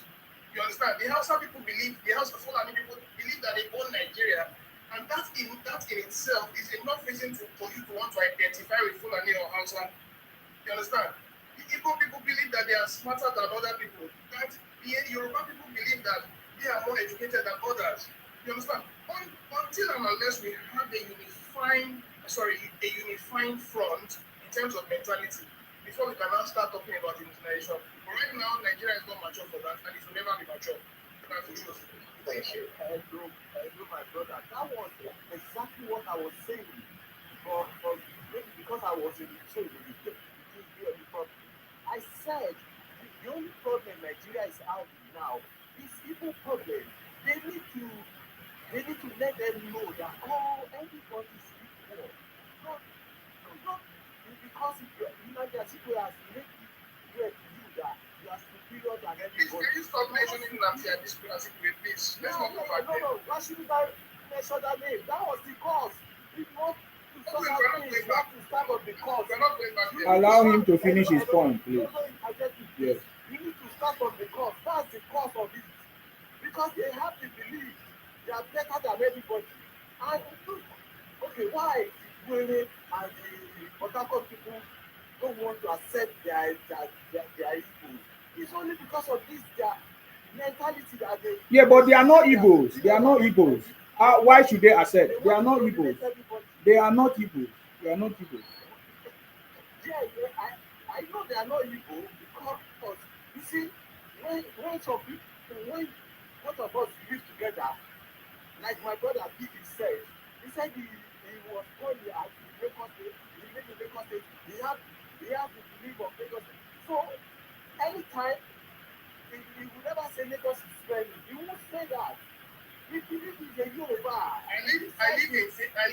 stay in Finland. I live in Lagos. Lagos is on my heart. That's the best city in this whole world. Big Daddy, allow him to finish. Please stop interfering. Yes. I grew up with a lot of people. They are my friends.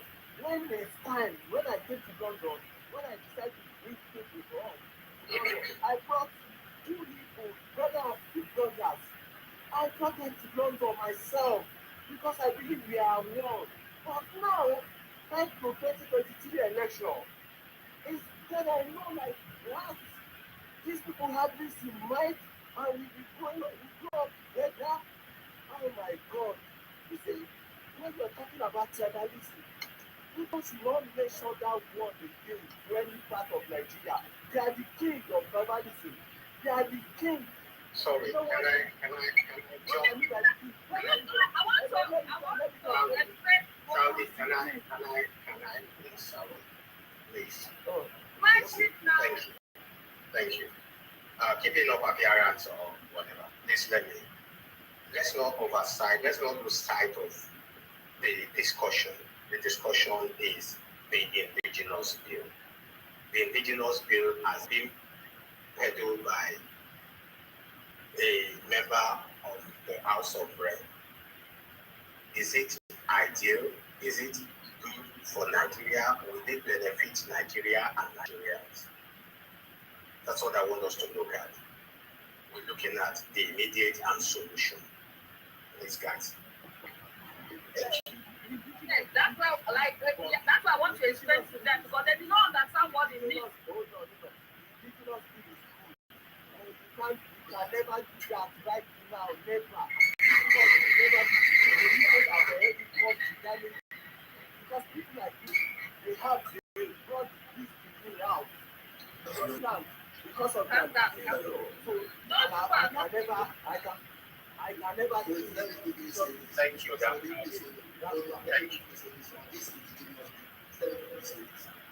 I will start by saying, what exactly did people want?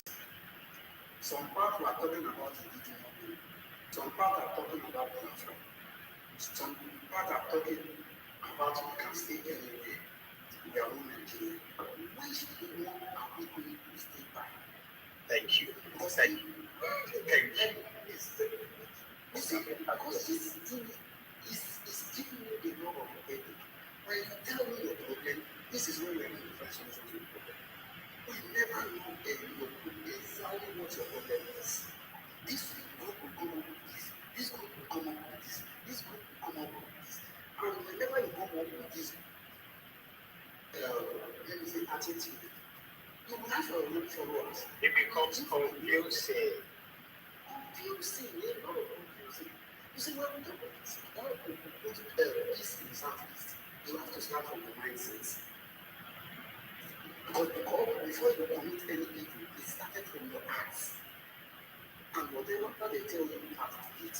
You see, and I will blame let me just say, like, let me say generally, I will blame our parents for the kind of history we taught our children. You see, those guys are evil, they are bad, they are this. If I started pushing it to my children, they will hate it. And I have seen this platform. If you engage someone from the Southeast, I want to betray our forefather. And this was my grandmother told me how they finish it and take their property. Like, are those your grandfather politicians? Are those your grandmother politicians? These are the people that built this thing. Yeah, like I want to make one point. I will, about the indigenous bill. Like, So for me, I do support any indigenous bill because what my people is having as an issue, your region is having as an issue. If you develop your region, I don't need to be indigenous to that place before I will go to come to that place. Pick your place, make your place for me, make it enticing to me, for me to come and invest and stay here. Let me demand for you. I say, well, there's someone in a position to be forcing the individual to do some work. I, as a Yoruba person, I will not take it and I will never support it. That is my stand. That means Nigeria will not move forward with such mentality because human being is a mobile animal. But so when that, like most of us talking, we are in abroad. Like now, I'm in California. Like I'm now a resident of California. I'm not from California, but like some of my white friends, if I meet them, they will tell me, "Oh, my parents are from Boston, but I'm not from California." No, it's not usual. You don't understand. It doesn't mean like, but, I'm living in that. You see, I've done at least in that. Like, no, it's not now for God. Let me give you examples. Like, no,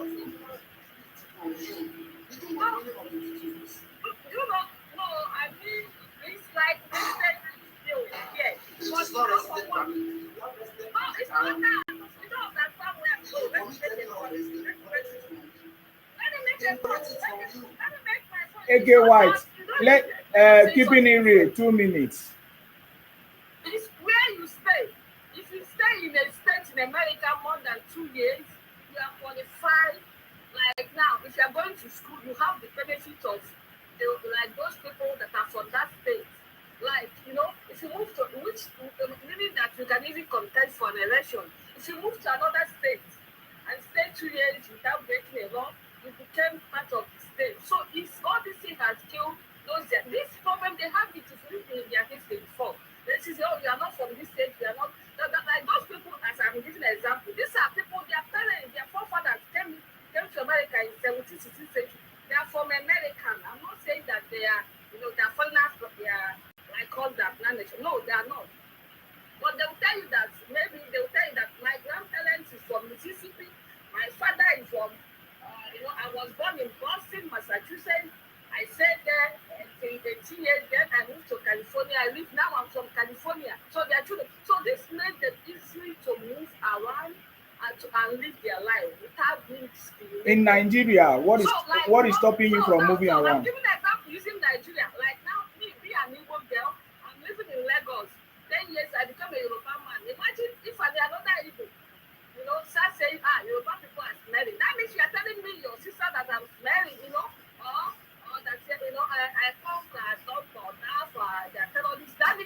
Madam, your time is up. Your Brothers, time I is need to up. believe that they are terrorists. Your So time is it's up. taking all this negativity, Your time is up, division, man. tribalism and all that. Your time is up, man. That it will help out. You are the only one that is feeling like that. Only Igbos are feeling like that. No other person is feeling like that. That is my answer to that question. I don't want to be taking repeated people talking because I have new people that are coming in. You understand? So unapologetic, what do you have to add? Yeah.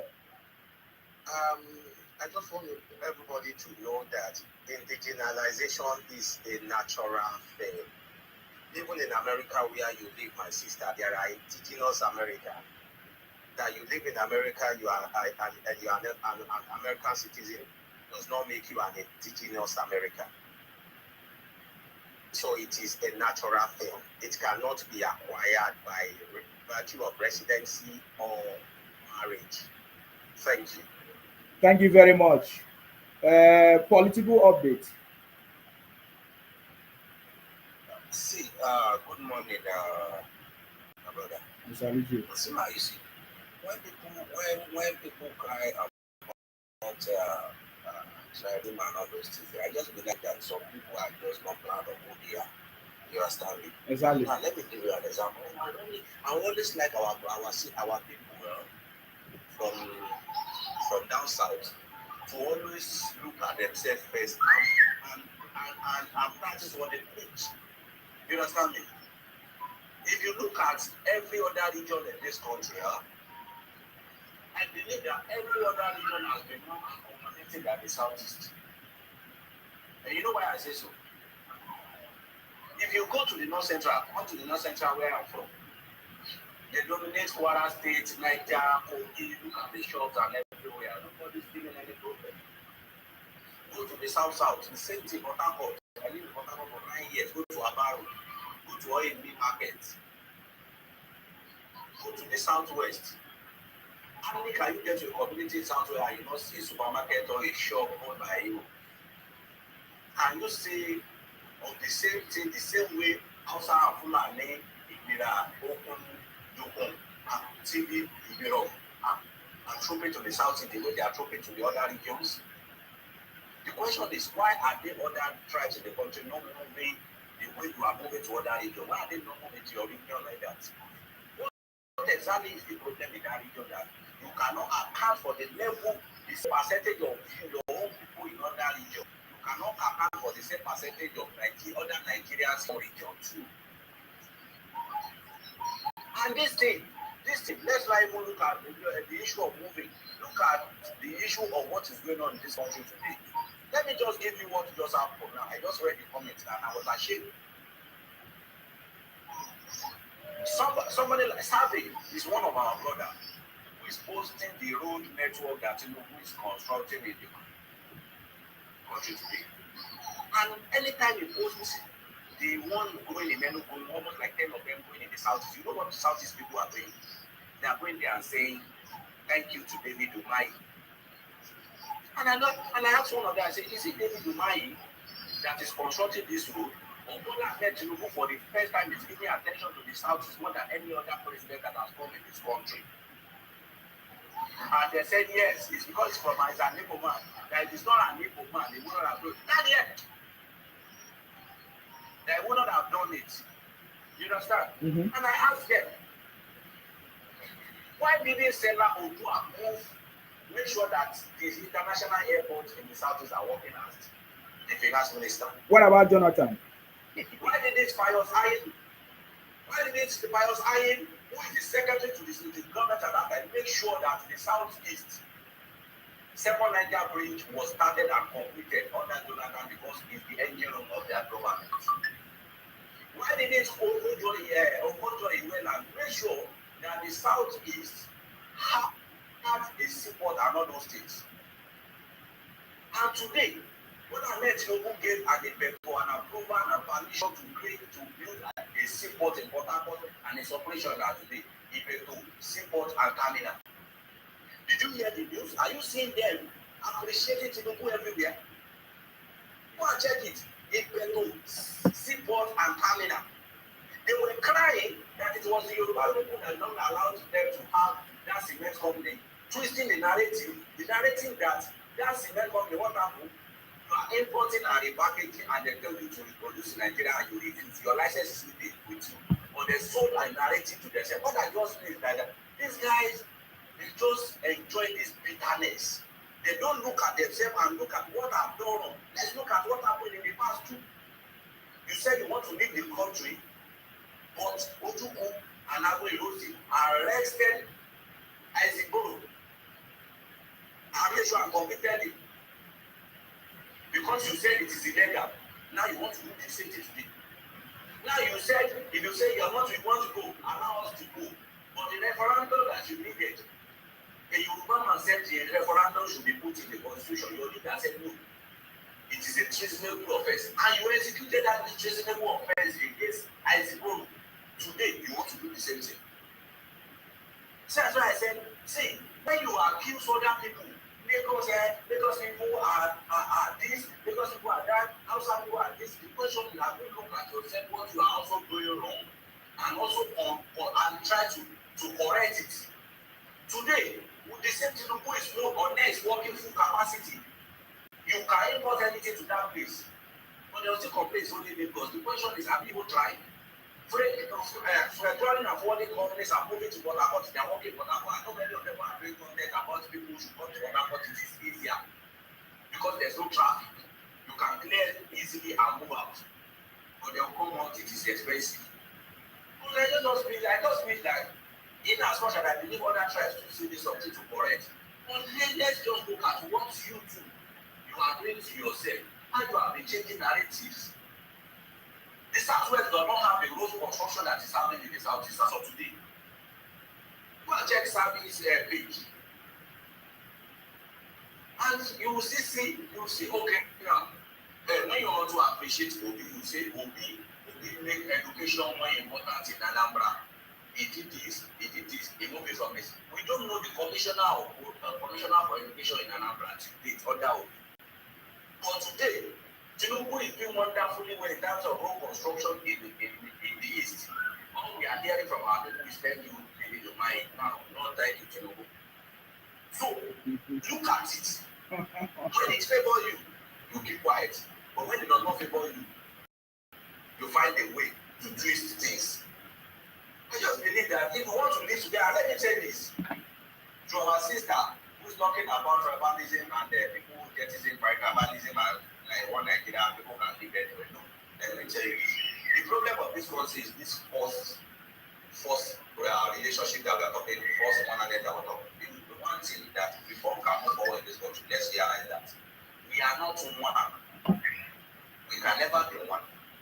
But we can live together by respecting everybody's culture and tradition. You cannot continue to tell people of Lagos State they are dirty people, they are lazy people. The way people don't know how to do business, to you that if they don't do business, they will not eat. You cannot continue to say how some people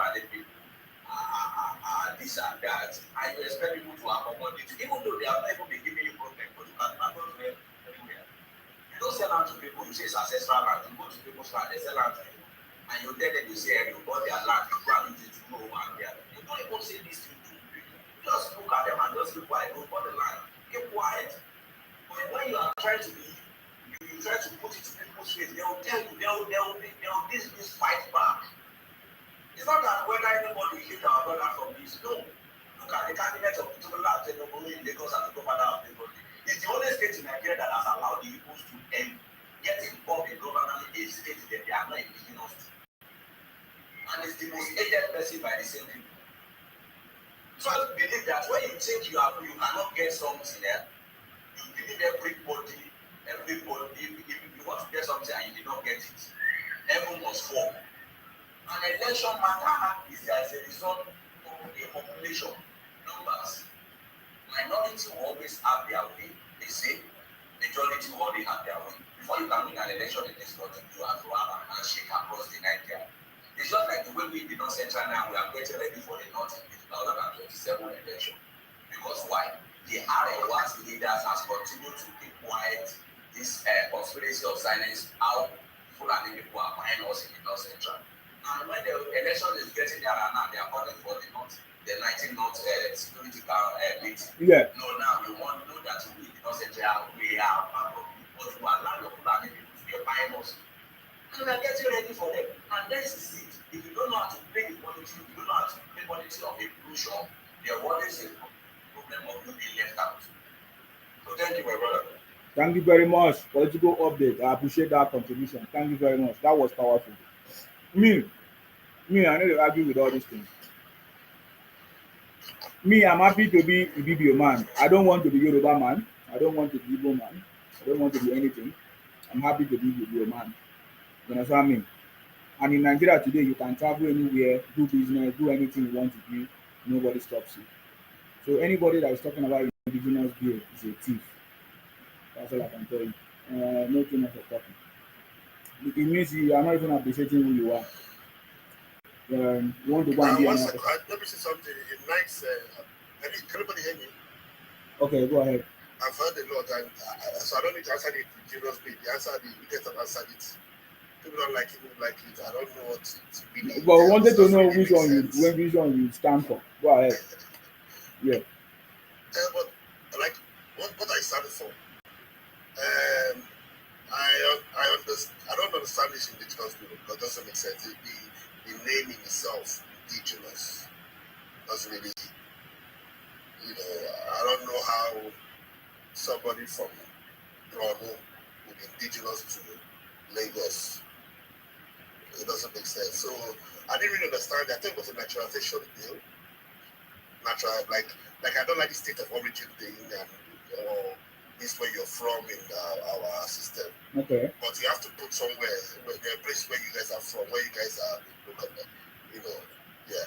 Okay. So I don't really understand it. As I said, I wanted someone to understand it, but the same thing as I said is what I know. Okay. Yes, I thought they had a different connotation, but the nomenclature is something that I don't really understand. I don't understand why they call it indigenous. That's what the naturalization bill. We have federative states, and these states has we get to their own application. I think this is amendment passes. And people can go back and fix that and do what they want to do, whatever they are. If you do indigenization bill, it's clever by half. It will seem to be favored of the Igbos because the Igbos are the ones that travel the most, and also the Fulanis. So they too will benefit from it more because the Fulanis travel a lot. So whenever they carry cow go, maybe 10 years, if you chase them, then I definitely get that land. Well, it'll be funny how you work. I really respect you today. I don't know if that's how you are truthful in any other, but for this conversation today, I respect you for that. You understand me? So, yeah. I know. No, because you say the truth. You say the truth. You just say the truth. Yeah. Yeah. Yeah. Okay. So with respect to that, I won't really opt for it. I would think they frame it and say, okay, if you're born in this state, you can also say this is where you live, or if you live there for 5 years, pay taxes or whatever, done your civil duties, you can also have benefits from that state, as much as the state can offer you, Yeah. But if you are born in Lagos, you are born in Lagos. That's the truth. If I'm born, place of birth. That is why in the UK is place of birth. So if I'm born in Imo, I'm born in Imo. That's the truth. But then I can also have the right to decide to claim anywhere else. Maybe I want to claim my parents' place. But because that is why they are saying that indigenous is your root, is your parents that always connect you. I get me now. For example, if somebody in this country, we have a problem. Yeah, if somebody born in this country, for example, a child born in this country, place of birth is going to be put there. But then what that child becomes is dependent on the parents. That is why that thing is very, very important. What that child becomes, the status of that child will now be dependent on the parents. But you were born in the UK. You know that there are many people born in the UK, but they are not citizens of this country because of their parents. But if they stay for a certain time, maybe 7 years, they now become citizens of that place that they were born. Of that country. Because of the law, because of the way they put the law. That is how they enact the law that favors children that are born in this country. If they stay continuously 7 years, they now become citizens. Now? but they will still have the status of their parents. You know, they will, because your parents is still going to be there. But you see, this is what I said before, and I think we agreed on it. But then, Leaders are not very speaking. It's not by half. exactly. We're bringing us stuff like this now.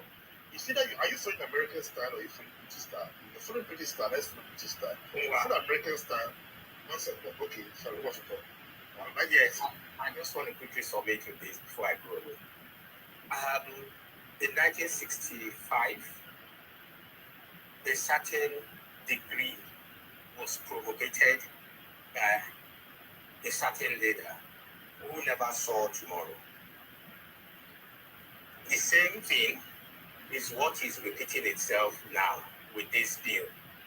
This bill is being put forward by somebody who is not seeing tomorrow.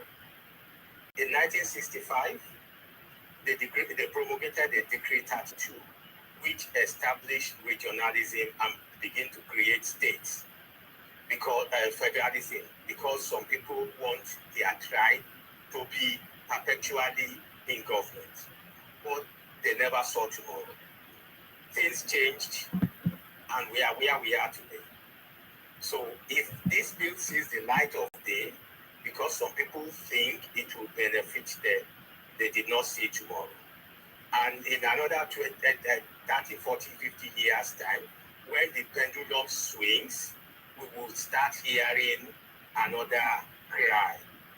So I beg everybody who has access to the legislators, shout at them, scream at them to kill that bill on arrival. Thank you guys, and have a nice day. I sign off. Okay, my brother, in 65, they didn't have bills. They have jobs. They didn't have I didn't know my position. I just want to say that in 65, they didn't have bills. They had government. So we didn't have we have bills. And no, Decree 34 of 1966. No, you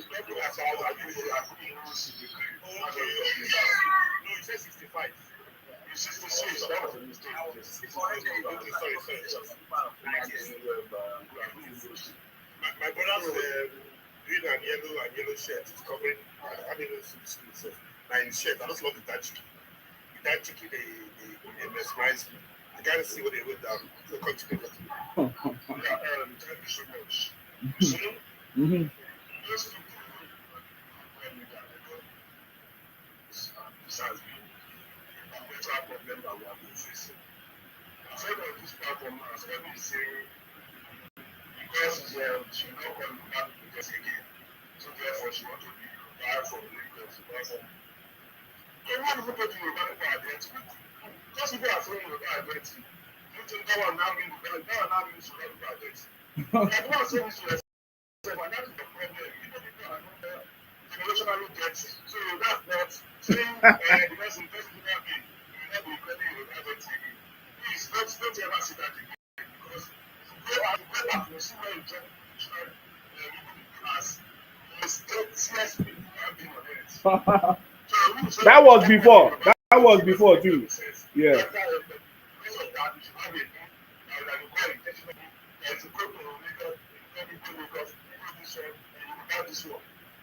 I have seen many people say I am from Lagos.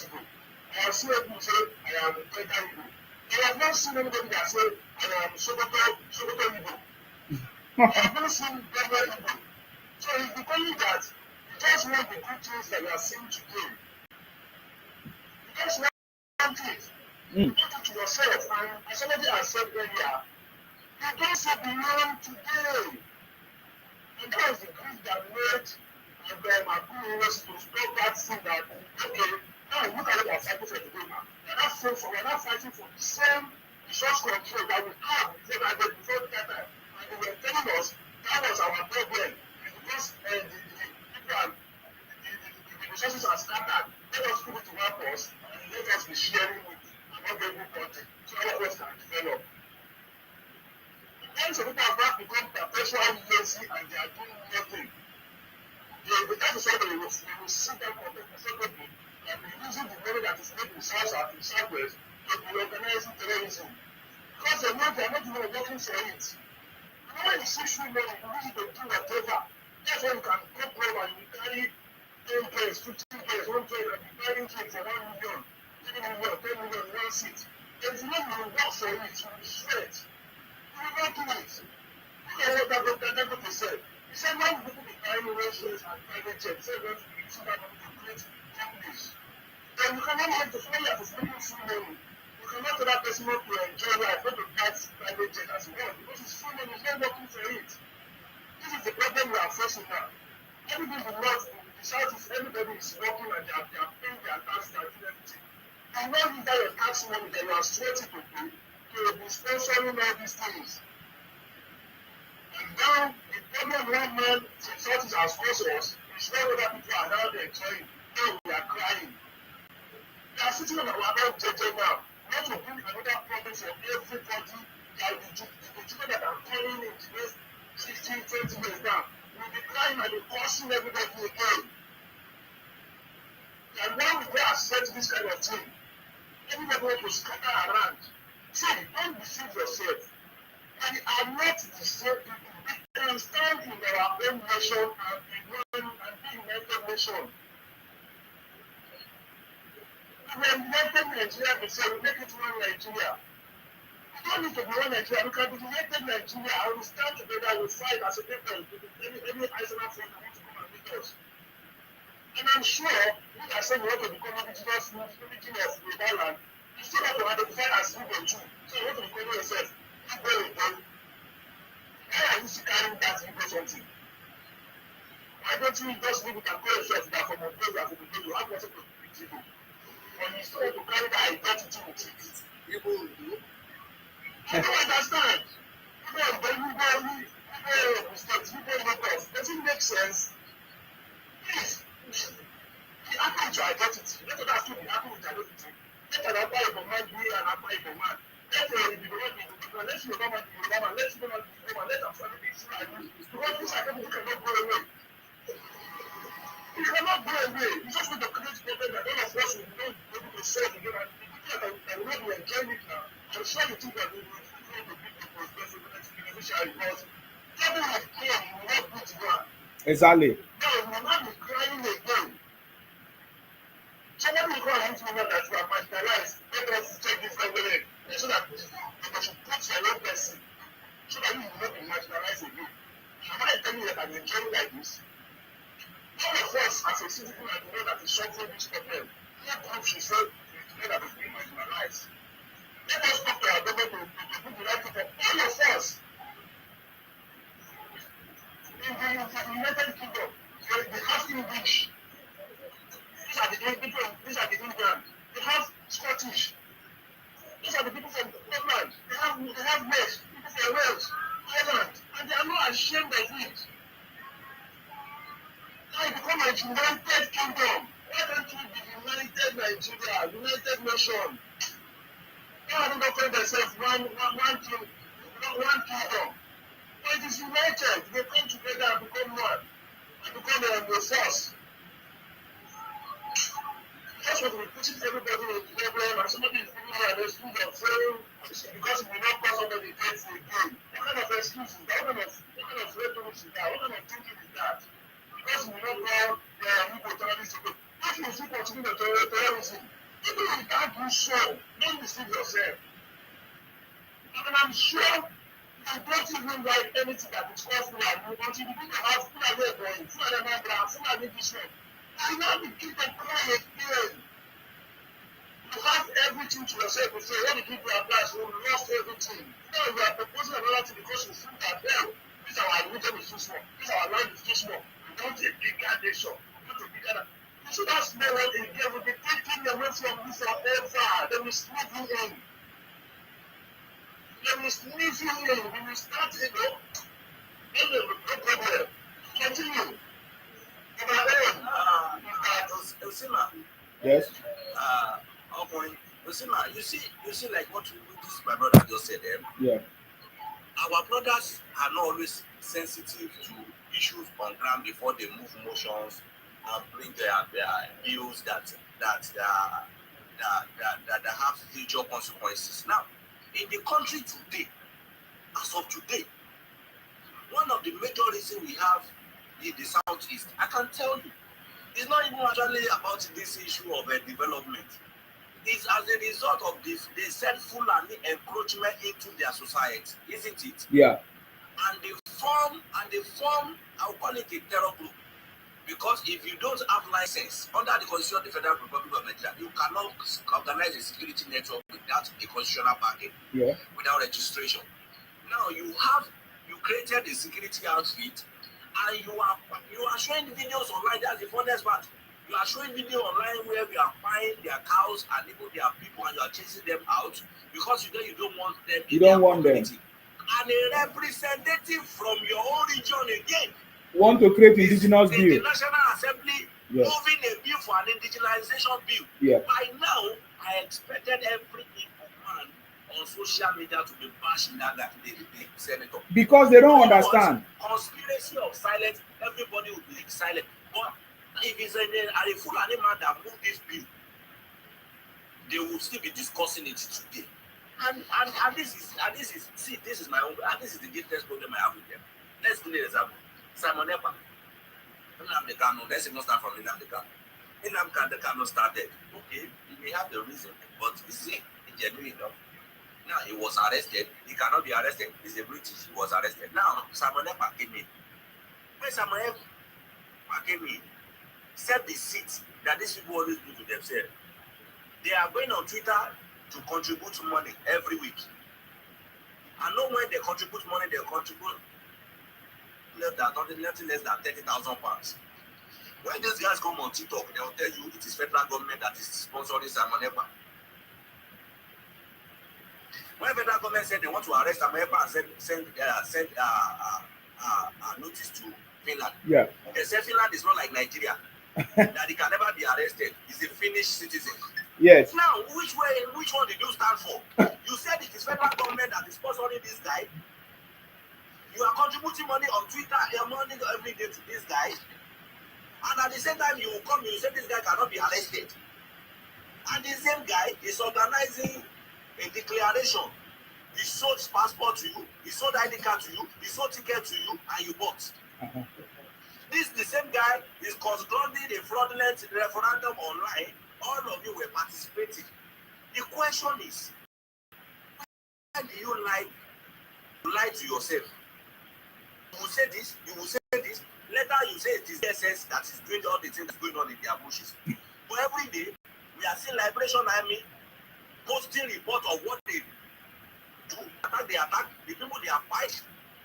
And when they now arrested, when they now said they will arrest you say okay, Liberation Army led by Yahoo, just Yahoo and others are not working for Nnamdi Kanu part of ESN. But at the end of the day, anytime anybody make a move that they want to arrest get to Yahoo, you come online, you say Nigeria haters, tell you Yahoo has done nothing wrong. Which one you stand for?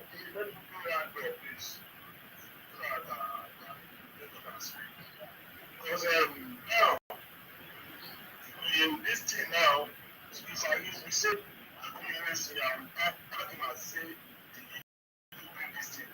we say, I agree with you. Is it not long time? Is it not the people support it? This one and that one. Now, this man is doing the same thing now in 2025. Kanu, and the whole Igbo nation are silent. If that tomorrow people now call this thing that people read this for us, they will now say, it's kind of like, so it's kind of like, is it not only that they did it, I did it as people thing. Now the Igbo has become silent, and silent means accept that. Now, lastly, let me just round up with this by saying that, see, I'm born and bred in Lagos. Lagos. My father has all my family in Lagos. I want to university of Lagos. And my father is from Ondo. Now, my father has a family land in Ondo as I still speak to you today. Now, are you telling me now because I am born in Lagos, I should not say I am from Lagos in the gym? Then, what will not happen to all the land my father has in Ondo? It should be a rule. Because one thing I know my brother stay there, because one thing my brother stay there. Land has become an equal land, I have nothing to do with it. Yeah, this neighbors that I have now, my father only has 2 houses, which is just 2 plots. Does that equate my father land that is more than 8 acres of land in the world? So because my father don't want to lose that land now, he should not leave that place and go to that place to live. He should just stay there so that he will come there and the children will come from that place and the children who cannot live there will live there forever. Is that what they are proposing this man? Or I should be saying I am Lagos meeting and again I will still be driving whatever Lagos meeting are benefiting. And again I will still go to the go and be benefiting everything and keep selling land there and still be counting and be saying, what kind of witchcraft is this, these people? See, let the status quo remain, and again, let them even sanctify it to them that their father is wrong, is where you are from. I am happy to be from where my father is from. If they got you away from your origin, from your source, you are a finished man. This is what we are still crying about, that the way people are caught up away from our ancestors, when we are now identifying with Abraham, with Joshua, with the children of God, and we have no ancestral language with it. And they have cut us off from our glorious people who are about to from God, all those warriors have fought, and they are very intelligent. You don't even think like them. We are not thinking like the man that said, you fly with chariots or you fly with something.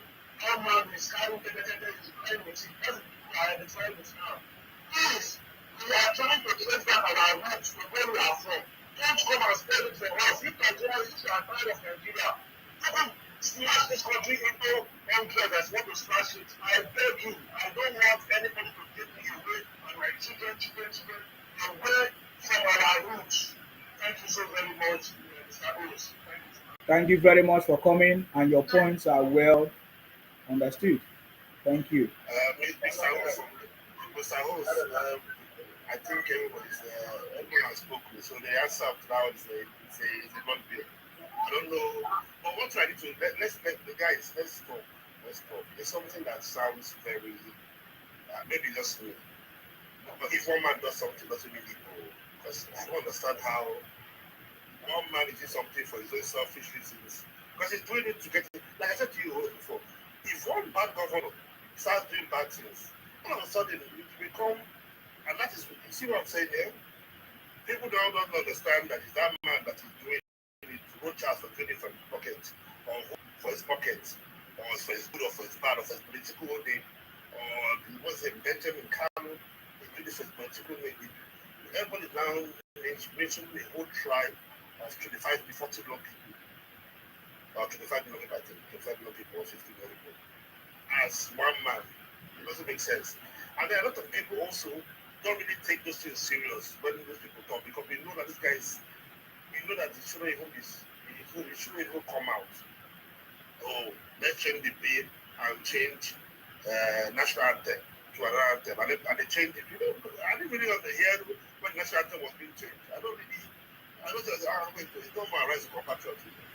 What's this? I was singing. So there are things going on in the national assembly. But the Igbos, we should maybe do more, but we shouldn't be attacked when one man does something. That thing is saying doesn't make sense to me. He maybe has taken a position to stay in Lagos and maybe contest in Lagos, so he wants to get 10 years residency and then become the Lagos citizen and run for governor of Lagos State. Maybe that's his plan. You know what I mean?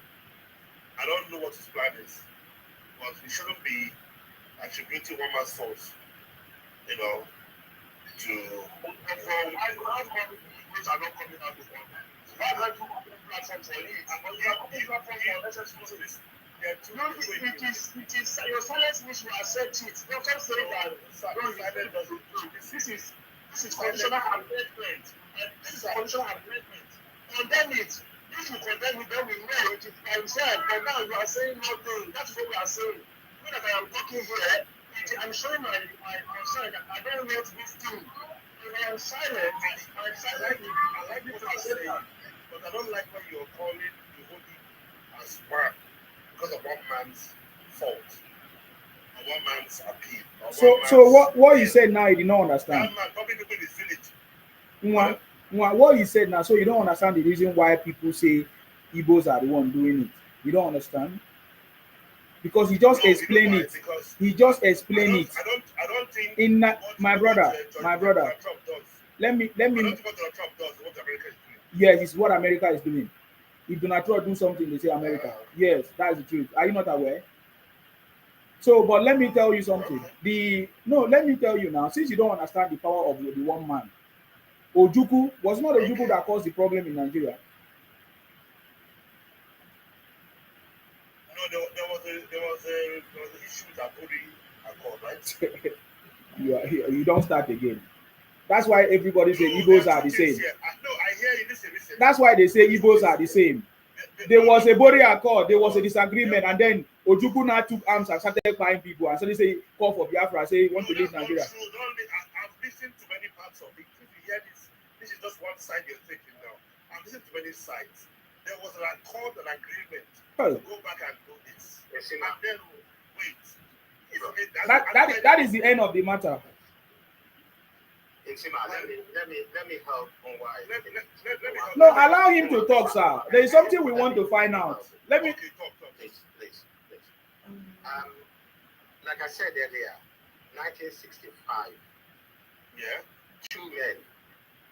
Just two men, took a decision, and it impacts heavily on a whole tribe till today. Two men, Aguerosi and Benua Boise. Benua 65. 66, sorry. Why do I keep saying 65 for God's sake? I don't know when you say 65, but my head before they go to I say, yeah, but it doesn't matter. You know what he's talking about, sir. Yeah. Two men took a decision in 1966, and today it's impacting heavily on the tribe of people of over 20 million. Today, one man is championing a decision. If it goes through, tomorrow, in 60 years' time, in another 60 years' time, we never can tell how the impact of that decision of today will be on a 40, 50, 60 million people. To help us, everybody, all hands should be on deck. Let's not shift blame. Let's not take side against in favor of this person. Everybody, every platform, whether a Yoruba platform, Igbo platform, Hausa platform, every Nigerian platform should be shouting. We should be speaking to our representatives who will be voting on this bill to kill this bill. Let's not shift blame to say, oh, he's a Yoruba man, he's an Hausa man, or an Igbo man. Let us, for once, collectively work as a Nigeria. Please. I hear what you're saying. I hear what you say makes more sense to me. That's pure narrative that one man, Igbo man, that's what it sounded like. It sounded like one Igbo man, the Igbo. That's not how it should be. Like you said, yes. Now this is a state that consultations, people need to go back and talk about it. The reality is that it's an Igbo man that did it. That is it. I don't know why you are trying to run away from that. Is Benjamin Kalu an Igbo man? Is it somebody not? calls my Igbo man, the same as an Igbo man. What is an angered Igbo man that the Igbos don't like, and you don't even know who he is, you don't want him. But then you guys have not spoken out. That's what we are saying. You never condemn it. It's okay. You know how you see the Igbos have issues, and like I said to you before, we need to speak on that. I can't be coming out and saying all of these things, but these are Igbo pertinent issues. The Igbos don't really believe in the government because the people that will join the Igbo, when the people that we are casted, we didn't really call them Igbos anymore. The people that join the Igbo to form to do these things, that people will say they are cast. So the Igbos are looking like people are joining these Igbo people and they are working with them. So initially they didn't really trust all these things. But now it's now dawned on them that they're part of it. Okay. there needs to be more sensitization. Like I said, they need to. Please, can I ask a question, please? I don't know. Let's go to content, but I can't doesn't mean that. All right. Is he a senator or is he a Senate member? Yeah, it's the House of Representatives. So, House of Representatives, who is he representing? He's representing his pocket himself. He's not representing himself. There's no point to myself. Let us take the truth at once. He's representing the leaders. Listen. The people represented the leader in 1966. And then the problem is representing the leader now. And we are telling you now that it's not representing you. You see what I'm doing? You see what I'm doing? I'm listening. That's the question. Ojukwu represented the Igbos in 1980.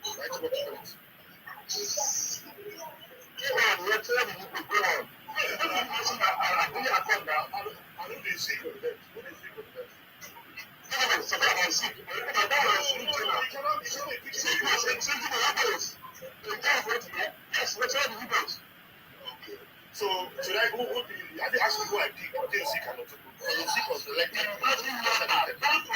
Represent them. I'm telling you that I'm going to represent who did it.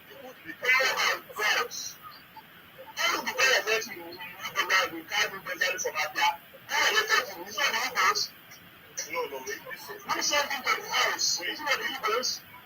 You want to ask a question. My brother, we need to move forward. We need to move forward. Since we need to move forward, please. You see that you want us to agree to agree. You want us to. I am listening to you. There's a lot of noise coming from. I don't know who is that. One person to finger the whole cleaning up. It doesn't make sense. You can be saying because you can't be saying what Donald Trump does. Yes, Donald Trump is the president of America, but there's 15 million people that don't like what he did. And how do you know those people? Oga, see, look at what I'm saying. How did you know? Excuse me, please. How did you know that those people don't like it? No, they didn't vote for him. They said but how did you know? How did you know they don't like it? They don't like what Donald Trump is doing. They are protesting. They are speaking up. They are talking about it. They are speaking up. But Igbos have never spoken. That is what we are saying. So all they are Igbos. Igbos are the ones doing it. Igbos. How do we know? I didn't need to go to Igbo platform to know about Nnamdi Kanu. It was everywhere. Nnamdi Kanu is not a terrorist. My brother, whether I like it or not, no, in the like in this program. Don't come here and tell us that Nnamdi Kanu is a terrorist. Brother, like I don't even understand. Brother, you know, people will come and be telling us, wait, what kind of rubbish is that? Nnamdi Kanu was screaming rubbish at the time. That's what it is. I wanted to listen to him at one time during that Jonathan time. Was saying something sense. After that, he started saying that you can't be saying that that's around. Didn't say the amount of people. A lot of people lost their lives based on what he was saying. Let's know what you're saying. That it's on the fact that maybe if Shekan is a terrorist, then Naka is a terrorist because Shekan was. But when you speak and you start talking about things like this online, you're spewing hatred. You can't be spewing hatred in this day and age. Don't let anybody spew hatred and connect, make you do things that you don't want to do. Okay, my brother. Okay, brother, let's get back to this. So, you don't hear what you've never seen me before, right? He said to me, this is how we speak. I speak. But I'm not going to come to you and start telling you. You don't, my brother.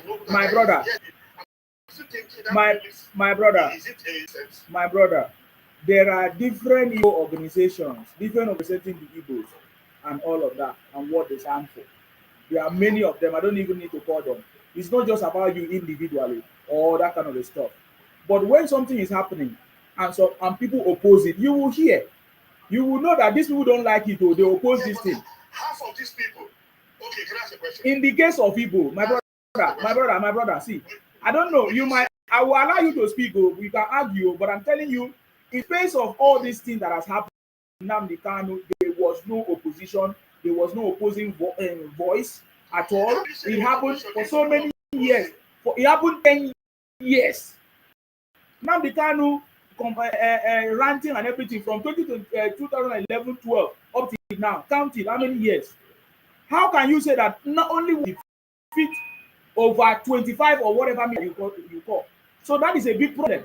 If one man was able to speak and that voice was louder than the voices of other people, my brother, what are you trying to defend this kind of a thing now? So all I'm trying to say is that if somebody says something, just like in my place, if something and we don't agree, you will start hearing us talking about it and we kick against it. You understand me? That is yeah. Like what? Like what? Give me two examples of what your when your were against some. I think very soon I will remove you. You are very stupid man. You don't even obey procedure. Nwa, do you understand me? So I'm not saying that if Igbos don't what one. If you remove me, that is not my. I'm not your brother. Never your brother. Don't know what you're talking about. Nwa, I say if somebody says something or do something in your place that does not represent the collective interest of everybody, people who are supposed to speak, the body language, the reactions of people will show that these people don't like this thing. Though it's their brother, but they don't support it. We have seen many times Obasanjo will say something and the Yorubas will come out and say, no, that is not what we want. That is, we don't like it. We don't. So many times I've heard it. Even in Igbo land too, there are things that Oju Sokalu say, and we that, oh, we don't, it doesn't represent us. I remember when Hobu Sodima came into Imo, many Igbos were saying, especially the IPOP, they were saying that, oh, it does not represent us, that he was number 4. How can he become number 1? How come you guys don't speak when, oh my God? That is what I'm trying to say. So why you are trying to deny this truth? So yeah, up to you. Oh, there's a lot of noise there now. Okay, I'll get to something. Now, like I said before, if one person does something, does it mean the whole of that tribe has done that thing? That's what I want to see. If one person does something that will affect everybody, it means that tribe support that person to do it, because we don't hear any contrary opinion or disagreement. If one person does something, yes, and there is a conspiracy of silence. Yes. People then they accept. Yes, that is what it means. You should know that. How many people are now sitting at home? How many people are now sitting? And all people are listening. How many people are now sitting? How many people are sitting at home?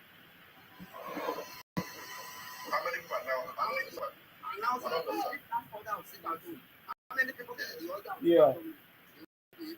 How many people? This is your bread. And you all evil government obey the law. So who give us the law? How many? I don't think the governors of the law, but I don't know how many. Did any governor go to office on Monday? Did any governor go to Monday? Yeah, I know. What is going to work everybody? What is going to work everybody? Oti, okay. This is our brother Nwa. He still get the atom of Igbo blood in you. You say Alex Uti is going to office. Listen, there's what you should realize. What I realize is that a lot of people in the world come from Nigeria are very lazy. If you open business and you don't go on Monday, I'll fire you now. I'll fire you straight away. If someone, I go to people, they go back on Monday, they go for bank on Monday. It might not seem as bad as it is. It's just like when the church call and say they are dying of hunger. They're not really dying of hunger, they're dying of hunger. So you have to set money, maybe they'll take some. Tomorrow morning, they will call you say they're dying of hunger too. So I don't believe this. So I hear it. People in local areas don't stay at home, say start on Monday. But tell them say money day for them to collect for work. They will go to work for that money come back. So this like I said to you, there's some things that we look at as well. Children are supposed to write the exam on Monday. And now you write that exam on Monday. That time, the children were supposed to write the exam on Monday. Did they allow them to write that exam on Monday? That's what there was terrorism going on. There was terrorism going on. Let's not condone. Wait. If I tell you now in Ghana, that the people who pick up on something. Why is Igbo used to call Yoruba betrayal? They will say, I will know what betrayed. Was he only all Yoruba that is inside Awolowo? No. They say Awolowo was a betrayer. They don't say Yoruba say Awolowo was a betrayer. Sorry, Boa. a single person was tried and convicted of being terrorism. But there is this shout that it is the Igbos that it is on trial. Who shouted it? Did you hear me shout it?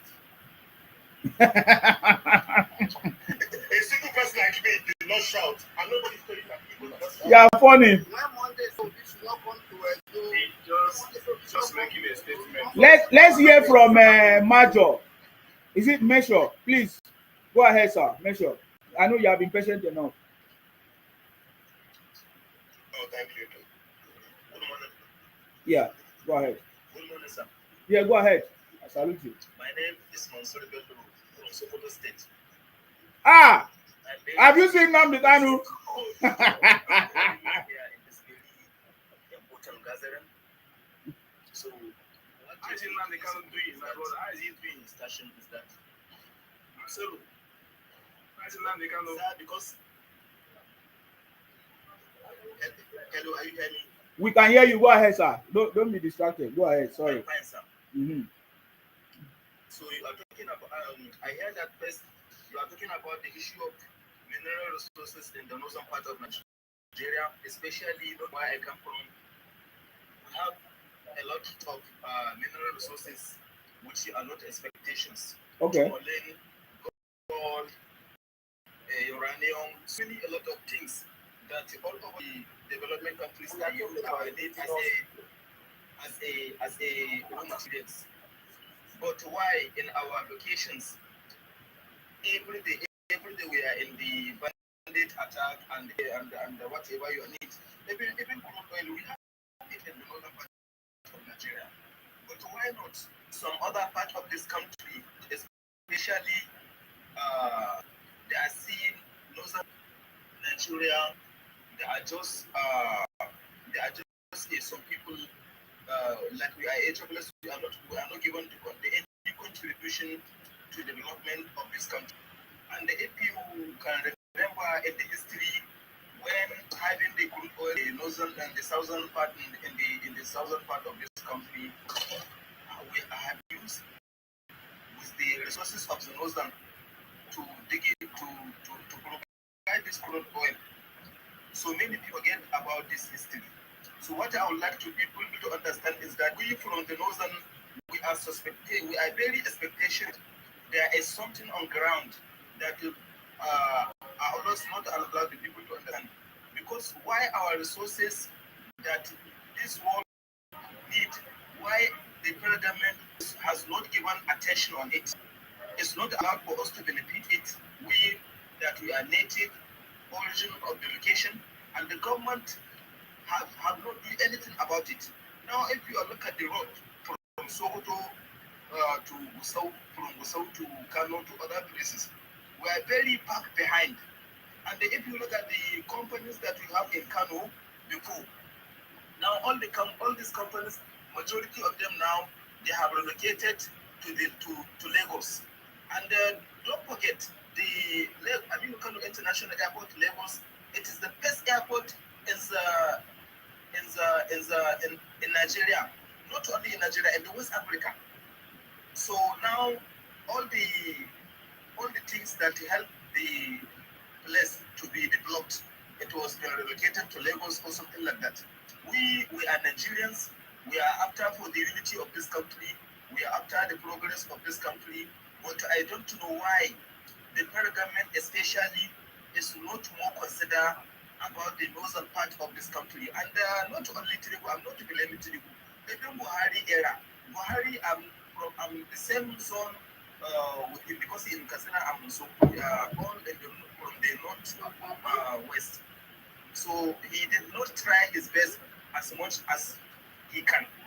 But some people, we are expectation that, like what Abdul Aziz Yari said, the people that are ruling in Nigeria, they are engaged. Nigeria is controlling remote from the foreign countries. That will be real because if you look at how things are going on, so I'm very sorry, please, because I'm not hearing English much. In shortly, I want you to understand what I mean. But we are after for the unity of Nigeria. We are after a good leadership, quality leadership, in order to make sure that everywhere in Nigeria it has developed and progress and love each others. Thank you very much. Okay, I wish you are going to stay and listen to me. Um, you blame the federal government for what is going on in the north, but all the leaders that have led the federal government come from your place. Buhari was there, Yaradua was there. How many of those people always come from you? Did not have more leaders that have ruled Nigeria as president than any other part of this country. Yet I've never seen you guys raise the concern that you have just raised now. Why now? Why are you raising it when Tinubu is in power? Did you raise it when Yaradua was in power? Or did you raise it when Buhari was in power? Is that enough reason for you guys in the north to be doing a terror, kidnapping yourself? Or who are those mining the resources in your land, in your space? So those are my questions I'm going to be asking you. You're saying the federal government, but the people that have been in the federal have been people from the north ruling the country. So it does not make sense. The north have been exploiting the mineral resources and using it for themselves without accounting it for the federal or for the formula sharing, just like I said in the video you saw it. So your complaint is not valid. I think what you need to do is to go and meet Sultan of Sokoto, who is the sole leader of politicians in the north, and go and lay this complaint to him. Or you speak to your northern leaders, for them to solve your problem. Because you guys are the federal, you guys say you own the country, you own Nigeria, and the biggest problem comes from your place. You understand me? You have ruled the country for many years, many times, yet you have not solved your problem. There's no development in where you come from. So that is what I'm talking about. So there is nobody for you to blame than to blame your own leaders that come from your own space. Blame your Sultan of Sokoto. That is what I want to hear. I want to hear the North rise up and blame the Sultan of Sokoto for not developing your space, not the federal government. As how we like to ask you a question on this, can I? You don't have the full autonomy to say yes, I'm in Nigeria. Please, justice for all of us. Monsieur, let me ask you a question. Please. Where you were talking, independence. Since after independence, our traditional rulers, they don't have anything to say apart of the leadership of this country. Leadership of this country is based on the politicians. Okay, let me ask you a question. When you were talking, in your submission, you talk about complaints that were previously in the north. They have relocated to Lagos. The first question is, can you name two of those complaints? Then the second question is, if you have a complaint, would you stay in a place that is not safe? So please answer my question. He didn't even answer the simplest question. Excuse me, did you blame Buhari for your problem? How come the Northerner did not rise up to blame Buhari when he was in power? Can you answer that question? Okay, answer it with mine. Mine was, is the reception good now? Can you hear me now? Monsieur, can I hear you? Yeah, I asked you to name at least two or three complaints that were previously in the north that had relocated to Lagos.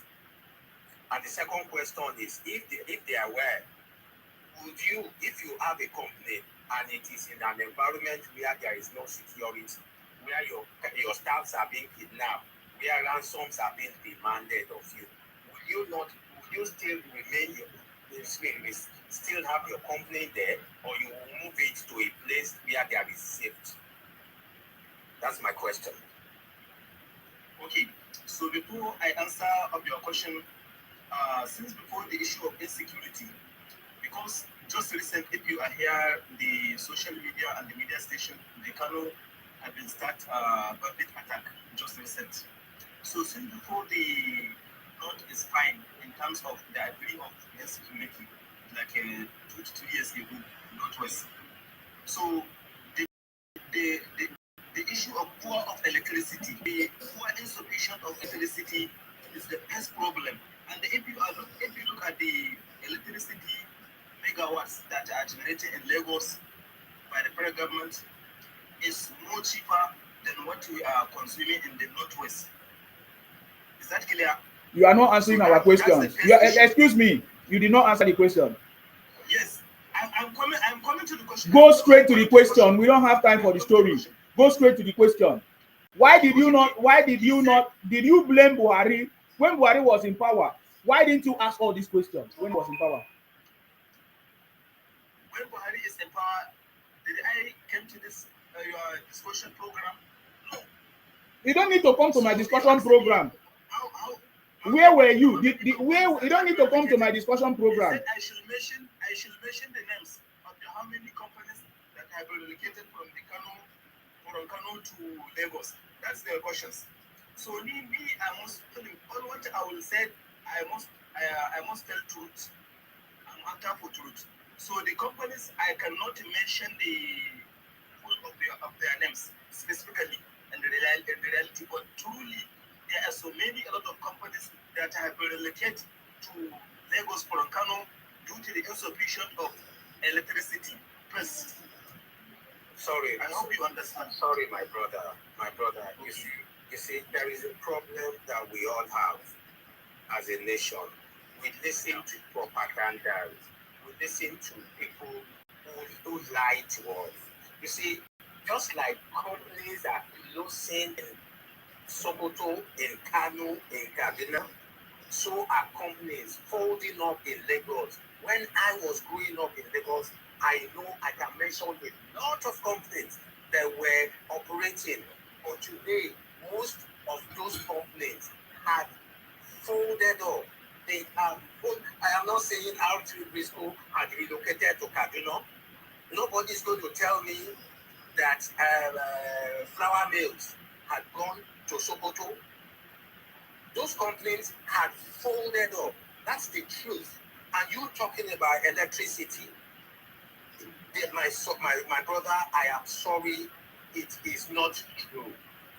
You see, we should learn to go and hold our leaders, our governors accountable. When somebody was the governor of Lagos State, he brought Aaron into Lagos to help, to provide, to generate more electricity for the people of Lagos. You see, everybody will shout out federal government, but we have state governors who are autonomous, who are meant to do things. Talking about electricity is no more in concurrent exclusive list. It is now a concurrent list. Your state governor can generate current for your state. They get money. They are getting more, about 3 times. Now they are getting about 3 or 4 times what they were previously getting. What are they doing with it? Let's go back and ask them. Please. Thank you. I just want to say something. You guys are right. My brother in the Lord. There's a lot of stories, like I keep saying it, there's a lot of stories of propaganda that we hear. The guy don't run. Go ahead. Nobody hears what every other state is saying. Like he said to you, my brother, you've not heard him speak before. It's not that you heard him speak. Thank God for this social media. We can now talk to each other. Because before, it seems like, wait, let me just say something. Oh my God. Social media is coming, and it seems like we're all talking together now. We're talking now, aren't we? My brother, when they protested in the north, whether there's social media or not, that is not the point. It doesn't mean. Is there any place? Okay, tell me that there was a place where people discuss about it. Hold Buhari accountable. The North never held Buhari accountable for anything. That is what I'm talking about. So he doesn't have the right to come here to come and ask Atiku or anybody, Tinubu anything right now. The North do not have the right. Because when Buhari was in power, they all kept quiet. They scattered this country. They destroyed this country. They never said anything. That is what I'm asking him. Now, he told me that the Sultan of Sokoto doesn't have political power. No, he has. Because we have seen in many occasions, he assembled all the politicians and all their brothers, and have a discussion as a religious leader that he is. So that is the truth. So the North should solve the problem that they are facing. Because they are the cause of it. I know, but you know when your brother is crying, you listen to him. Which brother? And then find out. It's not my brother. How is he my brother? Look at the way he was speaking. It's not my brother. That's not the truth. It's not my brother. People should stop doing this thing. It's not my brother. But we are in Nigeria. It's not my brother. Yes, Anambra TV. Go ahead. People will stop deceiving me. How is he my brother? Anambra TV. Go ahead. Okay, is a brother as human being. Okay. Okay, thank you.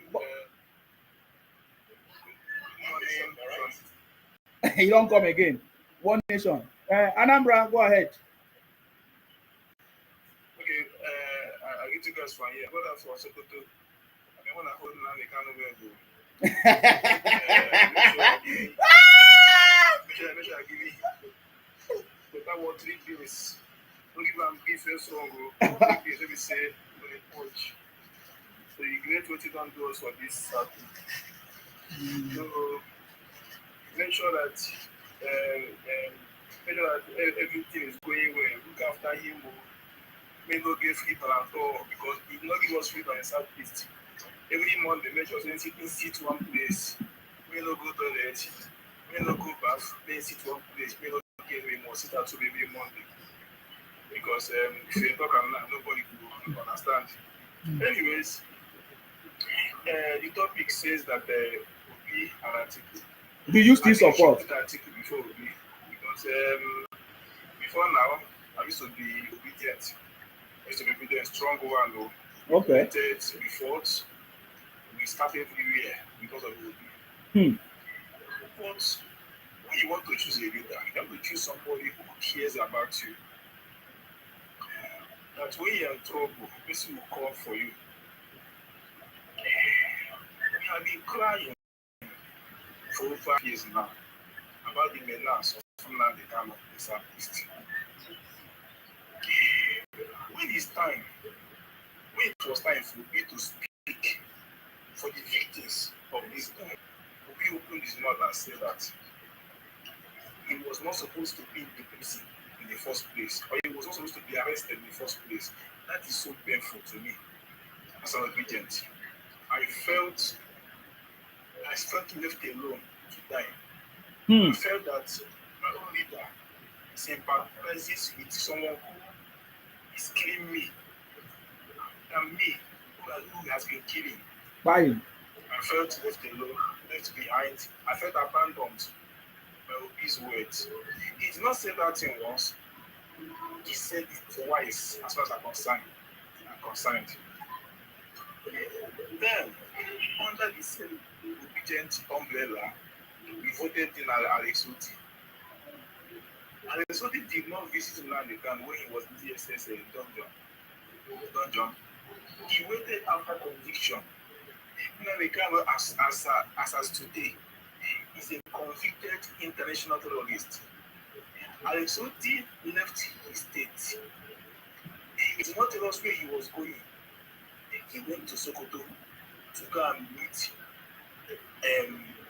a convicted terrorist. It's a shame to me, our obedience. It's a shame to me, as one who has supported the Labour Party. End of the day, we come out and call Chekuni a terrorist. But Peter Obi is innocent. And so is innocent. Abba is innocent. And we are becoming hypocrites in this country. Imagine if governor of Sokoto. I clap for brother. Go ahead.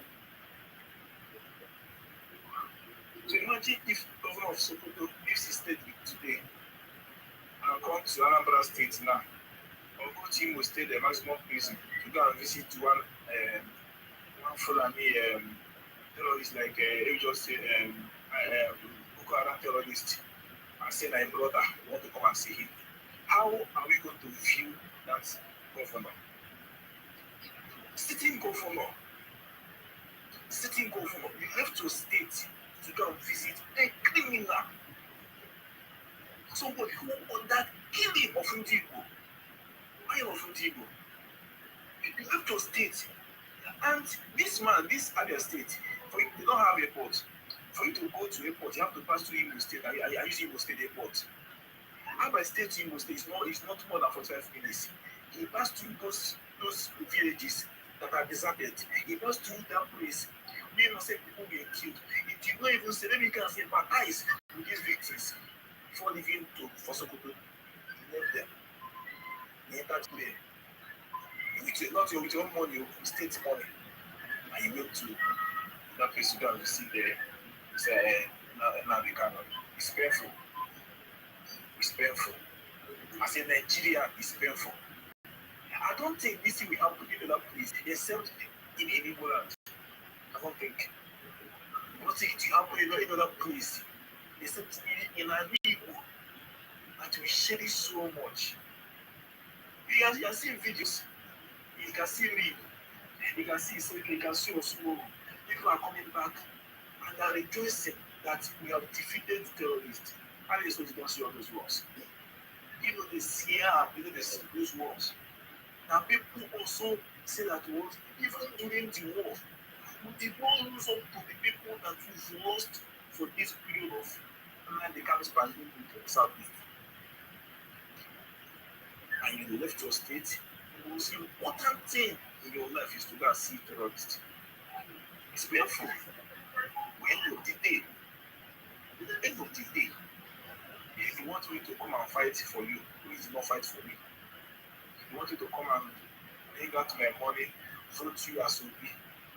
When the time that I needed you to come for me, you were supporting my enemy. Well, I don't know what to say, but I think I will support Atiku more. I will support Atiku becoming the president of Nigeria over to me. Because I don't understand the situation on ground. I don't know what has been taken. I don't know who's advising him. I don't know who writes his tweets. I don't know his advisors. I don't know people that are giving information. Because if they know, I think the people that give information are not from Southeast. Because if they really are, they would have told him as a leader, he must not side anybody. He must not side anybody, especially the victims. He must not side them. From Obi's compound to me, it's no more than 12 minutes. Why can't he drive down and go and see what this guy is supposed to get? From Obi's compound to Iyala, it's no more than 45 minutes. Why can't he drive down to go and see what Nabekaba has caused there? But no, they give him a microphone, he talk. It was also supposed to be arrested in the first place. Look at what the leader is saying. I become ashamed of myself. I know how we work hard for this guy. End of the day, he left me for enemy to continue to kill me. So I don't know what to say. End of the day, I want the right to prepare Nigeria. Another brother who was complaining about insecurity. I think all this thing started during this time. Nobody gave him Nanika thing as that's not to do. If he had dealt with that guy in the first place, Nanika would not be here. If money has dealt with insecurity to not, even his own land, what do you call it, Kasina. If it's a Kasina is not safe, and this is where people must come from. So if he had dealt with insecurity today, I mean, people will not have much to do about insecurity. As he comes in, he's going to do other things, other developments, and hand over to the next person. The person will continue. But look at it today. But I don't think we should blame them. Because I think the government of the day should see what he can do to put everything at rest. People trusted him with his I would object to what you just said. Don't say you don't think you should blame. Hold on, now let it finish. Shouted, say Baba, say Baba, say Baba. Let it finish. Don't worry, let it finish. Your turn is coming. I also brought him out. And just say, as the see president now, They will blame the I think president. what you should look at is his solution. You get his solution will look at. Mm. They have done their own. They do not put any solution to make the security. Mm-hmm. Now you are the president now. You are there. My God has given you to that date to be there. I think what you should find is solution. Mm-hmm. We will not say because they do not do it. Let people be dying every day. No, we can't do that. We are one nation. We are one country. I think what should we look for is what solution to any security in Nigeria, and that will make you one of the best security in Nigeria because who knows not end this security, and so when it could not end it. So if Tinubu can do that, then I don't think if we campaign for vote in the next election, people will just gradually come to the and vote for him for ending insecurity in Nigeria. I think he should. So if Tinubu end insecurity, Anambra TV, if Tinubu end insecurity, will you support him? I'm supporting. I only requested one thing from Tinubu to change Nnamdi, and he has done it. I will support him. Okay. I will support him. My own concern is Southeast. I don't care about whatever happens in the north. If Southeast is safe today, I am happy. This is where I get my daily bread.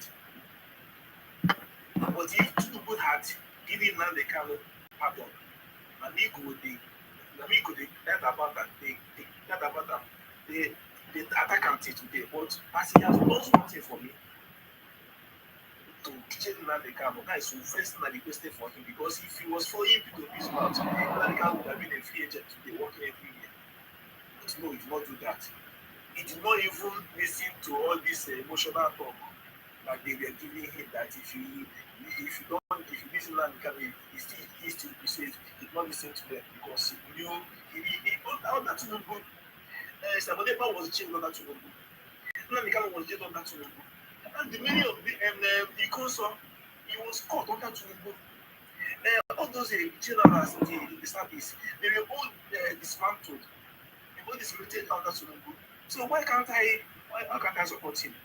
But the work is not done. It's not yet done because Southeast is not only the region in Nigeria. We have not. I think Tinubu also. I'm happy that he has changed. He has brought in this Musa, and I believe that this Musa can do a lot.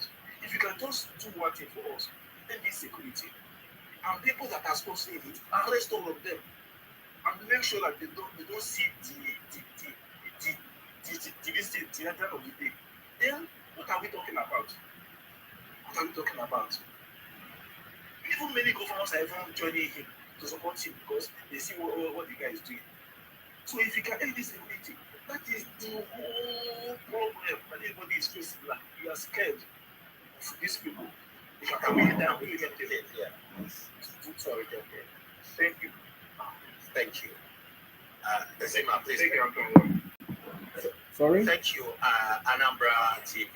You have spoken very, very well. And Unwa, I hope you will borrow a bit from what Anambra TV, from his position. He is honest. He is not happy with what is happening, but he's honest about the cause. He's honest about the solution, and he's honest about the way forward, which is great. Thank you very much, Anambra TV, once again.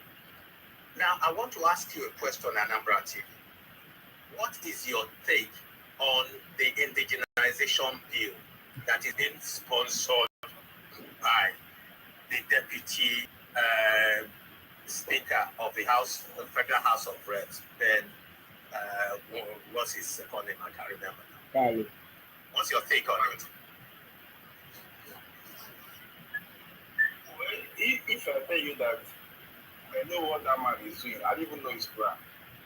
Now, they just call me a lawyer. I don't know what that man is thinking because that is not the problem now. He want to solve in Southeast or in Nigeria. You get so. I don't know him. He's not my relative. Whatever he's doing, let me just know his ability. 65% of Indigo in Southeast not even know what one is pushing. Did I not say this before? Just thinking about the President Let me explain what the bill is to you. If you don't know, he is pushing a bill in the House that states that when me, as a Yoruba man, live in Anambra for 10 years, I become an indigene of Anambra. Or when I marry an Anambra lady, I am now an indigene of Anambra. But I am a Yoruba man. My father, my mother, from generation I cannot remember, are all Yoruba. What do you think about such bills? When you see that bill, when you explain it now, I'm scared of you. Because the Fulani are talking about will now become in of Anambra.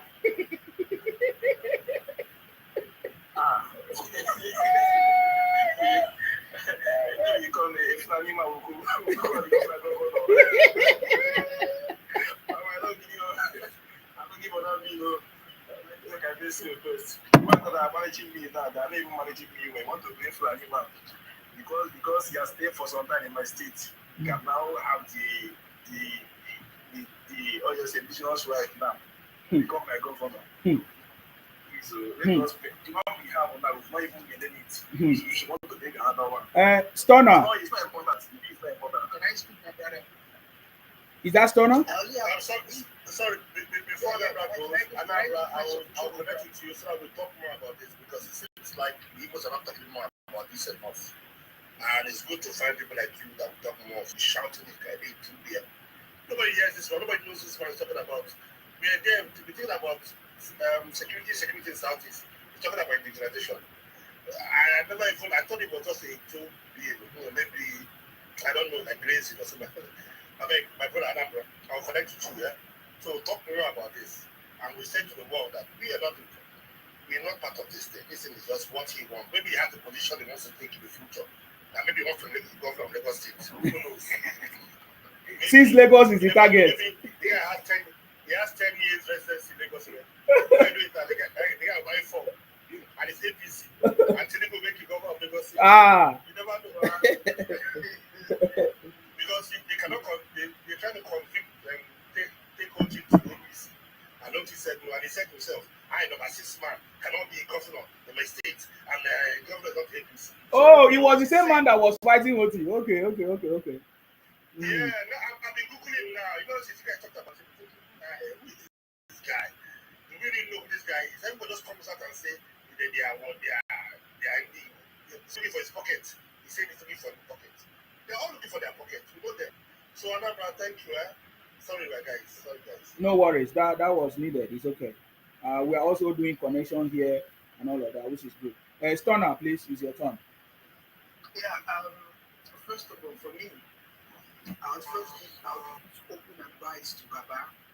If this advice can get to the president, I would appreciate it. Mm-hmm. If they don't want to buy into the strategy of moving the country forward, focus on the South.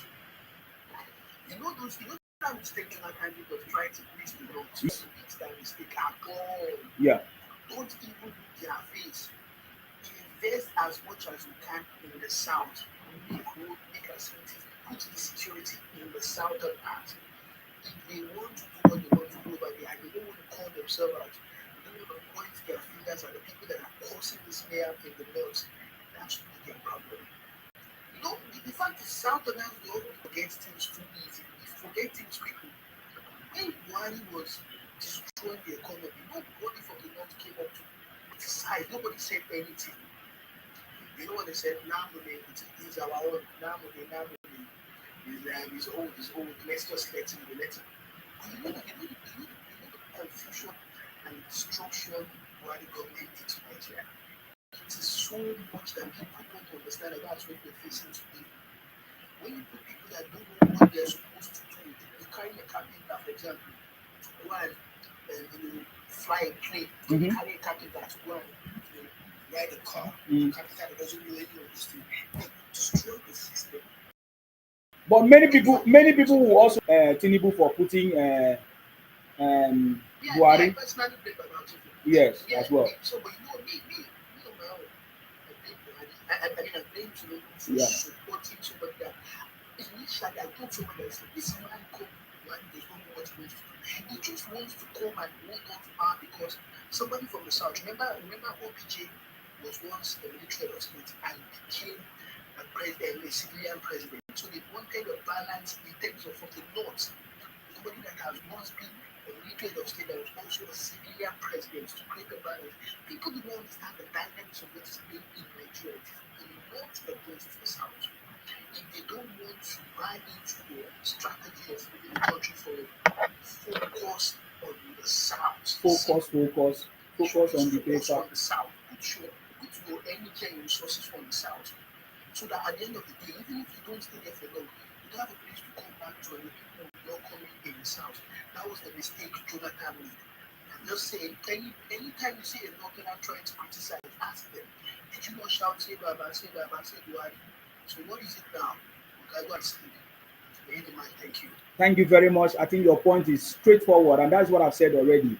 You know, this recruitment exercise, I've been saying, the South should join the army. The Yoruba should join the army. The South should join the army. I've said it already. Sorry? I wanted to ask, now I just spoke. I wanted to ask you one question. What's the question? Ask. It's gone, but ask. Yeah? Because you mentioned about giving the North and just do it with the South. But don't you think that we should advocate for dividing these Kwara states? And in the Kwara state, you have Fulani and Yoruba living there. We should divide Kwara state. No, divide that state. They Yoruba state their own. They Fulani state their own. But I've not heard that problem from the Kwara people. Why are you speaking for Kwara people? I've never heard Kwara people come to complain that they are not comfortable living with their neighbors or with their brothers or whoever. I've not seen that kind of complaint. Is it happening or I'm not aware? Let me answer there is rumors. I've heard of rumors of that happening. I also heard of rumors. It's not a rumor. It's not a rumor. Okay, one person. After these 6 states, they're going to make it 7 states. They're going to be 7 because Northwest is 7. So after they get the Southeast to 6, okay, they're going to put 1 to get up to the Northwest. So that might be the gameplay. Baba is playing a very smart game. So if he gets the 6-1 to the Southeast, so that everybody comes 6-6 somehow, the Northwest at the moment has 7 still. You're not going to reduce his Northwest now to make it 6. So you're going to add 1 more, and that's where the Kwara play. The Kwara division might come. So thank you. I would say that's one state of the Southeast. It's going to contain 7 states. That's what we are saying. We're going to get states from South, and Southwest. So, yes, I don't answer that one. That's one state of South and Southeast. And we are going to get 8 states. Okay, when I get back again, if you're doing a true federal whatever, if everybody has 18 senators, I'll be 18. Right now, everybody has 18 senators. The Southwest, the Southeast has 15, right? It starts marginalization, and people start keying to it. Now, if everybody has 18, then everybody can now say, okay, we have 18, but the Northwest has 21, right? So if everybody gets that 21, that's the mindset behind it. No, but the question they ask you, where are you going to get the other one to add? The same way we're going to get from Kwara now to add. I like you well, wait, the answer question. Blura, unapologetic, do you want to add something there? let me just say something. Okay. Go ahead. I'm not against state creation. Yeah. I'm never against. Mm-hmm. But are those states sufficient enough to take care of themselves? Because at the moment now, in fact, before this government came on board, we had a situation under Buhari where states could not even pay salaries. Are we supposed to be talking about state creation now? Because No. Big Daddy, I also wanted to add with what you are saying. Remember that this amendment is coming. Money is no longer going to be coming from the federal government to the state. It's going to money is now going to be coming from the state to the federal, 22% or thereabout. So they have forgotten it, but that is why I'm laughing. You see me, I don't talk too much. I just laugh. Go ahead. Yes. So we're talking about state creation. We are talking about whether those states can be self-sufficient. You see this state creation that we got 36 today is what has led us where we are today. Where the people who were farming before left their farm because we discovered oil and they started drawing from the well of oil. Today there's no productivity in Nigeria anymore. Now we're talking about, now mind you, the southeast is just a little bit bigger than Oyo State. Just a little bit bigger than Oyo is just the whole of the southeast, right? The whole of the southeast. Oyo State is about 28,000 square kilometers. The southeast is about 29 or 30,000 square kilometers. Then if you give southeast a state, sorry? 28. Thank you. Now, if you don't talk about what's it called, Niger. Niger is over 70,000 square kilometers. Those people now will be talking about they want to have their own states too. We don't need any more state creation.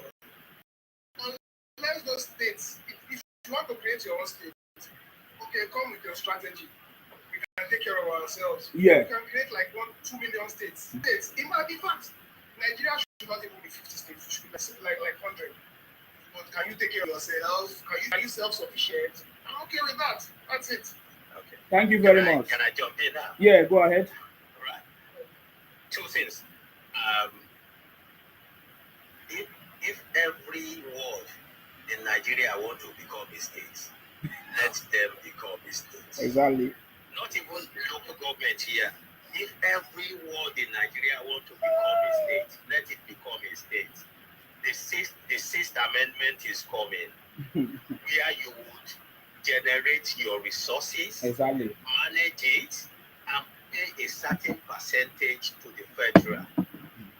So if you become a state and you cannot, this is where our problem is. We became so lazy because of the stupid policy of 1966. Thank God I remember now. The stupid degree of 1966. I am not calling it 65 again, so you won't cut my head. That stupid degree 32 made us this lazy. Is it 32 or 34? I can't remember. Made us this lazy. Somebody came to Lagos, became the president, the governor of Lagos State, when Lagos IGR was 60 million. And by the time he's leaving government, this internally generated revenue of that state ballooned over 300% increase. 30 billion. We have some governors who went into a state with 6 billion as internally generated revenue. By the time they are leaving the state is generating less than 1 billion. Obi, what does that tell you? Obi. Because they become complacent, money will come from the federal. But when it becomes a situation where if you become our governor, you will have